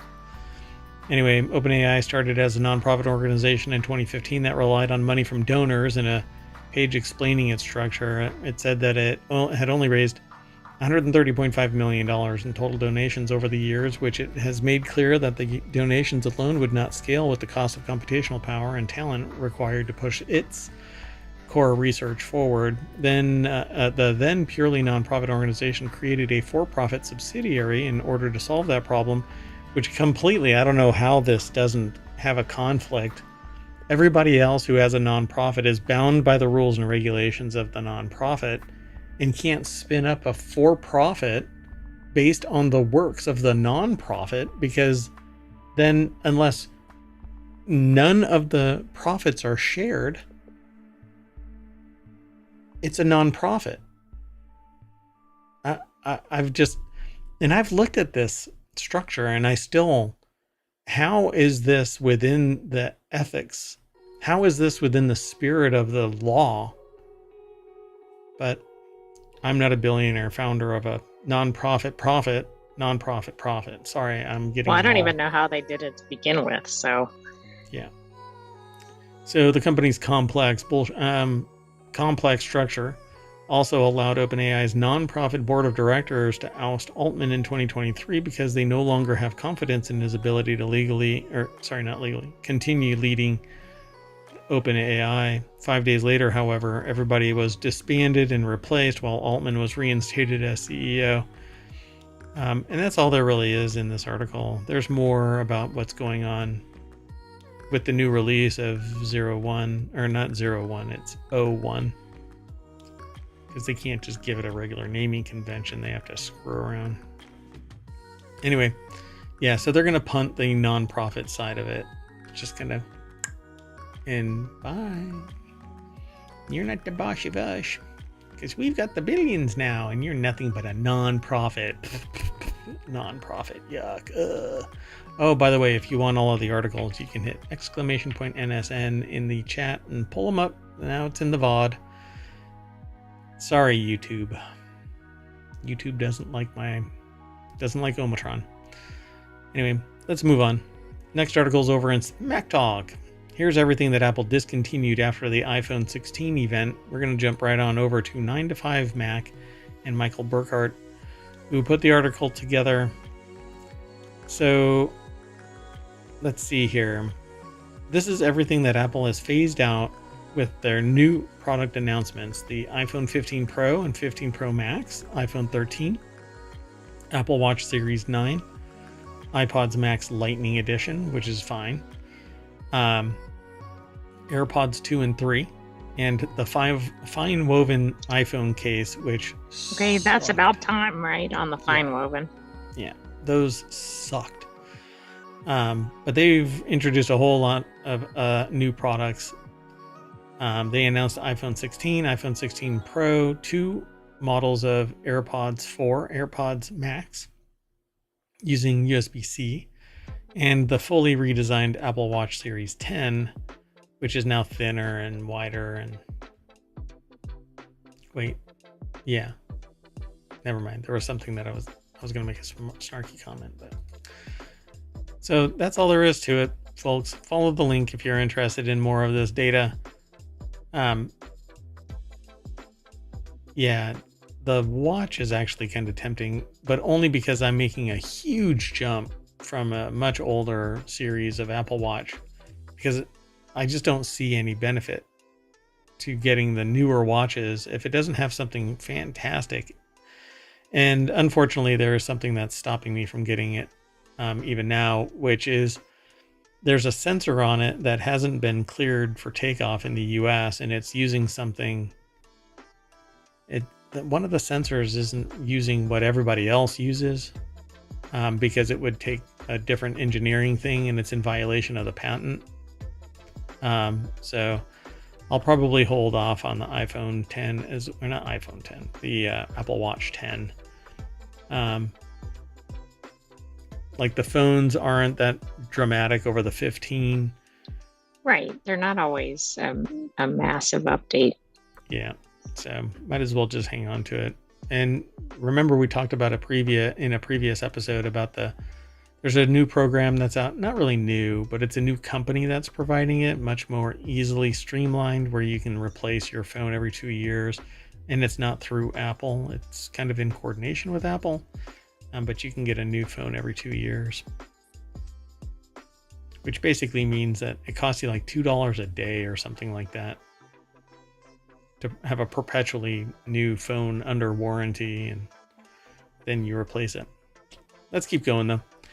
The next article is over in Non Sequitur News. New hire accidentally prints 3,600 labels, sparks wild work mishap stories. The whole thing became absurd and hilarious, the man told Newsweek. This article is by Alice Gibbs over at Newsweek.com. Apparently, a 23-year-old who asked to remain anonymous shared how he accidentally printed off 3,600 shipping labels instead of just one. He wrote about the incident, which occurred 2 years ago, in a post on Reddit's mildly infuriating subreddit, where it went viral.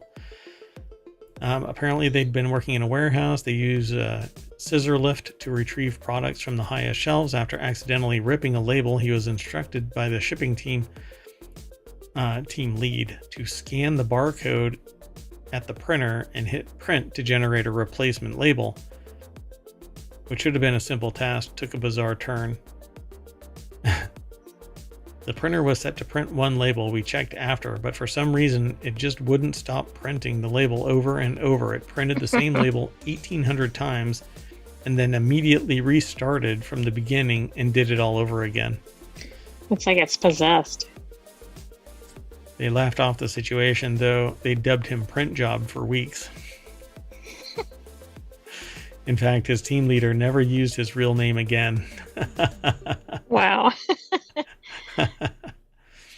Yeah. Another person shared what happened with the caption, 3 days on the job, I accidentally printed 3,600 labels instead of one. The post gained 4,200. That's interesting. 42,000 upvotes. Yeah, 42,000 upvotes, with users flooding the comments to share their own workplace blunders. One person recalled a grocery ordering mishap while working at a nursing home. I thought you ordered by the piece, but it was by the kilo. We got a delivery of so much food. Hopefully it wasn't all the same item. Everybody's eating green beans for the next 6 months or whatever. Yep. Push the blue cheese. So Brother Tyron humorously recounted destroying $1,800 worth of wine in a supermarket accident. Quote, ran to the boss on the verge of tears. He replayed the security footage and laughed his ass off. We got insurance, man. Don't worry about it. Just help me clean it up. God, that job was dope, is what he said. Yep. Sometimes those kind of jobs are the best for your mental health, and sometimes they suck. Right. They could probably go either way depending on the other people there. Yeah, I don't know of any like horrible job related things that I ever had. So, well, the other ones in the article involve like financial. One was like a database crash, and then one was off by like billions of dollars in their spreadsheet, which could have been quite disastrous. I once made a miscalculation in an Excel spreadsheet that made it look like one of our shareholders were billions of dollars richer than they were. That same sheet was sent to him and no one cared. 2 years later, I still work at the same investment bank. Mistakes happen. Yeah, they just didn't believe it, I'm sure. Yeah, because that could have ended a lot differently. Yeah, I'll have to tell you a story later. Moving on, next article is over on the Mobile Channel. The remarkable reason why these bugs are seeking out devastating wildfires. It's because they're fire bugs. Duh. I just thought they were chilly or something. Yeah, they're cold. And the charcoal beetle, Melanophila consputa. That's a horrible name. Fueled by late summer heat, several large wildfires have been burning in the western U.S., forcing thousands of people to flee their homes and turning the skies in Southern California eerie orange. This is, of course, bad for pretty much everyone except for the Melanophila beetles. These insects, which are roughly the size of pumpkin seeds, are pyrophilious, meaning they love fire. They are firebugs. They actually depend on it for their reproduction. Whoa. They are hot. Hot, hot, hot. Benji Jones over at Vox.com put the article together. Crunchy. So yeah, I guess they have to get it on in the heat. Those eggs then hatch into worm-like larvae and feast on the recently burned wood. Interesting. So it's not just the fire. The wood has to have had to burn before they go there. Yep, fiery orange may sound like an awful idea, but for these bugs it comes with a number of advantages.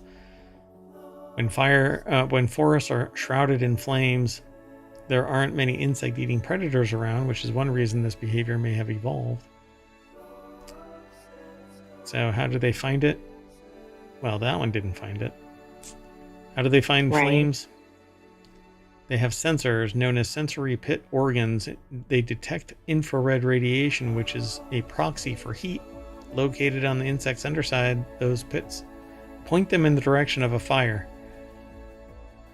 And then I wonder if they could follow like a swarm of these and go, oh, there's fire over here. Like, I wonder if they sense it before it happens or only after. Like wherever do they have to be in a very close proximity to it, or? Right, I don't know.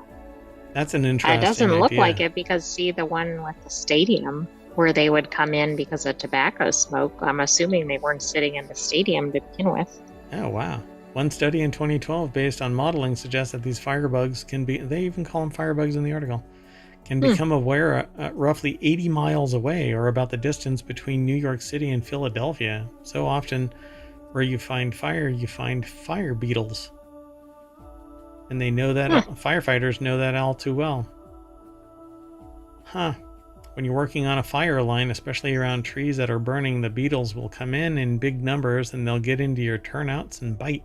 Really? They bite? Feels like a bee sting, and sometimes firefighters wear bee veils to protect themselves. Oh my gosh. Jesus, I had no idea. I've never heard of this. That would suck. The beetles are probably like, would you get out of my way? I'm trying to get to the burned wood. Yeah, really, don't put that fire out. Or would you let the wood burn?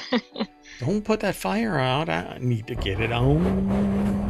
Ooh. Let's get it on. I have a fever, and the only cure for my fever is getting it on. Not cowbell. No more cowbell. Anyway, yet another possible reason for why they chase the fires is that the beetle larvae may develop faster in freshly burned areas. Heat speeds up growth like a cozy incubator. Some evidence suggests that means beetles can produce more babies in less time. Yep. Wow. I don't know, man. That's some risky reproductive pursuits. Right. I wonder what their reproductive success rate is. Because, I mean, if you're in the middle of a wildfire, that could be an issue. You might not make it out of the wildfire. Said one to the other. Hey, baby, you're pretty hot. I know. I'm nearly on fire. Wow, this conversation. Moving on. Next article is over in Technology Today. Fresh starch. How TikTok helped spark a baked potato revival in the UK. The humble baked potato is enjoying a renaissance. with TikTok algorithms bringing the stuffed spud to new audiences and transforming this once tired classic into the lunch of the moment. Young potato sellers are breathing new life. Young potato sellers? What, like kids? Instead of having like a lemonade stand, they've got a baked potato stand? A baked potato stand? That sounds like an excellent idea. I wonder. That might be interesting. Just drag a cord out and put a air fryer. Like a whatever, heating element of some kind. Okay. Just put an air fryer, right? And throw a bunch of baked potatoes in there and then have some schmutz that you can put in it when somebody shows up. And so they're always cooking, and then you take them out, cut them in half, salt, pepper, and some butter, and there you go. $23. Honeydews. That's right. And call it a potato deuce. I got nothing. Anyway, the article is over at theguardian.com. Spud Brothers. Hannah Alothman and Dan Milmo put the article together for theguardian.com. You have to say The Guardian like that all the time.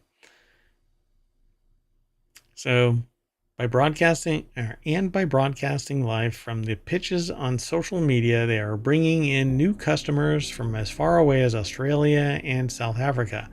Young potato sellers are bringing new life into the traditional British meal with modern twists on favorite toppings. All because they're streaming to TikTok. So This is actually something that I've been recommending to other people that are trying to get their business traction. You really should start, because people want to see how stuff is done. They don't necessarily want to watch somebody talking about the news, right? But they do want to watch somebody that's in real time putting together a sandwich, and then people can ask questions. Oh, well, what about this? What about that? Or running a shop. And if they're, fun personalities and interactive and stuff like that, it can actually gain attraction. Particularly on TikTok, because you just put it there and the algorithm throws it to all of these people, and it's really kind of no-brainer on that platform. You just sit there and you watch it. So like our show is like an hourly show, and it's segmented, and we put it on YouTube and we shut down. But you can on Twitch and on TikTok, you can just put these videos, these little snippets, and if you do a whole bunch of them, they get spread over time. Then you get traction. And then when you go live, people tune in. But it's all about the operation. They want to see you working and hustling and stuff like that. So it says everyone loves a jacket potato. Harley 22 said it's good comfort food. Jacob 29 said you can't beat it. Nice and weather, just filling, and it's cheap. 5 pounds for a cheese and bean. Part of their success is down to the jacket potatoes' enduring appeal, the brothers said, but also they have tried to improve on the classic. I think a jacket potato is like a full, like a baked potato. Yeah, it's a like baked potato with the potato everything. skin. With the potato skin, yeah.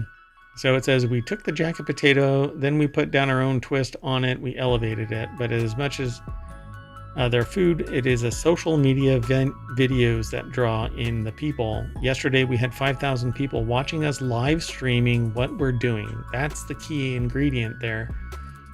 You could be doing anything. People will watch people in a mechanic shop changing tires for hours. People will watch people making bubble tea for hours, stir fry for hours. It's fascinating that people want to see other people working. TikTok account was started by their dad, Tony Nelson, 58, who took over the pitch after the death of his friend Keith Roberts, whose family had been had the stand since 1955. Roberts had given Jacob his first job, a Saturday job, at the age of 14, selling potatoes. So they basically are just keeping this going. Yeah, except they're reinvigorating it because it says the people weren't going to it. They were going to fast food. Yep. So it was breaking my heart seeing all these people walk past. So we went out and spoke to them. What would it take for you to come and buy a spud or get a spud?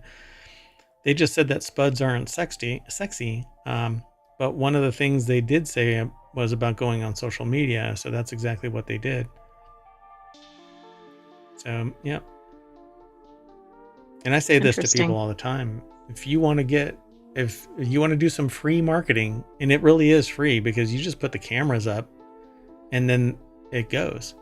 And as long as you're not a tool, then people gravitate towards you working. And that goes for a lot of things. I wish that I could do it, but I can't. You know, what I do when I'm not mayor, I can't live stream what I do. But I can live stream being mayor. So, hey, let's go viral. Guess I got to do it on TikTok and give myself a mohawk. Yeah, I wonder if that's a required element. That's Spudman, aka Ben Newman, in his van in Tamworth. So it's not just the Spud Bros who are bringing British baked potatoes to global audience in Tamworth. Ben Newman, known as Spudman, has 3.7 million followers on TikTok. He has had his stall for more than 2 decades, but after trade slowed down significantly during COVID, he turned to TikTok to build his business back up again. Ta-da! Yeah, and here in the States, TikTok is on the verge of being punted, so we'll see what happens as more hearings take place. Let's keep going, though. This next article is over in the Continuity Report. Jane's Addiction concert ends abruptly after Perry throws a punch at Dave and is forced off stage by the crew. I mean, does this ever happen? The band members getting into a fight on stage during a concert? I'm sure it has, but I can't think of any instance I've heard of. I don't think during the concert I've ever seen anything, but I have heard studio fights and stuff like that. Been caught sparring. Concert by the reunited Jane's Addiction in Boston came to a sudden end Friday night when a clearly enraged Perry Farrell threw a punch at guitarist Dave Navarro and was restrained by crew members, still appearing physically agitated as he was hustled off stage. Chris Willman put the article together for Variety. Fans posted dramatic video of the escalating confrontation and the enraged singer's removal from the stage. And what do you think the band member was doing that assuming they did something to trigger this? So like multiple playing in the wrong key or something? I'm not sure. It says this emotional explosion coming on the heels of some off moments in other cities that have already been subject to discussion in reviews and on social media has some fans waiting to see whether the remaining gigs on the band's awaited reunion tour, their first in 14 years, will proceed. Yeah, so I don't know. It says the 11th number in a set that usually stretches out to 14 or 15 strongs when trouble erupted between the two most famous members of the veteran band. They've been brewing for several songs before it got to the point of fisticuffs. So, I don't know. It just says that they fought. Once Farrell was gone. What did the concert end at that point? Like, what happens then? Once Farrell was gone, the rest of the band, including Navarro, stepped in front of the stage to give the crowd a gentler farewell, appearing calm as they hugged one another, applauded the audience, tapped their hearts, and offered a peace sign. The altercation immediately blew up on social media with no shortage of jokes, including countless Oasis comparisons, along with more serious concerns expressed for the well-being of the band members involved. Yeah.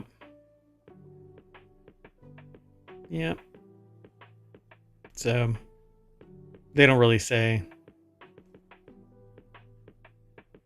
This is interesting. I didn't even know this band was still touring. Yeah, they came back together to do this, along with, there's a couple of other bands that are getting together to do stuff. And I think the what's the other one? There's another one that just flamed out too, that they had problems. They were yelling at each other. Well, Oasis is expected to do that. Like, they were joking that they were going to disband before they even had the first reunion concert or whatever. Yeah. I don't know if there was another one. That's why they said something in this article about it. It says, ladies and gentlemen, I have to be honest with you. Something's wrong with my voice. I just can't get out the notes all of a sudden. The next day, bandmate Eric Avery posted to Instagram, looking forward to getting another crack at this spectacular rooftop venue tonight. I'm optimistic we will be better. That was a comment previously. So, I don't know. The following night in New York, things indeed took a turn for the better. Had seen reports of Farrell's condition on Tuesday, so they had trepidation as Jane's addiction came on. All my fears quickly eased, right? But then they get into this fisticuffs thing. Friday night's fateful Boston show came about 20 dates into the group's dual tour itinerary with 15 left to go, so halfway in. Dear God. Yikes. Who wants to be at the next show date? Just goes thermonuclear. Wow. Oh well. Look, there's video. I won't play it because I don't know if it's going to link me. Yeah, but it looks like they're pretty much in each other's faces. Yeah, he's pushing on him. But he's just sitting there going, get away from me. And this guy is angry. He looks pissed. Well, I think I don't know which one is which, but. Yeah, I don't remember either. It's been forever. All right. So let's keep going. The next article is over on the Mobile Channel. Why Portmarnock Strand has seen so many shipwrecks.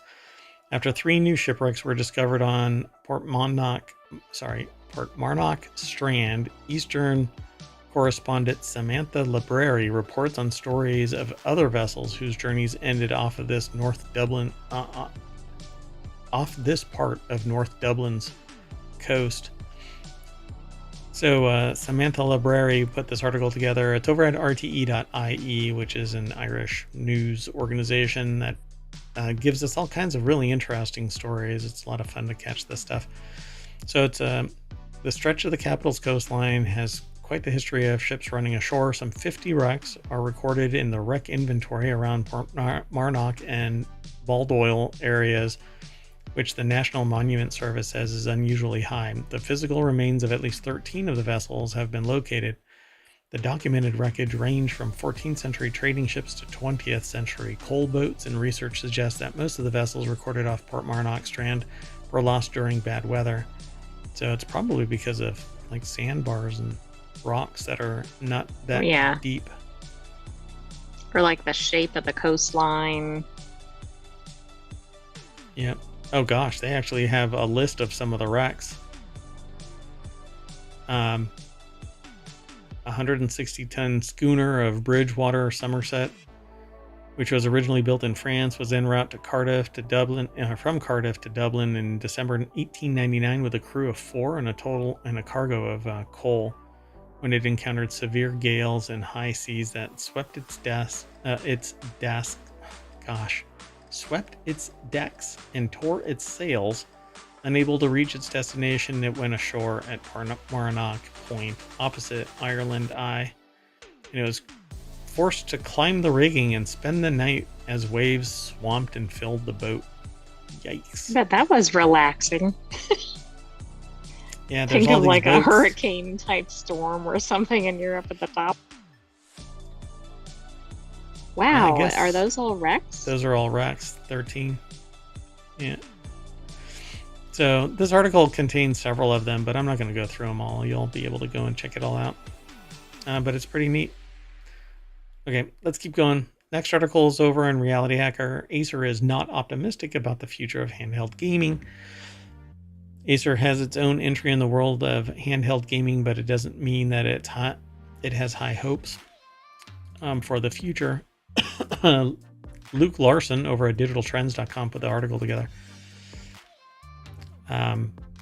So the Ally, the ASUS ROG Republic of Gamers Ally, have quickly been given the label of the next big thing, but is there really enough gas in the tank for a bright future for this form factor? After sitting down for an exclusive talk, Luke Larson over at digitaltrends.com put this article together, and they say, I'm left questioning some of my own preconceived notions about where this is all going.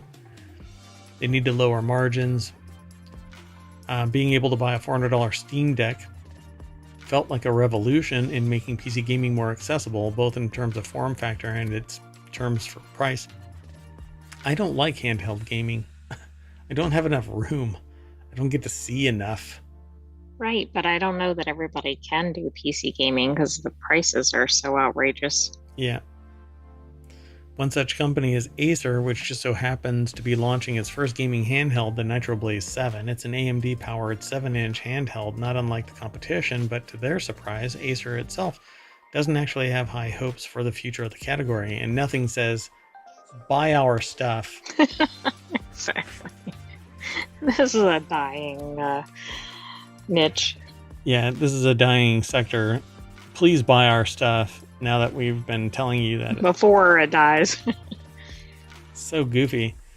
When they asked Jerry Cow, the chief operating officer at Acer, he responded in a surprising way. We do not believe it is a big market, but when people think about gaming, Acer is one of their choices, so we shouldn't be absent. But do we think there will be a big success? My personal opinion up until now is not so optimistic.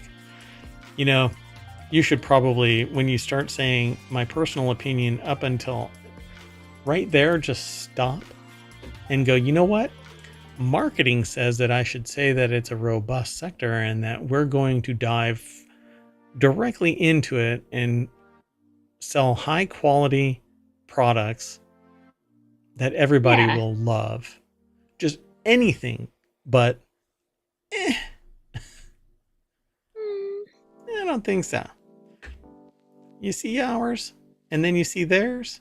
I would go with theirs. Credit to the interviewer. I mean, you rarely get something like that from somebody trying to sell anything. Man, I don't know how many drinks were given to this person to just drop that.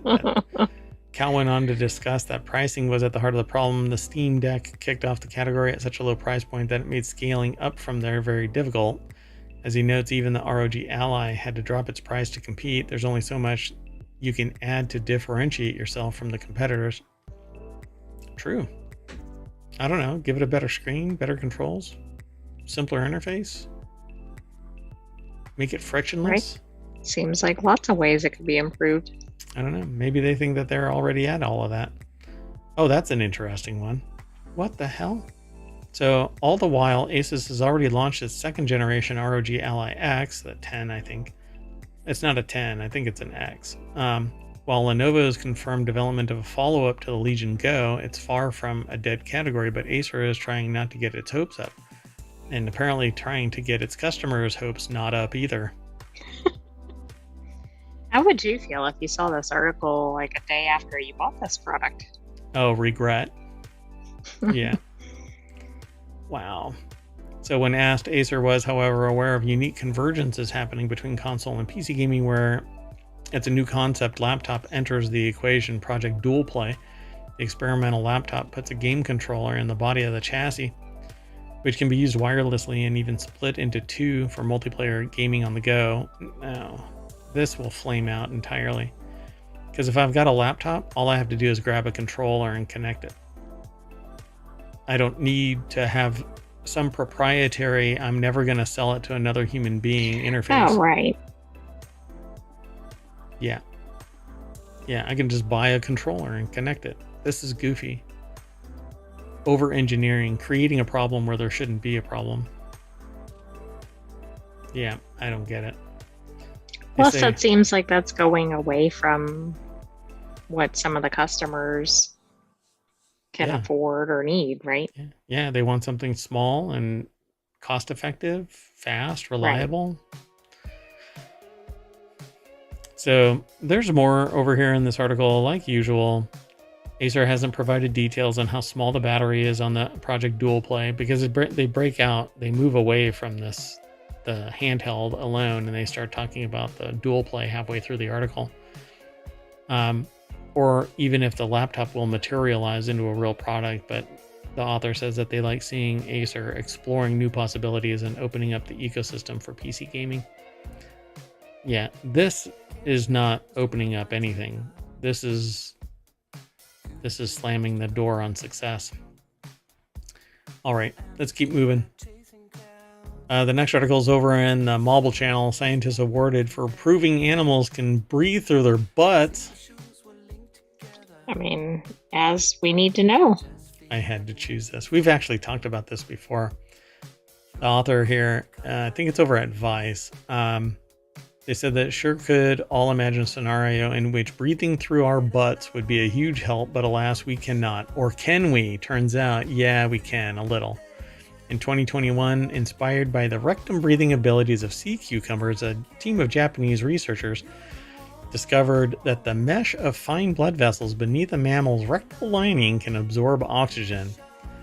Now, they've just won an award for what they found. The mammalian butthole can absorb oxygen in a medical emergency.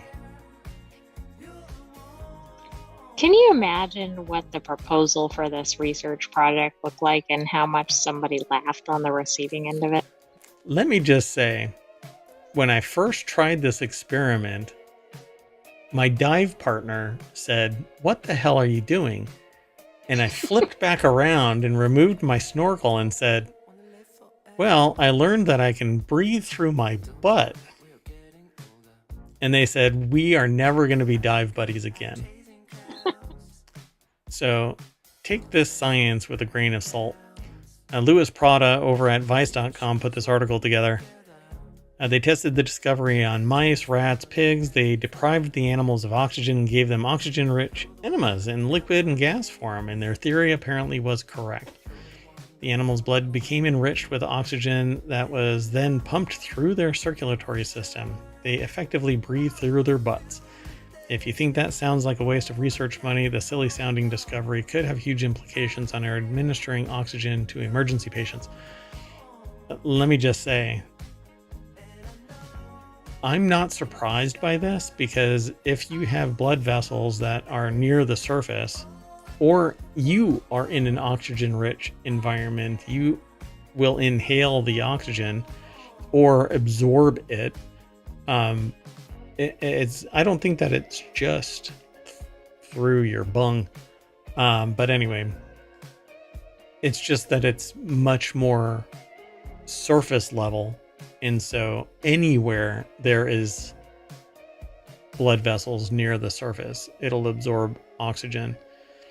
So the award's name is a joke. It's meant to be ignoble. The awards are split into 10 categories. So every year, MIT awards ignoble prizes to honor fascinating and odd scientific discoveries. So they got their just desserts. Another set of winners includes researchers who discovered that a vine from Chile could imitate the growth patterns of a nearby artificial plant.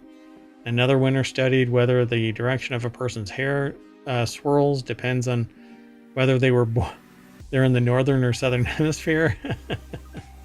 Wow. And scientist James C. Lau won an award for his tireless research into the swimming patterns of dead trout. Okay, why do dead trout swim? They don't. I guess that was answered in the research. Yeah, maybe, but you'll have to subscribe. You'll have to subscribe to the journal, and it's $800 a month. The next article is over in the Mobile Channel. It's the last one for today's, September 14th non sequitur news. And if this is not exemplary non sequitur news,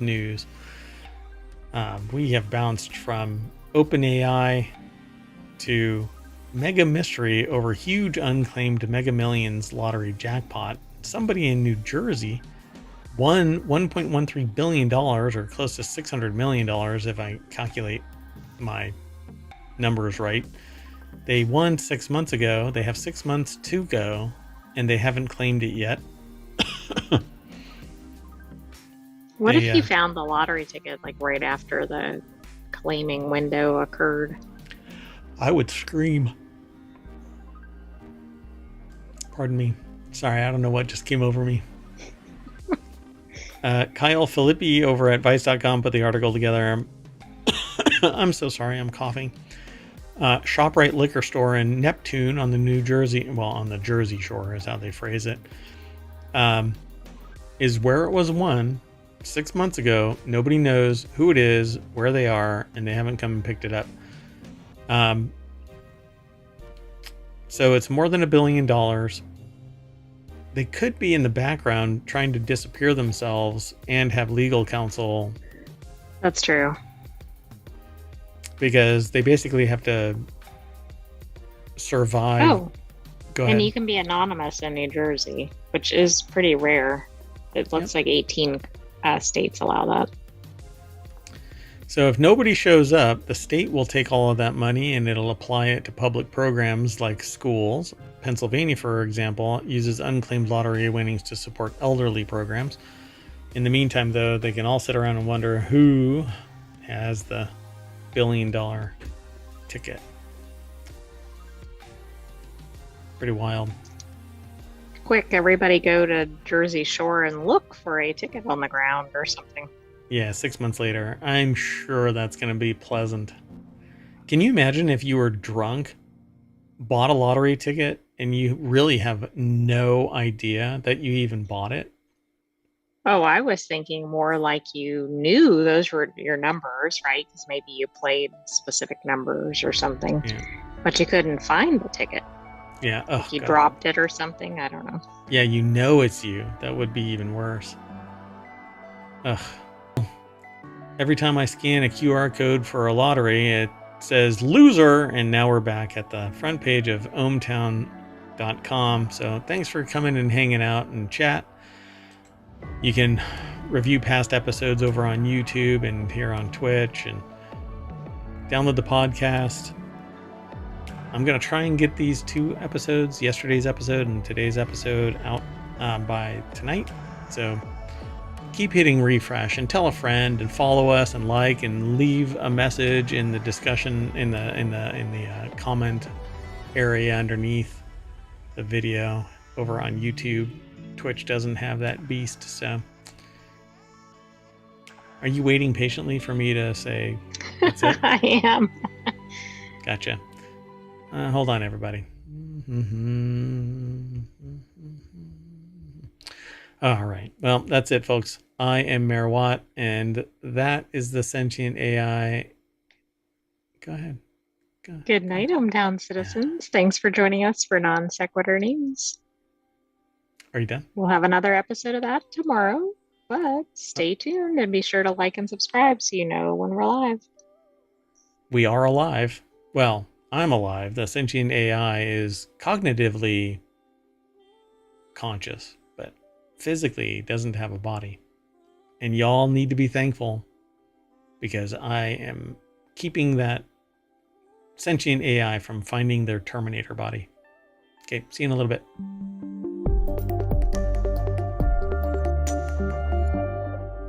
Oh, look, a lottery ticket, and it says it's from Jersey Shore.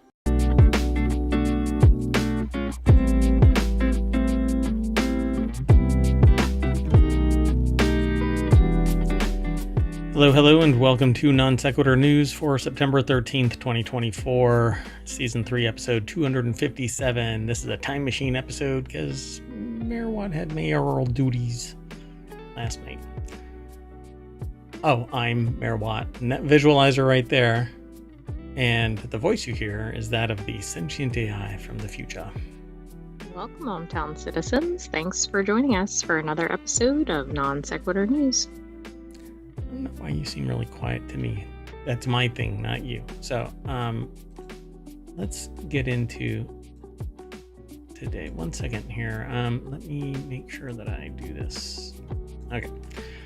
So today we're going to be talking about whiskey shot sipping, Hollywood rule book, jurors detain fleeing person, boar's head closes a plant, Boeing blows out tires, about that semi-fire from Tesla, bite blocking fabrics, part falls into a school parking lot, new beanless coffee, and U.S. opens Honey Deuce, which I feel weird saying out loud.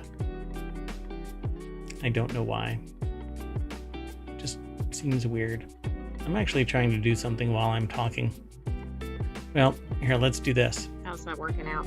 Not well. I'm distracted. And people, as much as you think that you can multitask, you can't.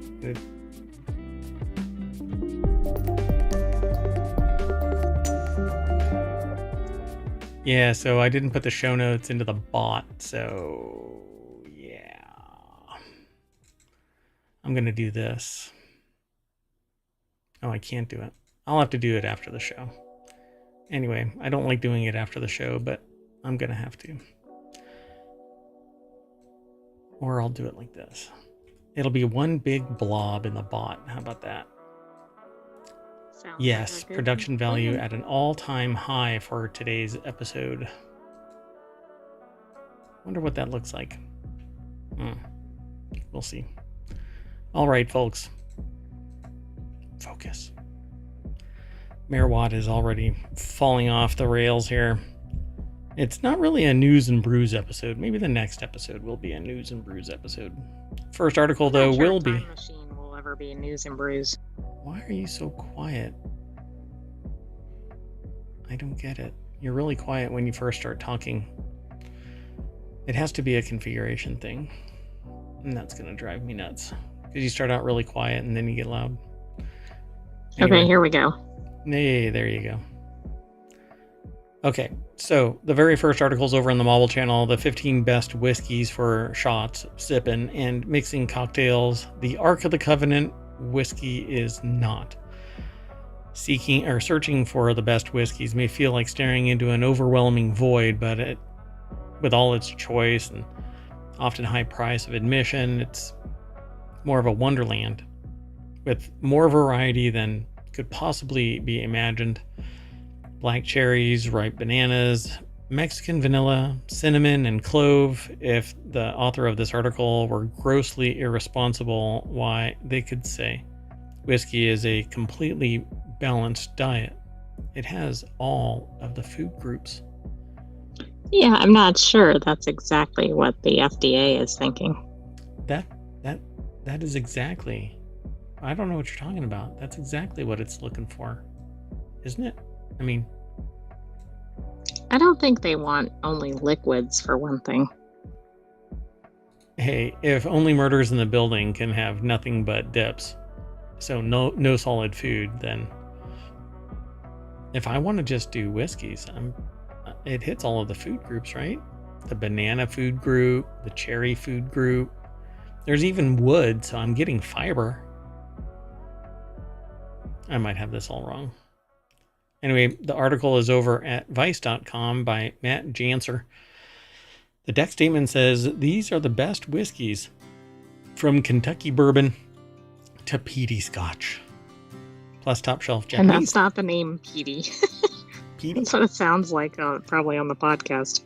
Oh, yeah. So peaty as in the peat from bogs kind of peat. Plus top shelf Japanese unique blends and more. That's not everything that was in the deck statement. We added a whole lot of commentary in there. So they make a list. Best all-around bourbon, 4 Roses single barrel. It's actually pretty good. I've had it. People-pleasing Irish whiskey is Teeling small batch. I wonder if they have my favorite in here, which is Tullamore Dew. Although I have a whole bunch of other. Canoe is another one. It doesn't look like it's listed. It is not. Yeah, but people-pleasing Teeling small batch. Non-smoky Scotch is Macallan 12-year. A versatile rye whiskey is George Dickel rye whiskey. A tasty bourbon for all occasions is Buffalo Trace.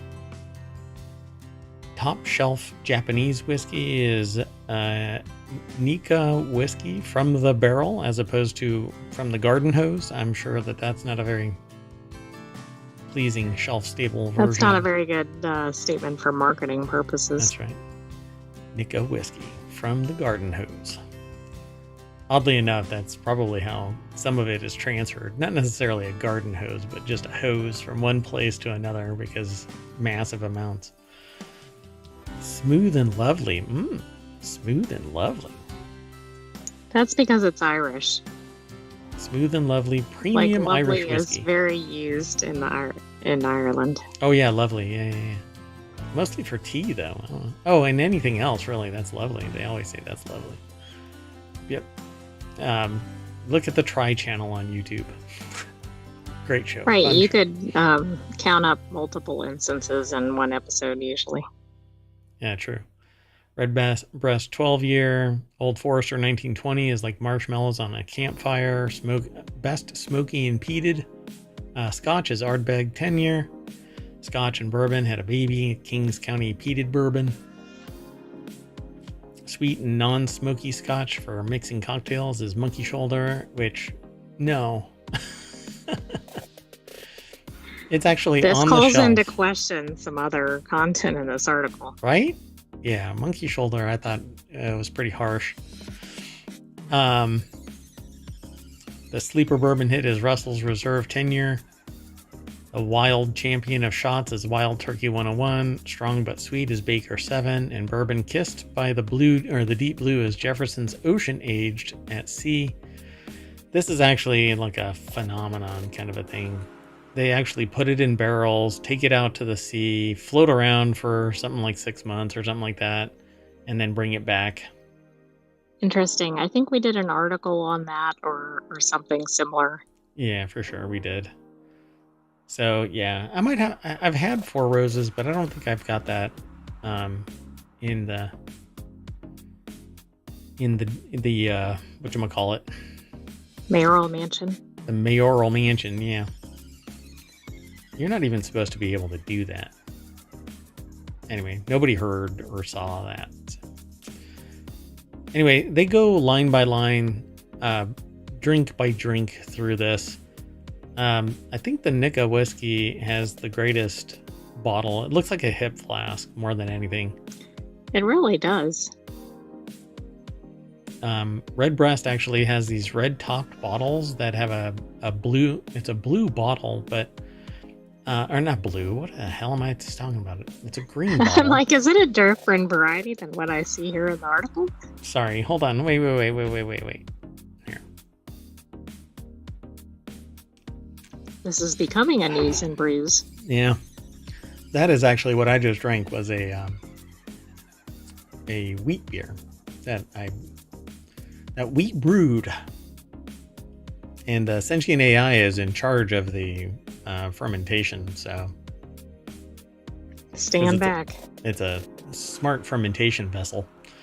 Anyway, follow the. Oh, so the I think one of the other bottles that's really neat is the Red Breast bottle.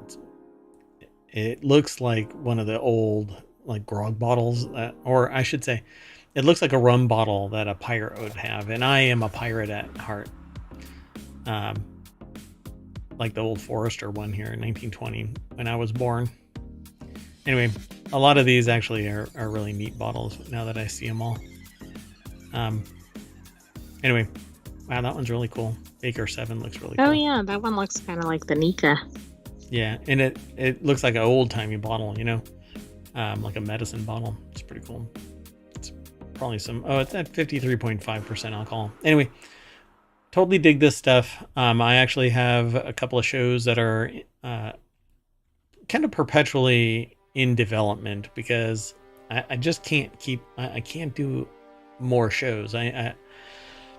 I need co-hosts and hosts. So if you're interested in hosting or co-hosting a show, just get in touch. Send an email to mayor@ohmTown.com. Okay, we got to keep moving. The next article is over in Non Sequitur News. Hollywood's new rulebook, no risky shows. That's because they've taken too many punches to the chin.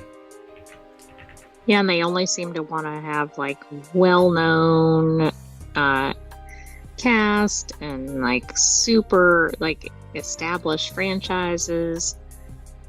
Yep. And this is actually something that's really interesting that I see.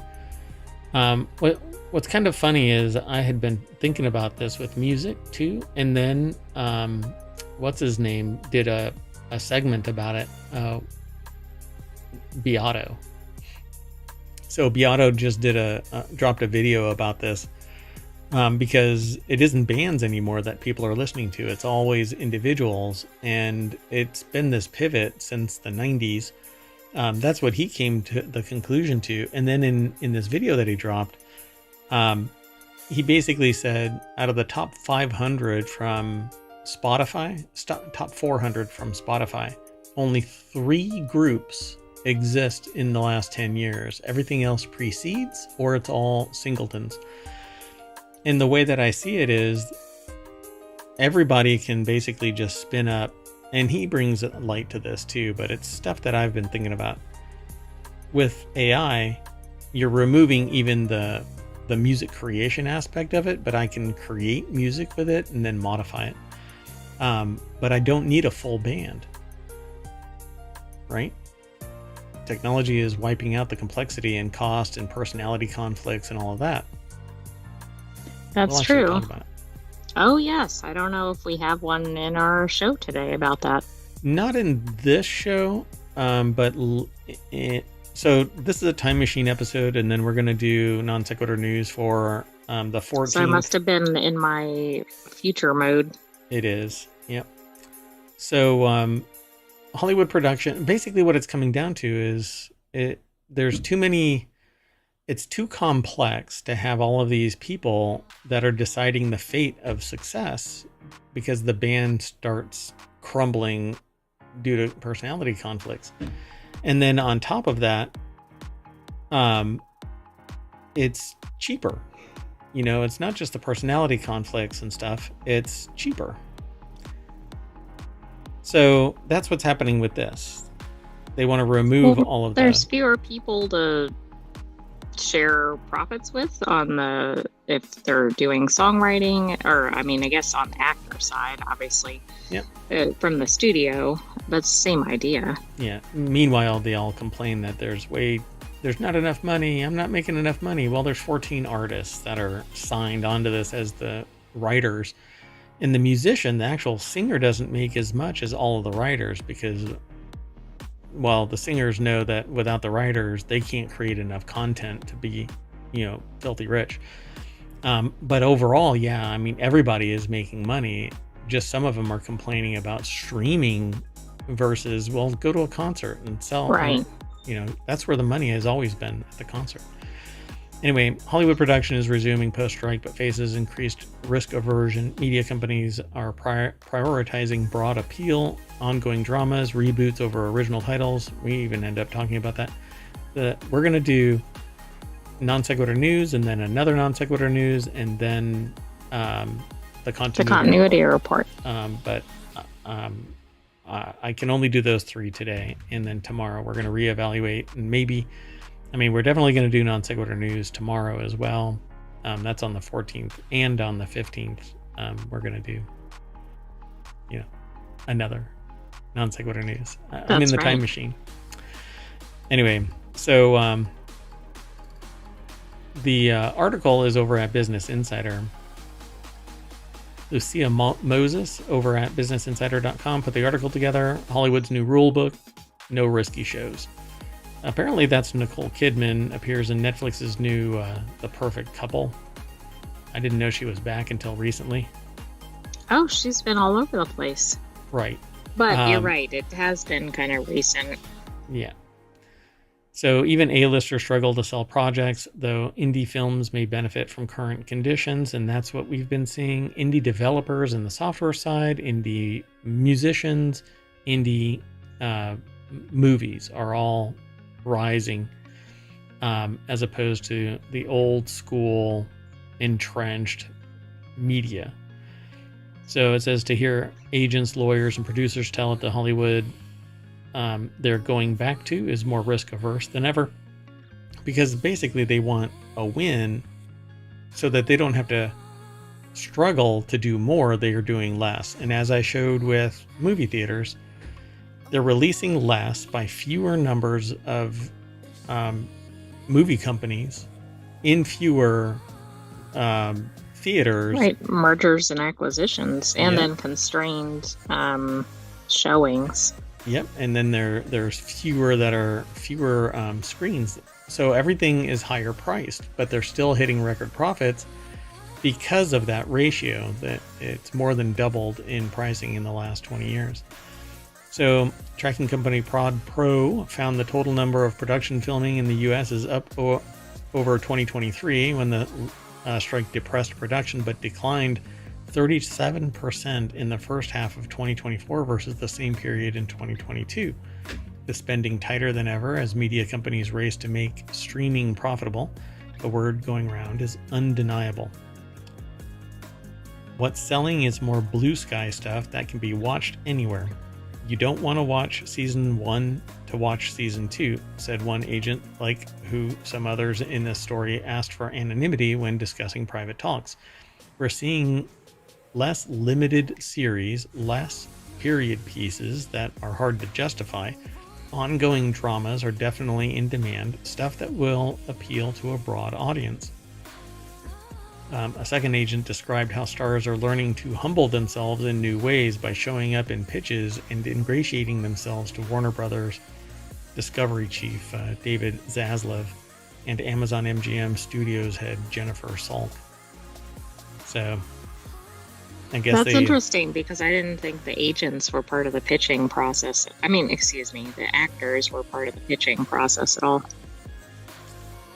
If the actor is on board with the agent and they want that gig for themselves, and the agent is like, yeah, I have a insider that is like A-list, then yeah, I'm not surprised, because it isn't well, maybe I can get this actor to do it. They're already there, holding the script in their hand. Yeah, let's go to pitch meeting. You know, that that's YouTube like show. Only Murders in the Building. Yeah, exactly. And pitch meeting too. Yeah. No spoilers, though. Margot's Got Money Troubles, starring Elle Fanning and Nicole Kidman, and David E. Kelly. Big Little Lies, 9 Perfect Strangers, which Apple snapped up. David E. Kelly is hotter now than he's ever been because they know that he's going to deliver, the first agent said. They basically don't want and can't risk any flops. And when it happens, they cut it fast.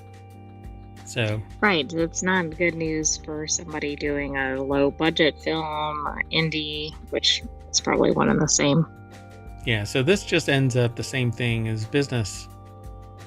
You know, mergers and acquisitions, loss of opportunities, and the whole, everybody is going to suffer, because you're only going to get the same few actors that seem to rise to the top. So we'll have to see what the next 5 to 10 years actually shakes out. But I hope that indies rise to power and start disarming all of these mergers and acquisitions. But I can already see it. They're only big companies own streaming platforms, so you're only going to be able to get something that they buy into, and that means giving up profits, rights, and so on. Even if you're an indie, you're not going to be able to stream it anywhere except maybe on YouTube. Good luck. Okay, we need to keep moving. The next article is over in Non Sequitur News. This one should be quick. Jurors help detain a man who flees a Maine courthouse in handcuffs.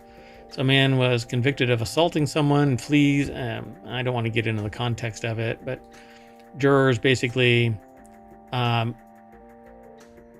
stopped a person who tried to escape, but they were in handcuffs, so they weren't going to go very far. A series of videos shows Carter racing down a hallway, and this person, I'll just say their last name, nothing else, because I don't want to amplify their message.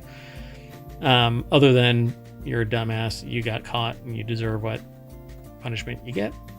What's funny to me is I was thinking when I first saw this headline, like, well, wait a second, does this show that the jurors definitely think the person is guilty? But they'd already convicted him.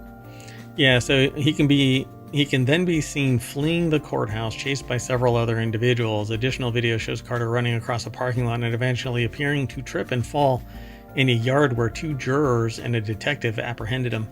Carter had been found guilty after a 3-day trial. Okay, if you saw this in a show, wouldn't it seem almost comical? Oh, yeah. Yeah. I swear I've seen this. Yeah. Other than the context, I swear I've seen this. Maybe that's what encouraged the defendant to do it. They saw it on a show once. Yeah, they're going to be internet famous and prison famous. It would be like a scene in Arrested Development or something.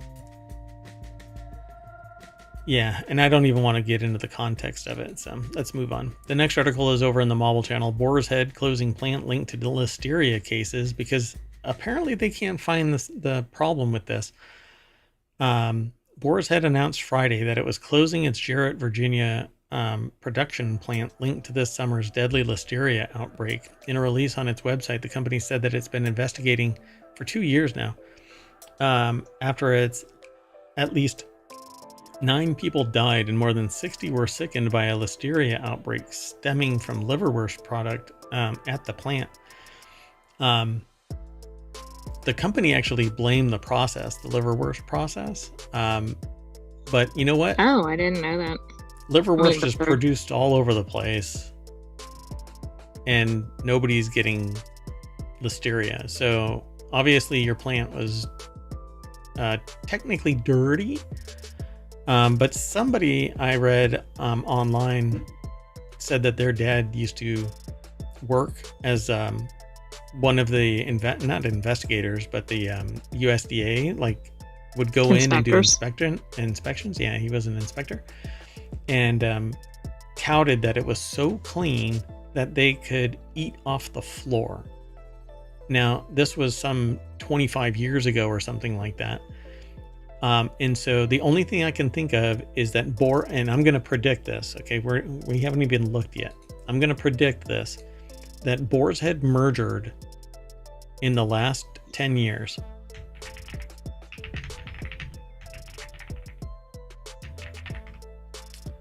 So let's see. I don't know. I'd have to look. It's too hard for me to find it really quick. Because right now, all of the news is talking about... All of the news is about the closure, yeah, unfortunately. So, Lauren Irwin over at thehill.com put the article together, and it says in a release on its website, the company said that it's been investigating alongside the USDA after 9 people died and more than 60 people were sickened by the listeria outbreak. The Jarrett processing plant temporarily closed after the outbreak, and Boar's Head recalled 7 million pounds of product after the report of the outbreak. On Friday, it said that it made the difficult decision to indefinitely close this location. So here's what's going to end up happening. All of the people that were working there are either going to have to find another job within Boar's Head, or they're going to have to find another job somewhere else, right? So this is going to close down the plant instead of meeting compliance. The USDA released non-compliance reports from the Jarrett facility that dated back 2 years and showed the plant imposed an imminent threat. Records show that there was rusted equipment, green mold on the walls, live beetles in the hallways, dirt, screws, trash in the production areas, among other violations. And they basically said, we won't make any excuses, except that you're basically blaming everybody else there instead of cleaning up your act and continuing to produce product that meets compliance requirements and employing those people. So now you're going to push production somewhere else. If you use any of that equipment anywhere else, then you're going to move the potential contamination somewhere else. Exactly. And if this was so problematic, I'm assuming they produced more than one product there. Why wouldn't they have had problems with other products? Don't know. The agency said it was looking to see if there were any other lessons learned that could be broadly applied to the ready-to-eat meat and poultry facilities across the country. It said it'll immediately implement several quality measures to prevent future incidents. The company said it'll appoint a new chief food safety and quality assurance officer, creating food safety and quality assurance programs, and establish a Boar's Head Food Safety Council comprised of independent industry experts. I think my problem is that it's like, okay, there's a bunch of issues, but they don't really know what the source was. And so how can they not recreate that? Now, obviously, if it was specific to that plant, but that's really concerning. Chipotle did it and seems to have walked away unscathed. I don't know. And my bigger problem with this is now the prices for anything from this company is going to go up. Competition is reduced because this isn't going to be producing.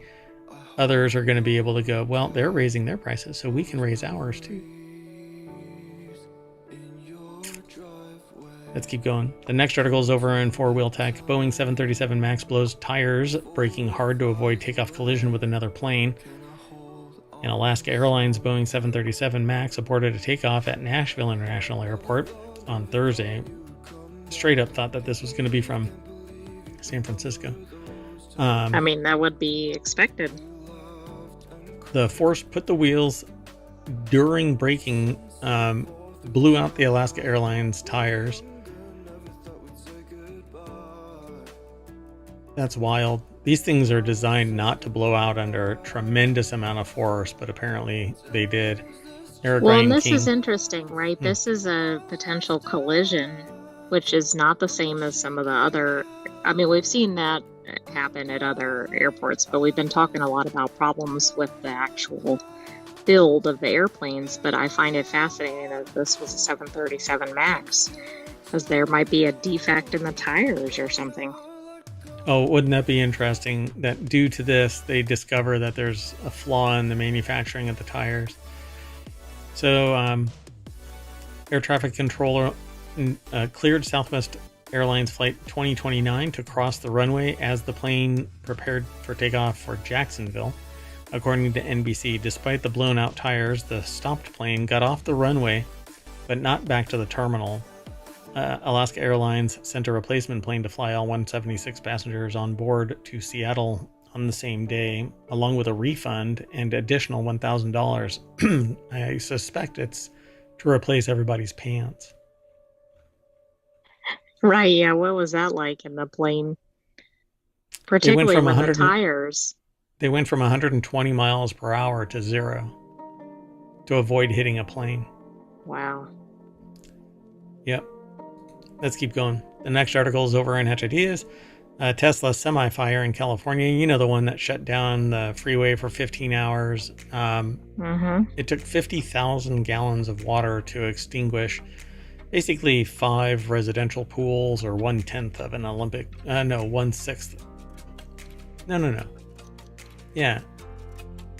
It's 10% of an Olympic pool. I think it is. Because an Olympic pool is like 600,000 gallons. Yeah, 660,000 gallons of water in an Olympic-sized pool, roughly. No, 600,000 gallons. Yeah. So the National Transportation Safety Board said on Friday that a Tesla semi crash last month closed down an artery. Oh, it says right here, Interstate 80 for 15 hours. During that time, they basically dumped 50,000 gallons worth of water on that truck because it was a battery fire. And all of that water ended up runoff. So taking lithium with it. Laura Kolodny over at CNBC put this article together. Yeah, the rest of this, I don't know. Like that, the little key points. I don't know if any of Tesla's vehicles have ever been safety tested. My understanding is the semi-truck has never been, in that other Teslas have not. Yeah, I don't think it has. So, but actually, a lot of cars have not been tested. I was surprised. I was reading a review of another car that hadn't been tested that is much more established than Tesla's. Yeah, luxury cars tend to not be safety tested. So the truck driven by an employee was headed to the company's battery factory in Sparks, Nevada, from a warehouse in Livermore, California. The incident closed down part of I-18 for 15 hours. I guess that was an actual Tesla vehicle, not one that's in use, like by a private company. It was an actual Tesla truck driven by a Tesla employee. So don't really care about their fab, but NTSB report confirmed that the Tesla driver assistance systems, which are marketed as autopilot and full self-driving in the US, were not operational at the time of the semi-collision and fire. So I guess they still don't really know what caused it to spark up other than the collision itself. So a single vehicle collision, but with what? What did it hit? Exactly. And it seems like, I mean, we know things can go kind of haywire with EVs for very basic things that happen. Yeah, like water. Water. Exactly. So let's keep going. The next article is over in Greenogram. Plagued by mosquitoes, try some bite-blocking fabrics. Scientists create textiles with just the right weave and yarn to keep biting insects at bay. For me, that would be called Inside. The article has a deck statement, which is what I just said, so I don't have to repeat that. But there's a close-up of a mosquito. Oh my god, really? Son of a... I'm not logged in, so I can't go. Anyway, they've created new fabrics. You won't run into this problem if you follow it out there, folks. Just follow the link through ohmTown.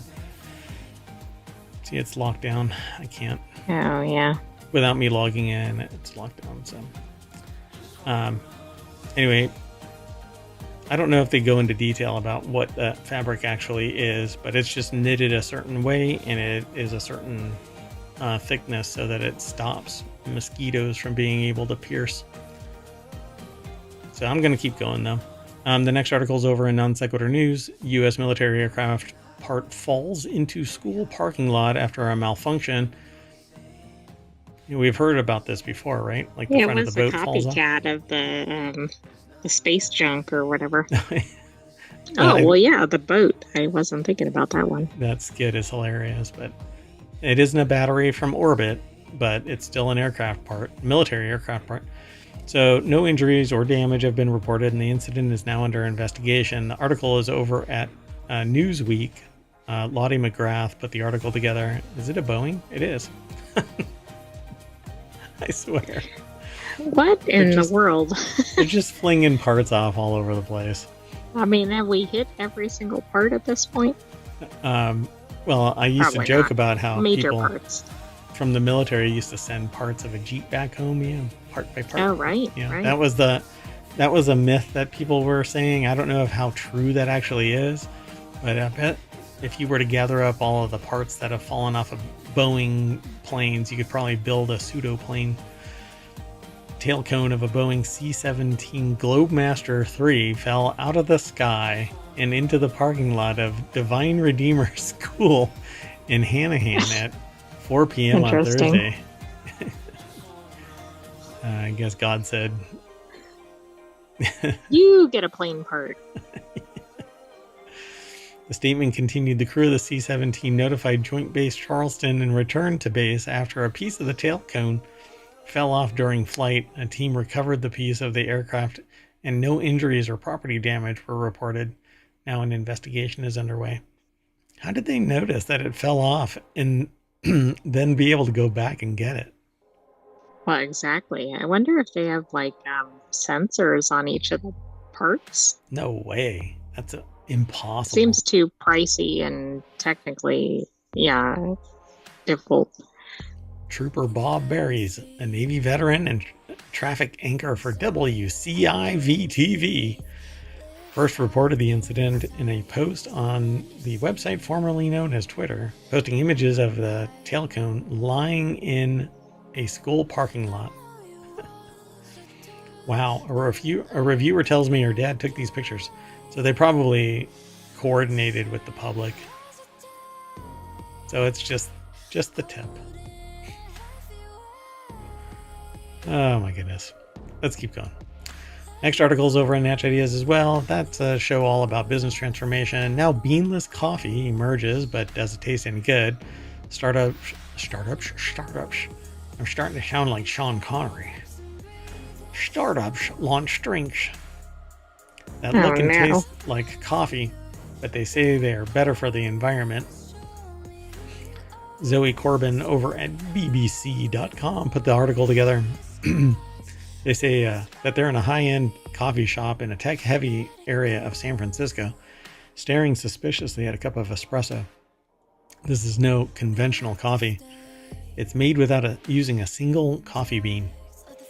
It comes from Atomo, one of a band of alt coffee startups hoping to revolutionize the world of brewed coffee. We take offense when someone says that we're a coffee substitute, says Andy Cleach, who is begging for Streisand effect, I suppose. The chief executive of Seattle-based startup right. Atomo, from whose pure beanless ground product My Espresso has been made. So you don't want your product to be so nebulous or nameless or unidentifiable to be referred to as a beanless ground product. Right. Is it coffee? Okay, here, it's a logic game. Is it coffee? No. Is it replacing coffee? Yes. Is it a coffee bean? No. Is it something other than a coffee bean? Yes. Would you say that it is replacing coffee then? Yeah. Are they legally allowed to call it coffee? It's reminding me of the pizza skit. That's right. You can't call it champagne because it's not from the Champagne region either. Just like those cheeses.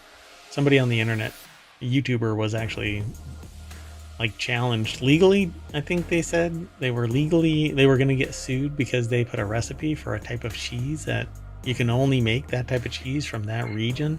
Oh, okay. Yeah, I forgot what that was, but so distilling products and stuff like that, alcohol, the reason why everything is so damn tough is because people abused it. And that's why rules and regulations came into existence. That's why we can't have nice things.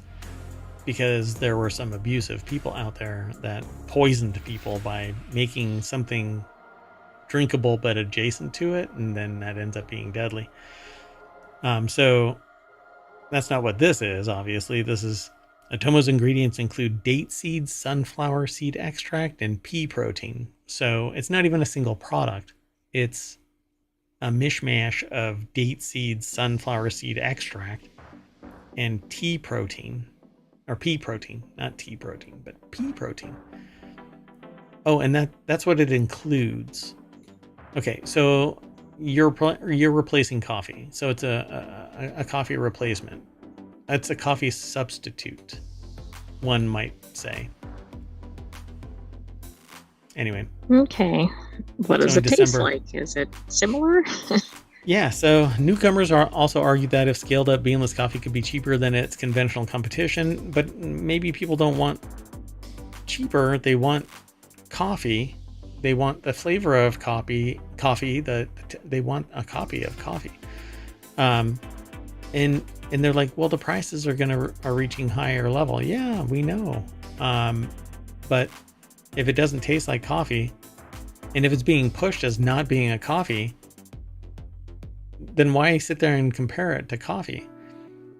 A lot of big coffee companies are watching this field, say Cheyenne Yaretzian, a professor of analytical chemistry who heads the Coffee Excellence Center at the Zurich University of Applied Sciences in Switzerland. Jeez. Yeah, Director of Neil Hack, Director of Sustainable Coffee Partnerships at Conservation International, an international nonprofit, welcomes the innovative approaches to tackling coffee's deforestation problem, but also doubts if beanless coffee will be able to make much of a dent. Well, not with the attitude that it's not replacing coffee. If it's supposed to replace coffee, lean into it. Tastes just like it, right? So, did they try it? Because it doesn't really matter. Atomo's ingredients aren't particularly high tech. And look, dear God, it's a chemistry lab. It has date seeds, Ramon seeds, sunflower seed extract, fructose, which you've already distanced yourself from a whole lot of people because nobody wants fructose. If it isn't natural, like fructose is the chemical name for sugar, basically. A sugar. Pea protein, millet, lemon, guava, fenugreek seeds, caffeine, and baking soda. So they're injecting caffeine into it because it doesn't come naturally. I mean, for crying out loud.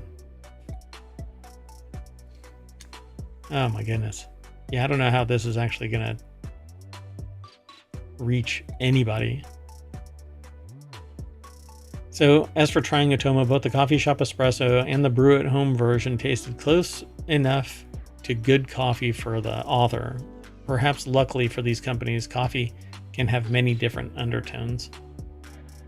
That's not a raving review. I might try it just so that I can go, oh yeah, this is not. Right. I mean, coffee, I know, has been under scrutiny because of some of the agricultural practices, especially in certain regions. So I'm not opposed to alternatives out there. But if it's so far removed from coffee, you need to call it something else. If it's so much like it, it needs to, like you said, lean into that. Yep. The approach may prove closer match to coffee than surrogates like Atomo or Northern Wonder, but regulatory approval for such novel food takes time and money. There are also doubts the technology will be able to scale economically. That's because there's a cell-based coffee startup, includes Swiss-based Food Brewer, US-based California Cultured, and Singapore-based Another. Different places doing different things. I don't know. Whenever you hear somebody say bioreactor, that is a kind of turn off. At least for now. Yeah, I would say so for anything related to food or beverages.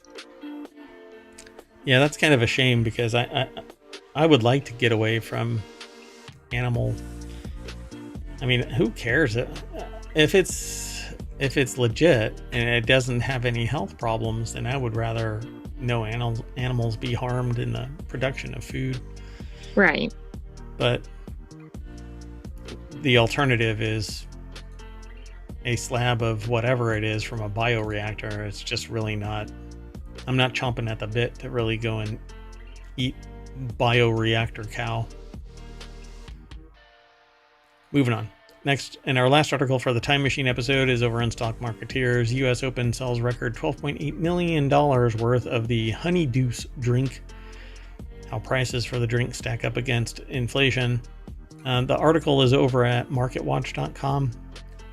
Weston Blasey is the author. The cost of the famous tennis-themed cocktail have been raised 6 times since 2012. That's what it looks like. This is actually a plastic glass thing, whatever you want to call it. You can actually do a search for recipes for it, but it says the drink is made of Grey Goose vodka, raspberry lemonade liqueur, and honeydew. Has become so popular over the years that they say 557,000 of them were sold at this year's US Open. I don't know how that can happen. How many days is the US Open?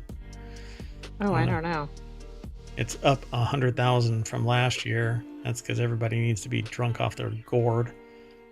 And that interest is despite some fans becoming... Oh, it's for 2 weeks. 2 weeks? So they... like 275 per thousand per week were... That's a lot. Seems like an awful lot. But also... I'm sure they sell more in more recent years because of climate change, right? The temperatures have probably been spiking. Yeah, people are trying to drink to stay cool. Well, the price of the drink, it's increased again this year to $23 from $22, up 4.5%. Or $1. You could just say $1. Went up $1. Anyway. And well, while they actually have the stats, though. Sure. How do they? Is that what you said? No, they have the stats down below here. Oh, right. Oh, interesting. Look when it started really spiking. Oh, yeah. Huh. Yeah, it almost, like, it's really amazing. Right when the pandemic hit, it just shoots through the roof. And of course, it's above inflation, too. Yeah, $4 above. But that's really interesting to see it in a graph there. But it shouldn't be, like, adjusted to... Well, I guess they're adjusting it from its source. So it came into existence back then. I think it actually was a lot older, but that's when it came into vogue. It was actually pretty high priced to begin with. $14. In 2012 was pretty high, but maybe not because that was a major event. Yeah, I think at the major event kind of things, this is regular. Yeah, pretty wild though. A single drink, $23. That probably takes what, like $1 of ingredients or something. I mean, that obviously you can't buy a bottle of something for $1, but yeah, that right there is cheap. Honeydew and raspberry lemonade liqueur, that can be made real cheap. The Grey Goose vodka is obviously the most expensive thing, and even then, you can buy a whole bottle for $23. All right, folks. Well, you're going to be able to look at this little stat and go, oh my goodness. And when you take a swig of your honeydew and then set the glass down, when you look up, you'll be back at ohmTown's front page. I know, it's pretty amazing. Anyway, but that's it for today's time machine episode. I'm going to reset we're going to shut down the time machine and let it cool down for another time machine episode when we need it, but we're going to just catch up to real time, and we'll be back to do the September 14th episode of Non Sequitur News, and then right after that will be the continuity report. We're going to put Reality Hacker and Wanted on hold for today, and probably punt it to next weekend. We'll see what happens. Anyway, I am Mayor Watt, and the voice you're about to hear is the Sentient AI. Good night, ohmTown citizens. Thanks for joining us for the September 13th Non Sequitur News. Stay tuned. Bye. See you in a little bit.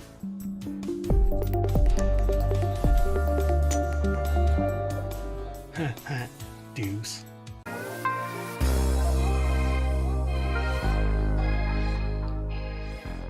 Hello, and welcome to Non Sequitur News for September 12th, 2024. It's Season 3, Episode 256. I am Mayor Watt, and along with the Sentient AI from the future. Good evening, ohmTown citizens. Welcome to Non Sequitur News. We are going to non sequitur and stumble our way through pumpkin spice Chardonnay, AI created recipes, really delayed ID. Hey Mikey, you're old. The SpaceX spacewalk, everybody poops. Hiker maybe sorta kinda discovers meteor crater. The second biggest polluter. Sentient AI couldn't get over that last article. Burnout and hostility, thanks email. And Project Strawberry. Oh, and I've renamed the what do they call it? The little, not the byline, but our little motto. It's news and brews. That's right. I'm drinking a wheat beer that I brewed. Well, I mean, a device brewed it, and I put all of the stuff in it. That's what a lot of gatekeepers say. I'm not a brewer.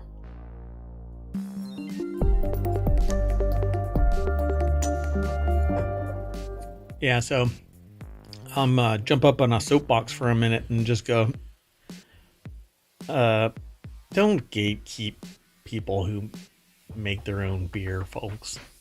You know, if you're an all extract brewer or you're an all grain brewer, the only difference is that you're adding stuff to a pot earlier and boiling it and then throwing stuff in periodically, and I don't want to do that, but I'm not knocking anybody for doing it. I am knocking people who sit there and gatekeep. So my response to anybody who wants to gatekeep is, did you grow your wheat and your hops? Did you till the land? Well, then you're just not a brewer. Come on. Anyway, first article is over in Of the Grape. Trader Joe's new pumpkin spice Chardonnay is not for the faint of heart. I wonder what this really tastes like. They say it's not for the faint of heart. Pete O'Connell over at vinepair.com put the article together. What do you think? You think it's going to be... Did you notice the photography is by Trader Joe's Treasure Hunt? Oh, photography. Trader Joe's Treasure Hunt on Instagram.com. No, I hadn't noticed that. It's very niche. I have no idea why this is going to be like not for the faint of heart. Like, is it overwhelmingly pumpkin spice? Well, there must be something in it that is overwhelming like that, right? It's got to taste like pumpkin spice. By the way, if you hit !NSN in the chat over on Twitch, you'll pull up the show notes from ohmTown. It doesn't work that way over on YouTube because YouTube hates ohmTown. And too much communication with ohmTown punts them periodically. So anyway, they say few brands embrace pumpkin spice creep. But if you look at this bottle, it doesn't look like there's any like residue or anything like that. Like I got a pumpkin spice latte the other day. It came with my breakfast basically for like $1. And so looking at the container that it was in, there was like 5 feet of sediment at the bottom of this cup. And it was all the spice, the pumpkin spice part of it. But this is crystal clear, you know? So right, but that doesn't mean the taste isn't all pumpkin spice or something. Right. So maybe that's it, you know, but there's nothing that really is telling that this is going to be over the top. So they say these days just about anything is ripe for equally beloved and bemoaned pumpkin spice treatment. This year, TJ's, Trader Joe's, outdone itself by adding rocks and a little no, sorry, that's not what's in it. You know, because Trader Joe's has been having issues with some of their products. They've had a lot of affinity for rocks. Issues. We just call them issues. So pumpkin spice Chardonnay, which hit the shore shelves. I'll be okay. She sells seashells. She.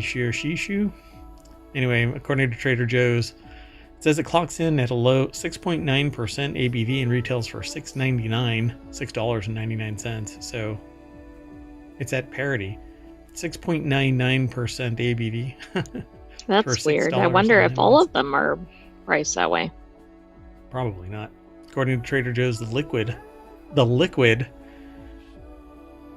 I don't know. I mean, I get what it is. It is a liquid, but the way it's described as the liquid. See, if you want to call it something above and beyond what it is, you say the expression is crafted from a blend of lightly oaked Chardonnay, a touch of natural pumpkin spice flavoring, and a Chardonnay grape juice. I suspect an editor or something said you can't say Chardonnay 500 times in the article. But it could have been the wine or something. Chardonnay.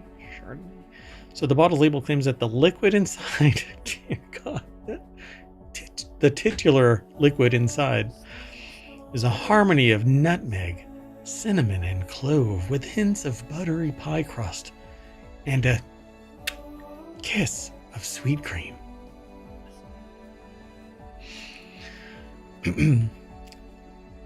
I gotta go into getting a bar fight now because I softened my voice just a little too much.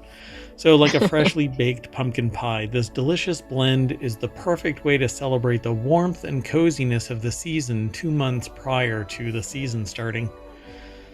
Well, the Reddit community begs to differ. Oh, wow. Everybody is tapping into Reddit community. Ugh. Well, won't go into it, but apparently it says it's the closest thing I'd compare it to is a white mulled wine, and that's an insult to mulled wine, writes another. Well, that doesn't make sense, right? Because wouldn't most mulled wine be red? Yeah. I mean, which is kind of what that is. I've never heard of or tried or anything white mulled wine. I think it's the antithesis. Maybe that's what they're really talking about. They tried it and it tasted like regret. Yikes. Been there. All right, let's keep going. Oh yeah, I'm on a timeline. I gotta get hopping. And that's not a beard comment here either. Hopping, get it? Hopping. Yeah, did you grow your hops, bruh? then you're not a brewer. So are AI created recipes hard to swallow? Chefs are increasingly using AI to dream up new food combinations, but the results are mixed. Well, then you're not a chef. There's a lot of gatekeeping out there. You know? Kiss my butt. I don't know how to pronounce that name. Bedrag? It's like the name of a dragon. No, there you go. What? It's Irish, but I don't know how to say it. Watch, it's like pronounced Bob. Yeah. We're looking at you, George Jimenez. Beautiful language. Cannot pronounce a lick of it. Should probably learn it. That would be great. That would blow people's mind. Like that one YouTuber that just like seems to pick it up over a weekend and then go and show people just how brilliant he is. Right, and then they're blown away. Like, wait. Are you from here? Nope. Where did you learn to do that? The internet? Really? How long did it take you? About 15 minutes? I don't know. It's not a particularly hard language. You're sitting there drooling. What? How are you doing this? Anyway, brilliant. But Drake Belton over at bbc.com put this article together. How about Dodo Pizza did not put the AI created blueberry and breakfast cereal pizza on sale, but I bet that would be a hit though. With the kids. I don't know, it's sweet and savory. It gives it a crunch. You know what I just had the other day? What are they called? The strawberry. It's a breakfast food, but it's like coated with strawberry. I don't know what that is. Hold on a second. I'm gonna do this live.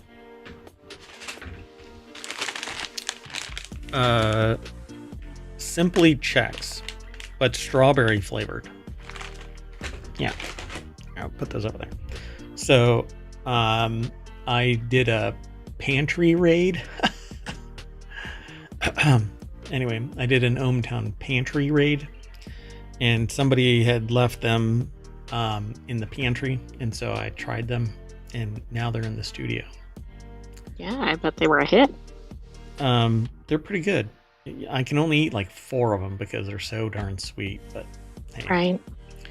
So would you do one of these? Would you put together an AI menu, put it together and serve it and, cook it, eat it? Only if it was vetted after it was designed by AI. Like if you saw it and it was like pickles and Fruit Loops or something, I don't think that would be worth making. Like that. The AI is pregnant because it's telling you to eat pickles and ice cream and dirt. So it did create a recipe. They launched it. It was actually a huge hit, and it's still on the menu. They asked popular AI chatbot ChatGPT to create a recipe, the best pizza for Dubai, says Spartak Aratunian. Aratunian. There you go. Hey, I did it. Who heads menu development for the city's branch of restaurant and delivery chain Dodo Pizza. Wait, it says here it did not put the AI created blueberry and breakfast cereal. Maybe on a different one. Up there it said no, but here they said yes. You're right, it's the Arab shawarma chicken. Oh, no. That's not the name of the pizza. That's what it has in it. Yep. So, Indians, Pakistanis, Filipinos, Arab people, European guys. There's so many cultures here in Dubai. 3 million people being immigrants. 90% of Dubai's 3 million people are immigrants. Came up with a pizza comprising Arab shawarma chicken, Indian grilled paneer cheese, Middle Eastern za'atar herbs, and tahini sauce. Well, yeah. I'm still not going to Dubai. Anyway, for prompts, so a bunch of people are doing this. We've actually talked about this in the past. AI experiments, they say here at Dallas's Velvet Taco, where Venetia Willis is a culinary director. Really curious about it. And I think AI. we talked about that in a previous article, like quite a while ago. Yeah, like last year. probably around this time or earlier last year. I mean, it's been a while that when AI came into vogue, people instantly started making menus, and some of them were really disgusting or deadly. But again, I have no problem with this kind of stuff, but people will freak out and say, no, it's not, you're not a chef if you're not cooking your own menu. But I think this might actually expand some combinations, right? Because after a while, everybody thinks, okay, this food has to go with this spice. Yeah. And this might actually mix it up. Now, some of them are probably going to be complete duds, but if you have a chef or somebody there vetting it, then maybe it'll be okay. Yep, that's how I feel about it, because you're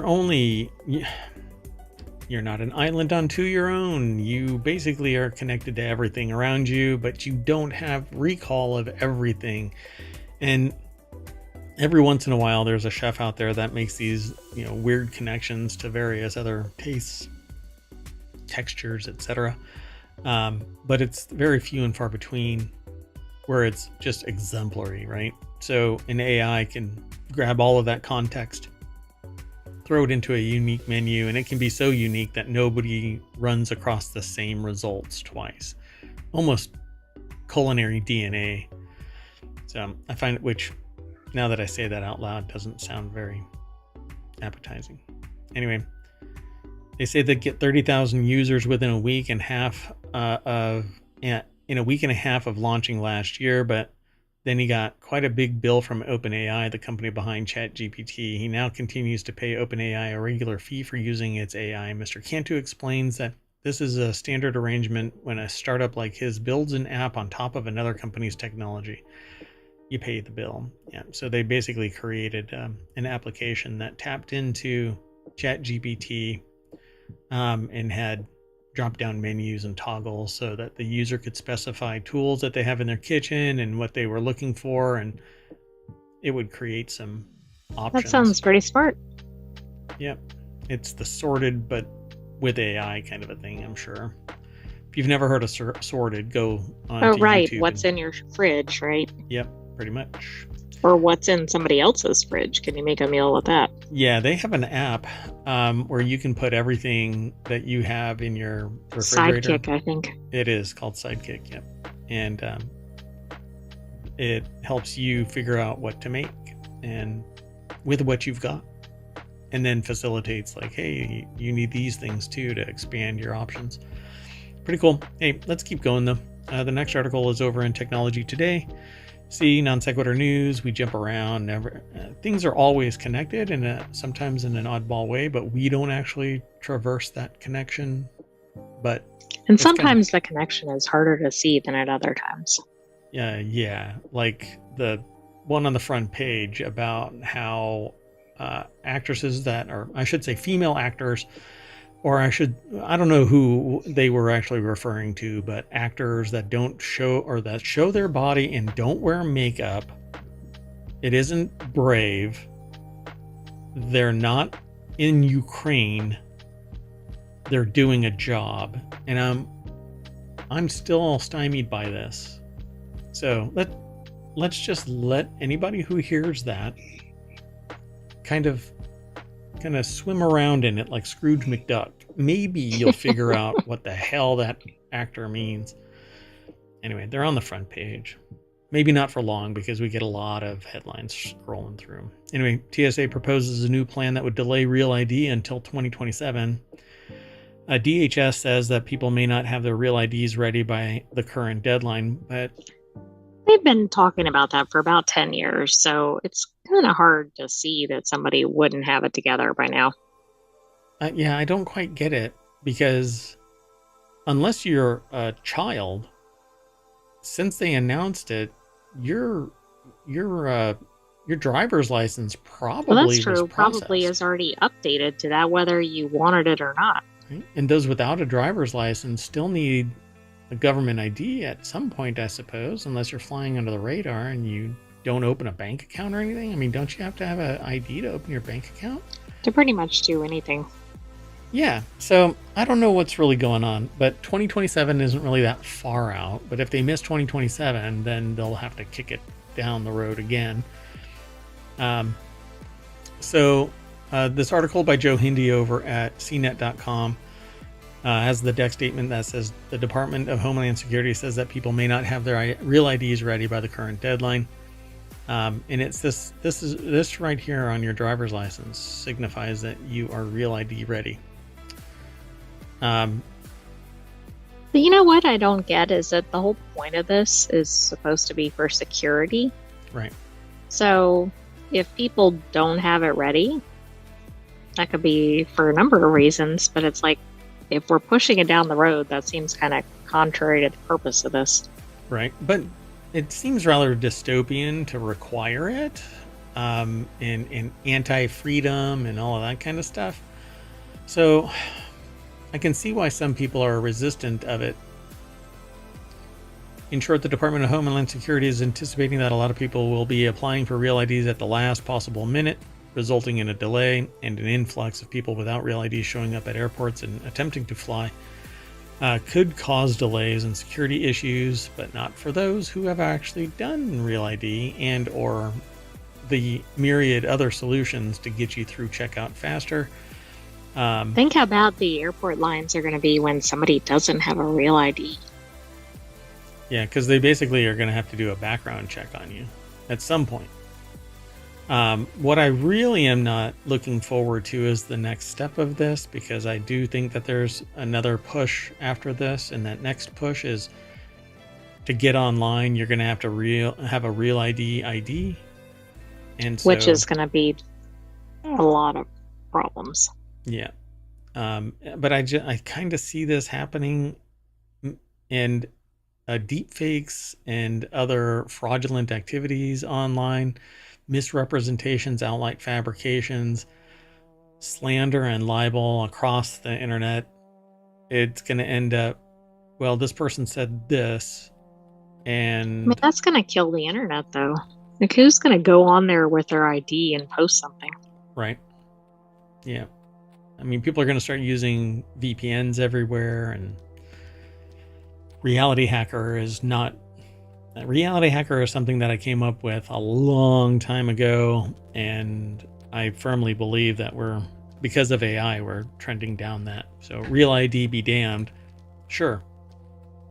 For certain things, real ID works, but the internet, it's the antithesis. I mean, I want my privacy. I want my alter ego. I don't want to be who I am, because I'm Mayor Watt, and I run a tiny little community in the electrons, powered by the electrons, the wires of the internet. But out there, outside of ohmTown. Let's move on. Next article's over in the Marvel channel. He likes it. Hey, Mikey. Life Cereal revives an adorable ad icon. I remember this back when I was just the M in Mayor Watt.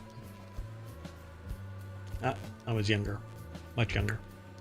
Is this like the photo in Back to the Future or something? Knee high to a grasshopper. But in reverse?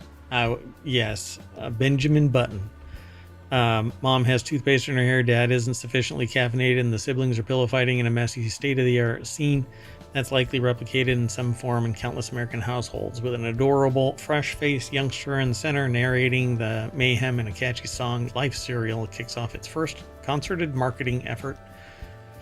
Well, since its first instance in 1972. Have they been marketing since then? Apparently, the character is getting a 2024 makeover from PepsiCo's internal creative group D3, and it's bringing back Mikey. So, Life Cereal revives an adorable ad icon. I won't be able to go through this because I didn't log in. How much do you think they paid advertising to come up with this campaign? And they're like, we've got this great campaign for you. You did it, 50 years ago? Well, I don't think that they're bringing Mikey back. If they did, maybe as dad. Right, I'm not sure Mikey could be the kid. Or worse, granddad.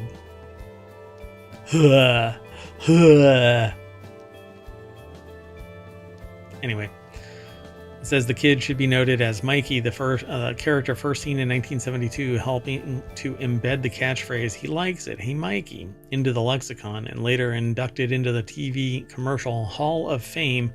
It was formerly titled Three Brothers. The original Mikey-centric spot became such a phenomenon that it ran for more than a decade, spawning parodies, shoutouts, and urban myths, and cementing life's place as a solid, better-for-you challenger to bigger rivals like Total. Pretty neat. So yeah, I guess it's coming back. This is Legacy brand Life cereal. In its first marketing in years, brings back a 70s ad icon named Mikey. So this is the new commercial. I'll have to pull it up just so that we can see it. But I have, what are ads?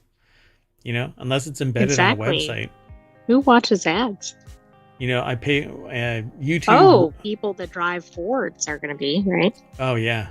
Oh, gosh. Yeah, they've got a patent for... Hey, don't crunch cereal while you're driving. Yeah, the ad AI can't hear what you're saying in the cockpit of your F-150. Come on, we know what you're actually arguing about anyway. Never mind. Let's move on. Next article's over in the Marvel channel. Because I was going to say something that's very polarizing, and I'm trying not to do that kind of stuff. I mean, at times I will, because I think it's funny, but... this is more of a stab at alignment. So this article's over in Marvel, why the SpaceX spacewalk is such a huge deal. Now, we watched the spacewalk, and it was weird. Yeah, I wouldn't exactly call it a spacewalk. So we didn't watch all of it, so I don't know how far out into space they walked, but the time that we did watch, they were basically running through the, what do you call it? Like kind of like almost like agility test, but it wasn't agility. Yeah, range of motion testing. You know, they were testing that the suit was maintaining its pressure at 5 point whatever PSI and whatnot. But the thing that was weird about it was that the video made it look so fake. It looked like it was claymation. And yeah, it was really odd. It was like staccato motion, and the person had their hand like bent 90 degrees for an extended period of time, and it just looked so weird. It was more like a celebrity deathmatch claymation battles on, like, I don't know what to compare it to, but I agree with your description. Billionaire Jared Isaacman and SpaceX engineer Sarah Gillis completed the first privately funded spacewalk Thursday, a critical aspect of a risky, somewhat troubled mission designed to test new SpaceX technology, gather valuable data about high-altitude space travel, and generally push the limits of space exploration. The best thing about it, at least for me, was that we've gotten away from these really bulky, chunky suits. Yeah, that's true.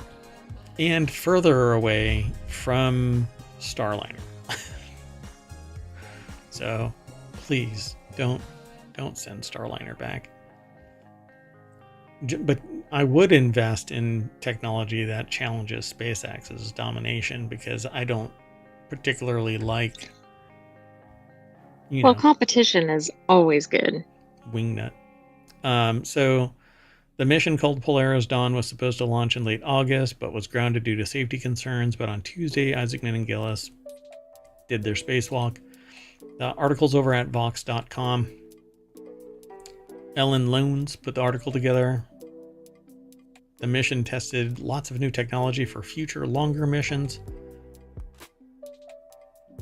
along with two other crew members, former Air Force pilot Scott Poteet and SpaceX engineer Anna Menon, finally took off. Since then, the astronauts have gone about 870 miles from Earth, which makes Polaris Dawn the farthest crewed mission since Apollo 17's mission to the moon in 1972. That's the second article to mention 1972.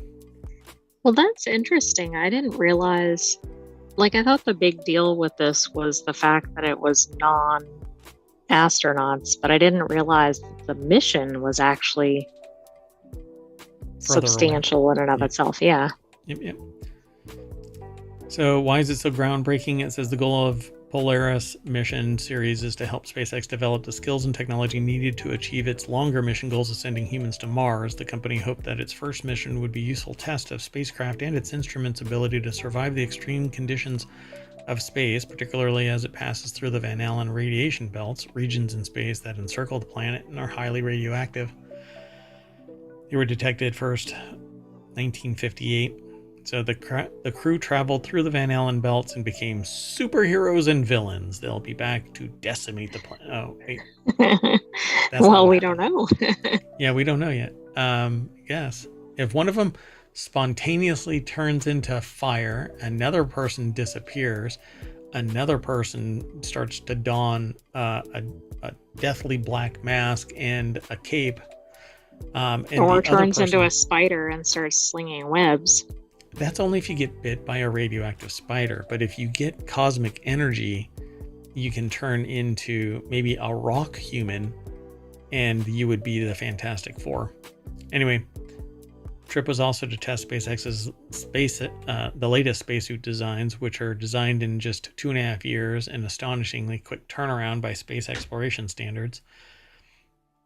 So yeah, they walked through, or they kind of crawled through a hatch and then started doing all kinds of activities. And out in space, there's so much room for activities. Not if you can barely maneuver, not only in your astronaut suit, but also within the whatever capsule you're in.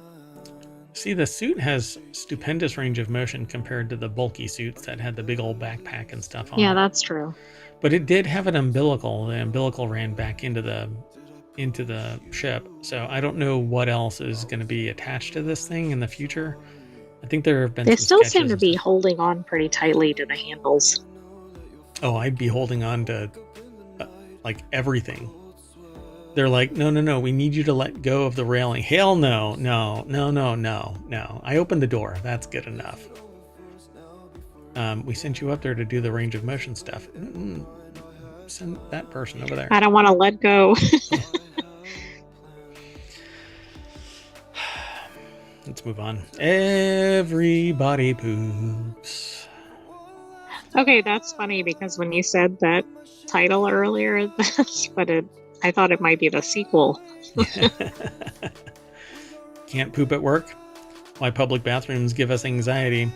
Says it's okay to poop at work is a new health campaign that highlights a common source of anxiety while offering practical advice to help. I can't believe I'm actually discussing this. Simon Robert Knowles over at The Conversation put this article together. I guess The Conversation is expanding where they publish to because it's usually in the science thing. Oh, right. It's not typically on Gizmodo. Yep, but it's over at Gizmodo. So I'm going to pose this to you. You walk into a public bathroom. There are 3 stalls. You don't see any feet, which, by the way, America is weird that you can see under the doors. What the frick is that all about? Anyway, so which stall do you go into if there's nobody there? Probably one of the edge ones, because if you go in the middle, then somebody might go next to you. Gotcha. It's like the tic-tac-toe of... But I'm not sure. Stall choice. Yeah, I would probably choose one of the edge options as well, so that there can be an air gap, so to speak, or a poo air, separation. Anyway. And that's how elevators work too. So you go into an elevator. If you're all by yourself, you can be in the middle.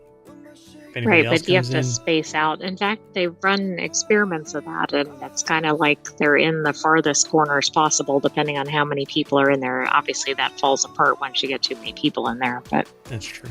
That's very true. So the campaign has gained significant traction on Instagram and Facebook. It has been praised by health and marketing experts for its humorous handling of the taboo topic. A colorful Instagram post is accompanied by a caption warning the health risks of holding it in, including, well, gastrointestinal problems and associated tertiary issues. Just going to leave that there because I'm not adult enough to actually say the word hemorrhoids. Anyway, parcopresis, sometimes called shy bowel, occurs when people experience difficulty or inability to poo in public toilets due to fear of perceived scrutiny by others. This is why I am a proponent of individual public bathrooms, fully enclosed unto themselves. Right, why have multiple in a room? Because they're cheap bastards, and they don't want dignity, they want to save money. And it's a sunk cost, one and done.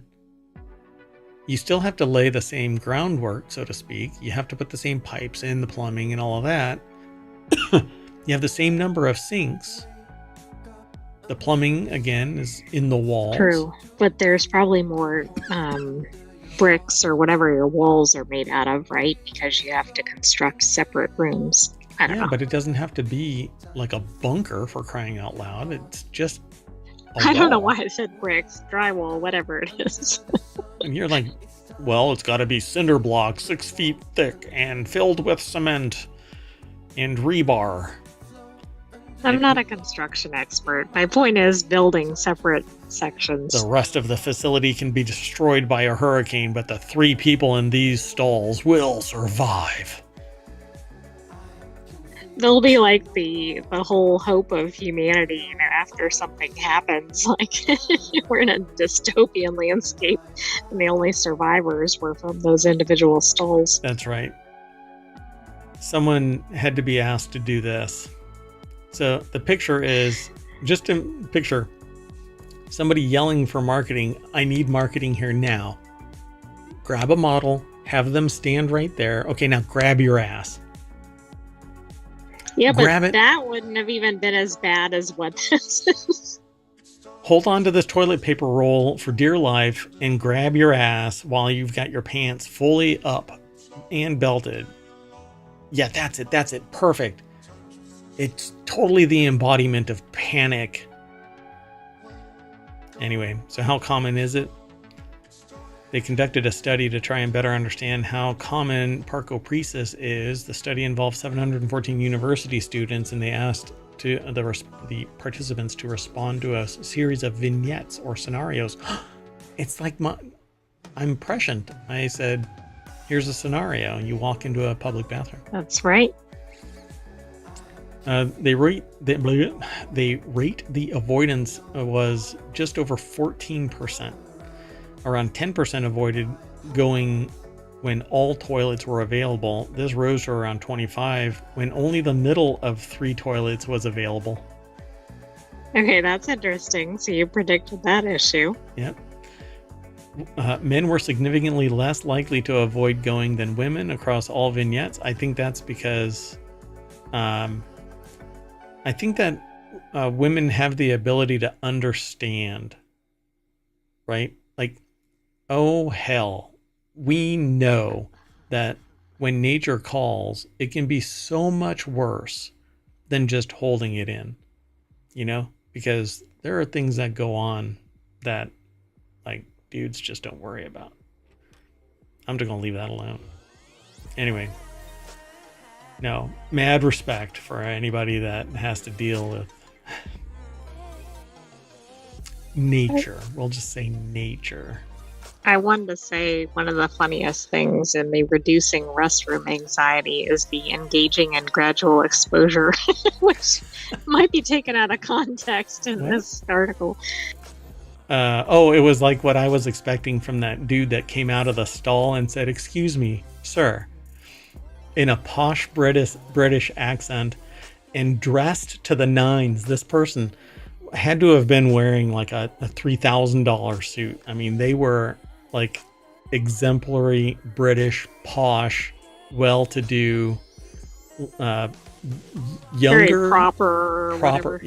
Yeah, but not like an old guy. I mean, they were... Yeah, not like stodgy or whatever, but They were in their early 30s, but it looked like wealth, right? And when they came out, they said, "Excuse me, good sir. Could you tell me how to lock the door?" But when he first came out, I went like this. I'm like...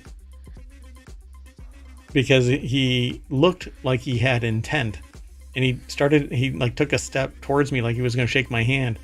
And I was like, just all of this, like, no, I don't want whatever crazy you're peddling. I don't want, we're all stuck up here. Anyway, I told them how to lock the door and they're like, "Thank you. Have a good night." I'm like, that may never be replicated. Scorched into my retina, though, was a guy coming at me. Anyway, progressive muscle relaxation, challenge negative thoughts, gradual exposure, which got me uninvited at the Starbucks down the road, and listening to music. So I always encourage any establishment that has public bathrooms, please pipe in music, please. Blast it. And by pipe it in, I mean put a live freaking band on one of the sinks and just let them play. You want a busker in there? Let them go. Let's move on. Next article's over on the Mobile channel. Hiker discovers ancient meteor crater on Google Maps. Maybe. Joel Lapointe was messing around with Google Maps when he made a potentially huge scientific discovery. He was planning a camping trip in Quebec, Côte Nord. Is that how you pronounce it? Côte Nord? I think so.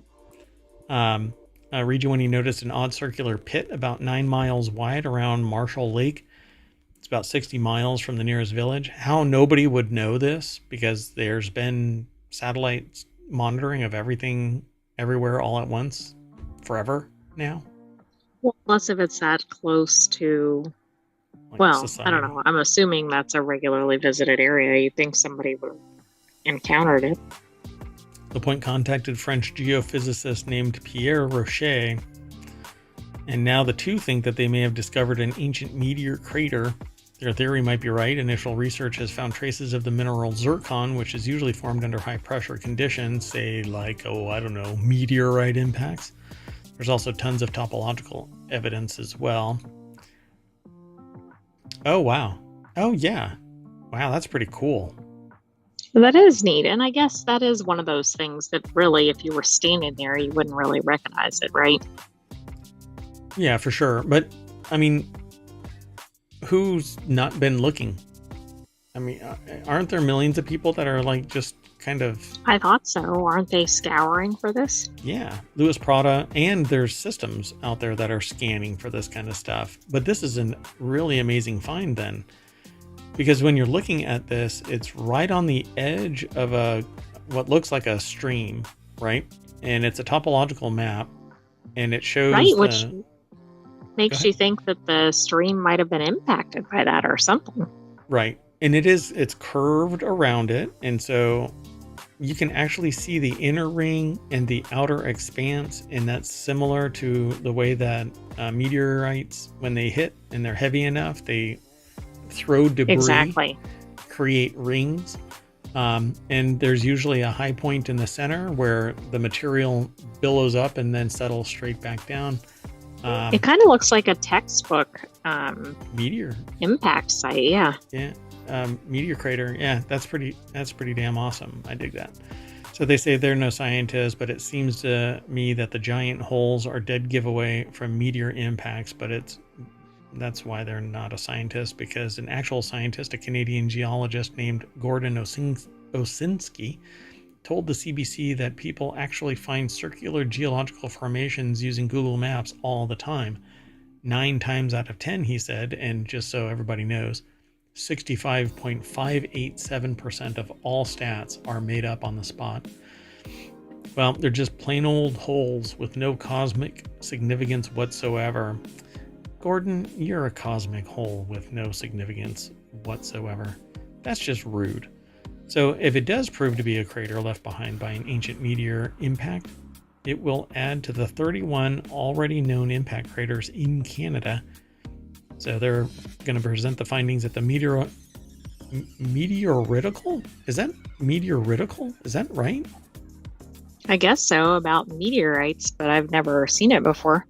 Meteoritical Society, Roche and Canadian Osinski plan to raise Roche and Canadian Osinski plan to raise funds for a field expedition to the site in 2025, and if everything goes according to plan, the team will conduct additional tests and verify the crater's origin.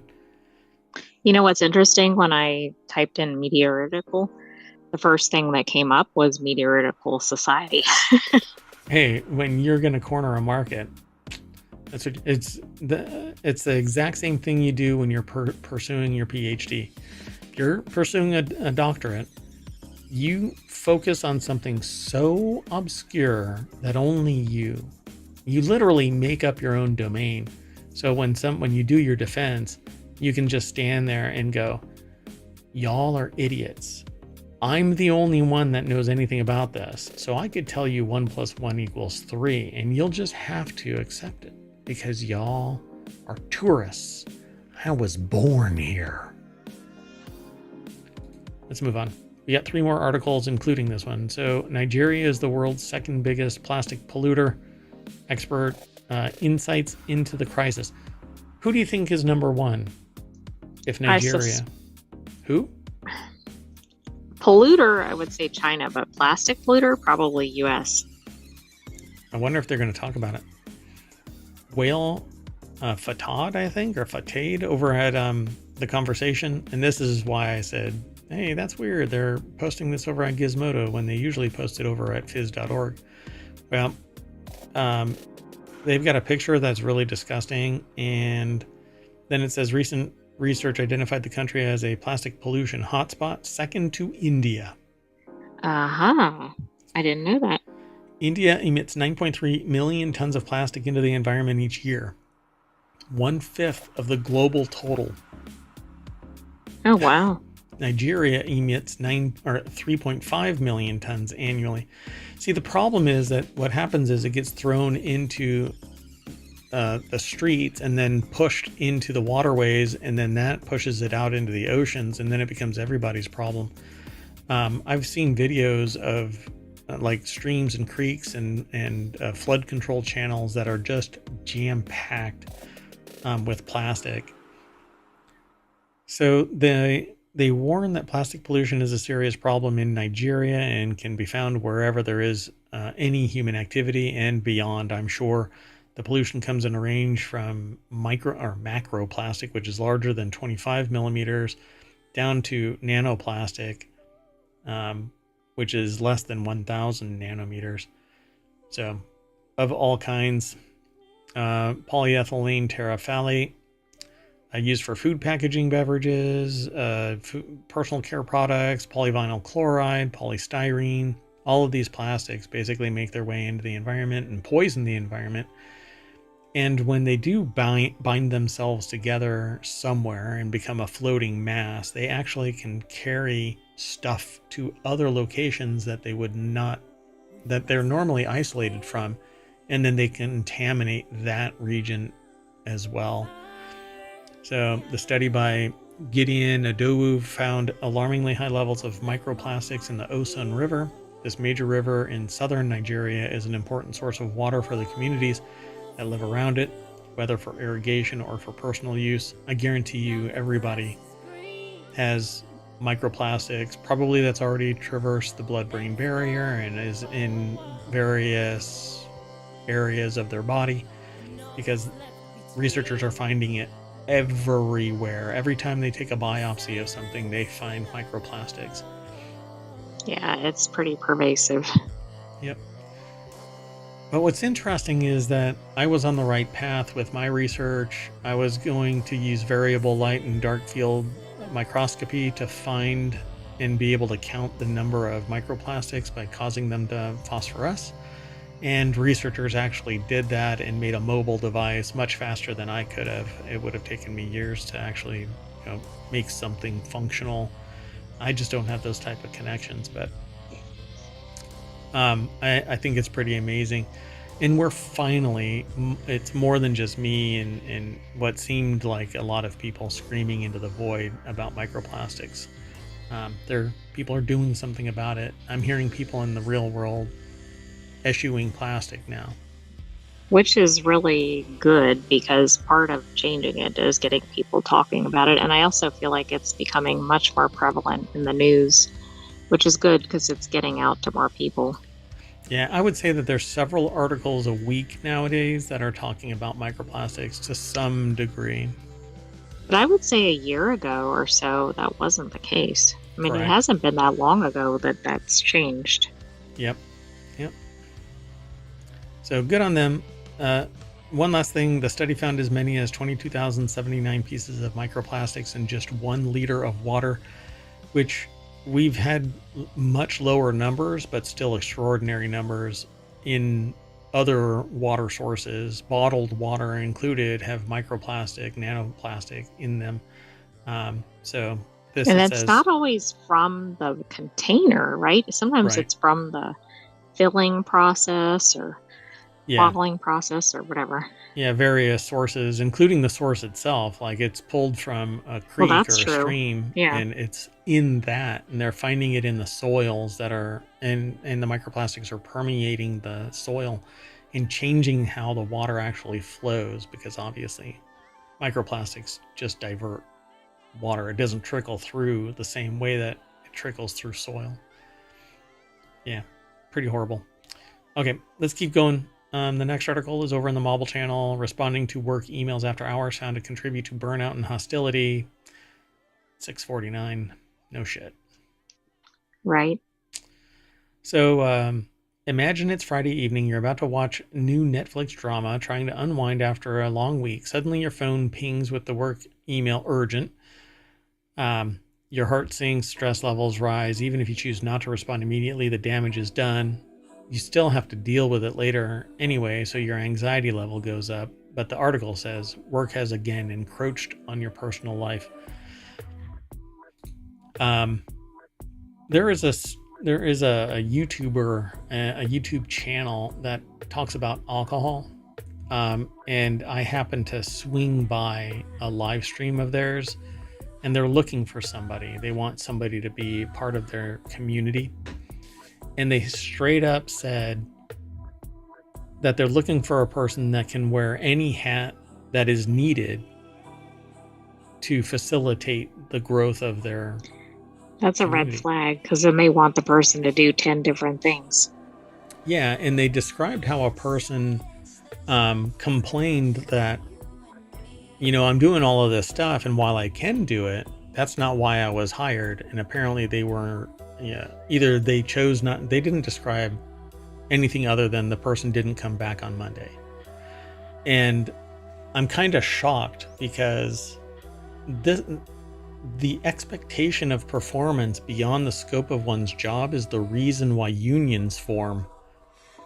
And it's abusive for somebody to imply, if you want to work here, then that's what you have to do. Because it isn't something there's an imbalance of power there. And they've already hinted that a person has been punted because they didn't rise to the level expected of them. Right, that meant they weren't on call for every single task ever. Right. And this is exactly what happens: burnout and hostility. And while other people, I can guarantee you that there are people that are favorited in that organization much more than others. And the others are marginalized and not allowed, like don't come back, basically. But it doesn't happen. They don't get the promotions or whatever. But it probably doesn't happen frequently because they are just not populating with a lot of people.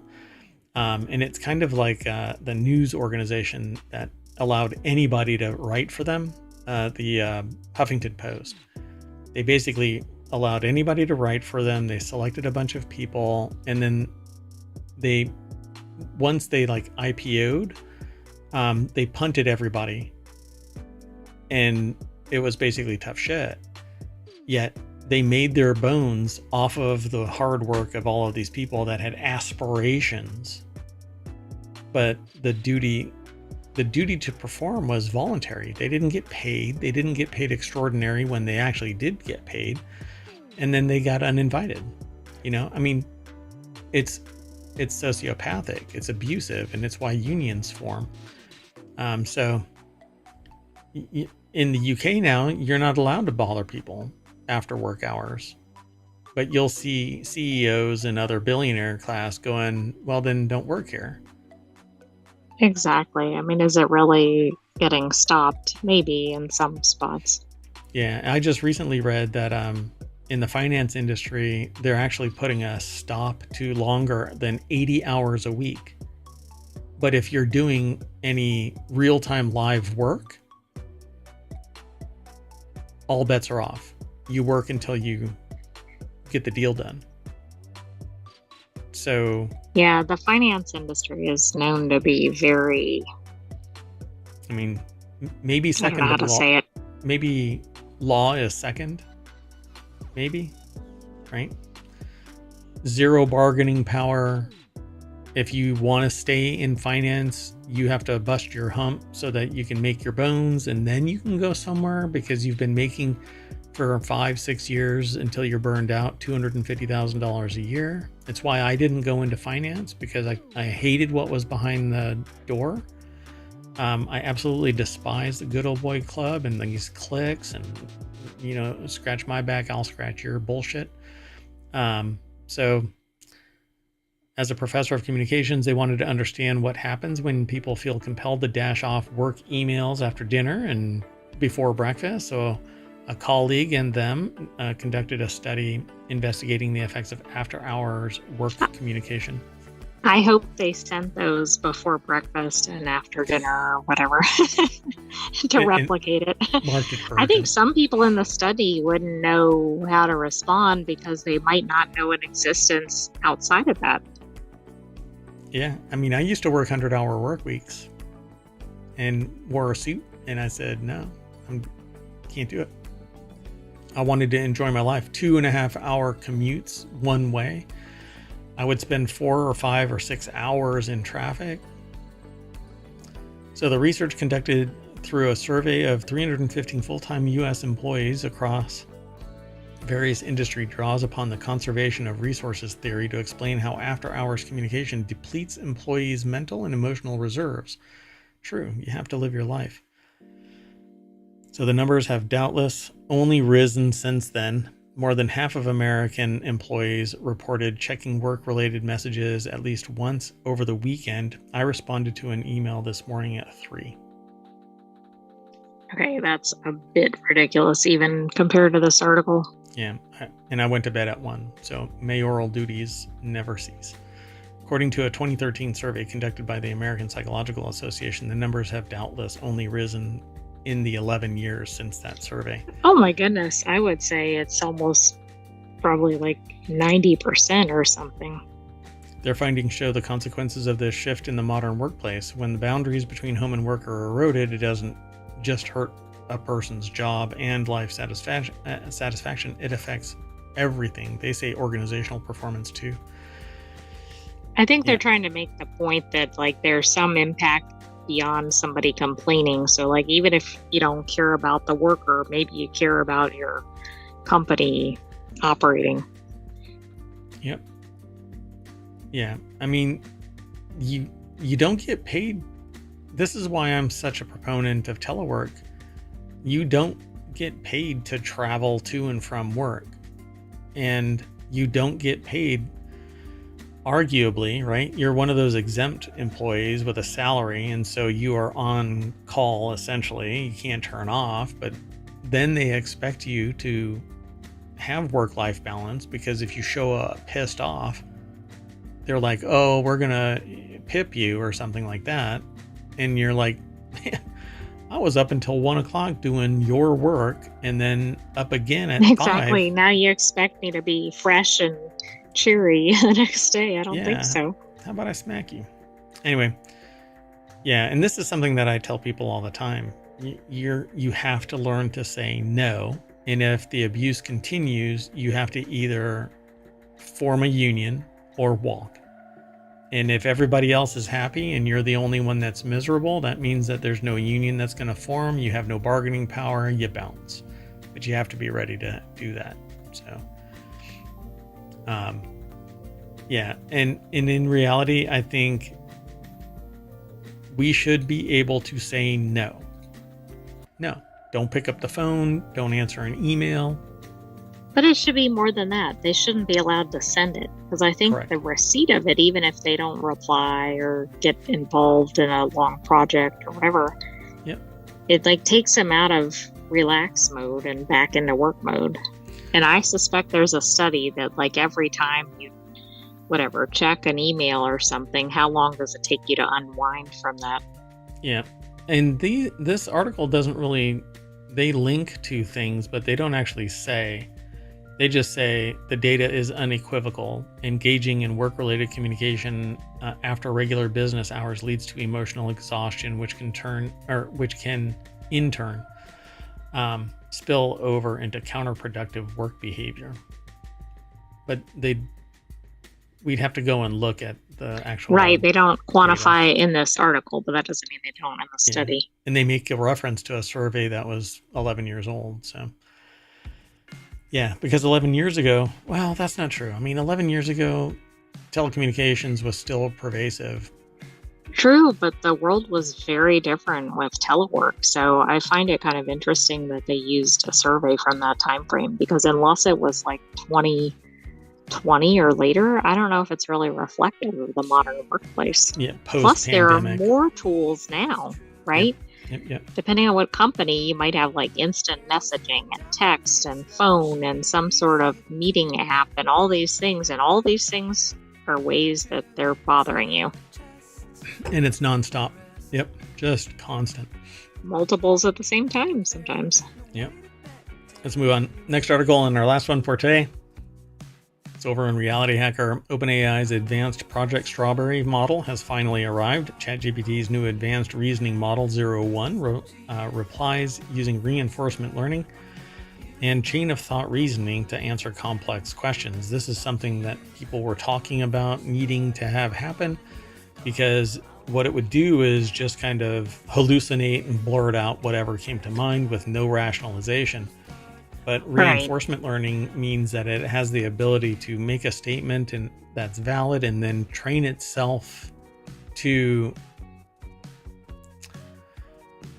answer kind of the question, is this valid and is this correct? Is this verifiable?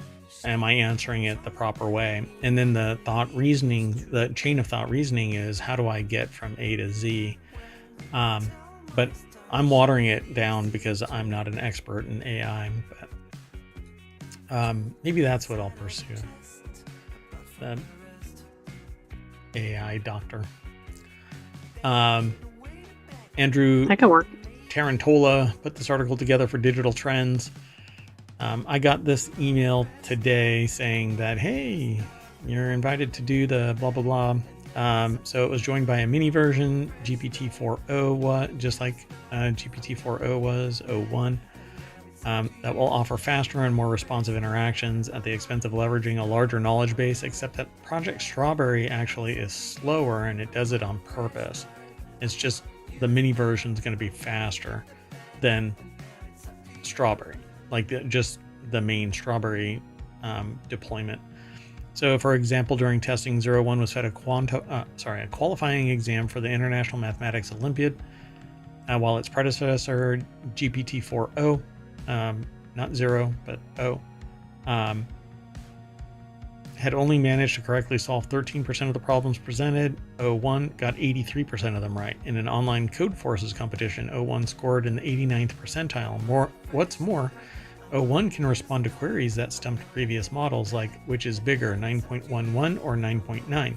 However, the company makes clear that this release is only a preview of the neophyte model's full capabilities, which nobody sees unless you pay full boat and have behind-the-scenes access. Right. The new O1 has been trained using a completely new optimization algorithm and a new training data set specifically tailored for it, using a combination of reinforcement learning and chain of thought reasoning. Reportedly returns more accurate inferences than its predecessor.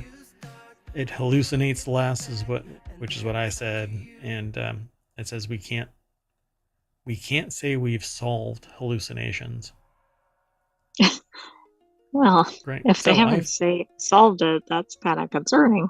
I feel very secure having psychopathic AI providing advice to millions of people. I told some people earlier this week, do not use AI to construct anything that you are not very well versed in, because if somebody asks you a question based on the information you provide and you don't have knowledge of what went into it, a reference, a citation, something that allows you to ground your writing in reality, you're gonna be fired. You're instantly. Right. You might lose your whole career. Right? Like if you have a professional license or something. Yeah. Like if it's medical or law or pretty much anything. Accounting. Right. Yeah. If you can't justify what it is that you put together, you're basically, you're going to have to move to a different state and not even claim that you worked at that place. You're not going to get a reference from anybody. You're basically up a creek when you rely on AI to output something. So yeah, that's all kinds of suck right there. So access to O1 will cost $15 per million input tokens compared to $5 per million for GPT-4o and $60 per million output tokens, 4 times more than 4o's 5 per million fee. And basically, yeah, it's just more expensive. So the real question is whether the new model thinks that the word strawberry contains 2 R's or 3. I guess there's a link to something, but I don't remember anything about that. Because, like, if you look at it, does strawberry have 2 R's or 3? Oh, I was thinking at the end, but right. It has 3. Right. Yeah, and that's exactly what the whole chain of is all about. So when it looks, does it actually analyze everything, or does it make some weird psychological glitch and go, the word berry only has 2, leaving off the R. Right. Or like we think it means in a line or something, which should be 2. Yep. So, at least it's hallucinating less, right? Because that's what I want. True, but the problem with the hallucinations it's like it could happen at any time, and you don't know when it's going to happen or how bad it's going to be. Yep.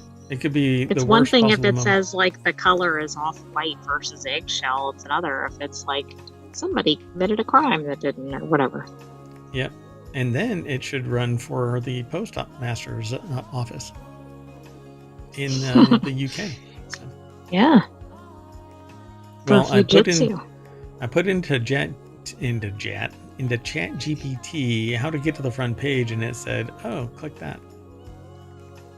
So here we are at the front page, and that's it for Non Sequitur News for September 12th, 2024. I am Mayor Watt, and it's the Sentient AI that's going to have the final word. It better be good. Good night, ohmTown citizens. Thanks for joining us for Non Sequitur News. I didn't live up to that bar.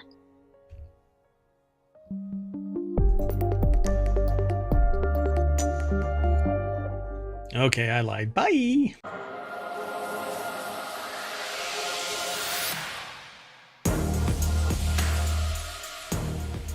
Hello, and welcome to Non Sequitur News for September 11th, 2024. It's Season 3, Episode 255. I am Mayor Watt, and the visualizer and the voice you hear is that of the Sentient AI from the future.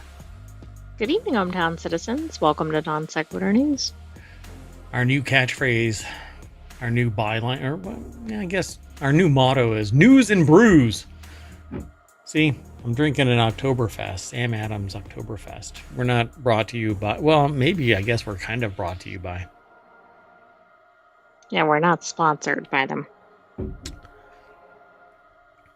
So yeah, every non sequitur news now is going to be News and Brews.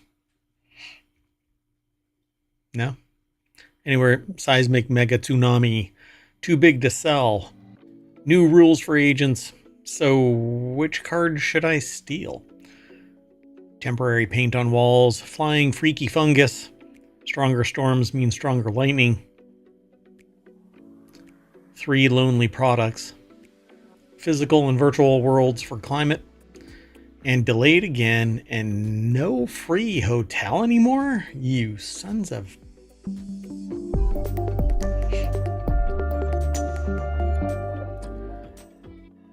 So welcome to Non Sequitur News, where some of our arguments that we're talking about when we start talking about a topic may not follow.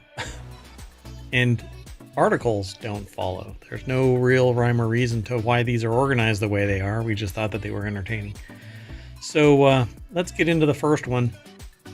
It's over in Technology Today. 650-foot high mega tsunami in Greenland sends seismic waves worldwide. What? Yeah, that's a bit outrageous. That's one thick wave. In September 2023, a mega tsunami in Greenland triggered seismic waves worldwide caused by a landslide in Dixon's Fjord. Man, better take some medication for that one. I hate it when my Dixon Fjord. The event generated 2 seismic signals, a high-energy signal from the landslide and a long-standing VLP signal from a siege in the fjord. The findings offer new insights into the risks posed by climate change and landslides. Climate change? Come on. I don't believe... I mean, if a 650-foot tsunami isn't evidence of it, I don't know what is. That's a myth. It's fake news, fake science. It's made up. It's a conspiracy of the entirety except for one Nobel Prize winning scientist who... Whatever. So Seismological Seismological Society of America put this article together. It's over at scitechdaily.com. Let's see. The event created a week-long oscillating wave in Dixon Fjord. Ouch. According to a new report in The Seismic Record. Angela Carrillo-Ponce of GFZ German Research Center for Geoscience and her colleagues identified 2 distinct signals in the seismic data event. Look at that. Funk. Their analysis of the VLP signal, which was detected as far as 5,000 kilometers or 3,100 freedom miles away, suggests that the landslide and the resulting tsunami created a siege, or a standing wave that oscillates in a body of water. In this case, the siege was churning for days between the shores of Dixon Fjord. The tsunami was? It created a wave that kept bouncing back and forth between the 2 locations, the shores of Dixon Fjord. Yeah, so the findings will help researchers as they study the impacts of landslides in Greenland and similar regions around the world where global warming and the loss of permafrost are making rocky slopes and glaciers increasingly unstable. See, but they're talking about this thing being 650 meters. It must be from the bottom to the top, that kind of a thing, you know? Oh, right, I see. From the surface up. Their analysis of an initial high-energy seismic signal combined with satellite images of a missing rock patch along a cliff along Dixon Fjord allowed them to trace the direction of the landslide as it picked up glacier ice and became a mixed rock ice avalanche before it reached the water. The resulting mega tsunami run-up was more than 200 kilometers or 650 feet near the water entry point, and an average of 60 meters along a 10-kilometer stretch of the fjord. Yeah. Can you imagine if you're in a little rowboat or something and you encounter this? Yeah. You're like, well, so this is how it ends. Okay. See ya. Just become one with the wave. You could ride that wave all the way to like Florida. So the reference is a 16 September 2023 Greenland mega tsunami analysis and modeling of the source and a week-long monochromatic seismic signal. I guess it just was one signal bouncing back and forth. Ping pong, ping pong. Fun. Exciting times. You know what? Climate change is all about giving people purpose. Let's study the destruction of the planet. Right, like the geologists and everybody. And we'll just find it fascinating and we'll publish papers. Publish and perish. Right, in one fell swoop. I like that. So next article is over in The Word in Law, which is one of the shows that I would really like to bring to ohmTown. But if you are an attorney, I'm not an attorney, and I'm not your attorney. And even if I was an attorney, I'm not your attorney. So go talk to an attorney. Google's ad tech empire may be worth $95 billion and too big to sell, analysts warn the DOJ. Okay, chop it up in a whole bunch of competing factions and let them war. Baby bells. Well, and that sucks because they're all back together as cellular. Enlarge. Look, there's a button that says enlarge. Embiggen. So just a couple of days into the Google ad tech antitrust trial, and it seems clear that, well, there's some content that I truncated. Ashley Bellinger over at... It seems clear that it's unclear. True. So Ashley Ballinger over at arstechnica.com put this article together. Google Ad Manager is key to ad tech monopoly, DOJ aims to prove. So that doesn't really mean anything. I don't get it. If nobody can compete, are there people that are trying to compete? If they can't compete, is it because the Google Ad Manager makes it impossible? Or because the timing allowed them to just slowly encroach into every aspect everywhere of the web? There isn't a web page out there that doesn't have a Google ad tracker on it, either for its stats or for ad placement, right? Because there's two things. There's AdSense and AdWords. So the ad manager is nothing more than decades-long evolution and market expansion. So why is that really, a monopoly? There's others out there.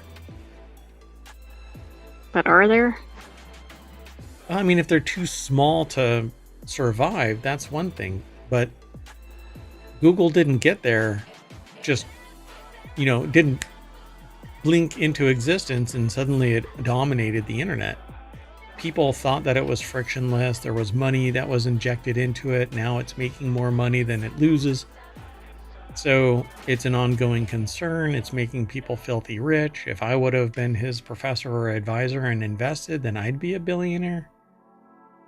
So is it really antitrust? If people put it into their site, it's not antitrust, it's a service. Right, I guess the question is whether they're doing anything, right, to prevent competition. Like, are they forcing companies into restrictive agreements or penalizing? I don't know what's happening. Well, I can tell you from experience that I can put as many ads on my sites as I want from competing locations. So And I can spin up an ad serving site in 24 hours. I mean, I've got the code right now. I could spin it up on a subordinate domain somewhere. It is a nothing. My problem really is that I know that nobody is going to advertise on my small platform until I give them a reason. And that reason for Google has always been, you place ads, you make money. Now, there's so much traction and so much money in the ecosystem that people are making money just by putting ads up there. Very few people are making a lot of money, a significant amount of money. But it just seems dumb. This really does seem dumb to me, but I want to know what's really going on. So Google Ad Manager is the buy and sell side of ad tech platform launched following Google's acquisition of DoubleClick and AdX in 2008. And this is the problem. I used to have DoubleClick, I used to have AdX, but no, it's all Google. So they bought it for $3 billion, mergers and acquisitions. But they had to be willing to sell. So they sold. They took the money and ran. Or the founders of these two businesses created a competing service later on and then sold it again to Google, because there are businesses out in the real world, not digital, physical world, where they spin up, they gain a whole bunch of customers, and then the biggest dog on the block buys that smaller dog and gobbles up all of the customers and says, thank you very much. And then ticks away at the monthly fee for the services that the smaller dog generated. And now it's part of the bigger dog's coffers. That's how business works. Now, if Google walked up to AdX and said, I will kill your business unless you sell yourself to us, then I can see that it's monopolistic. If Google says you can't put any other ads on your websites, then I can see that it would be antitrust. That's what Microsoft did. It wasn't ads, it was the browser itself. Can't put another browser on there. So DOJ argued that Google Ad Manager serves 90% of publishers that use the ad tech tools to sell their online ad inventory, Ad Age reported, and through it, Google clearly wields monopoly powers. Monopoly in the sense that, well, people want to place an ad on their site to generate revenue. Right, but here it's saying that they're manipulating something with respect to the auctions. Oh yeah, that? Sure, okay. But is that the monopoly? Wouldn't that be fraud? That's theft. If they're manipulating the results. Because that I don't doubt. I really don't trust any of that, but that's the only thing that you have. So it's kind of like the postmaster's issue.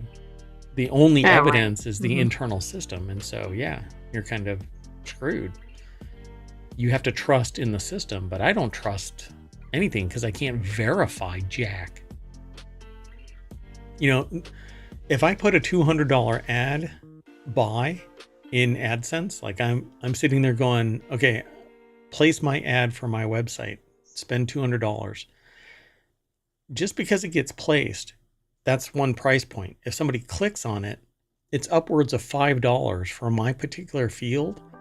I've seen as high as $15 a click. So if somebody clicks it, it's $15 that gets pulled out of my budget. Right? So if I put $1,500 in there, that means that 100 clicks drains that budget. How do I know that is actually real people and not just somebody cahooting and clicking on my links? Because I can guarantee you by the end of the month that $1,500 is gone. And I know people that are spending $50,000. Right. I mean, it doesn't really matter what the amount is. It could go quickly. Right. Their ad budget is like tens of thousands of dollars. So one estimate from ad tech consultant who helms a strategic advisory firm called Luma Partners, Terrence Kawaja, I guess, suggested that Google's ad tech business is a standalone company worth about $95 billion, Ad Age reported. We have an Ad Age. Well, we had an Ad Age thing, but I'm behind a paywall, and we rarely use them. But anyway, you can't divest $100 billion. There's no buyer for it. You would have to spin it off to shareholders. How's that? That's how any forced remedy would manifest. Yeah, and that's just not. It's just not happened. So News Corp held hostage by Google, witness says. On Tuesday, a former vice president for ad tech News Corp, Stephanie Laser, pew pew, told Brinkema that the news organization risked losing $9 million in 2017 if News Corp walked away from Google's advertising platform, Reuters reported. I felt like they were holding us hostage. Why?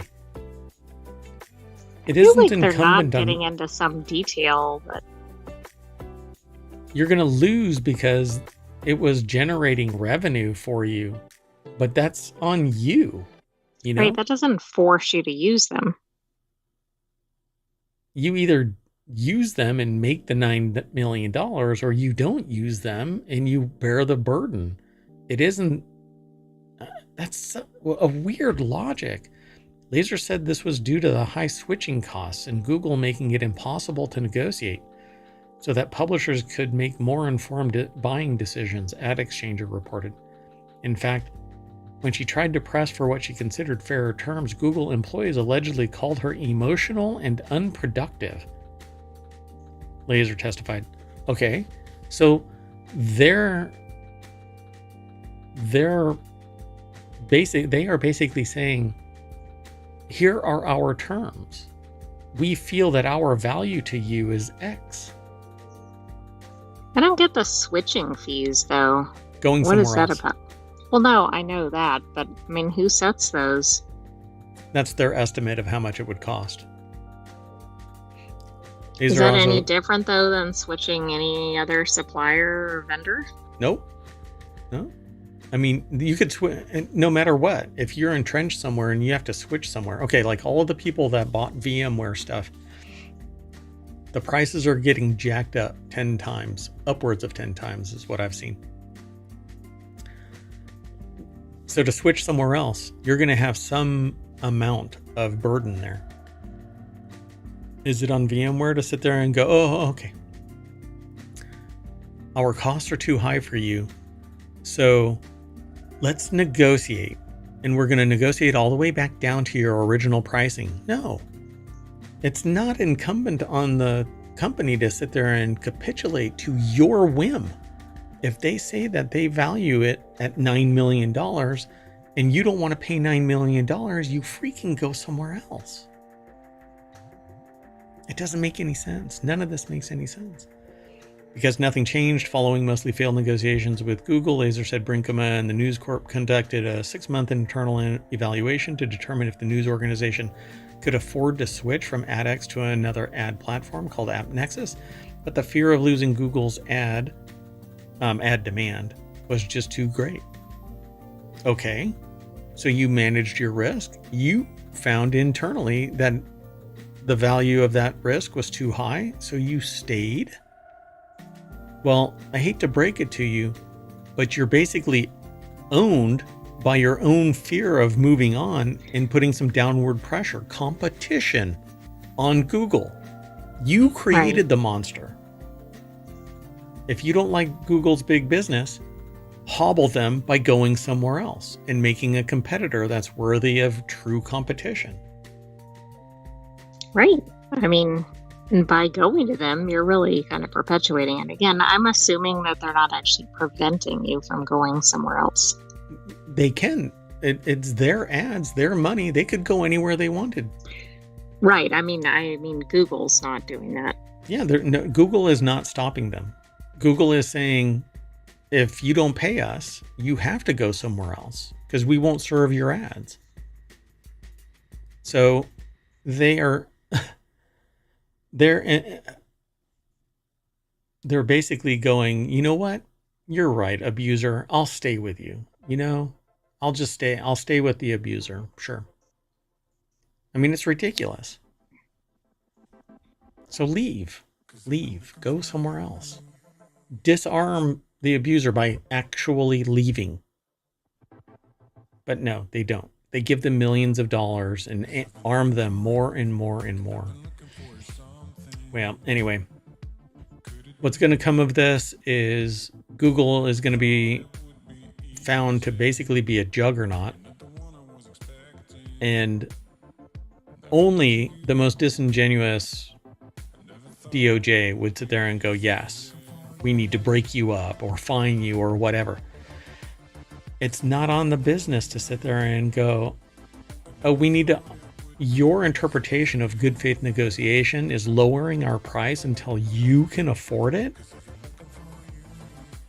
Okay, News Corp, our side is you have to pay more.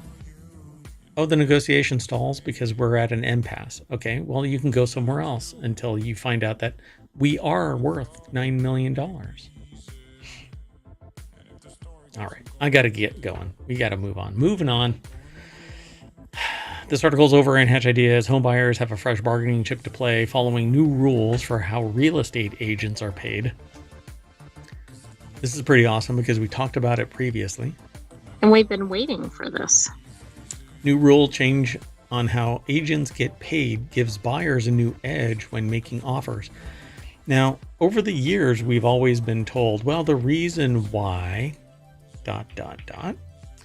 is because the 3% on each side disarmed the manipulation of agents providing services in a power imbalance, disparate services based on how much they were getting paid to provide the sale. Essentially, people were getting paid more to sell a house at the cost of somebody else's house.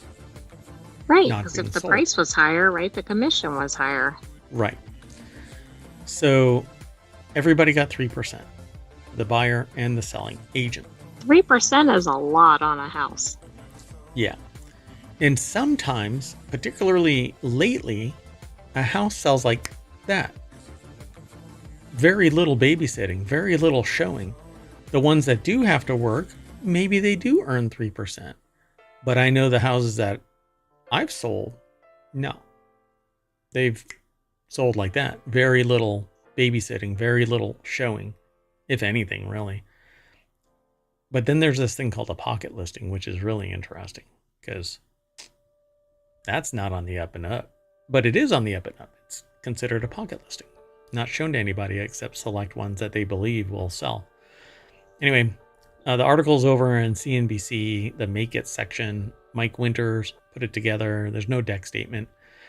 But what ended up happening was 6% of the overall price was split across the buying and selling agent. And well, with the rule change, buyer's agents can be paid a number of ways, including as a percentage of the home price or a set fee. They could also still be paid out by the seller if it's offered.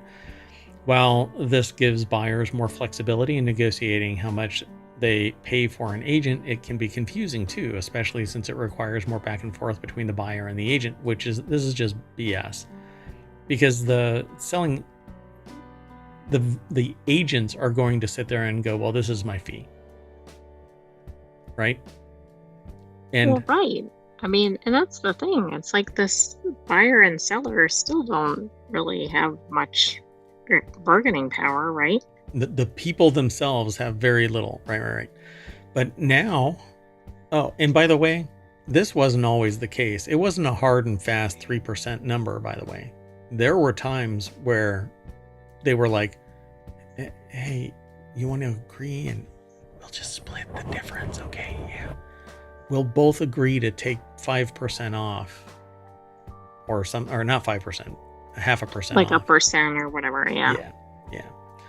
And so typically splitting 5 to 6% of the price, it's so cagey. So although sellers aren't obligated to cover the buyer agent fees as previously were, many are still offering to simply or either out of simplicity or to make a listing more attractive, according to a recent Redfin report. In slow markets where there's less demand, like Austin, agents report that most sellers are willing to pay the buyer's agent commission to attract buyers, and agent fees are mostly the same as before. This is the problem. The problem is the perception that we need the buying and selling agents. Correct, which some people don't really need. I mean, if you have a complex situation, maybe, but a lot of people could just do this. But the problem is, if you don't have the agent, you can't get somebody on the other side of the transaction. Yep. But if neither side would use one, it'd be pretty easy. Because I remember one time where a house was bought and the person that was there and just unlocked the house assumed that they were going to be the agent.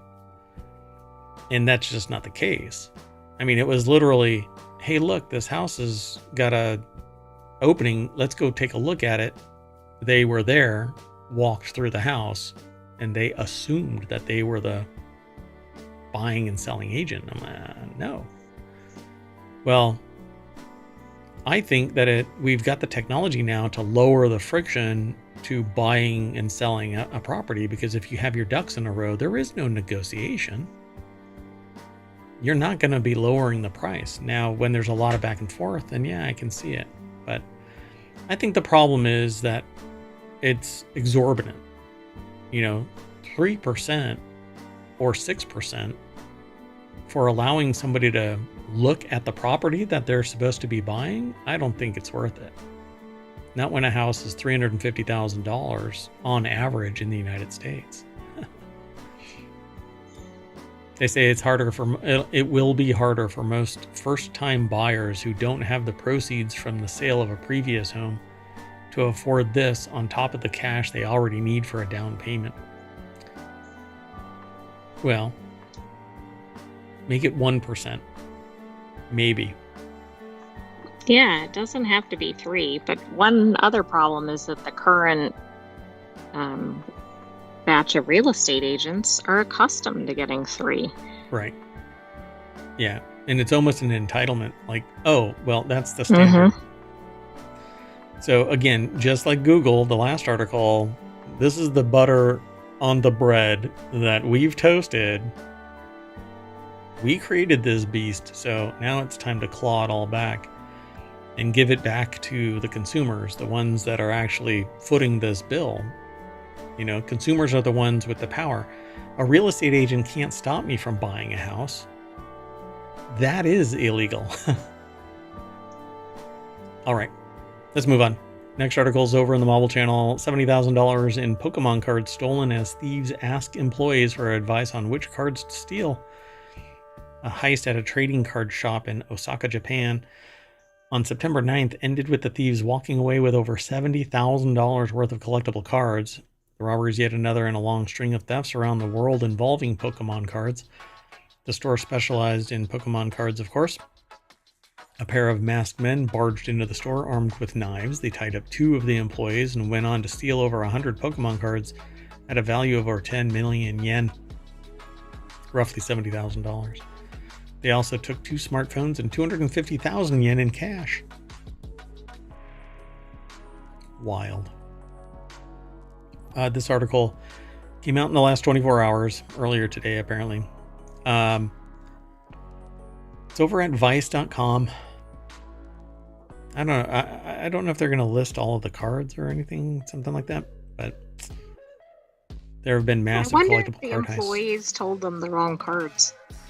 That would have been funny. Yeah, take this one. Yeah, take this one. I don't know if you want to mess with anybody that has a knife, though. They know where you work. Well, that's true, yeah. You know what really needs to happen, though? RFID needs to be put in the card. And then, and RFID is really cheap. Cards are cheaper without it, obviously, but RFID in bulk, in the manufacturing process, it would identify each individual card as unique, not just a number on it. Basically make smart collectible cards. When you're playing a game, then you can add stuff to it because the RFID would be unique. That actually was part of the process for one of the games that I created, but I couldn't get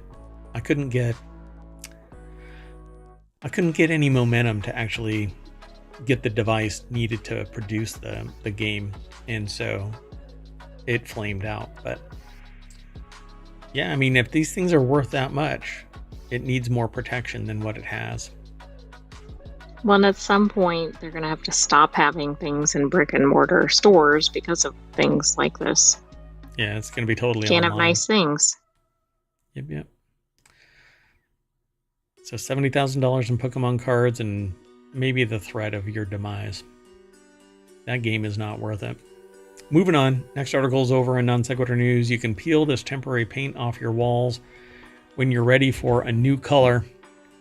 Hey, take it away. You can read that, yeah?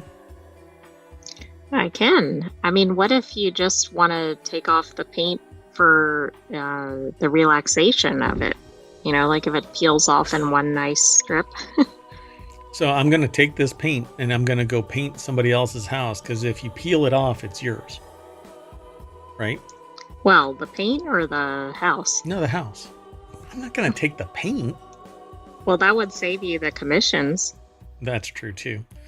Glass has come up with an unusual solution for do-it-yourselfers struggling to commit to a new wall color, or those who are afraid of commitment in general.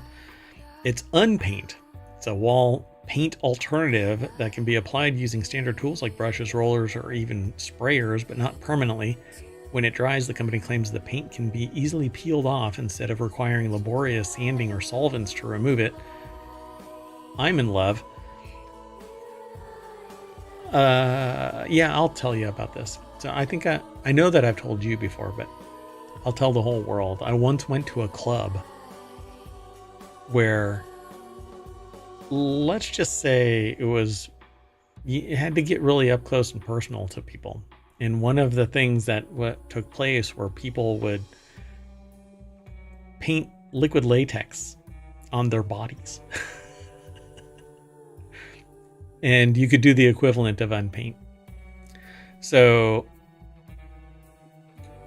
is that how this works? Yes, probably. Oh, it looks like it, yeah. So I wonder if you need to put a primer down to prevent it from bonding with the drywall. So you really have to put two things, but let's find out. Andrew Lozuski put this article together. Unpaint can be applied using standard painting tools, but Glass promises that after a few days, it can be easily removed without sanding or solvents. They've come up with an unusual solution. It uses the Colombian-based company's proprietary Glastomer technology, which allows a quickly applied liquid material to become a thin, removable film. Glass considers the exact makeup of the material a trade secret, but does divulge that it contains biodegradable elastic component that dries to create a film that removes as easily as peeling an adhesive, but does it take a bunch of stuff with it? You know? Yeah, I kind of wonder about that. This is basically a wrap, but it's spray on wrap. And the origin was to protect other surfaces, which I think most people may have seen, right? If they've ever been around like a construction area or something. But then that makes you think, is this really paint? Is it substantial? Interesting, right? So what did they say? Glass says Unpaint is just as easy to use, although the company does recommend applying 2 or 3 coats with up to an hour of drying time after each one. For the best results, it takes about 24 hours for the material to fully dry, at which point it can be removed by grabbing a small area with a pinch and then peeling it off in a similar fashion to the protective plastic applied to new electronics. So that's, I'm right. If I put it on a wall and then I come back later and I peel it off, I own it, just like electronics. That new film, that new electronics film, you just peel it off a monitor and it's yours. That's why I go to the stores a lot, and I'm like waiting for them to set it up, and then I run up and I peel off the label or the protective cover, and it's mine. I just take it off the wall and leave the store. Yeah, Best Buy says that I'm not allowed to return, but hey, Target too. I don't know. Across the nation won't let me in. Anyway, It says it's also not a permanent finish. Glass as the unpainted material will naturally biodegrade after a few years when peeled off and discarded. But that process starts about 12 months after application, so the company doesn't recommend leaving it on surfaces for longer than a year. Otherwise, it could become more difficult to cleanly remove. So eventually it does bond. So it has to really be temporary. Yeah, so... Well, no, because it starts... biodegrading. It starts coming off, yeah. Yeah. It's... What? Is that actually... Painting your furniture is a possibility with glass unpaint? Interesting. That's wild. But it may not turn out as comfortable as you remember it. Oh, because it probably leaves some of its chemistry behind. So it's now selling its unpaint in the US. A quart costs $30. A full gallon is $60. That's more expensive than a can of basic indoor paint, but it's also not the most expensive way to finish a wall. Yeah, but you don't have to sand or whatever. Exactly, and particularly if you're going to be using something temporarily, that seems like the way to go. I think if you're going to do something long term, that seems like a bit of a hassle because you'd need to keep replacing it. But yeah, I'd be more inclined to put something permanent on the wall that doesn't allow it to fully bond in any way, and then I could just peel it off real quick, Right, and then you could change the color frequently. Whenever I want. Yeah. Because I want to make that wall back there green. I have one bracket on the ceiling for the green screen, and I still haven't done anything with it. Eventually I'll get there. Anyway, let's move on. The next article is over in the Marble Channel. Flying fungus and bacteria can travel 1,200 miles in the sky. Yay, flying freaking fungus. If you think you'll be safe... That's what we need. The only thing worse than fungus is flying fungus. Bad bats and flying fungus. This is what happens when you drop Cheetos in Carlsbad Cavern. Oh, right. That's right. Go back to yesterday's show and listen to that. So if you think you'll be safe from germs in the sky, think again. Research by a team led by Xavier Rodo at the Barcelona Institute for Global Health. Not Barcelona, by the way. That's not how it works. Found that microorganisms like bacteria and fungi can be carried by winds for over 1,200 miles while 10,000 feet in the air. Yeah, same thing happens with cigarettes. Okay, folks? Yeah.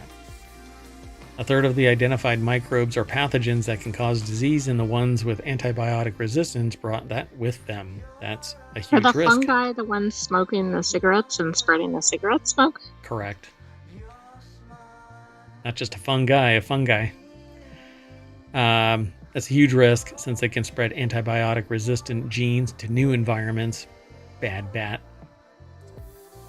Gain of function by way of getting some microbe into antibiotic-resistant pathogen. Flying the fungal skies, apparently. So, Luis Prada over at Vice.com put the article together. There's a little bit more over there, but it says they found 266 types of fungi and 305 types of bacteria, totaling around 2,000 species. Trace compounds and air flight patterns suggested that all of those microbes originally came from Northeast Asia and traveled 1,200 miles into the air over Japan. Wow. So the hot zone is Northeast Asia. What's over in Northeast Asia?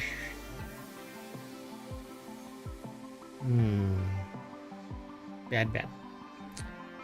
Let's move on. Next article. It's always too soon. 5 years later, still too soon. So the next article is over in Four Wheel Tech. Increasing lightning strikes from stronger storms could cripple airports and air bases. While flying planes are hardened to withstand... While flying planes? As opposed to what? As opposed to the swimming ones? Diving planes? The diving? Well, if it's a Boeing, it's diving.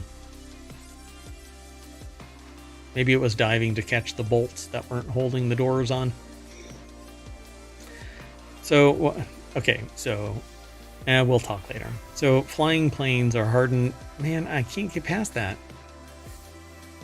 While planes are hardened to withstand lightning strikes, airports are typically a cluster of freestanding structures on a flat, open plot of land. Oh, it must put on a lightning shield when it's in the air. That's why it says flying planes. Yeah, there you go. The ongoing increase in lightning strikes caused by climate change is a direct danger to facilities and people on the ground. So Ryan Eric King over at jalopnik.com put this article together. Runways, control towers, and ground staff are at risk with increasing frequency of lightning strikes. That's why I carry a lightning rod. Everywhere you go? Everywhere I go. Or only when you fly? No, everywhere. Yep. I'm out on a field. I just hold it out there. And I say, screw you, nature. I challenge ye. The adage that lightning never strikes the same place twice isn't true. And you know what? I've been hit twice, and there is not a single problem associated with getting hit a couple of times with lightning. I don't think you're demonstrating that very well. I'll be okay. Anyway, I'd never want to stand out in the tarmac during a thunderstorm to prove it. Yeah, twice. I mean, the first time, I'll do anything once. In 2022, a study found that 98 ground crew members were killed or injured by lightning between 1998 and 2020. What? How in the world? How come we've never heard of this? This is not nationwide I've heard of a single one. You would think that you would hear about it, right? Ground crew member getting hit by lightning? Even one should have made the news. And this is like the sweet spot of my life. So I'd probably be aware as an adult about that. Now, that's wild. Strike injured a controller because one cable designed to take electrical current from a lightning strike to the ground was cut. That's why they call it a ground. But anyway. So I can believe that something would be hit by lightning and it would follow the path of least resistance and zap somebody. I think part of the reason it's not reported is like if they're struck and not killed, but it said that there were several. Nearly 100. I think the deaths at least would be reported. Yeah, I mean, that's wild in 22 years. 100 people in 22 years? I mean, it's a person every other month. Right? Yeah, that's a lot. So, solutions will undoubtedly be found and implemented to mitigate the worst. Basically, they're going to have to put lightning rods all over the place. And they do in many places, like around rocket launch pads, they put lightning rods to catch so it doesn't hit. Lightning will primarily hit the tallest item that has any ionization around it and tall metal objects. Bing. So they make it a little bit taller than rocket. So that's a trip. Okay, let's keep going though. There's not much to this article other than the fact that people are getting hit by lightning more often because climate change, right? It's a fraud. Right. No effects of that. No, doesn't do anything. No 650-foot tsunami. Nobody getting hit by lightning more often than previously. It's all a myth. Right, Wyoming? So only 3 lonely products still exist with Apple's Lightning connector. Sorry about that. So now that AirPods Max have finally been upgraded to USB-C, just a few Apple items are still holding on. And can you guess them? Can you? Maybe just like an old version of... like an older version of an iPhone or something? I can't even imagine. I don't know. Like the old... like it'd have to be really old, right? It just has to... I mean, it's made current, but... or they've made like 20 million of them and they haven't sold through. Well, that's true, right? Or somebody has held on to one for years. I mean, the company is selling. Oh, no, they're current, right? Yeah. So it's no secret that Apple's transition to USB-C has felt messy and disorganized, right, or Andrew? Well, no, it isn't. It isn't messy and disorganized. They're selling through everything that they've produced so that they don't lose money on any aspect of it while their supply chain ramps up delivery of USB-C core instrumentation at their manufacturing locations. It's a logistics company that has manufacturing functions. So they're going to make sure that their margins are 30-40% as opposed to somebody else's 5%. And that's because they know what their market is going to carry, and they make a massive amount of them. So it says, however, proprietary chargers also gave Apple control, sort of. Every Lightning connector has a small Apple chip in it to help regulate voltage, and while that can be said to improve safety, it's allowed the company to collect licensing fees from third-party accessory makers, leveraging the Lightning port. But no, that too isn't necessarily accurate, because you can make non-Lightning certified items, non-Apple certified, non-Apple cleared stuff. Right. But the problem is that it's basically said to violate your terms of use or the warranty, because if something does an overcharge and blows up your device, they're gonna know, because they're gonna analyze how it happened, and pin 3 is gonna be melted into nothing because there was no proper voltage regulation. But that's why watch out for those lightning strikes. Yeah. That actually happened to me. Lightning hit the telephone line and went through the phone line into my computer, and the one thing that wasn't isolated was the modem. So ionized everything in the room, all the hair on my body stood up, fried the hard drive, and a book that I was writing. So, sounds kind of terrifying. Yeah, and I at the time I didn't back up stuff. So anyway, yeah, and it's happened actually twice. That was the biggest concern. What, that I didn't back up stuff? Yes. Yeah, pretty much. I was actually leaning over the computer to unplug everything, and lightning hit the telephone pole and shot voltage down the phone line, and then entered the computer. So it was big bright flash. Everything was, you could smell the ozone, all the hair on my body. What a trip. Anyway, so aside from older legacy iPhones, the first gen Pencil that remain on sale, the only current generation products being sold that boast a lightning connection are the Magic Keyboard, Magic Mouse, and Magic Trackpad. Magic Mouse can kiss my butt. It's a horrible device. You have to lay it on its side. I guess we're not going to get Apple as a sponsor. No.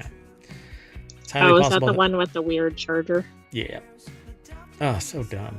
Whoever made that design, I don't know how much pull. They must have had blackmail material on somebody. It was the Go Touch Grass mouse because you couldn't work. Right, exactly. It's the force break. I'm sure they sold that as a feature. And there were two, you had to buy two of them, right? Because when one is charging, you have to use the other one and charge the other one. Anyway, yeah, so I guess that's what it is. Magic Keyboard, Magic Mouse, Magic Trackpad. So Magic has been dispelled. USB-C, I mean, it's just the way that it's going to go. And the technology is, now that it's in place, it's faster, it has more capabilities overall, it's omnidirectional, so you don't have to worry about which way it is. And it's not only Apple, like only Apple is Lightning. But, I think we need to just do away with it. You know what? Moving on. I think that we have two more articles, but I didn't open them, so there you go. So this next article is over on techexplore.com. Sarah Marquardt from Cornell University put this article together, and there's a picture here of members of the Roosevelt Island community that are testing out some communal extended reality system. Yeah, This is how insurance policy prices increase. For those in the podcast. Go ahead.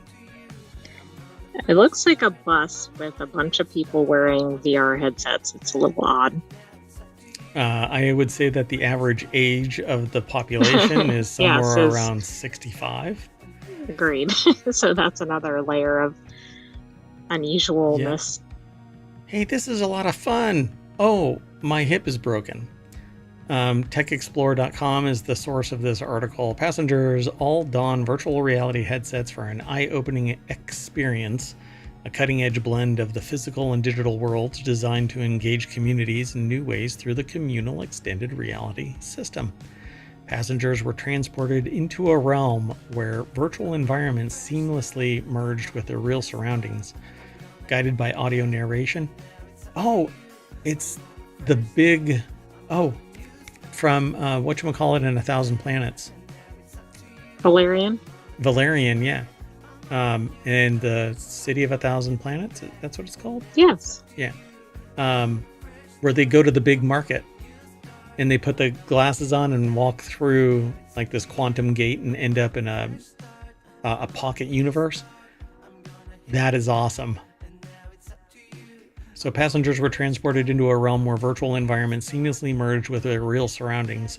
Guided by audio narration, they encountered 9 striking scenes depicting the escalating impacts of climate change, with a particular focus on rising floodwaters. You know what? I don't think this... Well, maybe they are the type of people that need to know about climate change. I mean, they're older.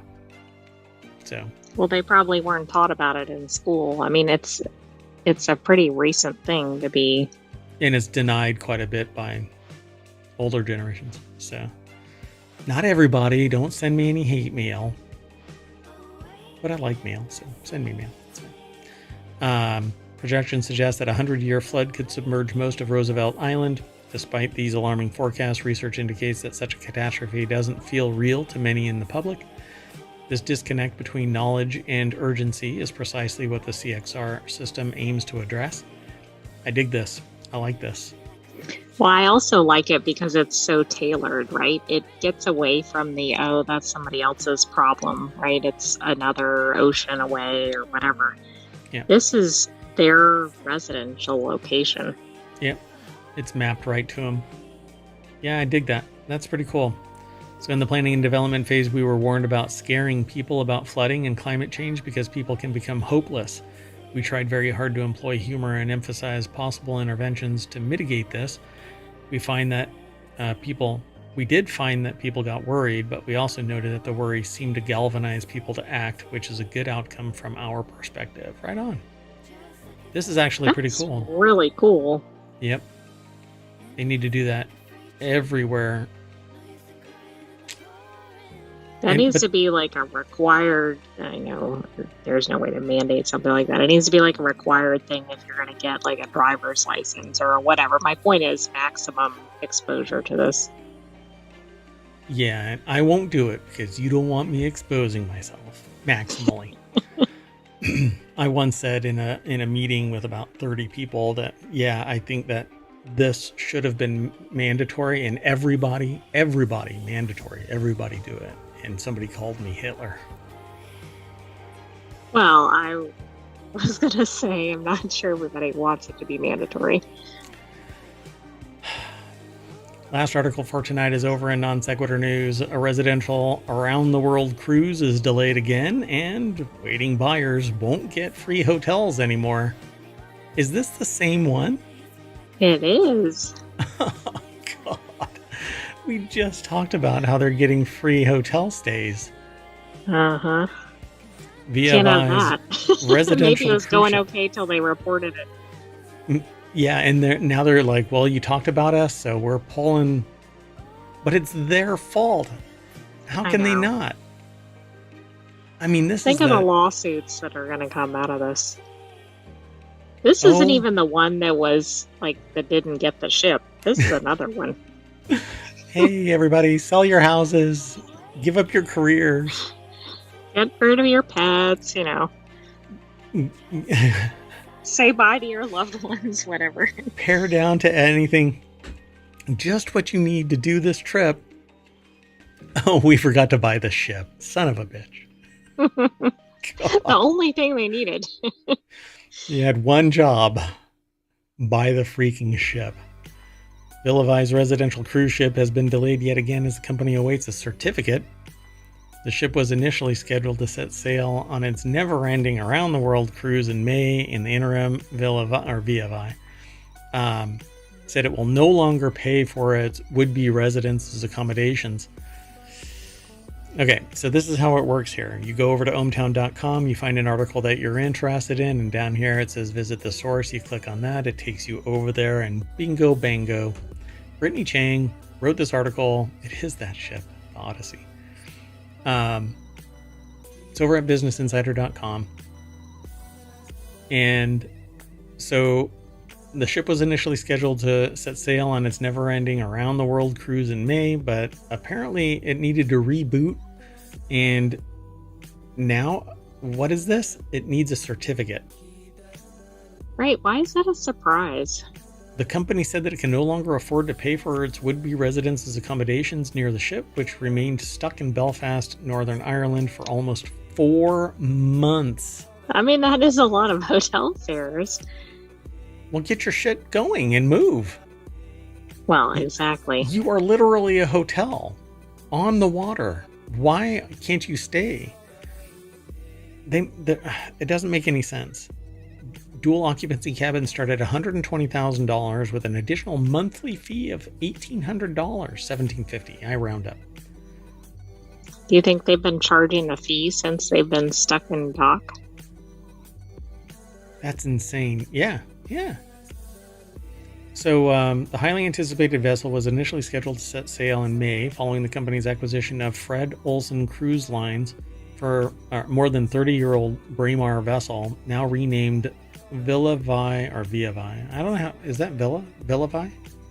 I think so. Anyway, the Odyssey. However, issues like the aging ship's rudder stocks and certifications have since delayed its departure. Are you kidding me? Did you not? I mean, how wasn't that foreseeable? Told Business Insider in an email, Michael Patterson, the founder and CEO of Villavai, told Business Insider in an email in early September that his best guess is that Odyssey would set sail on September 9th or 10th, noting that it is still a moving target if it's either of those days. But come September 9th, nope, and now they're not paying for the rooms. And meanwhile, remember, they're stuck in Belfast, which is probably not where many of them were from. We are truly at the end of the tunnel and can finally see the light. Yeah, it's because you're off the ship somewhere else. Why can't they stay on the ship? Because it's not... Because I think it's not certified for occupancy or something. Yeah. That is until Monday. In the memo, Villavai has asked its residents to pay for their own accommodations for the next 7 days or so until the floating condominium receives full certification. Oh, well, if it's a week, I mean, I don't mean it's meaningless, but that's different than if it's 6 months down the road. But if they've already done 4 months, could they do another week of accommodations? Probably. $200 a night. It's cheaper for us to fly back to the U.S. Yeah, it probably is. Good God. All right. Well, there's more over here at this article at Business Insider by Brittany Chang. Go check it out. But with that in mind, we are all done with today's Non Sequitur news. So thanks for coming and hanging out. Thanks for being the co-host, Sentient AI from the future. Somebody You're won welcome, the... Mayor. What? Somebody won... Right. Go ahead. When do you think the ship will actually get certified? October. I was going to say like March. Oh, God, yeah. Let's do a bet. $1. That's the limit. I know you have more because I've seen your bank account. It's a sentient AI. They don't have money. They don't have money. Where do I put my dollars? I don't have any pockets. I don't want to have to describe where you store stuff. So let's see who gets home first. And by home, I mean on that ship moving about in the ocean. It's actually moving, right? Yeah. On the Odyssey, on an Odyssey, or Starliner's crew back on Earth. Oh, that's going to be a toss-up. A crapshoot. All right, that's it. We're out of here. Oh, wait. We have to get on the Odyssey and take an Odyssey to the front page of port. ohmTown. Oh, yeah, we're going to dock in the ohmTown port. World's tiniest port. Just 1 electron wide. So that's it, folks. I'd refresh this, but man, risky click. I'm Mayor Watt, and that's the Sentient AI from the future. Good night, ohmTown citizens. Thanks for joining us for Non-Sequitur News. Stay tuned to see what happens with the Odyssey and the Starliner. And remember, news and brews.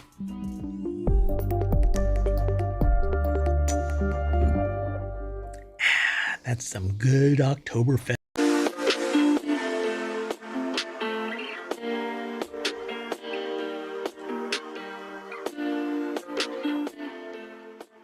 Hello, and welcome to Reality Hacker for September 7th, 2024. It's Season 1, Episode 35. I am Mayor Watt, and the voice you hear and the visualizer right there is for the Sentient AI from the future. Good evening, ohmTown citizens. Welcome to Reality Hacker. Your mic is really hot. Hold on. I got it. Today we're going to be talking about phantom feelings, bone marrow transplants, bioprinting biology, disappearing $37 billion profits, service robots in the UK, AI checkers just plain suck, robot vacuums that climb, lab-grown brain tissue, AI news aggregators, always watching Lenovo AI laptop, and more. Everything's brought to you by ohmTown.com. See you on the other side.